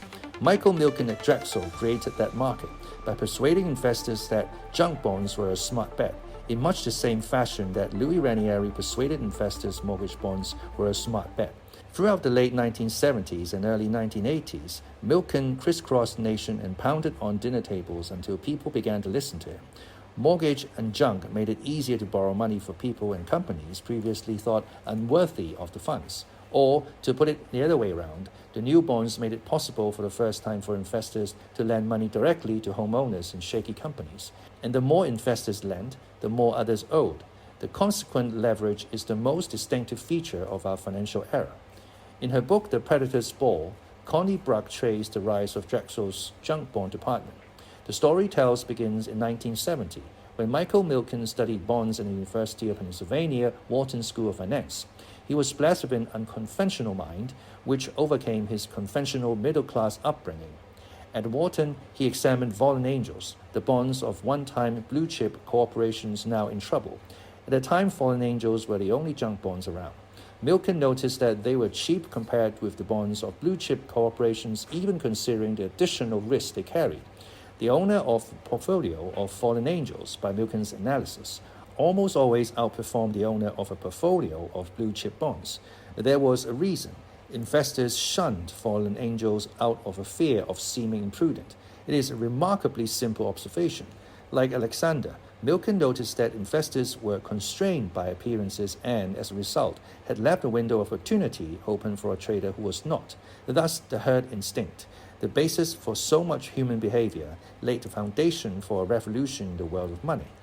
Milken began his career that same year, 1970, in Drexel's back office. He pushed his way onto the trading floor and became a bond trader. He wore a toupee. Even his friends said it didn't fit him properly. His enemies said it looked as if a small mammal had died on his head. The parallels between Milken and Ranieri are striking. Like Ranieri, Milken lacked both tact and couth, but not confidence. He was perfectly happy to stand apart from his colleagues. Milken sat in the corner of the trading floor while he created his market, ostracized until he made too much money to be anything but the boss. Also like Ranieri, he built a team of devoted employees. Milken shared Ranieri's zeal. Mike's difficulty was that he simply didn't have the patience to listen to another point of view, a former Drexel executive told Bruck. He was terribly arrogant. He would assume he had conquered a problem and go forward. He was useless in a committee, in any situation that called for a group discussion. He only cared about bringing the truth. If Mike hadn't gone into the securities business, he could have led a religious revival movement. Milken is Jewish, and Drexel, when he joined, was an old-line WASP investment bank with, he felt, an anti-Semitic streak. Milken considered himself an outsider. There was a point in his favor. In 1979, a good guess at who would revolutionize finance in the coming decade would have been made as follows. Search the unfashionable corner of Wall Street. Eliminate everyone who appears to have just emerged from a Brooks Brothers catalog, everyone who belongs or claims to belong to exclusive clubs, and everyone who comes from a good Wolf's family. Here the similarity ends. For unlike Ranieri, Michael Milken took complete control of his firm. He moved his junk bond operation from New York to Beverly Hills and eventually paid himself $550 million a year, 180 times what Ranieri made at his peak. When Milken opened his Wilshire Boulevard office, he let it be known who was in charge by putting his name on the door instead of Drexel's. And he created a working environment that was different from Salomon Brothers in one crucial respect. Success was measured strictly by how many deals you brought in, rather than by how many people worked for you, whether you had a seat on the board of directors, and how many gossip columns you appeared in. It is always hard to say what it is about a man that makes him suited to overturn the conventions by which the rest of the world has been living for ages. In Milken's case, it is especially difficult because he's almost neurotically private and offers no helpful insights into his character to would-be biographers, other than the business he does. My view is that he combined two qualities that were, at the time of his ascendancy, regarded as mutually exclusive. They certainly did not coexist within Salomon Brothers in the early 1980s. Milken possessed both raw bond trading skills and patience with ideas. He had an attention span. Here, Milken overcame great odds. Loss of concentration, a complete lack of ability to focus was the chief occupational hazard of the trading floor. Dash Riprock was an excellent and typical case in point. Watching Dash was as disconcerting as watching a music video. There were brief moments, for example, when Dash was glum. On occasion, usually when his business had momentarily waned, he dropped his telephone with a thud and explained to me how one day he planned to quit investment banking and go back to school. He was going to bury himself in the library for a few years, then become a history professor, or maybe a writer. The idea of Dash locked in quiet contemplation, even for 5 minutes, struck me as uniquely improbable. And these conversations of ours would end with my trying to say so and his not listening because he was bored and wanted to change the topic. I don't mean I want to study now, he'd say. I mean when I'm 35 and have a few $1 million in the bank, as if after years of jamming bonds, a few $1 million in the bank would make him more likely to pay attention. After 3 years of bond sales, Dash couldn't concentrate sufficiently to enjoy a decent period of moodiness. Almost as soon as it had occurred to him to sulk, he would have forgotten about it, for somehow, in the throes of his gloom, he'd sell a few $100 million worth of government bonds and grow bright again. "Yeah, Mikey," he'd shout as he scribbled a sales ticket. They love me, and I'm whipping and driving them. Oh yeah." Most of his thoughts were entirely devoted to finding the next trade. It was a never-ending search for a fix. Michael Milken, who began in a job not dissimilar to Dash's, was building a business, rather than making an endless series of trades. He was willing to hook up from the blips on his trading screen and think clear and complete thoughts years into the future. Would a certain microchip company survive for 20 years to meet its semi-annual interest payments? Would the U.S. steel industry survive in any form? Fred Joseph, who became CEO of Drexel, listened to Milken on the subject of corporations and thought he understood credit better than anyone in the country. As a byproduct, Milken came to understand companies. Companies had long been the domain of commercial bankers and the corporate finance and equity departments of investment banks. They hadn't been subjected to the mental processes of a bond trader. We at Salomon, as I have said, relegated the equity department to a corner in our basement. Many of our bond traders thought of our corporate finances as administrative assistants. Their pet name for the corporate finance department was Team Xerox. Anyone who might have seen what Milken saw never reached a position to do anything about it. That was a great shame, because it left us blind to a prize within our reach. Thinking like a bond trader, Milken completely reassessed corporate America. He made two observations. First, many large and seemingly reliable companies borrowed money from banks at low rates of interest. Their creditworthiness had but one way to go: down. Why be in the business of lending money to them? It didn't make sense. It was a stupid trade. Tiny upside, huge downside. Many companies that had once been models of corporate fatality subsequently went bust. There was no such thing as a riskless loan. Even corporate giants are felled when their industries collapse under them. Witness the entire U.S. steel industry. Second, two sorts of companies could not persuade risk-averse commercial banks and money managers to lend them so much as the time of day. Small new companies and large old companies with problems. Money managers relied on the debt rating agencies to tell them what was safe, but the rating services, like the commercial banks, relied almost exclusively on the past, corporate balance sheets and track records, in rendering their opinions. The outcome of the analysis was determined by the procedure rather than the analyst. This was a poor way to evaluate any enterprise, be it new and small or old, large and shaky. A better method was to make subjective judgment about the character of management and the fate of their industry. Lending money to a company such as MCI, which funded most of its growth with junk bonds, could be a brilliant risk if one could foresee the future of competitive long-distance phone services and the quality of MCI's management. Lending money to Chrysler at extortionate rate of interest could also be a smart bet, as long as the company had enough cash flow to pay that interest. Milken often spoke to students at business schools. On these occasions, he liked, for dramatic effect, to demonstrate how hard it actually is to put a large company into bankruptcy. The forces interested in keeping a large company afloat, he argued, are far greater than those that wish to see it perish.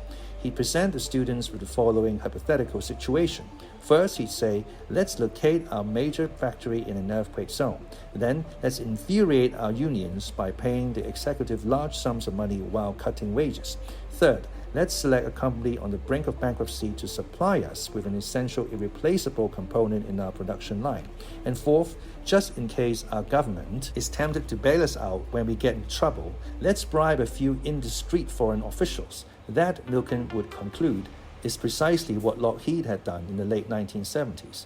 Milken had purchased Lockheed bonds when the company looked to be heading for liquidation and had made a small fortune when it was saved in spite of itself, just as Alexander had bought farm credit bonds when all seemed lost but wasn't.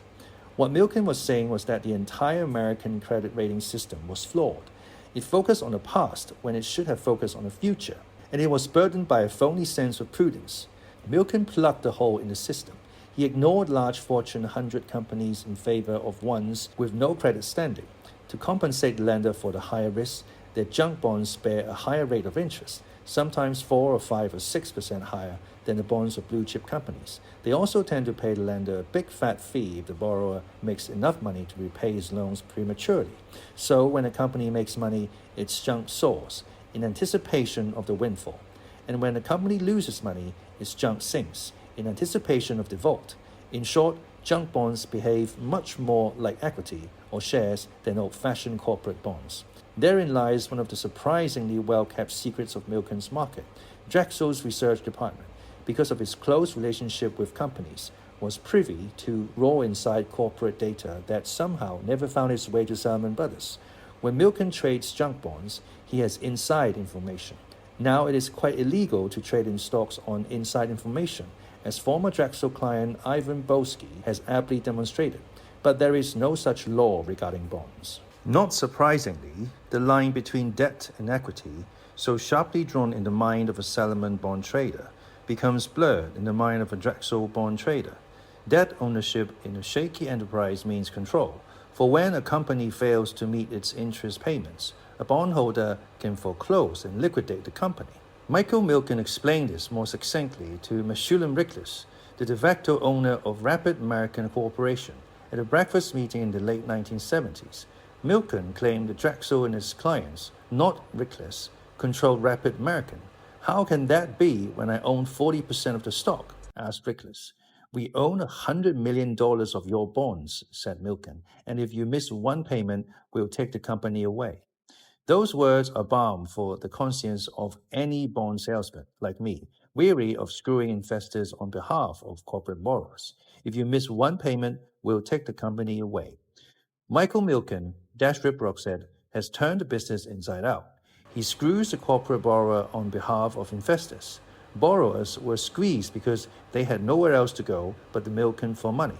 What Milken offered was access to lenders. The lenders, along with Milken, made money. The gist of Milken's pitch to them was this: build a huge portfolio of junk bonds, and it does not matter if a few turn out to be lemons. The higher payoff on the winners should more than offset the losses on the losers. Drexel was prepared to gamble on companies, said Milken to institutional investors. Join us. Invest in the future of America, the small growth companies that make us great. It was a populist message. The early junk bond investors, like mortgage investors, can make money and feel good about themselves. You should have heard Mike's speech each year at the junk bond seminar in Beverly Hills, says a Drexel executive in New York. It would have brought tears to your eyes. It's impossible to say exactly how much money Milken converted to his cause. Many investors simply gave over their portfolios to him. Tom Spiegel of Columbia Savings and Loan, for example, responded to Milken's message by inflating his balance sheet from $370 billion in assets to $10.4 billion, much of it junk. A company that in sweet theory made loans to homeowners was simply taking billions of dollars in savings deposits and buying junk bonds with it. Before 1981, Savings and Loans did almost exclusively lend money to homeowners. Since the deposits were insured by the federal government, giving thrift managers cheap funds, the investments were restricted by the federal authorities. In 1981, when it began to flounder, the U.S. Congress decided to let the Savings and Loans try to speculate their way out of trouble and though it meant effectively gambling with the government's money, they were allowed to buy junk bonds. Spiegel has spent some of the profits from his junk bond portfolio on television advertisements that say what a prudent place the Columbia saving and loan really is, instead of what you might hear. A little man in a blue suit climbs a bar graph to demonstrate how quickly Columbia's assets are growing.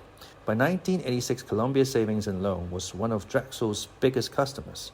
Tom Spiegel's salary was $10 million, making him the highest paid of America's 3,264 thrift managers. Other SNL managers thought Spiegel a genius and followed his lead. Zillions of little SNLs all over the country now own junk bonds. One of my former training program classmates told me as he rubbed his hands together in glee. He had left Salomon in the middle of 1987 and, like many other Salomon bond experts, had gone to work with Michael Milken in Beverly Hills. Herein, funnily enough, lies one of the chief reasons why Salomon Brothers did not rush into the junk bond market when the opening presented itself in the early 1980s or succeed in it later on. As it stood, the entire savings and loan industry was, within Salomon, Louis Ranieri's captive customer.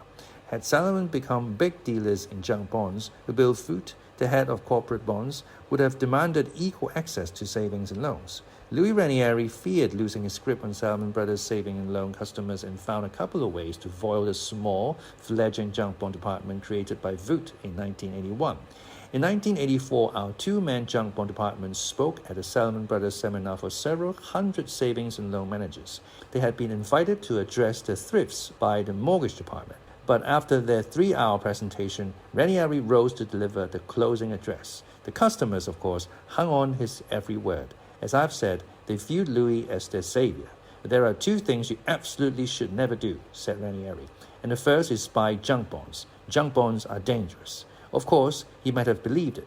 In the end, however, the thrifts did not. And Ranieri's objection served only to discredit Salmon's junk bond department and drive the thrifts into the arms of Drexel. And Bill Foote's people were livid about being humiliated before such an important audience. It was sort of like being invited to dinner and find out you're the dinner, says one former Salmon junk bond man. The same 2-man team of junk bond specialists spent 6 months crossing America making presentations to individual SNL managers. It was a crackerjack presentation, and we were getting a great response, but no one was calling up to buy bonds, says one of the Salomon former junk bond specialists. They expected that the orders to buy junk bonds would soon follow their roadshow, but not one savings and loan manager ever called. We found out why later, when a member of the team quit Salomon and went to Drexel to work for Milken, says this man. The customers told him that one of Louis' salesmen had been right behind us telling the thrifts not to believe us.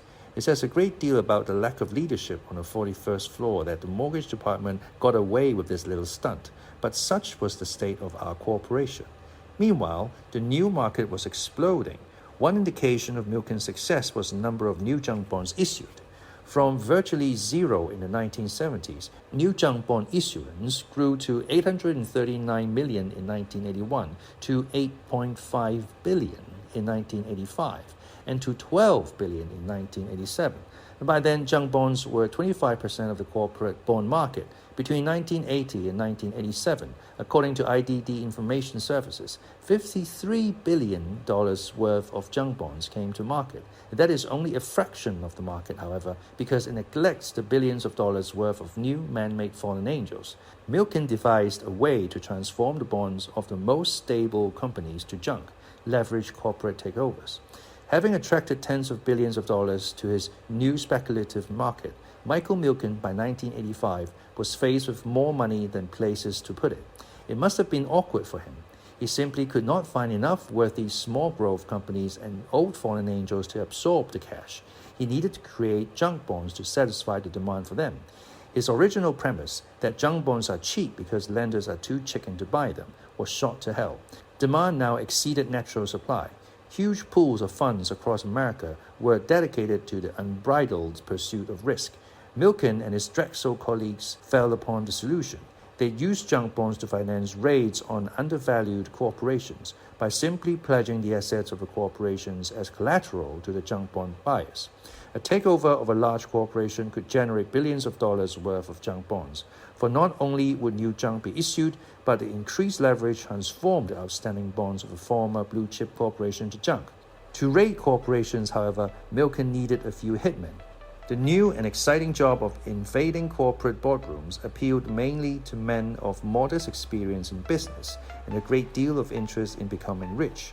Milken funded the dreams of every corporate raider of note: Ronald Perelman, Boone Pickens, Carl Icahn, Erwin Jacobs, Sir James Goldsmith, Nelson Peltz, Samuel Heyman, Sal Steinberg, and Asher Edelman.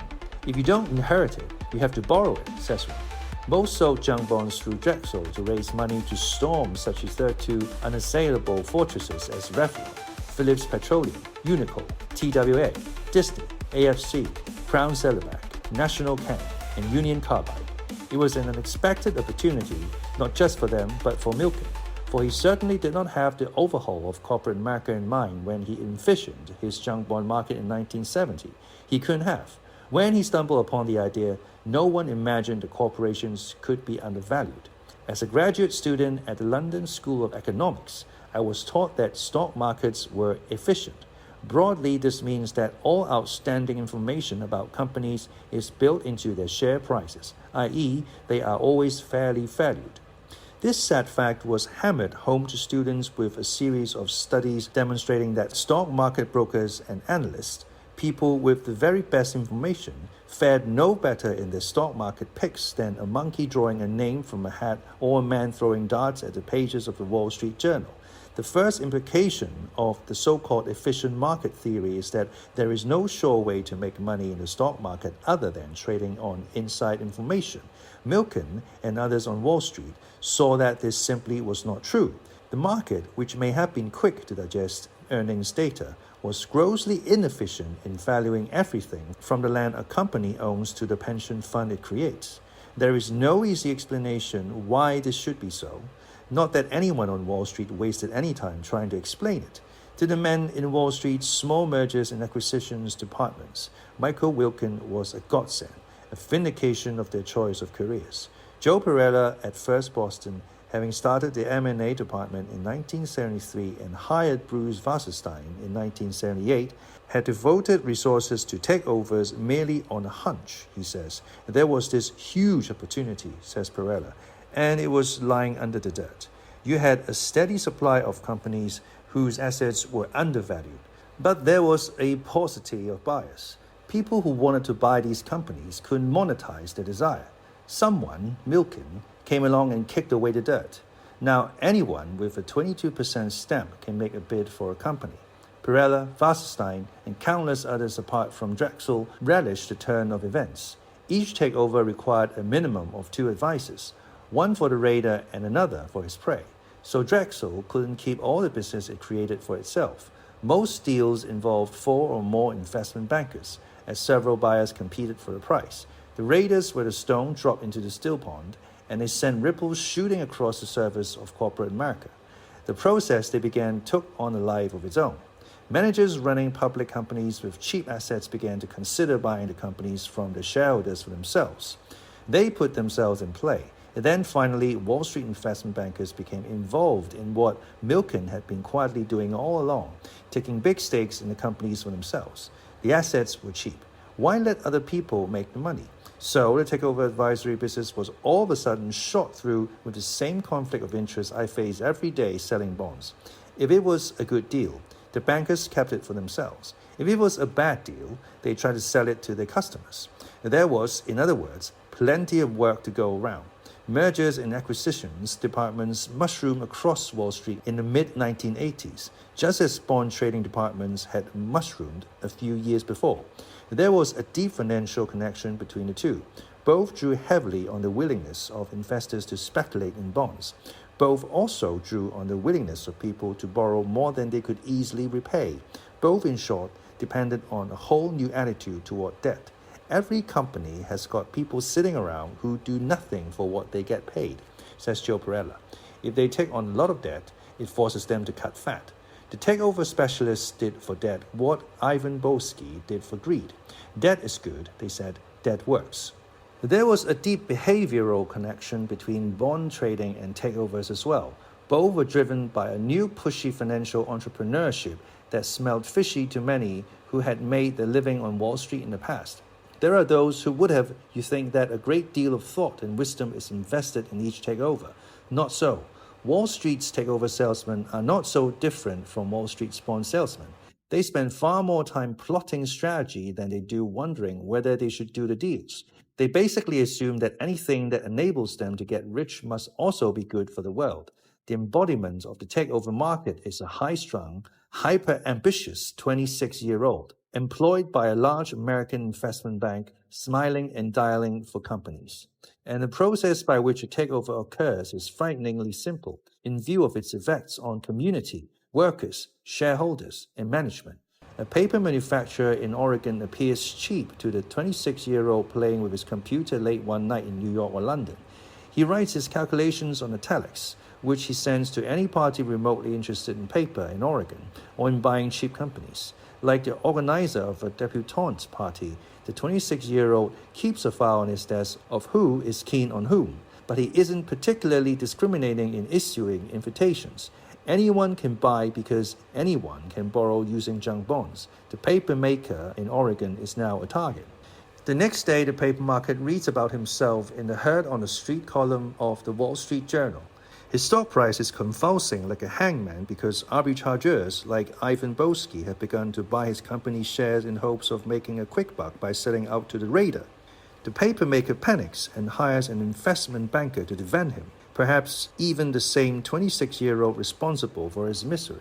5 other 26-year-olds at 532 unoccupied investment banks read the rumor and begin to scourge the landscape for the buyer of the paper company. Once a buyer is found, the company is officially in play. At the same time, the army of young overachievers check the computers to see if other paper companies in America might not also be cheap. Before long, the entire paper industry is up for grabs. The money to be made from defending and attacking large companies makes bond trading look like a pauper's game. Drexel has netted fees in excess of $100 million for single takeovers. Wasserstein and Perella in 1987 generated $385 million in fees for their employer, First Boston. Goldman Sachs, Morgan Stanley, Shearson Lehman, and others wasted no time in establishing themselves as advisors, and though none had the fundraising power of Salomon, all made great sums of money. Salomon Brothers, slow to learn about takeovers and largely absent from the junk bond market, missed the bonanza. There was no reason for this other than a certain unwillingness to emerge from our bond trading shell. We were well positioned to enter the business. What with our access to the nation's lenders, we should have been a leader in the financing of takeovers. Of course, we had an excuse. We had to have an excuse for missing such a huge opportunity. Our excuse was that junk bonds were evil. Henry Kaufman made speech after speech arguing that corporate America was overborrowing and that junk bond mania would end in ruin. He may have been right, but that's not why we didn't leap into junk bonds. We didn't underwrite junk bonds because our senior management didn't understand them. And in the midst of a civil war on the 41st floor, no one had the time or the energy to learn. John Goodfriend could pretend that he had avoided the business because he disapproved of its consequences, highly leveraged companies. But that excuse wore thin when he later plunged like a kamikaze pilot into the business of leveraging companies and brought ruin upon us and a few of our clients. In any case, whether Salomon Brothers participated or Salomon Brothers abstained, every company was by now a potential target for Milken's raiders, including Salomon Brothers Inc. That was the final irony of Ronald Perelman's bid. We were being raided by a man financing himself with junk bonds because we had neglected to enter the business of raiding companies and financing the raids with junk bonds. Soon after the news broke of Perelman's ambitions, Goodfriend made a speech to the firm saying that he didn't approve of hostile raiders and that he intended to shun Perelman. But apart from that, which we could have guessed on our own, we were left, as usual, uninformed. We relied on the investigative reporting of James Sterngold of the New York Times and the staff of the Wall Street Journal to learn the blow-by-blow of the event. The story was this. The tears had first flown on Saturday morning, September 19th, a few days before the news broke. On that morning, John Goodfriend received a telephone call at his apartment from his friend and lawyer Martin Lipton, the man whose office he had used 2 months before to sack Louis Ranieri. Lipton knew that Salomon's largest shareholder, Minolco, had found a buyer for its 14% stake in the company. The identity of the buyer, however, was still a mystery. Goodfriend must have been badly embarrassed. He had known for months that Minolco wanted to sell its holdings but had been slow to accommodate it. This was bad judgment. As a result, he lost control of the process. Fed up with Goodfriend, Minolco advertised his Salomon shares through other Wall Street bankers. On Wednesday, September 23rd, Goodfriend learned from the president of Minolco the bad news that the buyer was Revlon Inc. It was clearly the beginning of a takeover attempt. Revlon's Perelman said that in addition to Minolco's shares, he wanted to buy a further 11% stake in Salomon, which would bring his stake to 25%. If Perelman succeeded, Goodfriend, for the first time, would lose his grip on the firm. Goodfriend scrambled to find an alternative to Revlon for Minolco. He called his friend Warren Buffett, the shrewd money manager. Buffett, of course, expected to be paid to rescue Goodfriend, and Goodfriend offered him a surprisingly sweet deal. Instead of Buffett purchasing our shares outright, Goodfriend proposed only that Buffett lend us money. We, Salomon, would buy in our own shares. We needed $809 million. Buffett said he'd lend us $700 million of that by purchasing what was in effect a Salomon Brothers bond. That was just enough. Goodfriend could tap $109 million of our capital to make up the difference. Investors around the world envied Warren Buffett, for he had it both ways. His security, known as convertible preferred, bore an interest rate of 9%, which was in itself a good return on his investment. But in addition, he could trade it in at any time before 1996 for Salomon common stock at $38 a share. In other words, Buffett got a free play over the next 9 years in the shares of Salomon. If Salomon Brothers continued to falter, Buffett would take his 9% interest and be content. If somehow Salomon Brothers recovered, Buffett could convert his bond into shares and make as much money as if he had stuck his neck out and bought our stock in the first place. Unlike Ronald Perelman, who was willing to commit himself to the future of Salomon Brothers by buying a large chunk of equity, Buffett was making only a safe bet that Salomon would not go bankrupt. The arrangement had two consequences. It preserved Goodfriend's job, and it cost us, or rather our shareholders, a great deal of money. Our shareholders, after all, would pay for Buffett's gift. The simplest way to determine its cost to them was to value Buffett's bond. Buffett paid Salomon Brothers $100, or par. I punched a few numbers into my Hewlett-Packard calculator. I reckon that Buffett could sell it immediately for $118. The difference between 100 and 118, or 18% of Buffett's total investment, was pure windfall. That comes to $126 million. Why should Salomon Brothers shareholders foot the bill to save a group of men who had taken their eyes off the ball? That was the first question that crossed my mind and the minds of many of our managing directors. For the good of Salomon Brothers, explained Goodfriend, I was shocked, Goodfriend said of Perelman's bid. Perelman was just a name to me, but I felt that the structure of Salomon Brothers, in terms of our relationships with clients, their trust and confidence, would not do well with someone deemed to be a corporate raider. Except for the first sentence, this statement rings false from beginning to end. Let's take the first part first. Our relationship with clients hadn't suffered from having a South African as a shareholder. Why should it suffer from an association with a hostile raider? I don't care to dwell on the morality of either epithet or hostile takeovers, but at the very minimum, it must be agreed. The former is at least as dangerous to be associated with as the latter. Our business may even have benefited from an association with a hostile raider. Corporations fearing raids, when they saw our backers, might well have kept us on retainer, just as they kept Drexel Burnham on retainer, as a sort of protection fee. Once Perelman was a major shareholder, we could credibly promise to keep him, off the backs of others. Perelman, I'm sure, was perfectly aware of this synergy when he contemplated buying into an investment bank. Second, for a man on Wall Street to refer to Ronald Perelman in September 1987 as just a name to me is absurd. Everyone knew who Ronald Perelman was. Christ, I knew who Ronald Perelman was before I started work at Salomon Brothers. From virtually nothing, he had amassed a fortune of $500 million, and he had done it by raiding companies with borrowed money and firing bad management. Goodfriend no doubt knew that his days were numbered if Perelman gained control of Salomon Brothers, and if by some miracle of oversight he did not, he learned quickly when he met with Perelman at the Plaza Athenae Hotel in New York on September 26th. The amazing rumors circulated in the managing director's dining room on the 42nd floor that Goodfriend's replacement would be Bruce Wasserstein. In view of the circumstances, the way John Goodfriend persuaded the Salomon Brothers board to pay Warren Buffett a large sum of money to serve as our white knight appears marvelously shrewd. The board, by law, had to consider the interests of shareholders. On September 28th, Goodfriend told the board that if it rejected the Buffett plan in favor of Ronald Perelman, he would resign. I never stated it as a threat. Goodfriend later told Sterngold, I was stating fact. An aspect of the genius of Goodfriend was his ability to cloak his own self-interest in the guise of high principle. The two could be, on rare occasions, indistinguishable. It is possible, even probable, that John Goodfriend felt genuinely appalled by the financial tactics of Ronald Perelman. He is a feeling man, and no doubt he delivered his statement with the conviction of a preacher.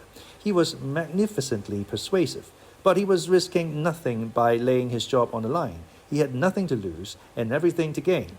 Once Perelman acquired his stake, Goodfriend would have been fired before he had a chance to resign. There was ample evidence in Goodfriend's past to justify a cynical interpretation of his offer of resignation. Years before, on a similar situation, Goodfriend had made a similar move. In a partnership meeting in the mid-1970s, a strange exchange occurred. William Simon mentioned how rich Salomon Brothers partners could become if they sold their stake and transformed Salomon from a privately held concern into a public held corporation. Billy Salomon thought the partnership was the key to the health of the firm and the sole mechanism for securing the loyalty of his employees. When Simon quit talking, Goodfriend rose and bravely echoed the opinion of his boss. He said that if the firm were ever sold, the partners could have his resignation. He, John Goodfriend, would quit because the key to the success of Salomon Brothers was his partnership. That's one of the main reasons I picked him to succeed me, says William Salomon, because he said he deeply believed in the partnership. Once he gained control and had the largest stake in the company, however, Goodfriend had a change of heart. In October 1981, 3 years after the reins had passed into his hands, he sold the firm for $554 million to the commodity dealer Fibro. As he was chairman, he made the most money from the sale, about $40 million. He said the firm needed the capital.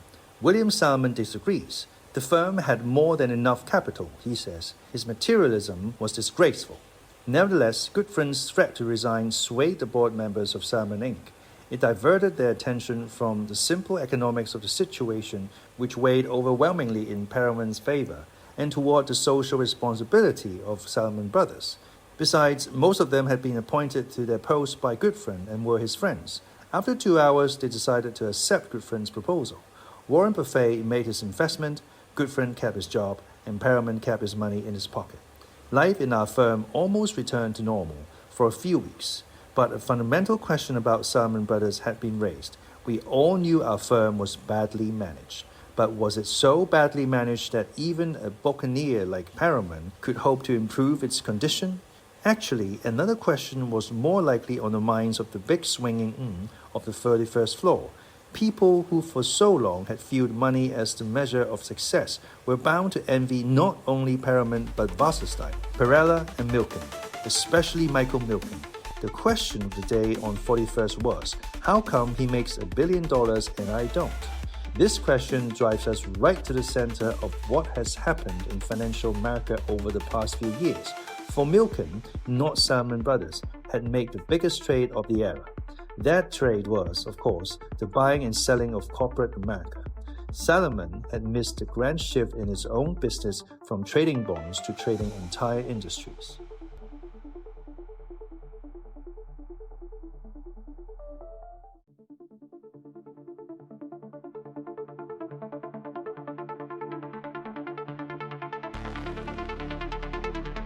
Chapter 11. When Bad Things Happen to Rich People.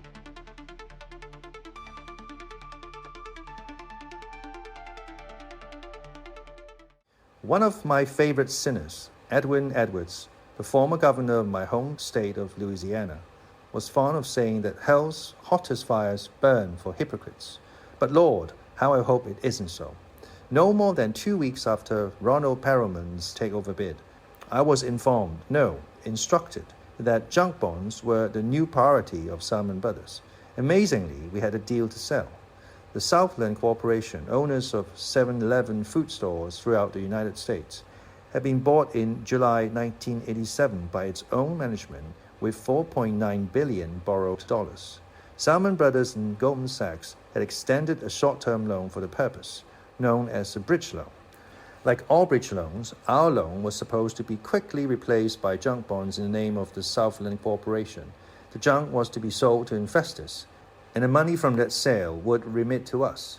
The only hitch was that investors, for whatever reason, shied away from the junk.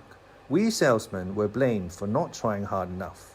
Dash Riprock had shrewdly isolated himself by persuading his superiors long ago that his customers bought only U.S. government bonds. As a result of his foresight, he wasn't expected to peddle junk. I, on the other hand, was in a deal up to my eyeballs. I had the same problem as the man who gives $1 million to a charity only to find himself inundated with demands for more. My sale of Olympia and York bonds had taken place more than a year before, but it and other similar sales continued to haunt me. It was assumed not unfairly that anyone who could con his customers into buying $86 million worth of Olympia and York bonds should also be able to sell a large number of bonds in the Southland Corporation. I was paying for my past by being sentenced to repeat it. I had no ability whatsoever to evaluate Southland's bonds on their merits, but since ignorance hadn't stopped me before, it was not expected to stop me now. Salomon's junk bond specialists insisted that Southland was a good investment, but then they would. They had the most to gain if the deal succeeded, and the most to lose if it failed. If the bonds were dog meat, no one would have said it. Bonus time was soon upon us. The honesty about the quality of our merchandise was trading at a discount. My gut feeling was that Salomon Brothers knew nothing about junk bonds and that, as a result, any junk we underwrote deserved its name. Salomon Brothers was, I thought, making a trading mistake typical of a rank beginner, leaping into a crowded, frenzied marketplace and buying whatever is for sale at the top. I had no choice but to trust my instincts, as there was no one who knew anything about Southland whom I could trust at Salomon Brothers, and my instincts said that these bonds were doomed. As my last New Year's resolution, I had stopped selling people things I didn't think they should buy. For Lent, I had given up my New Year's resolution. I still felt dishonest about my small role in the world's capital markets, even if the rule governing those markets was caveat emptor. And I wasn't the only one. Dash was an expert on the ethics of bond salesmanship. "You sneak," he'd shout whenever anyone jammed bonds. Then he'd go and jam a few himself. More to the point, each time I jammed bonds into an investor's portfolio, they came back to haunt me, usually in the form of tenaciously pissed-off customer calling each morning with some variant on Herman the German's bitter refrain.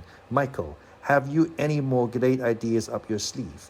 I did not sleep well at night or enjoy falling out of bed in the morning, imagining, as I did, investors across Europe sticking pins into miniatures of me. The question concerning the bonds of the Southland Corporation, then, was how to steer my customers around them. This was more easily said than done. Not selling bonds was a tricky affair, much trickier than selling bonds, more like playing squash with your boss, because you had to appear to want to win at the same time you intended to lose. Southland was especially tricky because it was Goodfriend's bid to show the Salomon Brothers was a force to be reckoned with in junk bonds. I received telephone calls from several New York managers, whose job it was to pester salesmen and who were galvanized by Goodfriend's interest in the project. They asked what luck I was having.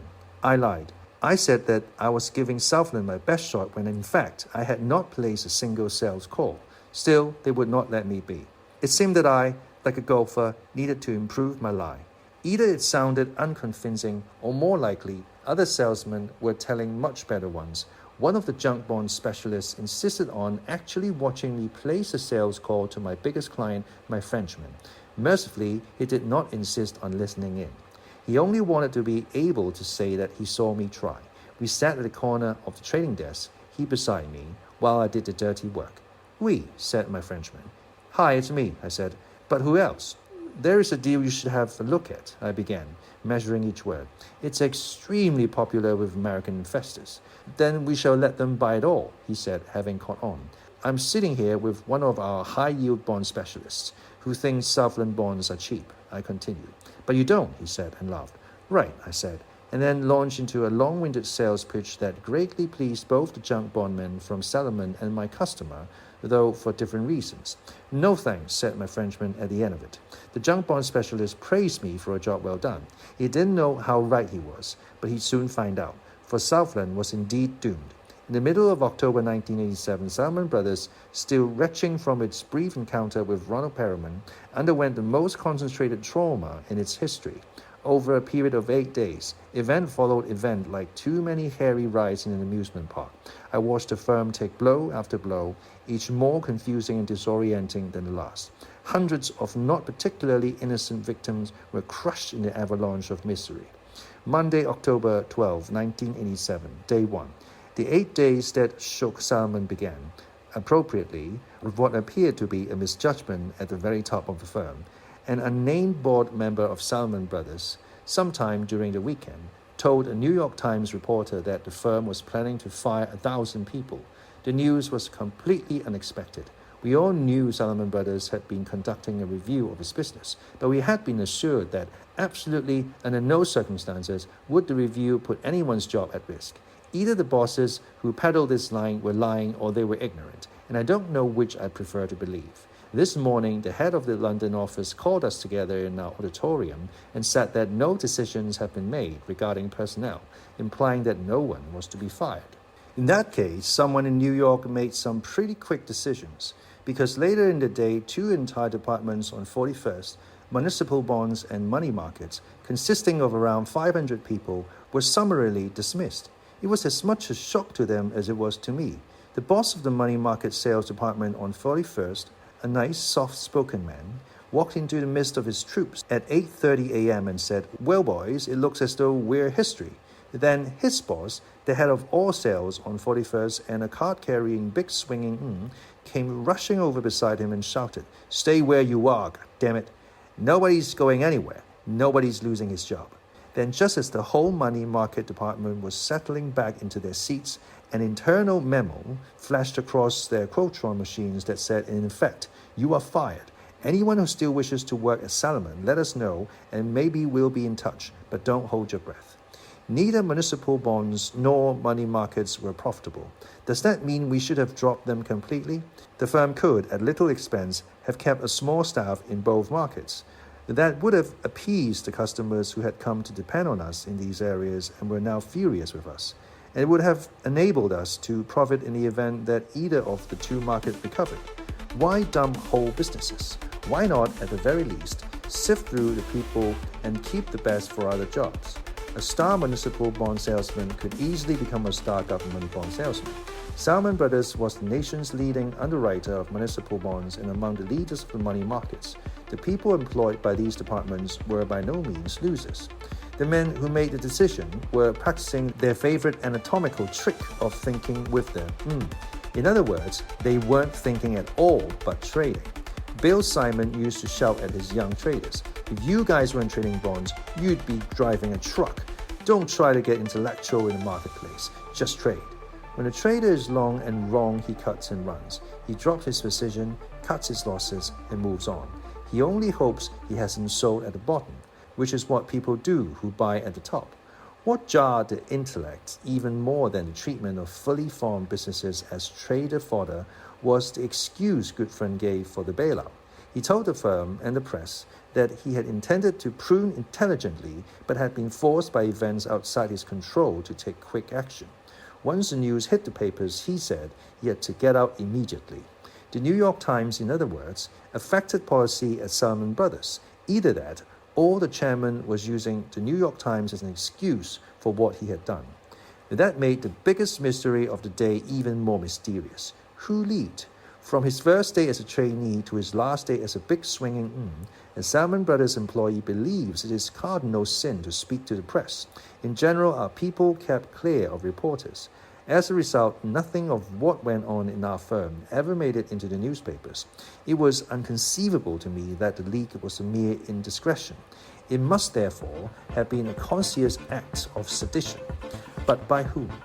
All we knew was that it had come from a member of the board.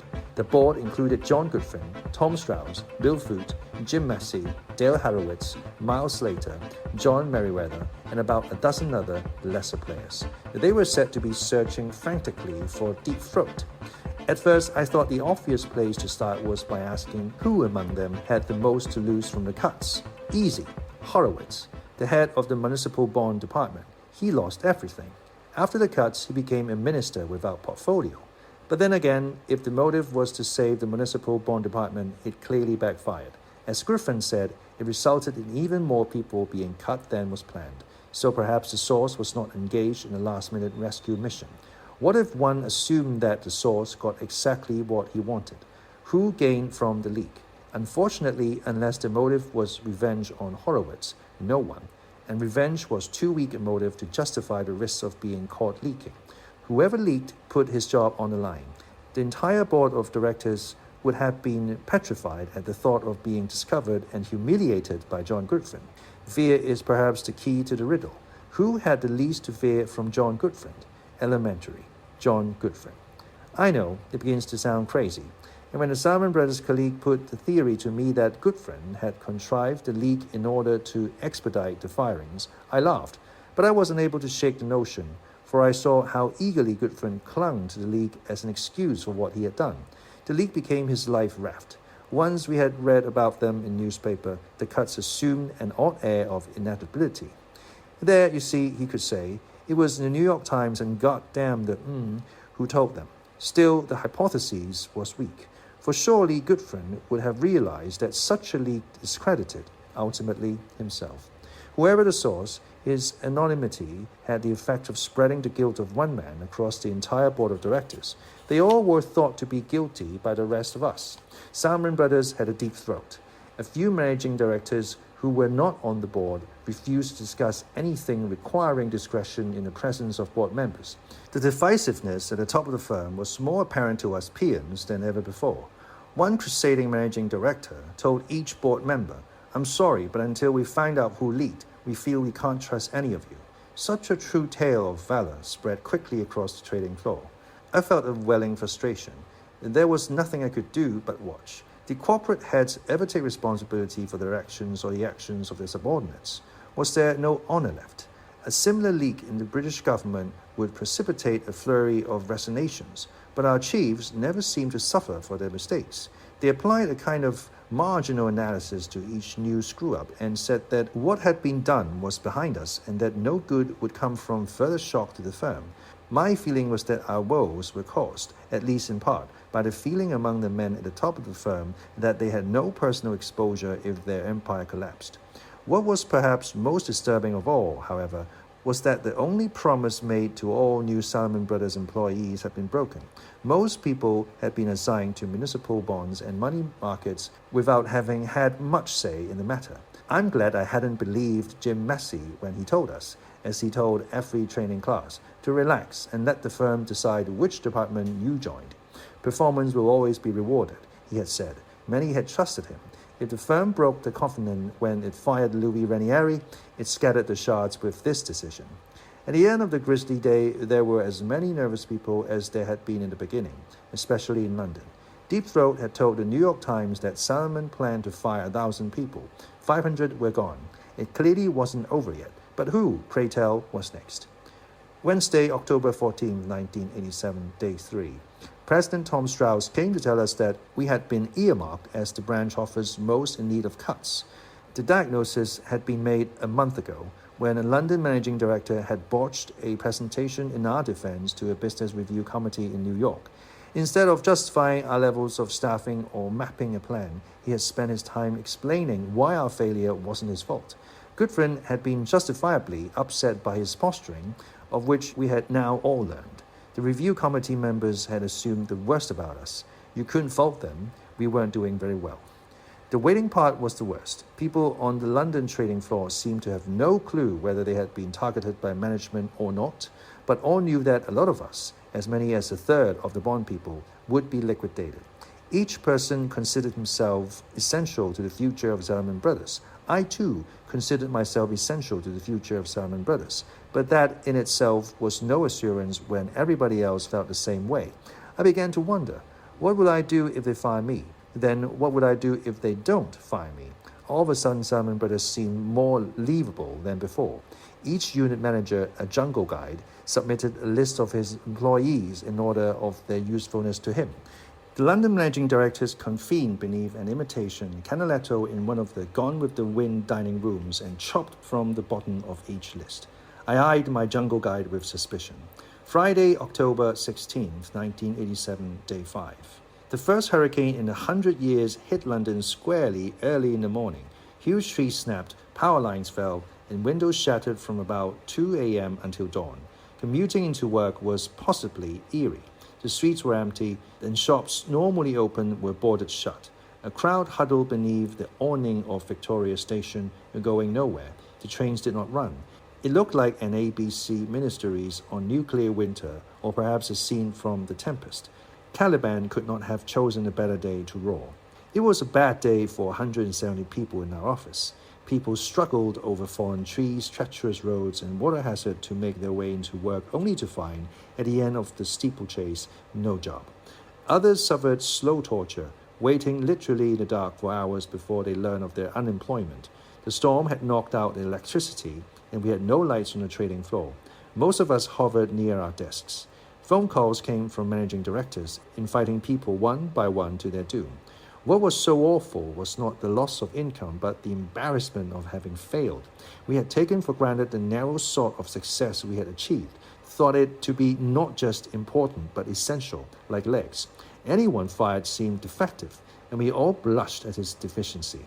A few people took their first cold look at the situation and telephoned headhunters from their desks while they waited. A few others were even craftier.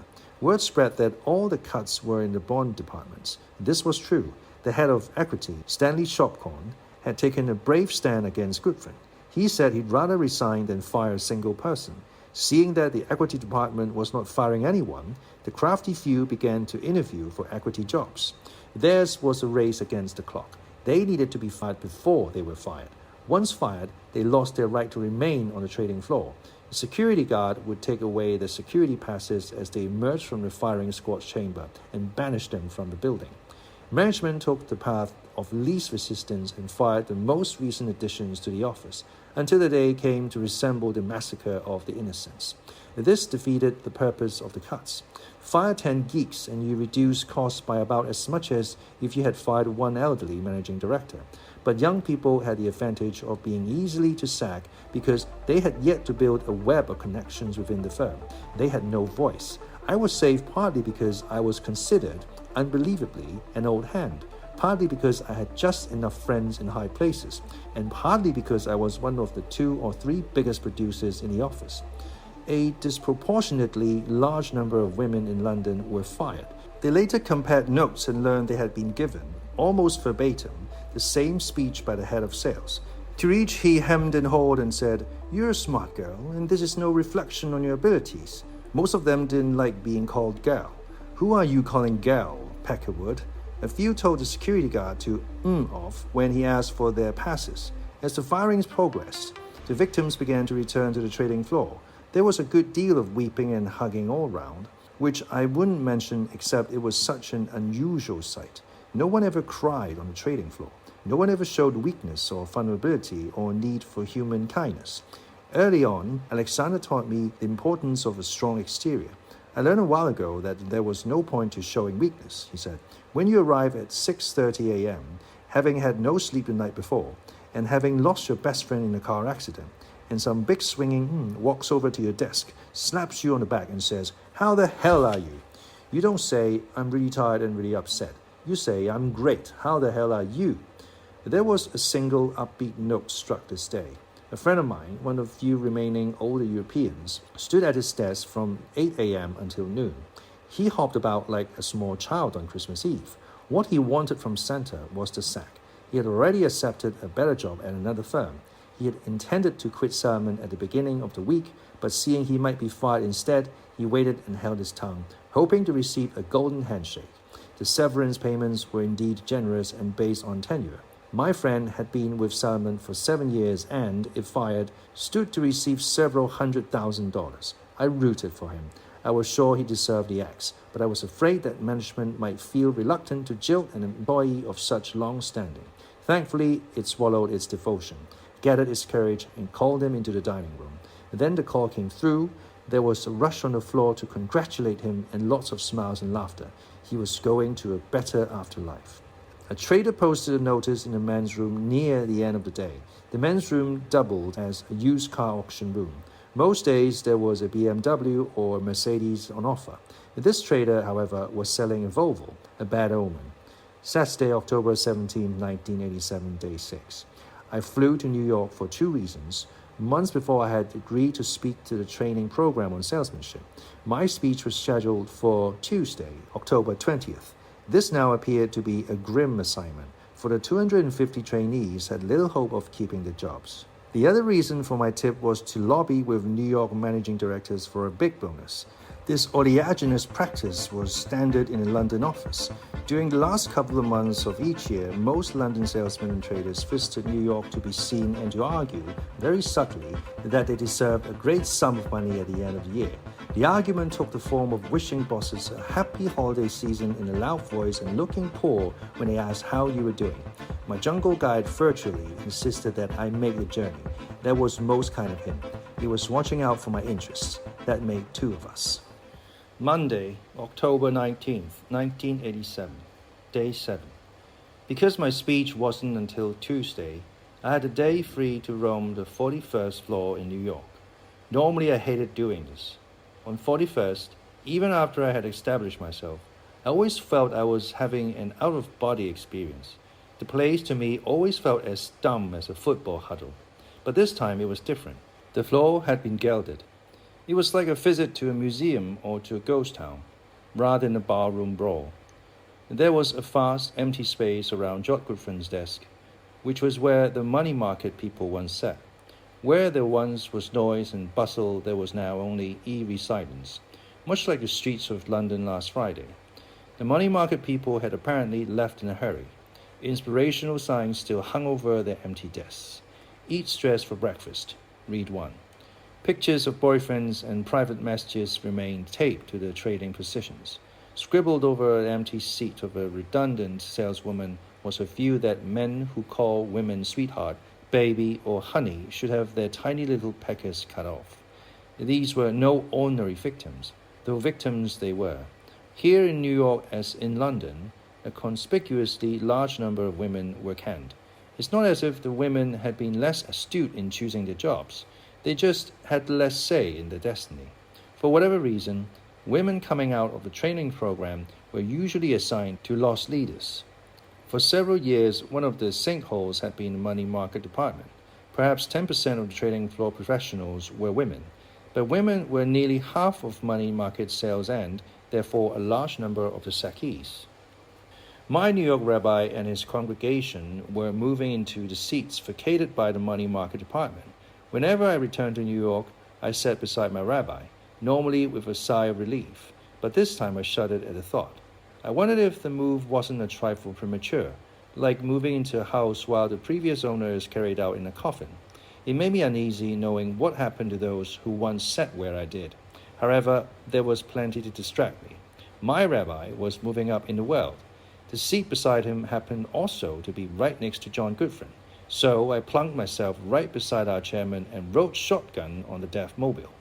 The public announcement of the sale of Salmon Brothers to Phillips Brothers in 1981 stood on his desk, beside a fuming cigar. Symbol, metaphor, ashes to ashes, and so on. From this lofty promontory, I watched the crash of 1987. The stock market fell, of course. It fell as it had never fallen before in history, paused, then fell some more. I rushed back and forth between my seat on 41st and the equity department on 40th. The stock market crash had huge and arbitrary wealth redistributionary effects, and the 2 floors had entirely different reactions to it.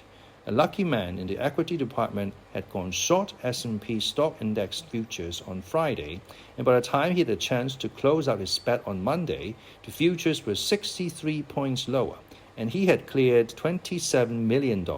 His joy was unique. The rest of the equity department was tossed between despair and confusion. Early in the day, there was trading. I heard the Brooklyn screams of a dozen men at once. "Yo, Joey. Hey, Alfie. What are you doing? Mel. George Boducci. Yous can buy 25,000 phones in a half." Later, however, trading dried up, a harbinger of the coming torpor in the stock market. Investors froze like deer in headlights. Time and time again, someone stood up and shouted, for no particular reason, "Jesus Christ!" They were helpless as they watched their beloved market die. Of course, my customers in Europe was losing their shirts, but there was nothing I could do for them. I thank Mammon for the umpteenth time for making me a middleman. To a man, my customers chose to hunker down and wait out the storm. Meanwhile, the bond market was shooting through the roof, and more than a few bond traders failed to conceal their glee. Once the stock market had fallen a few hundred points, investors began to consider the macroeconomic effects of an honest-to-God crash. The prevailing reasoning in the bond market went like this.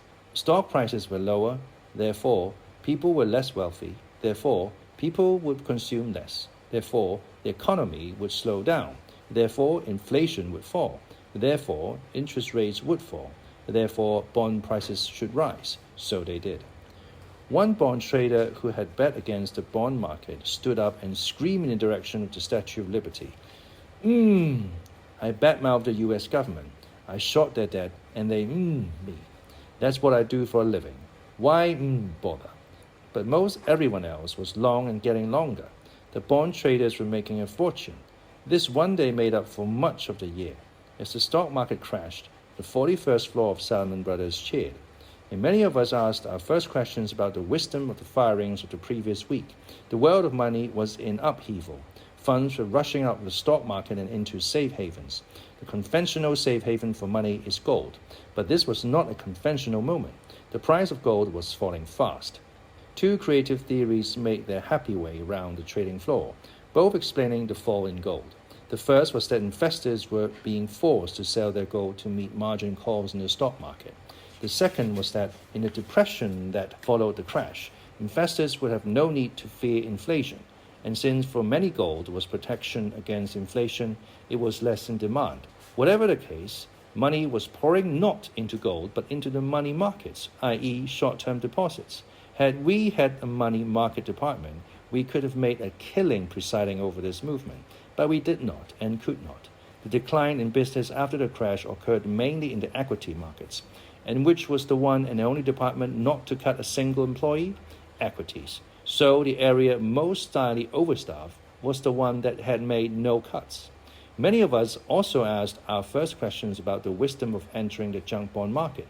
With the stock market crash, the market in junk bonds inextricably linked to the asset values of corporations, temporarily ceased to function altogether.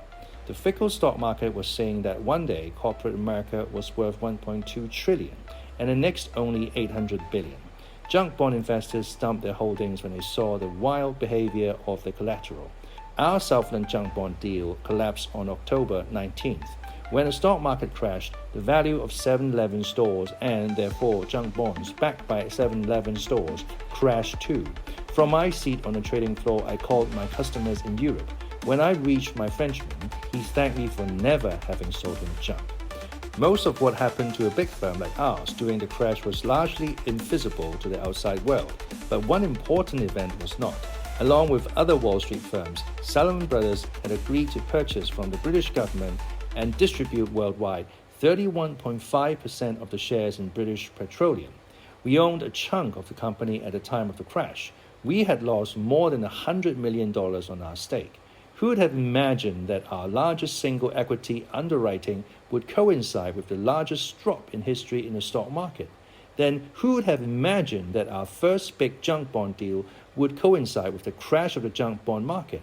It was striking how little control we had of events, particularly in view of how assiduously we cultivated the appearance of being in charge by smoking big cigars and saying all the time. Throughout the crash, John Goodfriend seemed in his element. He was, for the first time in ages, making trading decisions. It was a joy to see a man rediscover his youth. He spent little time at his desk. He sprinted back and forth across the floor and held brief strategy sessions with his head traders. At one point, his attention drifted to his net worth, and he bought 300,000 shares of Salomon Brothers for his personal account. When I overheard him doing this, my first reaction was that he was trading on inside information. My second reaction was that as long as it was legal, I should do it too. Pretty greedy, huh? But also pretty smart. Salomon's stock was crashing faster than the market as a whole. All brokerage stocks were getting hit because investors who had no way to gauge the internal damage we had suffered assumed the worst. We were losing small fortunes on both British Petroleum and Southland, our two visible risks. Goodfriend knew, however, that our losses were not what they seemed. We had lucked into $27 million in the equity department, and the bond departments were rolling in dough. A quick calculation showed that Salomon's share price implied a value for the money less than its liquidation value. After checking with our legal department to make sure I wasn't following Bo's key footsteps, I followed Goodfriend's and bought a bunch of Salomon shares with the bonus I was busy lobbying for. Many others on our trading floor were doing the same. Goodfriend would later say that it bespoke of a faith in the firm when employees bought Salomon shares and that he personally found it encouraging. Perhaps, but I for one wasn't making a statement of faith when I made my purchase. My investment was raw self-interest, coupled with a certain abstract pleasure in having found a smart bet. Within a few months, Salomon shares had bounced back from a low of $16 to a $26. Tuesday, October 20th, 1987. Day 8. The post-mortem began. The credit committees convened in emergency session in New York. Its stated purpose was to assess Salomon's credit exposure to institutions that appeared bankrupted by the events of yesterday, such as E.F. Hutton and the entire community of equity arbitrageurs. Instead, for the first half hour, the committee members squabbled. All but one man on the committee were American. The exception was a Brit, who flew in from London especially for the meeting. He became a punching bag for the Americans, who pinned blame for the crash squarely on the British government. Why were the Limeys insisting on continuing their sale of the state-owned British Petroleum? The traders, who thought pretty much exclusively in terms of short-term market forces, felt that the multi-billion-dollar sale of BP shares imposed on the market at weight it could not bear. The whole stock-buying world was panicking at the thought of a new supply of stock. Never mind that the United States was running $1 trillion budget deficit, or that the dollar was unstable, or that busts, like their better halves, booms usually have a logic all their own. A few of the Americans were jumping all over the Brit for the behavior of his countrymen. One said, sneeringly, "You guys did just this sort of thing after the war too, you know." You would think that the battle lines on this day would be drawn along the borders of financial interests instead of the borders of nations. Everyone around the table at the credit meeting was on the same team, but people didn't behave like it. The xenophobia was by no means limited to Salomon Brothers, an American partner of Goldman Sachs. A firm also stuck with a $100 million loss on its shares in BP, called a senior Brit at Salomon and blamed him for the problem. But why? It turned out the Goldman partner wasn't thinking of his Salomon counterpart as a representative of Salomon, but as a Brit. "Your people damn well better pull it," he shouted. "If it wasn't for us, you'd all be speaking German." The shrewder player in our shop weren't looking to affix blame, but to find a way out. How could we avoid losing $100 million on our stake in British Petroleum? Or, to put a finer point on it, how could we persuade the British government to take back its shares at the price it had sold them to us? One of the managing directors from London, who happened to be in New York, actually took me aside to practice an argument he planned to put to the Bank of England. He had calculated the sum of the losses of the banks underwriting BP to be $700 million. He said that the world financial system might not withstand the strain of capital from the system. Another panic could ensue, right? Amazing. He was so desperate to avoid the loss that I think he actually believed in his lie. "Sure, why not?" I said. "It's worth a try." Basically, it was an old ploy. My boss wanted to threaten the British government with another stock market crash if it didn't take back its oil company. Later that day, The last day I clearly recall of my time at Salomon Brothers, I spent an uneasy hour in a training class talking to 250 blank stares. The trainees had reached that state of high despair that resembles accounts I have read of the Black Death of the 14th century. They had lost all hope and decided that since they were going to be fired anyway, they might as well do whatever they please. So they all became back row people. I dodged the paper wet as I entered the room and an impressive amount of apathy as I spoke. It was an audience only Rodney Dangerfield could have appreciated. They didn't care what I had to say on my assigned topic, selling to Europeans, but they were vaguely curious if there were any job opportunities in the London office and if I knew when they would be fired. They were sure that they were alone in not knowing what was happening to our company.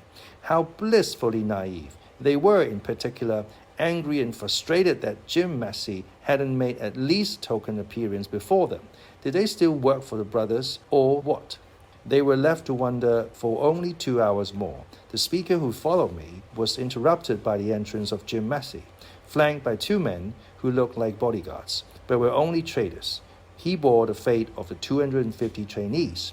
Before making it known, however, he explained in merciless detail how difficult the firings had been on senior management, how ultimately they would make the firm stronger, and how these sorts of decisions were always painful to make. And then, we have made our decision regarding the training program, and we have decided to maintain our commitment. You can stay. A handful of people scrambled back into the front row as soon as Massey had left, but the news wasn't as cheery as it sounded. There were no vacancies on the trading floor. At the end of the program, most of the trainees became clerks in the back office. December 17th, 1987, bonus day. A strange and glorious day. The firm, for the first time in its history, broke the compensation bands. It was lucky for me. My bonus was meant to fall within the band, which would have limited to about $140,000. Instead, it paid me $225,000. Which is more than it has ever paid any employee 2 years out of the training program, or so I have been told. I am now the highest paid member of my training class, but that means less than it did. More than half my class has either quit or been fired. It is now clear that given time, and only time, the firm would make me a rich man. Doing the same level of business, I would be paid $350 or so next year, $450 the year after that, and $525 the year after that, and so on, with lesser increases but higher totals each year until I did or did not become a managing director. But it was sad and a bit ridiculous to break the bands and pay selected employees more than ever before in the worst year in the recent history of the firm. The firm cleared $142 million, an abysmal return on $3.5 billion in capital.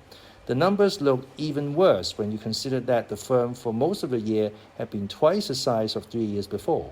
Why was it paying me now? I had an idea. When the head of sales presented me with my bonus, he tried to ensure that I appreciated what a monumental gift was being made to me. The clue to the large sum was in his eyes: panic. Salomon Brothers, in a sense, made a trade by putting a price on the services of an employee. And now, having lost a great number of people, it was less composed than usual as it traded. One thing is for sure, it did not pay me a premium because it thought it was the right and proper thing to do. A few good men at the top of the brothers did what was right and proper, including, I am proud to say, my rabbis. But most did only what was necessary. It paid me more because it thought that would compel me to stay, seal my loyalty. What loyalty I had was already sealed. I felt loyal to a handful of individuals: Dash, Alexander, my jungle guide, my rabbis. But how can you speak of loyalty to the firm when the firm is an amalgam of small and large deceptions and riven with strife and discontent? You can't. And why even try? But now it was abundantly clear that the money gain rewarded disloyalty. The people who hopped from firm to firm and in process secured large pay guarantees did much better financially than people who stayed in one place. Salomon's senior management had never before tried to purchase the loyalty of its people. The managers weren't much good at the game. They could have seen, had they looked at me with the eyes of a liar's poker champion, that I would never leave or stay because of money. I'd never have gone to another firm for a higher paycheck. I'd leave Salomon Brothers for other reasons, however, and I did.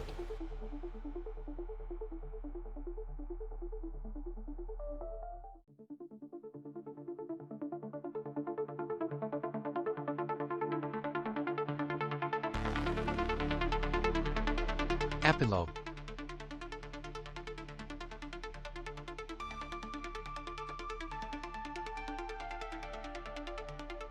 I left Salmon Brothers in the beginning of 1988, but not for any of the obvious reasons. I didn't think the firm was doomed. I didn't think that Wall Street would collapse. I wasn't even suffering from growing disillusionment. Although there were many perfectly plausible reasons to jump ship, I left, I think, more because I didn't need to stay any longer. My father's generation grew up with certain beliefs. One of those beliefs is that the amount of money one earns is a rough guide to one's contribution to the welfare and prosperity of our society. I grew up unusually close to my father. Each evening, I would plop into a chair near him, sweaty from a game of baseball in the front yard, and listen to him explain why such and such was true and such was not. One thing that was almost always true was that people who made a lot of money were neat. Horatio Alger had all that. It took watching his son being paid $225,000 at the age of 27 after 2 years on the job to shake his faith in money. He has only recently recovered from the shock. I haven't when you sit, as I did, at the center of what has been possibly the most absurd money game ever and benefit out of all proportion to your value to society. When hundreds of equally undeserving people around you are all raking it faster than they can count it, what happens to the money belief? Well, that depends. For some, good fortune simply reinforces the belief. They take the funny money seriously as evidence that they are worthy citizens of the Republic. It becomes their guiding assumption, for it couldn't possibly be clearly thought out that a talent for making money come out of a telephone is a reflection of merit on a grander scale. It is tempting to believe that people who think this way eventually suffer their comeuppance. They don't. They just get richer. I'm sure most of them die fat and happy. For me, however, the belief in the meaning of making dollars crumbled. The proposition that the more money you earn, the better the life you are leading was refuted by too much hard evidence to the contrary. And without that belief, I lost the need to make large sums of money. The funny thing is that I was largely unaware how heavily influenced I was by the money belief until it had vanished. It is a small piece of education, but still the most useful thing I picked up at the Salmon Brothers. Almost everything else I learned I left behind. I became fairly handy with a few $100 million, but I'm still lost when I have to decide what to do with a few thousand. I learned humility briefly in a training program, but forgot it as soon as I was given a chance. And I learned that people can be corrupted by organizations. But since I remain willing to join organizations and even to be corrupted by them, I'm not sure what practical benefit will come from this lesson. All in all, it seems I didn't learn much of practical value. Perhaps the best was yet to come and I left too soon. But having lost my need to stay at Salmon Brothers, I discovered a need to leave. My job became nothing more than showing up every morning to do what I had already done, the reward for which was simply more of the same. I disliked the lack of adventure. You might say that I left the trading floor of Salmon Brothers in search of risk, which was as stupid a financial decision as I hope I'll ever make. In the markets, you don't take risks without being paid hard cash at the same time. Even in the job market, it's a handy rule, and I have broken it. I am now both poorer and more exposed than I would have been had I remained on the trading floor. So, on the face of it, my decision to leave was an almost suicidal trade, the sort of thing a customer might do if he fell into the hands of a geek salesman in Salomon. I believe I walked away from the clearest shot I'll ever have at being a millionaire. Sure, Salmon Brothers had fallen on hard times, but there was still plenty of gravy on a tray for a good middleman. And if Salmon turns itself around, the money will flow even more freely. As it happens, I still own shares in Salmon Brothers because I believe it will eventually recover. The strength of the firm lies in the raw instincts of people like John Merriweather, the Liar's poker champion of the world. People with those instincts, including Merriweather and his boys, are still trading bonds for Salomon. Anyway, business at Salomon simply couldn't get much worse. The captains have done their level best to sink the ship, and the ship insists on floating. In leaving, I was sure I was making the beginner's mistake of selling at the bottom, which I could only partially offset by buying a few shares in the company as I walked out the door. If I made a bad trade, it's because I wasn't making a trade. I was given pause. However, after I had decided to vamoose, I think that maybe what I was doing wasn't so foolish after all. Alexander insisted at our farewell dinner that I was making a great move. The best decisions he has made in his life, he said, were completely unexpected, the ones that cut against convention. Then he went even further. He said that every decision he has forced himself to make because it was unexpected has been a good one. It was refreshing to hear a case for unpredictability in this age of careful career planning. It would be nice if it were true.